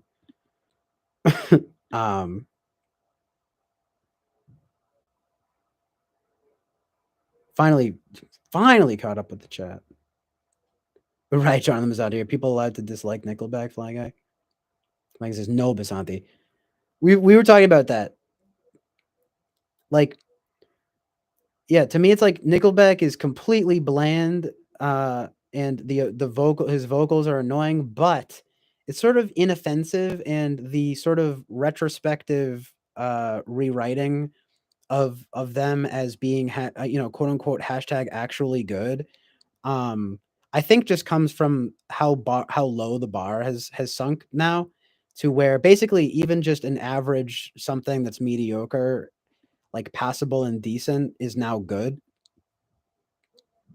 But it's definitely there's a lot worse stuff than Nickelback. You know what I mean? Like there are way worse things. I don't mean this. I'm really not trying to be an elitist about it. I'm seriously saying, again, back to my thing about like the disgust factor stuff. Like literally, I would rather something be. I mean, bland is a kind of bad word. Boring is kind of subjective, right? But like, I'd literally rather something be kind of bland and boring than disgusting and like you know not necessarily disturbing, because that can be, if it's well handled, it can be good, but like in a weird way, right? But I guess disgusting and you know maybe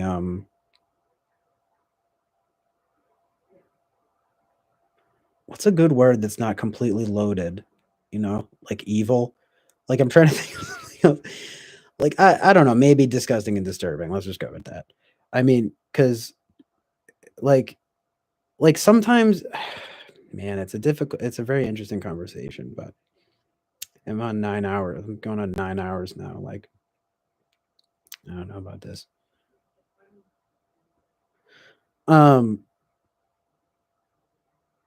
Nice. 1941.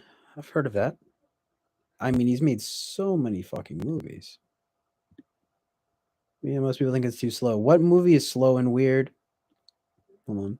Oh, AI. Yeah, weird. Fly Guy's right, actually. Yeah, it is slow and weird.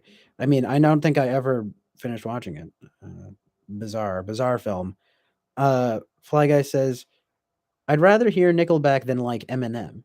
That's kind of what I mean when I say like I'd rather hear something. I'd rather we can do I think agree on that. I mean, it's like it's like well, to be fair, I did like Eminem when I was literally like 10 years old, but honestly, I probably shouldn't have really been listening to him.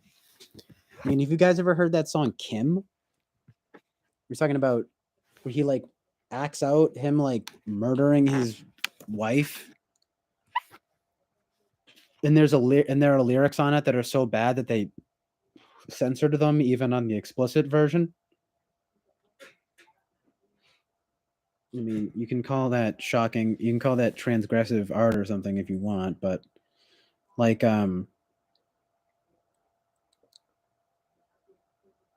it's definitely pushing the boundaries of acceptability or something. I mean, like, you know, he really is not that good at all.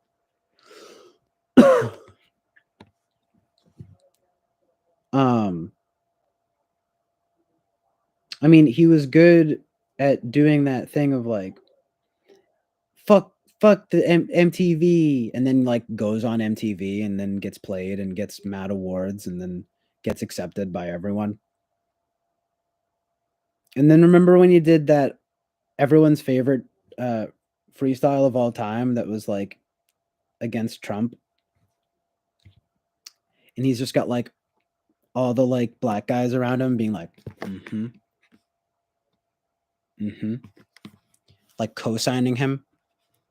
Trump, wait, what did he say? He goes like, "That's an awfully hot coffee pot. Like, wouldn't it be bad if I dropped it on Don?" He's like, "Should I drop it on Donald Trump?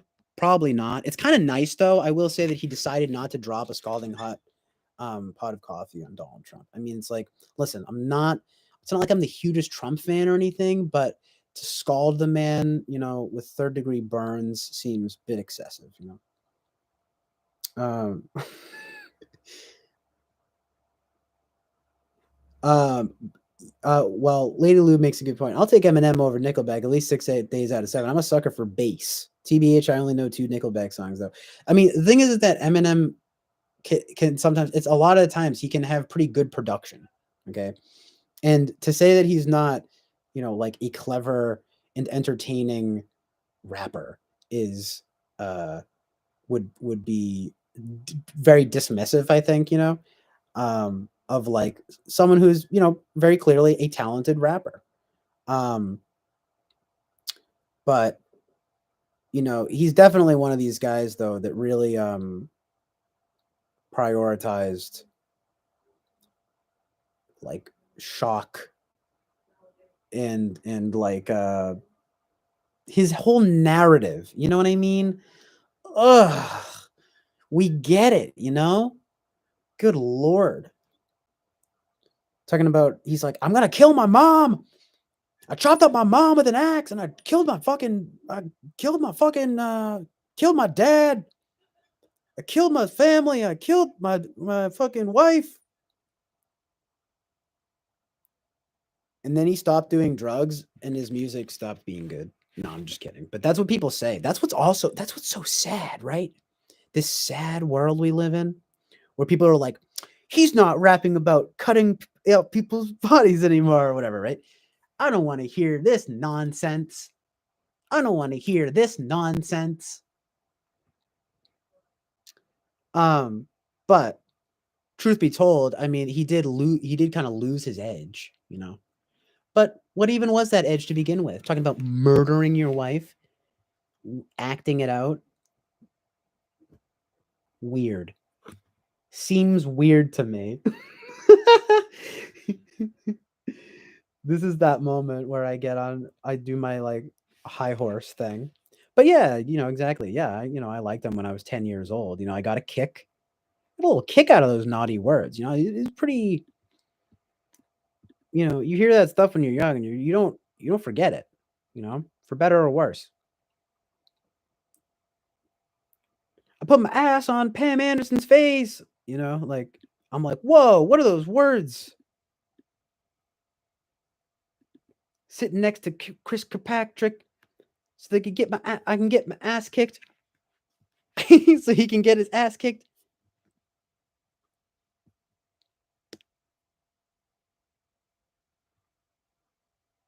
But like, actually, even that song, like, there's like a good melody. You think he wrote it though? Without me. I mean, maybe. I'd love to see the credits on that though. Probably like five writers, and five producers. Honestly, listen, guys. Right now, I'm looking it up. Okay. Because see, what I'm thinking right now is, well, that beat's pretty good. It's kind of goofy, and the lyrics are good. He clearly wrote like the words, but still, it's like it's all the hook and like, what's that without me? And it's the cadence and the flow. It's like, yeah, he's good at that stuff. But let's see. I mean, who's who? Let's see the credits on this thing. Okay, the melody. Na na na na na na. Okay, the opening lyric: two trailer park girls go around the outside. It's based on the country rap single "Buffalo Gals" by Malcolm McLaren. There's a sample from there. Yeah, he's talking about these people. Apparently, people did get upset. Amazingly badass, I guess. Nice. Another line about his mom. Uh, you know.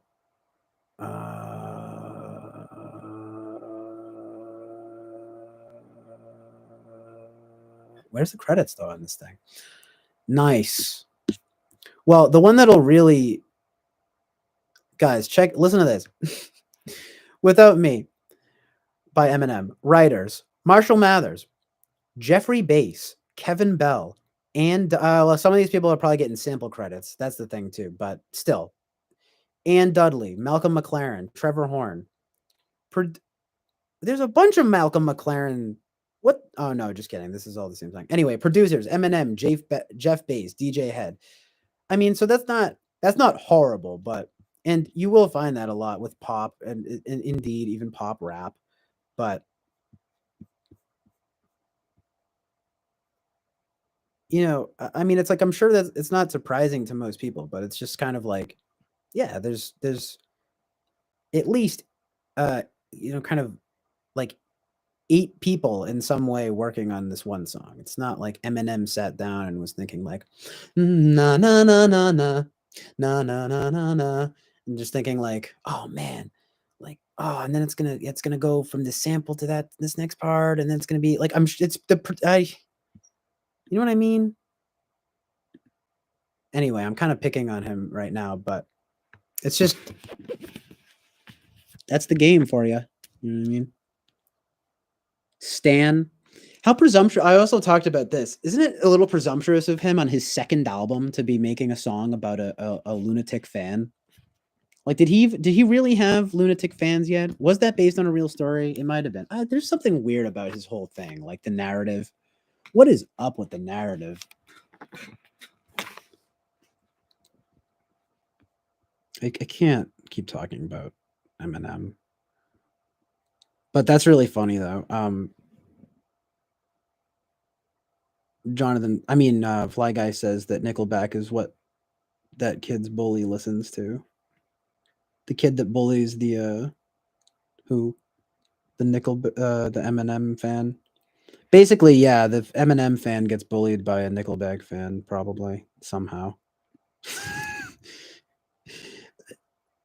Not for anything, like genre rock can be shit, and hip hop can be good. That's just like retarded law. Na na na na na na na na na na na na na. No. Legit though, Eminem is actually an MK Ultra clone. His handler, Dr. Dre, is CIA. Can you explain that to CJ, because he made an interesting observation about painting with words and music while some drummed the words or something musical like that. Yeah. Thanks for like noticing that. Yeah, that's, I mean, I tend to think that painting was a nice kind of archetypal way to express stuff like that, right? Right. I keep doing the Gen Zennial. Yeah, the Gen Zennial says that hashtag angry white teen propaganda. Uh, indeed. But right, yes, Dan, Dido, etc. He literally peaked. I mean, it probably is his best song. Fly Guy says yes, Bobo, like literally. And again, that hook, it's the entire thing. It's the sample and it's the beat. I mean, and I guess it's like, he's a decent storyteller. Okay, okay. It's like scribbling sounds and the music video. I mean, it's like there's a lot of effort going in here. Okay, but it's not good. No, I'm just kidding. It's fine. It's all right. It's just that he is incredibly overrated. You know what I mean? Like, just ridiculously overrated. No, I'm just kidding. But he's actually not at this point in time. I would say I would not say at this point that Eminem is necessarily overrated. Overexposed maybe might be a different story, but I'm still inclined to think though that he leans towards he's not. I don't know. I guess maybe he's rated. He's rated, but he's overexposed for sure. And it's just so much weirdness, so much nonsense. You know what I mean? But anyway, I mean, that was a conversation plenty of people were having when he came out, and I'm sure they all got written off as religious extremists or something. No, I'm just kidding. But it's like when most people would like kind of objectively hear the sort of like vitriolic sort of like drug fueled hatred of Eminem and just be like, what the hell? It's not like it's not just like the Sex Pistols or something. It's like this guy is talking about murdering his wife, like, and acting it out, and it's really scary. Like, this guy really hates his mom. Like, remember we're talking about Joker? This weird thing of like, yeah, never mind. I don't want to spoil anything, but it's just like vibes for sure. Vibes for real, for real. Eminem is proto Joker. My autistic again. Here's my autistic fixation on Joker. But yeah, Jonathan says, I feel like that was my feeling. CJ probably already has a feel for that concept. Oh wait, let me figure that out. Play mean how impressions need to follow the rhythm of someone's speech. It's interesting. Well, it is interesting. Yeah, I don't know. Meter. How impressions need to follow the rhythms of someone's speech. The rhythm of someone's speech. I guess I can understand that in kind of like percussive way, or like in like intonation and kind of and stuff like that. Kind of back to the Eminem thing. There's things with like cadence and flow, like style goes a long way. As much as I try to be about substance and stuff, it's like talking about someone like Eminem, right? And then like that song "Rap God." First of all, sacrilegious. Like literally, and like second of all, look, he's rapping fast. Okay, he rapped fast. He did. Okay. Buster Rhymes does the same thing. I mean, he does it a lot. He did that for breakfast. But Eminem is a self-proclaimed rap god. Okay, brother, calm down. I'm a rap god. It is interesting though, because like Kanye West would do something like that, and people would be like, "Oh my god, he's a genius." It's funny though, because I've even soured on some of that. Like because Kanye literally has a song called "I Am a God" from Yeezus, and that shit was pretty crazy when it came out. But nowadays, I'm just like, yeah, true. He's kind of going insane. it's some, there's some decent industrial rap going on though, to be honest. It's just crazy. Um you know the year, but didn't know any residual to me this year. Fascinating conversation, and there's a difference between tell you to meter, not meter this law. Freudian cigars.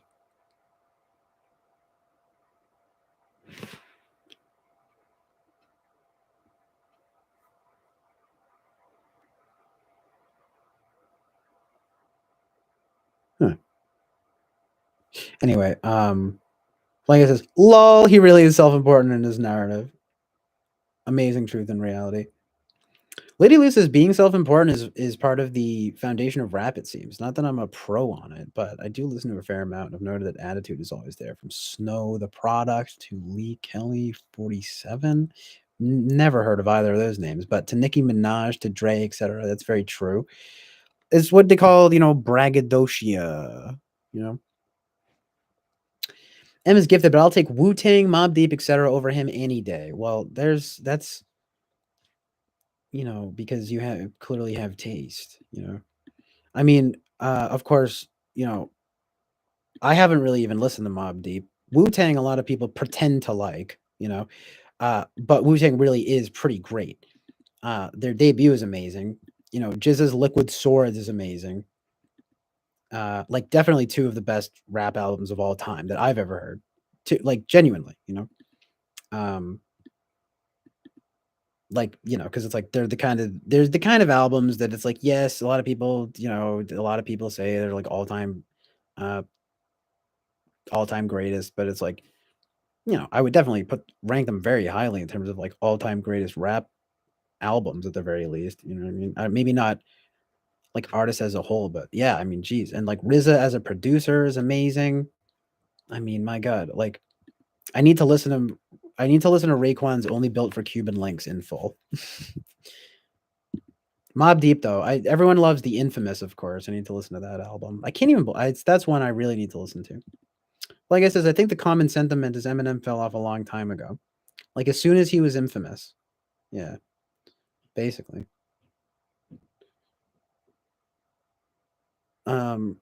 Lady Lou says, yeah, he's not my favorite, and Michael Smith is the perfect. I mean, that's the thing though, is he was infamous like 2 seconds in. It's like, what the fuck? You don't get to be infamous already.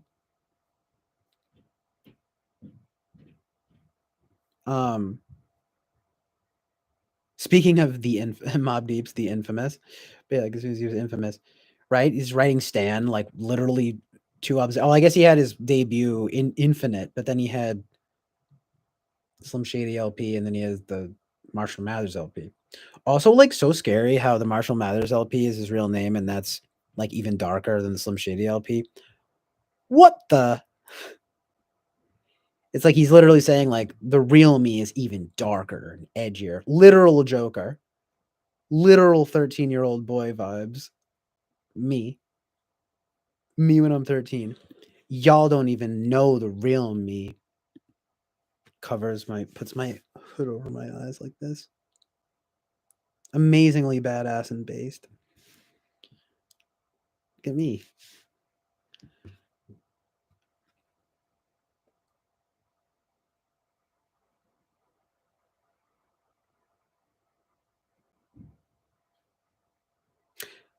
But anyway, yeah, Lady Lou says, yeah, he's not my favorite at Michael Smith. Just the preference of choosing between Eminem and Nickelback. Michael Smith says, oh yeah, definitely Eminem over Nickelback. Well, I mean, the thing is that if you want to go on a pure song to song ratio, I will be very honest and say Eminem, but it's a very begrudging Eminem, I guess. I mean, the thing about Nickelback is that I'm sure I could put on a lot of their stuff in the background and kind of just chill and just it's just like the radio's on in the background kind of thing, but like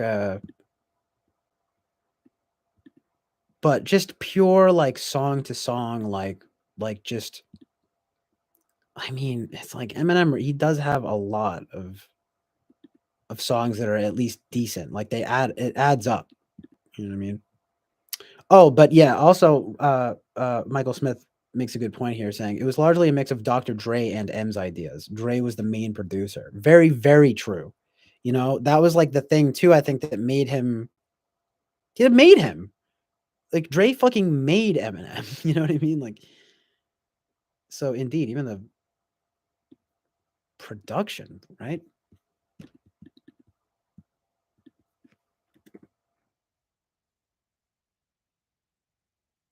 I'm gonna head out soon, but I wanna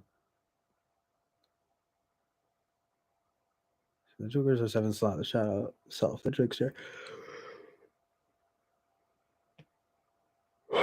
Interesting. John Mazzani says people pretend to like Wu Tang. How do you mean?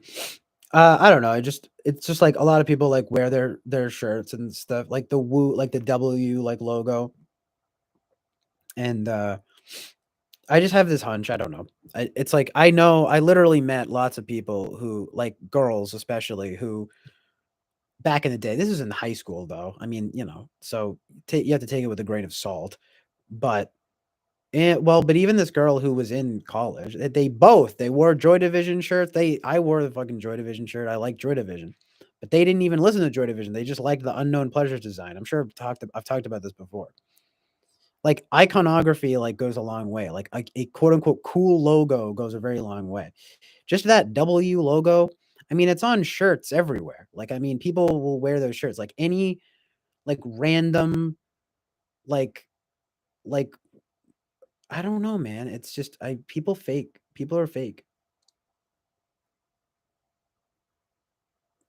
Call me cynical, but yeah, I mean, Fly Guy says they're Wu Tang scene posers. And Jonathan says, "Oh, the poser shit. All right. Well, what can I say? Anyone can enjoy the music or not. You can judge how they act based upon that. They still like the music. Meh." Like I says, posers must be destroyed. Indeed, the fucking goth kids from South Park. Ugh, posers, conformists. That's funny though, Peter. The timestamp spot and a bit of battle rap where it's like making fun of battle rap about rapping fast. Battle rap about rapping fast, black and black, back to back. It's a smack attack. Smoking crack with the apple with the Applejack guy, the cinnamon guy in Jamaica. Feel me? Ja feel. What's disgusting? Like it says, wow, disgusting. And then Fly Guy says, prime example of CJ's. I don't know if you're talking about the same thing, but Fly Guy says, prime example of CJ's FI and assistance of his NE. What I do now? Oh, right. The thing about the Wu Tang thing, probably, right? Oh, geez. Lady Lou is just exactly what I'm talking about. She goes, oh, yeah, for sure. People were doing the same thing when I was in high school, though it was more likely to be a Grateful Dead, Pink Floyd, or Nirvana shirt, lol. It was the exact same for me, too. Some things never change. You know what I mean? Grateful Dead, Pink Floyd, Nirvana. I will say, though, like someone got me like a Grateful Dead shirt and it was cool, and I did wear it for like a year when I was like maybe 12 or 13. There was another shirt that was I think I had a Rolling Stones Exile on Main Street shirt for some reason. And I like still haven't listened to that album to this day. But again, I only wore that shirt for like a year.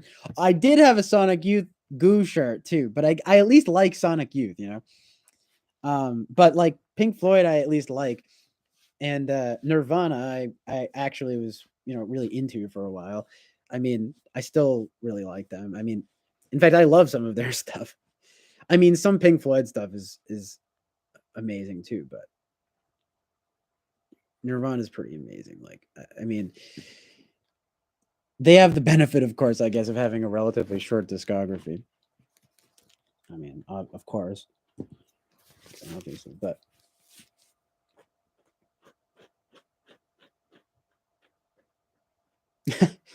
Peter says, I got the Genzennial before when I sent the meme saying Kiss fans are just boomer juggalos. That's amazing. How have I never thought of that before? It's fucking brilliant.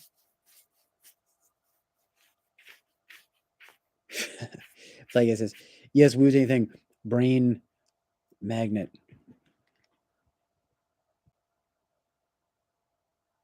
Yeah, I don't know. I don't know if that's any or I mean FI thing. It's just it might be a bit like presumptuous of me, you know. I mean, it's just, but I do imagine like a sort of like a sort of conventionally good looking like 17-year-old boy with blonde hair and it's like he just wears the Wu-Tang shirt, you know what I'm saying? It's part of his thing. He vapes and it's just like he's got a backwards cap and it's like, yeah, Wu-Tang. And then you ask him like about stuff and he just doesn't really know. He's like, man, they're badass. They're very cool. What's your favorite song by them? Ah, man. The one where they're rapping. The one where they all take turns rapping. I think that was probably that's my favorite track. What's yours? Tried to like deflect it really quickly. I don't know, man.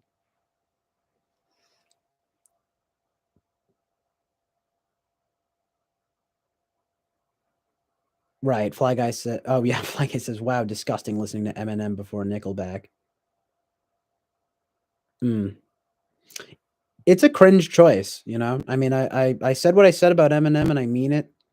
It's just. The one thing I will say is that Eminem's vocals and lyrics kind of ruined a lot for me, but I think it somehow evens out in terms of the quantity versus the quality. Like, I don't know, man. You know what I mean?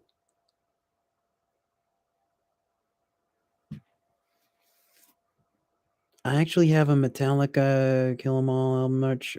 Now we're all admitting our past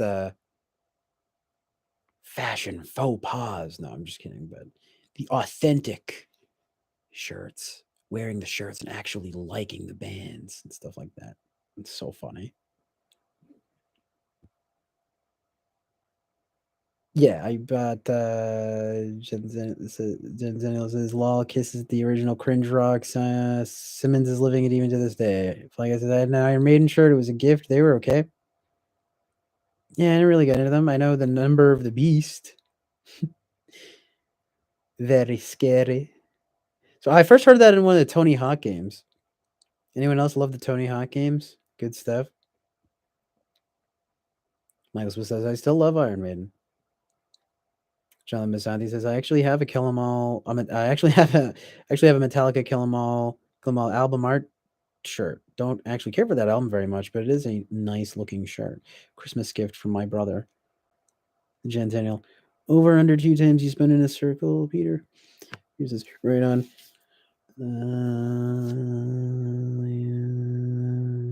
Law.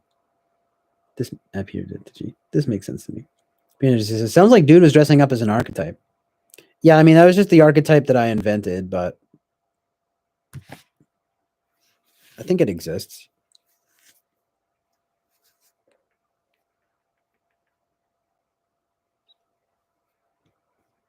This cool Wu-Tang Fly Guy says, this cool Wu-Tang vaping kid is hanging out. Some weirdo gremlin hobbles out of the shadows to bother him about some autistic shit. Are you talking about me? I wouldn't actually fucking go up to someone and be like, do you really like Wu-Tang Clan? You know what I mean? You have to imagine though, I don't think it's that outrageous though to assume that the person at least like has a relative knowledge of it's the fucking when you wear a band shirt, right? It's like you're repping that band, So like if you don't know what you're repping, it's like what are you doing?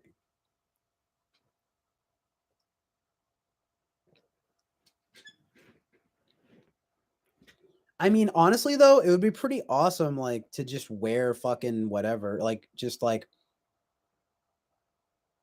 I'm just like walking around wearing like a Paramore shirt, even though I've just never listened to them at all. I mean, people don't do that though. They do it with bands that are. It's so weird. It's a very interesting topic, right?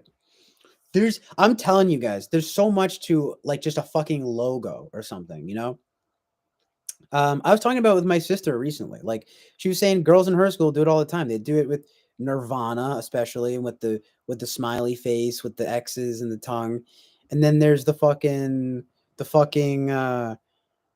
um what's it called? I'm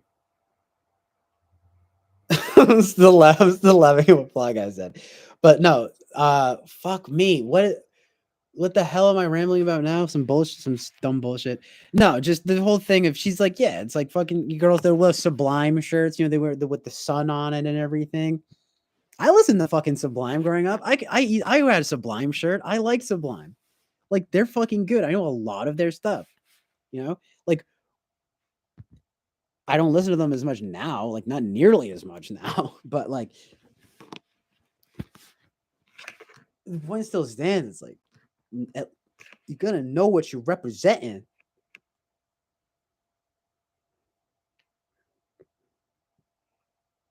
It's all listen, this is what fucking kills me, okay?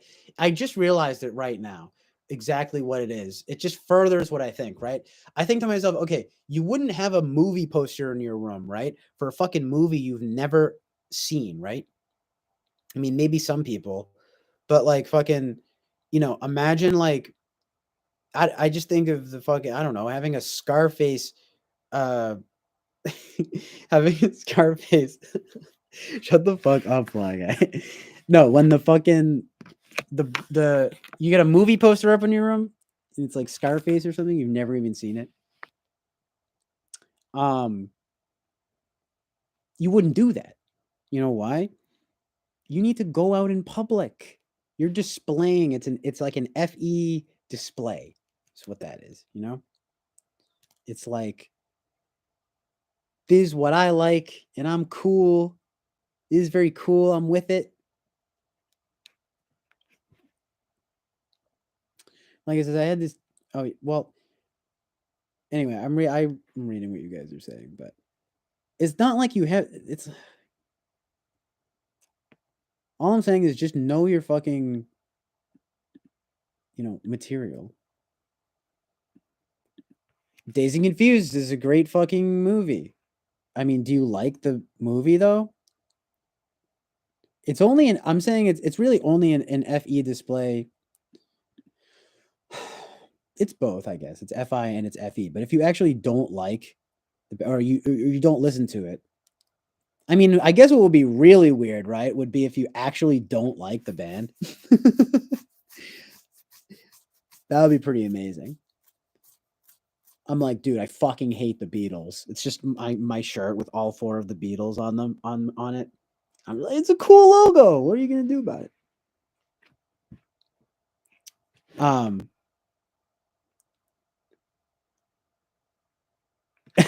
Fucking Fly Guy. I'm about to go Joker on all y'all. He goes, now we know who CJ is going to target when he goes, oh yeah, now I get it. Yeah, when he goes on his incel killing spree. Fuck you. No, it's gonna be Wu-Tang Jock Boy, Pretender, Fake Poser, the phonies. It's when I go on my Catcher in the Rye revenge saga. Like in a mall for some reason. Like it's the fucking 80s, as if we grew up going to malls. We did go to malls when we were kids though, Man, because we don't get shit no more. This one says, I had to attend sports events, which we sponsored when I was the boss's wife. Wait, by the way, Jonathan, if you've never listened, if you fanatically listen to bands and you almost never wear band tees or merch, that means that you're ultra FI, ultra edgy, ultra hipster, MK ultra, ultra violence. This is what I'm gonna look like. And it's gonna be red like this too. Fucking scary. I'm just like to a bunch of Chads and Stacys wearing Nirvana shirts.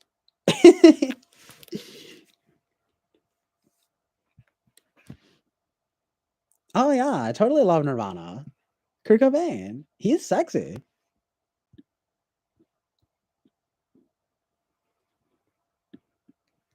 Yeah, do you know he fucking blew his head off? How about that? Freaking out. Good movie, yeah. Like I just hating on everything. He's just like, yeah, good movie. As that guy wears a bucket hat, they do drugs. It's a drug movie. It is kind of the drug movie. I rewatched it recently, and like as much as it's super nostalgic for me, like very like nostalgic summer movie for me, it's like, yeah, yeah. It's still really good though. Amazingly Linklatered.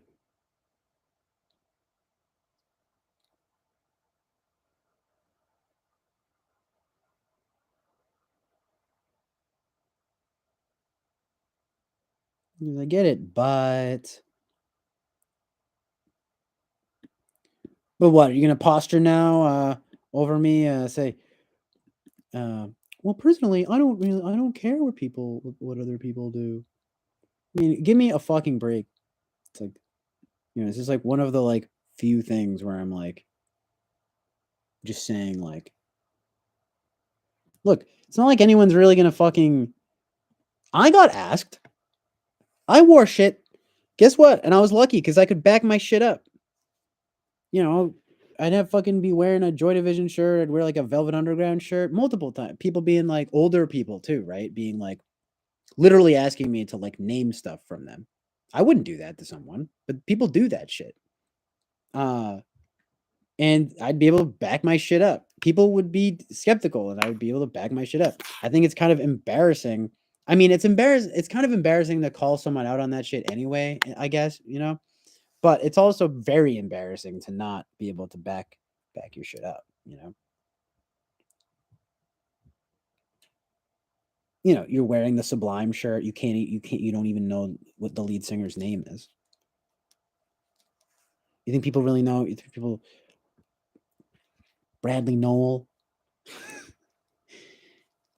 another guy, right? Died from heroin. It's like you have to be dead, you either die or you have a cool logo or both. And it's fame and it's just you get kids wearing it.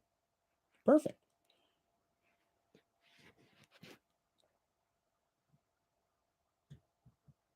Amazingly MK Ultra conspiracy. It's a lot though to do with logos, Grateful Dead skull logo, it's iconography. I mean, it's an interesting conversation because it turns into something where, I mean, you could say the album art or the font or whatever it is, the display of it is purely aesthetic value. Just rubs me the wrong way. It's like, know what you're fucking repping. It's like, got it written on the middle of your chest. You know what I mean? Lord.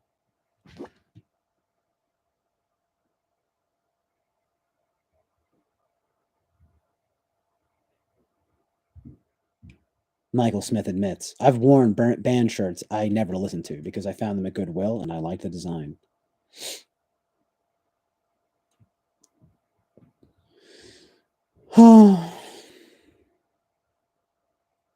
It's not like It's not like it's the worst thing a fucking person can do, okay? Like, it's just, I mean, it's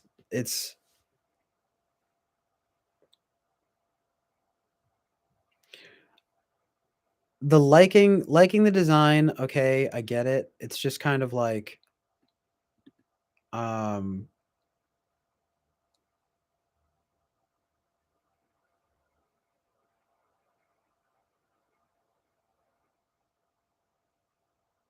I don't know, man. Wearing a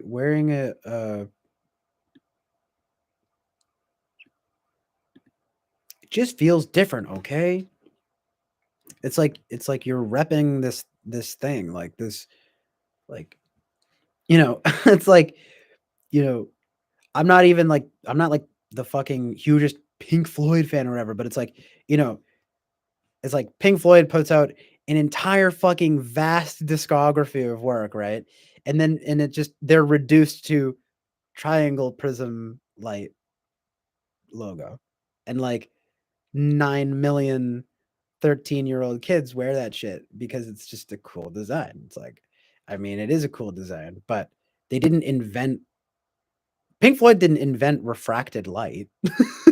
No, but like the thing is like that comes from something. That's an album cover. Like that is a logo to represent, it's symbolic of the contents of that album, the contents of that artist's like work. Like it just,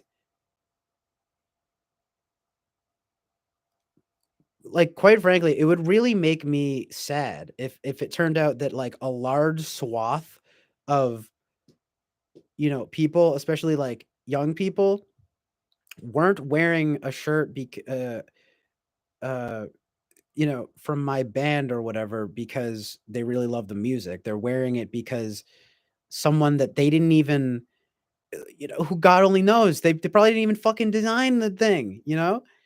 A lot of guys, they get people to do the album art for them, and they choose the artwork, man.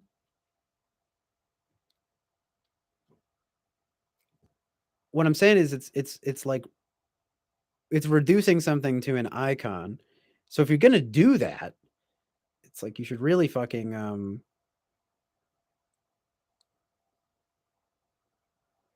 at least have a little bit of weight behind it.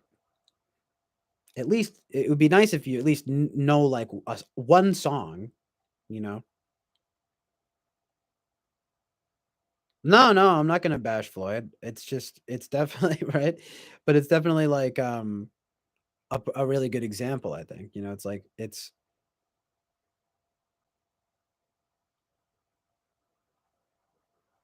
album art and stuff. It's iconography, like taking precedence over the actual content, like the actual art itself. It's an interesting conversation. I mean, what is the t-shirt look?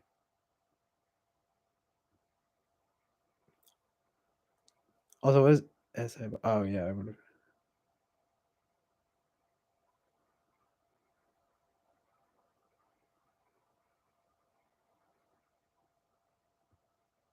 T-shirt look, because the t-shirt look is kind of juvenile. It's like running around in shorts or your underwear.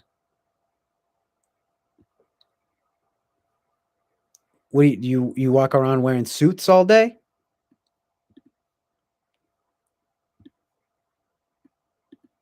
The t-shirt look, though. I mean, it's. I mean, yeah. If you want to fucking, you know, have something going on beyond the basics, sure. It's not like anything very exciting.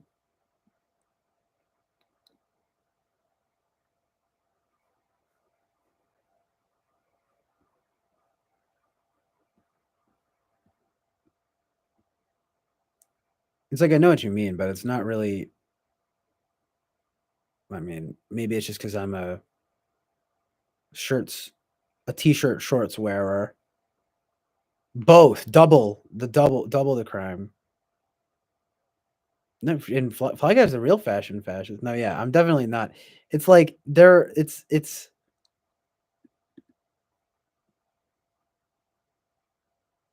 It's like, hey, I guess if you like the design, but if the design didn't prompt you to, it's just, hey, it's just, I don't get it. It's just music. I don't know, man. You know.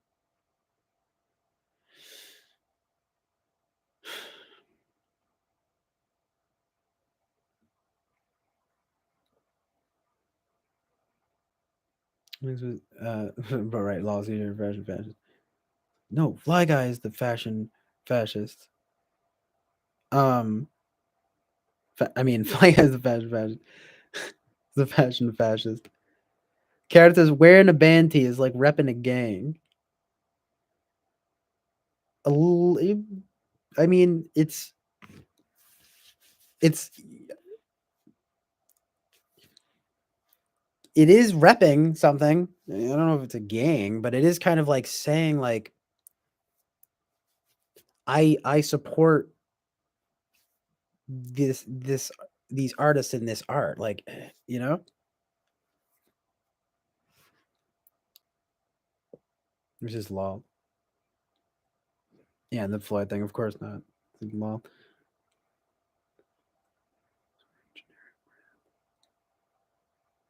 Generic brand.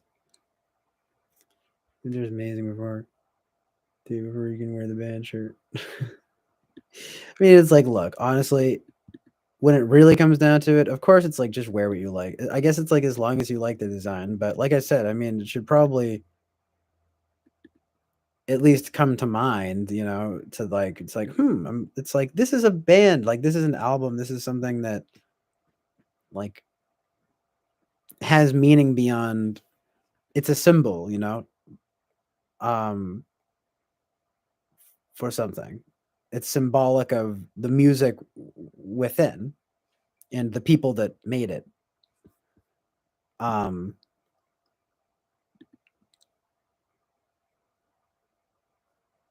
I just think it's something important to consider.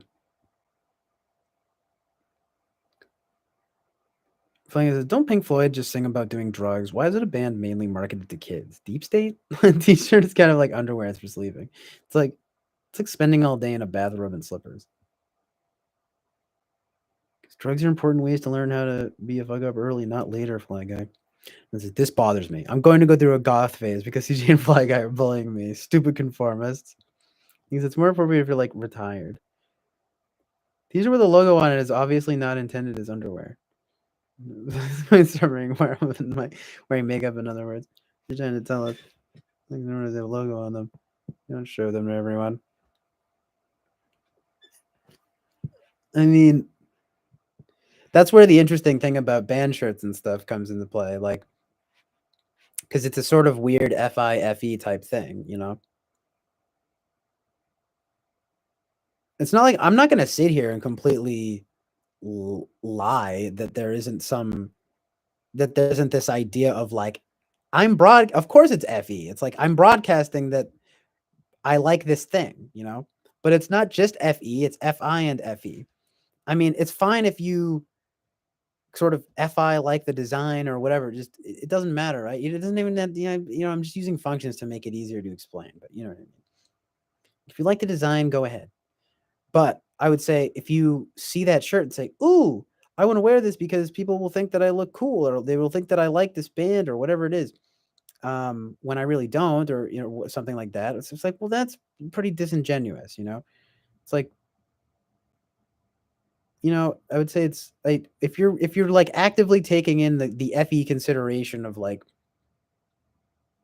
quote unquote like people will think that I'm cool for wearing this shirt, like that is very decidedly uncool. You know, it's like I'm sorry, right?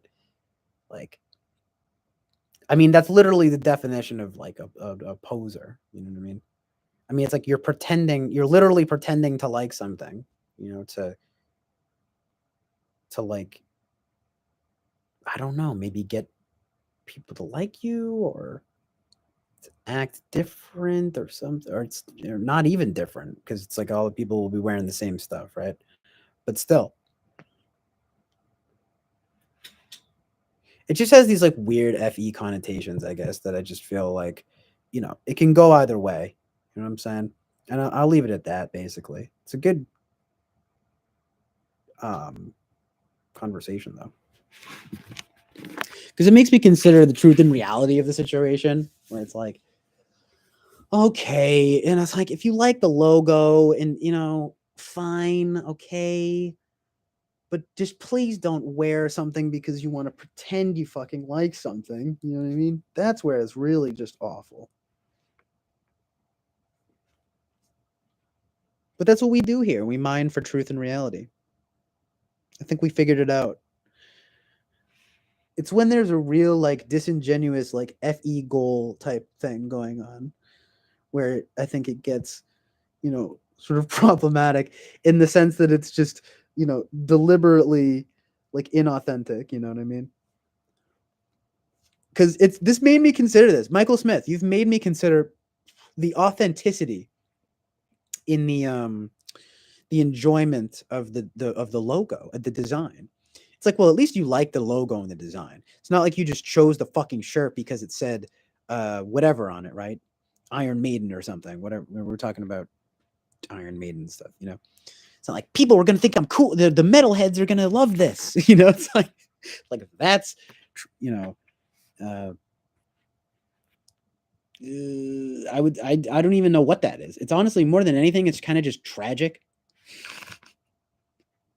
But now I sound elitist, like, or just like gay. No, I'm just kidding. But just like into fashion, like, just like, you gotta suffer for fashion, baby, in the words of Montreal. But no, just being like whatever I just said, right? The thing of I'm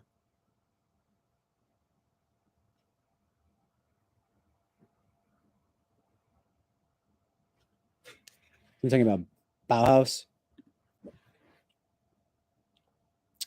Oh, right, but it's like, at least you like the design. You know, it's better than just being like, yeah, like, I'm the wear my Iron Maiden shirt. The metalheads will salute me in the hallways, or like whatever it is. You know, it's like, that's right. Tragic. The word tragic. It's like I'm describing fashion as tragic, but it's not really fashion. I really don't care about fashion. It's just the symbolism of it, of these logos and designs, what they represent. Oh God, I'm fucking tired.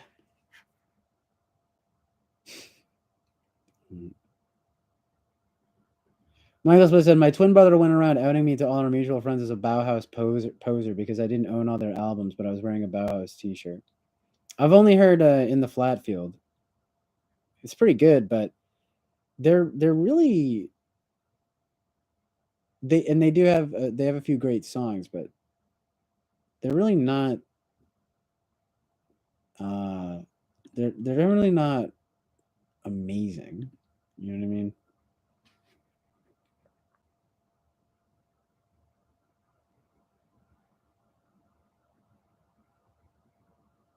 John Bazan says, lol.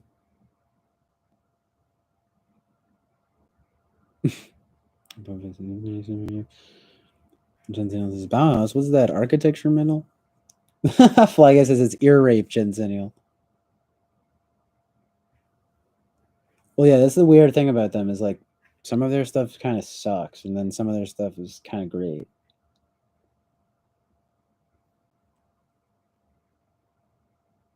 So it evens out somehow. Like they wind up being, it's like they're pretty good. I guess I would say they're pretty good, but they're pretty good, not great.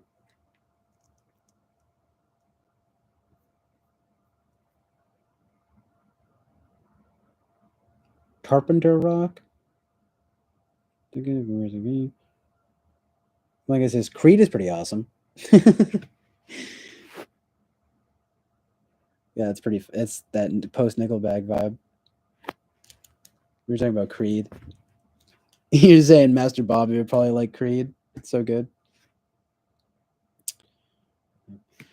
Jensen says, hand over your troll card, Fly Guy. Lady Lou says, don't forget that you're mostly talking about kids with the clothing stuff. So I'd imagine a lot of it is just a need for validation and or wanting to be accepted / included. Exactly.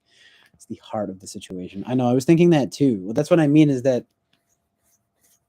I don't mean to be totally flippant when I say like, oh, tragic.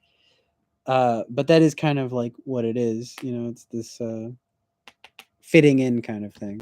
You know?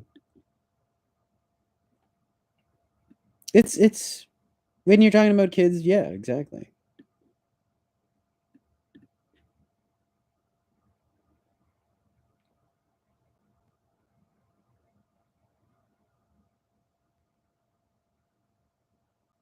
Kind of weird though. You're like, 35, walking around with a Guns N' Roses shirt, like blatantly, and you just have never heard a single song from them. But it's like some sort of means of like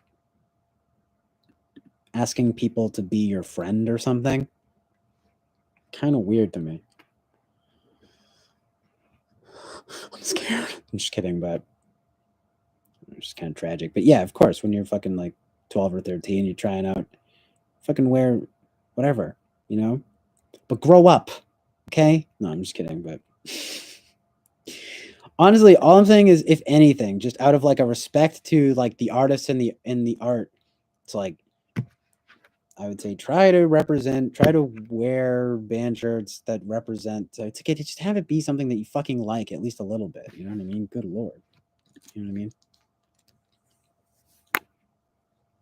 I mean, at least do it because you like the logo. I mean, I didn't even think I'd be saying this, but I am now because Michael Smith helped convince me. It's like, at least like the design and the logo.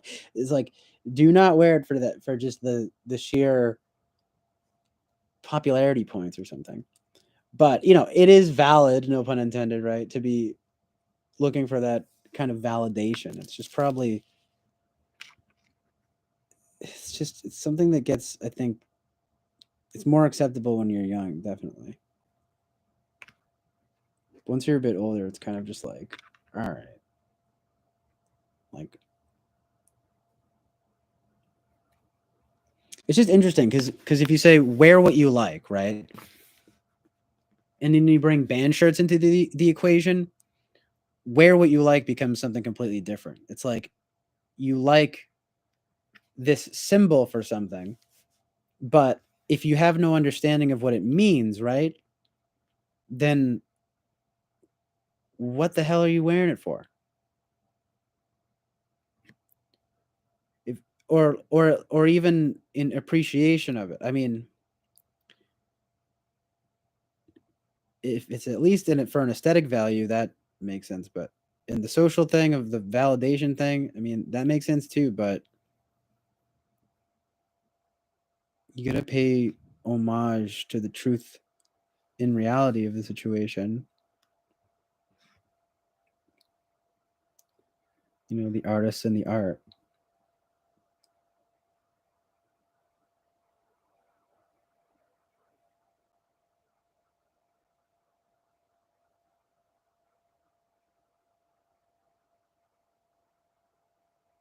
Yeah, it all goes back to Eddie Vedder, Pearl Jam, Eddie Vedder. It's like Pearl Jam, Nickelback, Creed, the pipeline. And you take me higher. 10 hours, guys. We made it. I'm definitely about to stop streaming now. Let me just catch up. Carrot says, wanting to belong to a group is a means of survival. I don't want to eat alone at lunch, so I gotta wear my Metallica shirt today. Fuck me.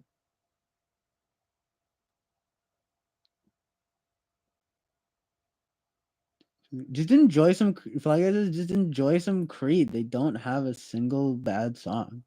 Wow. They don't have a single bad song. Okay, amazing. No, I've never had a Carrot. No, I've never had that experience with a Guns N' Roses guy. And yes, Fly Guys, it's a band. Because I thought all adults listen to Guns N' Roses. I'm just saying it gets weird at a certain age to be just blatantly repping something that you don't even have any like connection to whatsoever. Like it's just bizarre. Just blatantly Guns N' Roses. I thought that it was talking about the actual objects Guns N' Roses. Those are two things that I like a lot. Those are two very cool things. I did not realize that it was a band, okay? That was my mistake. I mean, if that's the mistake you made, okay, maybe you get away with it. How about that?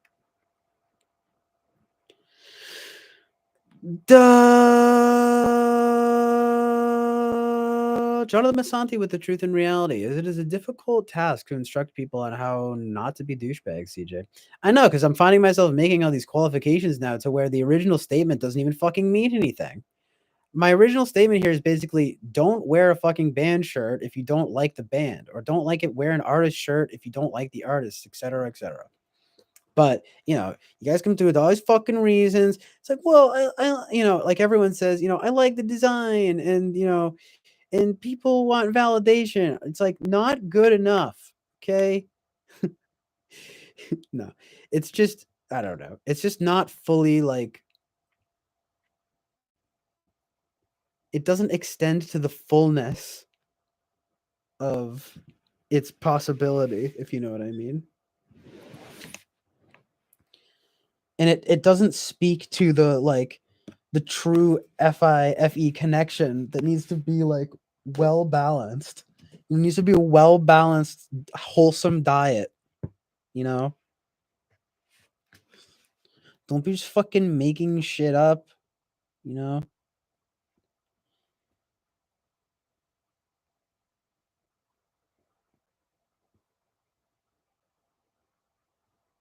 So true though. Fly Guy says if you don't like Creed, you probably have some sins you need to confess. It might resonate more with you then. Were you here when I looked into it though? They don't. I mean, Scott Stapp says that they're not a Christian band. So they don't even. So it's like, as far as I'm concerned, they're fake. Fake Christians, dude. Because, I mean, like that's cool and everything with the symbolism and so forth. Again, though, what is that? The symbolism. Exactly. It's all related. Like what? Because Scott Stapp is like, we don't use it to, like, Christian music is to promote Christianity. Like we just use it, like, I don't know what he's trying to say, but he's trying to say like he said like we don't have an agenda. It's not about an agenda. Why couldn't he just stick by it and be like, yes, I'm Christian, I'm inspired by Christianity? I would have a lot more respect for him if he said that, but he didn't. Maybe he would change his tune these days. No pun intended.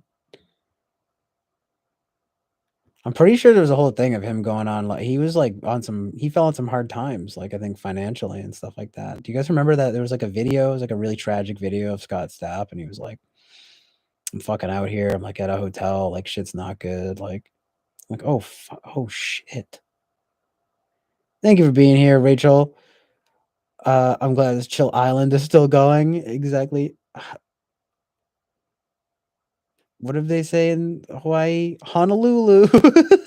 Oh yeah, aloha.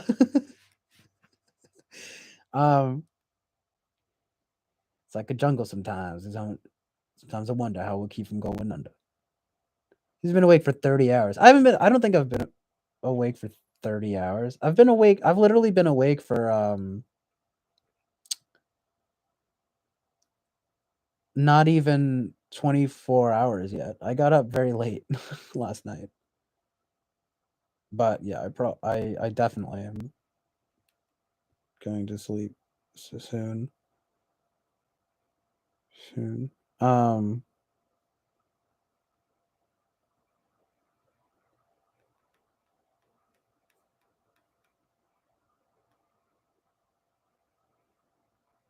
His podcast is excellent.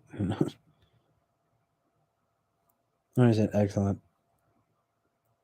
Holy shit, Creed isn't Christian. Right, now you're gonna fucking pretend, oh, we all knew all along they weren't really Christian. bitch, these songs are called fucking about higher and my sacrifice, and it's all about God and Christianity. Like, why would you do that and not just stand by it? Oh, it just makes me lose such respect, dude. Like for them, I mean.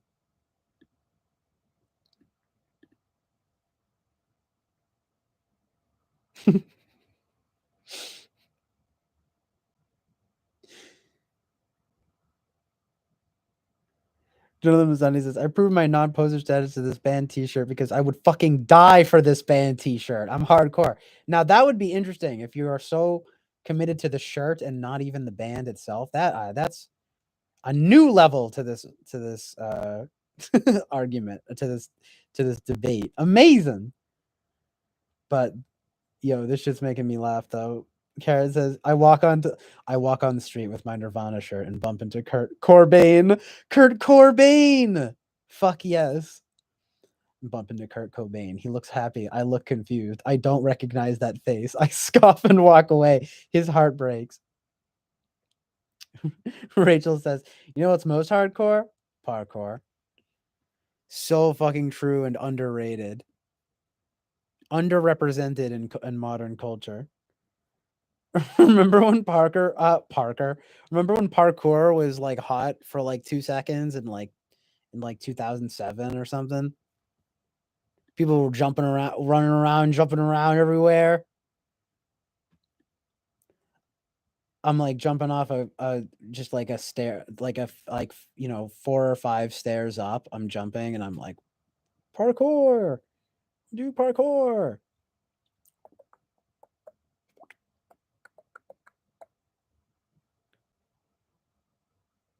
I'm doing parkour. Touches my foot to a wall real quick. Is that a band? Peaches? What else is in the Teaches of Peaches? Huh, what?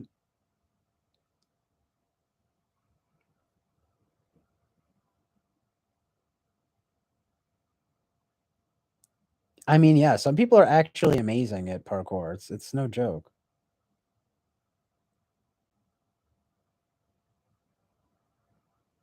Oh, good God. Winston's mom says breaking news in Iowa school shooting is in progress, not to mention 100 people a minute are crossing from Ukraine into Poland.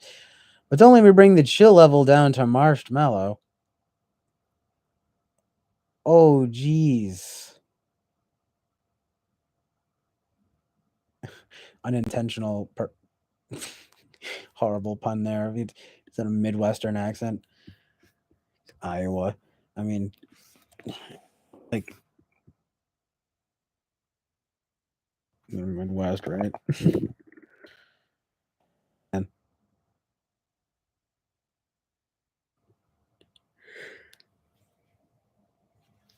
that's horrible.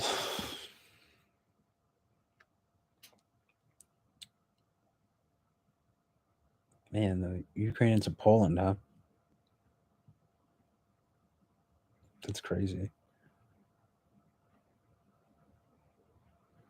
I mean, at least people are getting the fuck out of there. I mean, it's so sad though, but it's just like,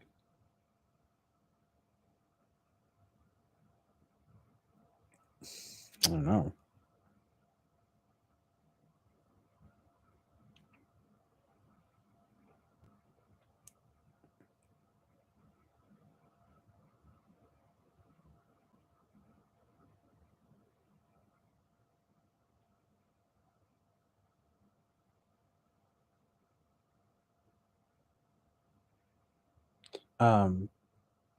Let's oh yeah. Someone was fear mongering us. Peter Parkour. Oh my god, you're right about Bogdan. He just posted a video.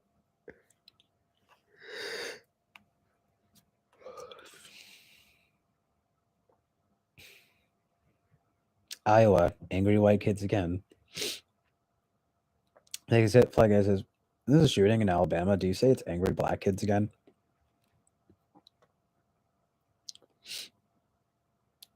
I mean, amazingly true. Interestingly enough, though, the Gen Zennial with the retort saying, "Black kids don't shoot up schools, silly." Honestly, interesting and true. What's up with that?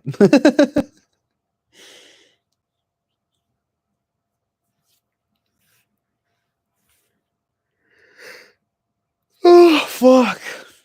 Ah. Oh, okay. Yeah, see, like, I didn't really get that. But it's okay. I mean, it was an attempt, you know? It's a comedic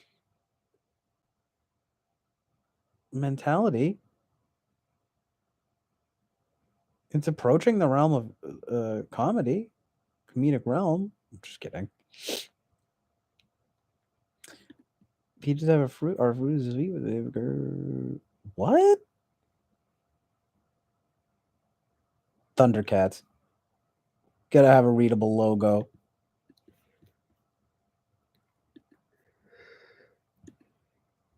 Oh, fuck the pain away. Fuck the pain away.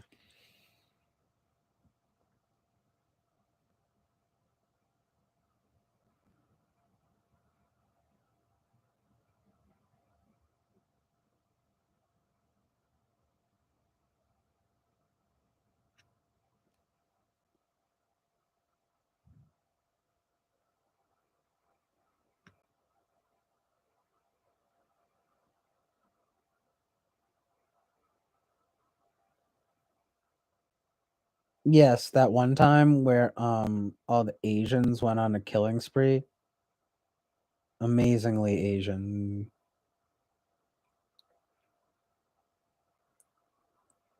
That awkward moment when one specific race goes on a killing spree. Fuck, Pain is a good band name. It's probably exists.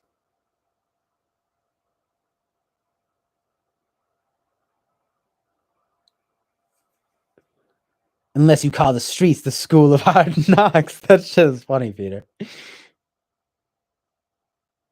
Sometimes it do be like that out here, though.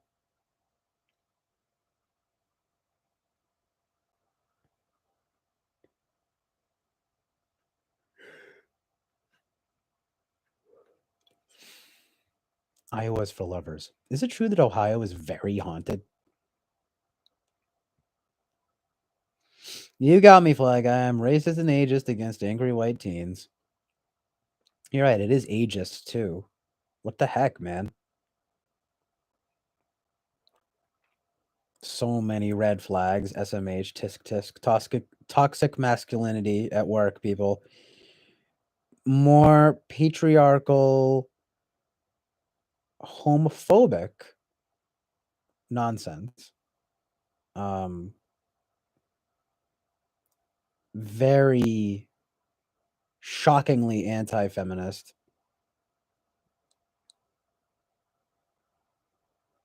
Blatantly misogynistic.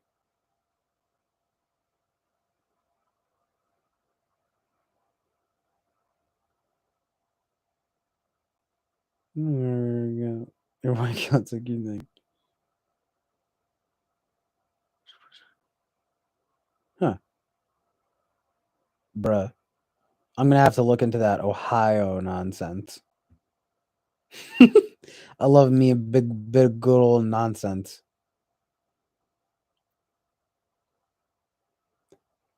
But I prefer sense. Gentile says privilege. Guilt is for pussies. Why did you censor pussies?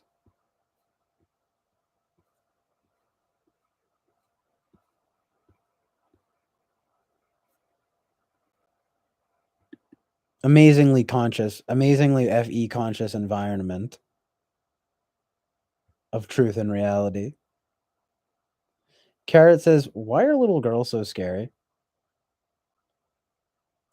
Right, it's always the ghost of a little girl. You know?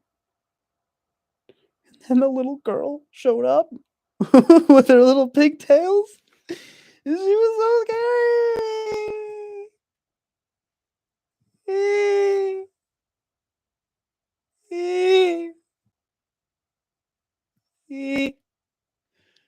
um, fuck. When's his mom coming through with some crazy stories? I'll just read both. Google the Thomas house in Red Boiling Springs. My children's father stayed there. He talked to a little girl. Only he does not believe she wasn't there or registered or part of the family. The barn I owned in my last house was where two twins tried to commit suicide. One completed her suicide. I never saw a presence who had not moved on. Wow. It's crazy. Was the property cheap? Lol. True though, the Gen Zennials will never know what YouTube will block these days. Yeah, I mean, probably a good call. Gotta be careful. Big YouTube coming through strong with the censorship. Fuck YouTube. Get pulled down immediately. Mrs. Mom says, when Mike Zuller returns from his deployment, you'll get some great ghost stories, especially Firehouse ghost stories. He's an ISFJ and has a tarot channel. Ooh. Ooh. Ghost stories, though, huh? Interesting. Mike Zulu sounds very familiar.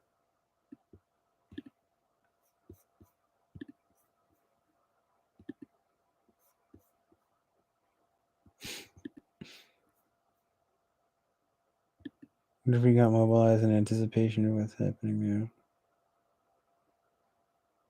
Damn, true. Yeah, Peter's is during the midpoint of this stream, and it's this woman feeling me having a meeting with myself to get my life together. I know, what the fuck was that? Like Ash. Fucking Ash, man. He's an interesting character.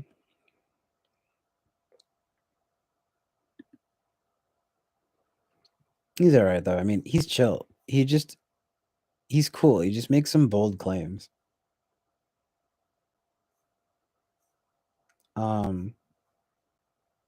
But yeah, indeed, that was the vibe. Yeah, we had some life talks. This has been an incredibly comprehensive 10 hours. We just covered everything. A lot of truth and reality getting discovered today and tonight.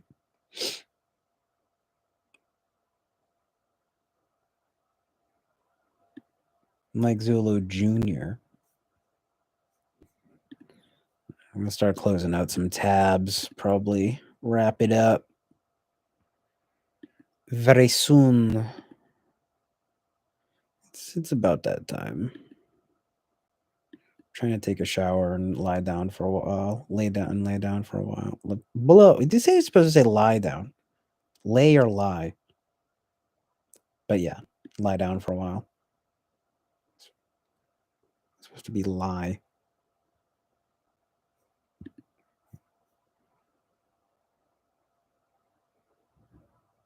Lie down for a while. All these tabs here, man. I'm gonna get rid of this shit. Gotta get rid of this shit.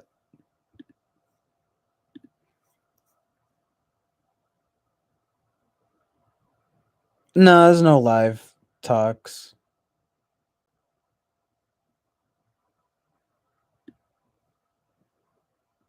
No, I said life talks. Like we were talking about, life. Existence. No, but yeah, life talks.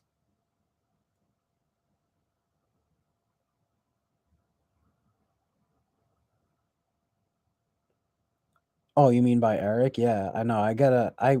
Yeah, I'm gonna have to catch up with him on and like set something up like literally fucking maybe just like later. Like I'll set it up with him later tonight or something. I don't know. I'll probably wind up being up at some point later tonight.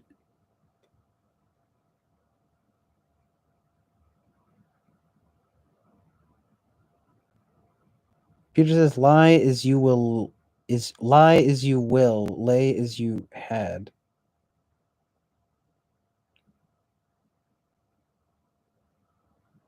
Yes, exactly. So like lie is present tense and lay is past tense. Exactly. Amazing truth and reality.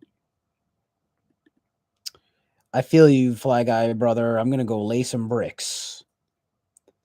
Gonna go do a bunch of SE manly work. Build a couple buildings for all y'all to live in happily ever after. Okay. Bruh, like, swear to God, y'all got me opening up like fucking 20 million tabs. For real, for real.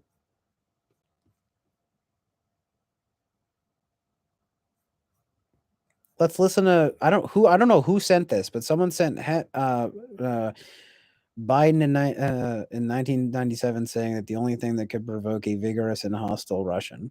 35 seconds, so let's check it out. I think the one place where the greatest consternation would be caused in the short term for admission, having nothing to do with the merit and preparedness of the country to come in, would be to admit the Baltic states now in terms of NATO-Russian, U.S.-Russian relations.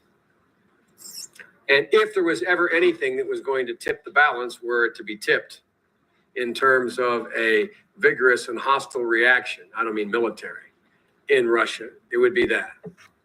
So the way I look at the calculus here is Damn. Man, remember? Wow, just how fucking what happened to Biden? He was pretty on point back in the day. You know I what I think mean? the one Like, look how sharp he is, dude. What the fuck?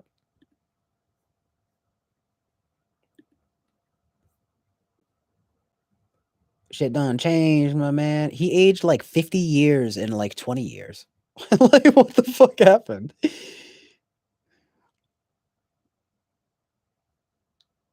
He's like, you know, he's like only a little older than me here. No, I'm just kidding. He's clearly like in his 40s or something here, but still, he's like, wow.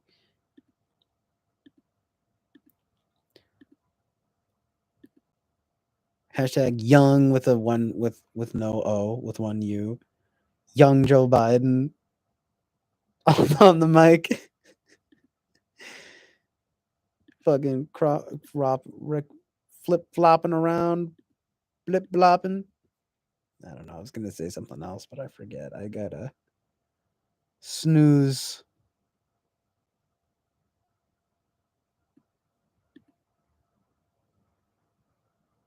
Right, Peter. Yeah. Your time to have disorders at your any. Yeah, it's what happens. It's like a fucking madhouse. Why do I have fucking like 80 tabs open in one window, and then like 20 tabs open here, and then like 30 tabs open here, maybe 40 tabs open here. A shitload of windows and tabs. So does the CJ want to chat when you're up later? I'm probably down. I'll email you or something, or I might hop on here or something. We'll see how it goes, but basically probably.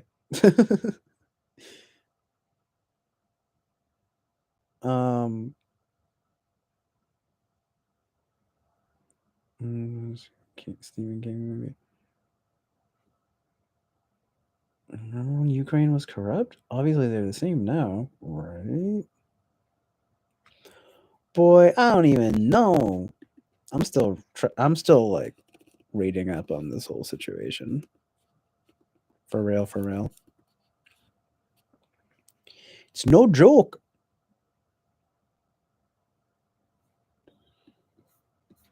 Do no.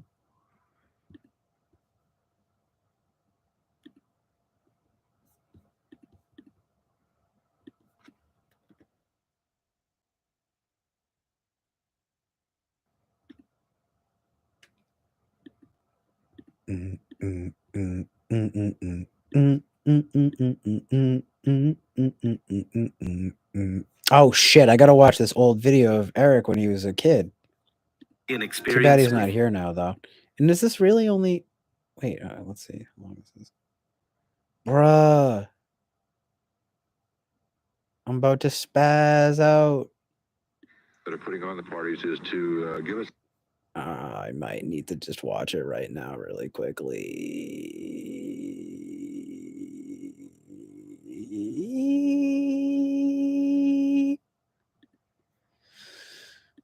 I wish he was still here, but whatever.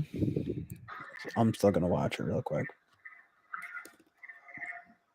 That are putting on the parties is to give us a call, give us their phone number, so if we receive any complaints at the beginning, we can call them and tell them to either quieten down or it's becoming out of hand. And at that point, if we have to respond on the second time to the location, is when we would assess the fees for the damaged property or the officers, etc. Okay, thank you. Okay, I hope you're aware of the new law that will be enacted in February. So next time you hold a party, give the police a call beforehand and beware the consequences if they have to come more than once to break up your party. Now back to the studio.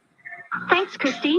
Okay, you've heard the police's opinion of the new law and why they enacted it, and we wanted to find out what students at Arcadia High thought. So with me, I have Eric Strauss, Jeremiah Carroll, Buffy Yaunt, Sam Matrenga, and Rita Gatto. Get the fuck out of Eric, here! what is your opinion of the new law?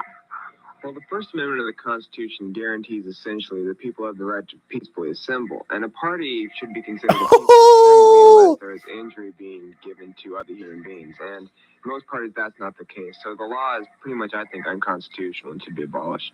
Okay, and Jeremiah, what do you think? That is fucking awesome! Paying money for the police department, that's kind of ridiculous. They should be not breaking up parties. They're going after the criminals, the robbers, This murders, guy. all that stuff. Breaking up parties is kind of ridiculous. That fucking And one paying clip, money, bro. That I'm is totally against that. legendary Thank you. shit right there. Jeremiah Carroll, Buffy Yaunt, Sam Matrenga, and Rita Gatto. And Eric, what is your opinion of the new law? Well, the First Amendment of the Constitution guarantees essentially that people have the right to peacefully assemble, and a party should be considered a peaceful assembly unless there is injury being given to other human beings. And in most parties, that's not the case. So the law is pretty much, I think, unconstitutional and should be abolished. Okay, and the Jeremiah, best, man. what do you think? Well, I don't really appreciate paying money for the police department. This That's guy, I kind don't of really ridiculous. appreciate paying money for They the should be police not breaking up department, parties. but They're going after the fucking criminals, the fuck robbers, me, dude. the murders, all that stuff. Breaking up parties is kind of ridiculous. And True, paying fuck money, that. I'm totally against that. Thank you. I'm against breaking up parties. Buffy, what's your This guy is like ENTP next to an ESTP or something. I don't even know. But man, that was amazing. So glad to see that.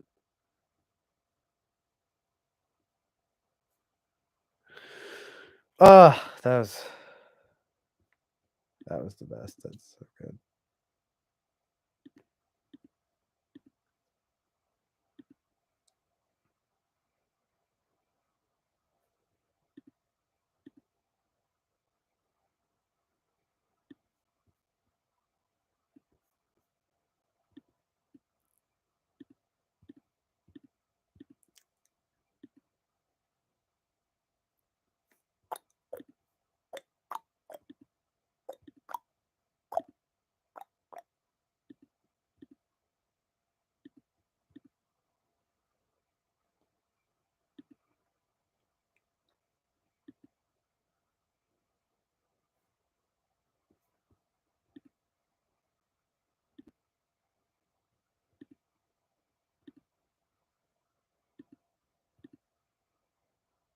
All right, fam.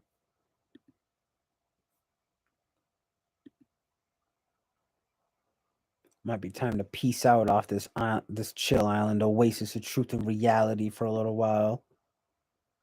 We still here though. We still chilling. I'll be back on later tonight. Probably late night, realistically. But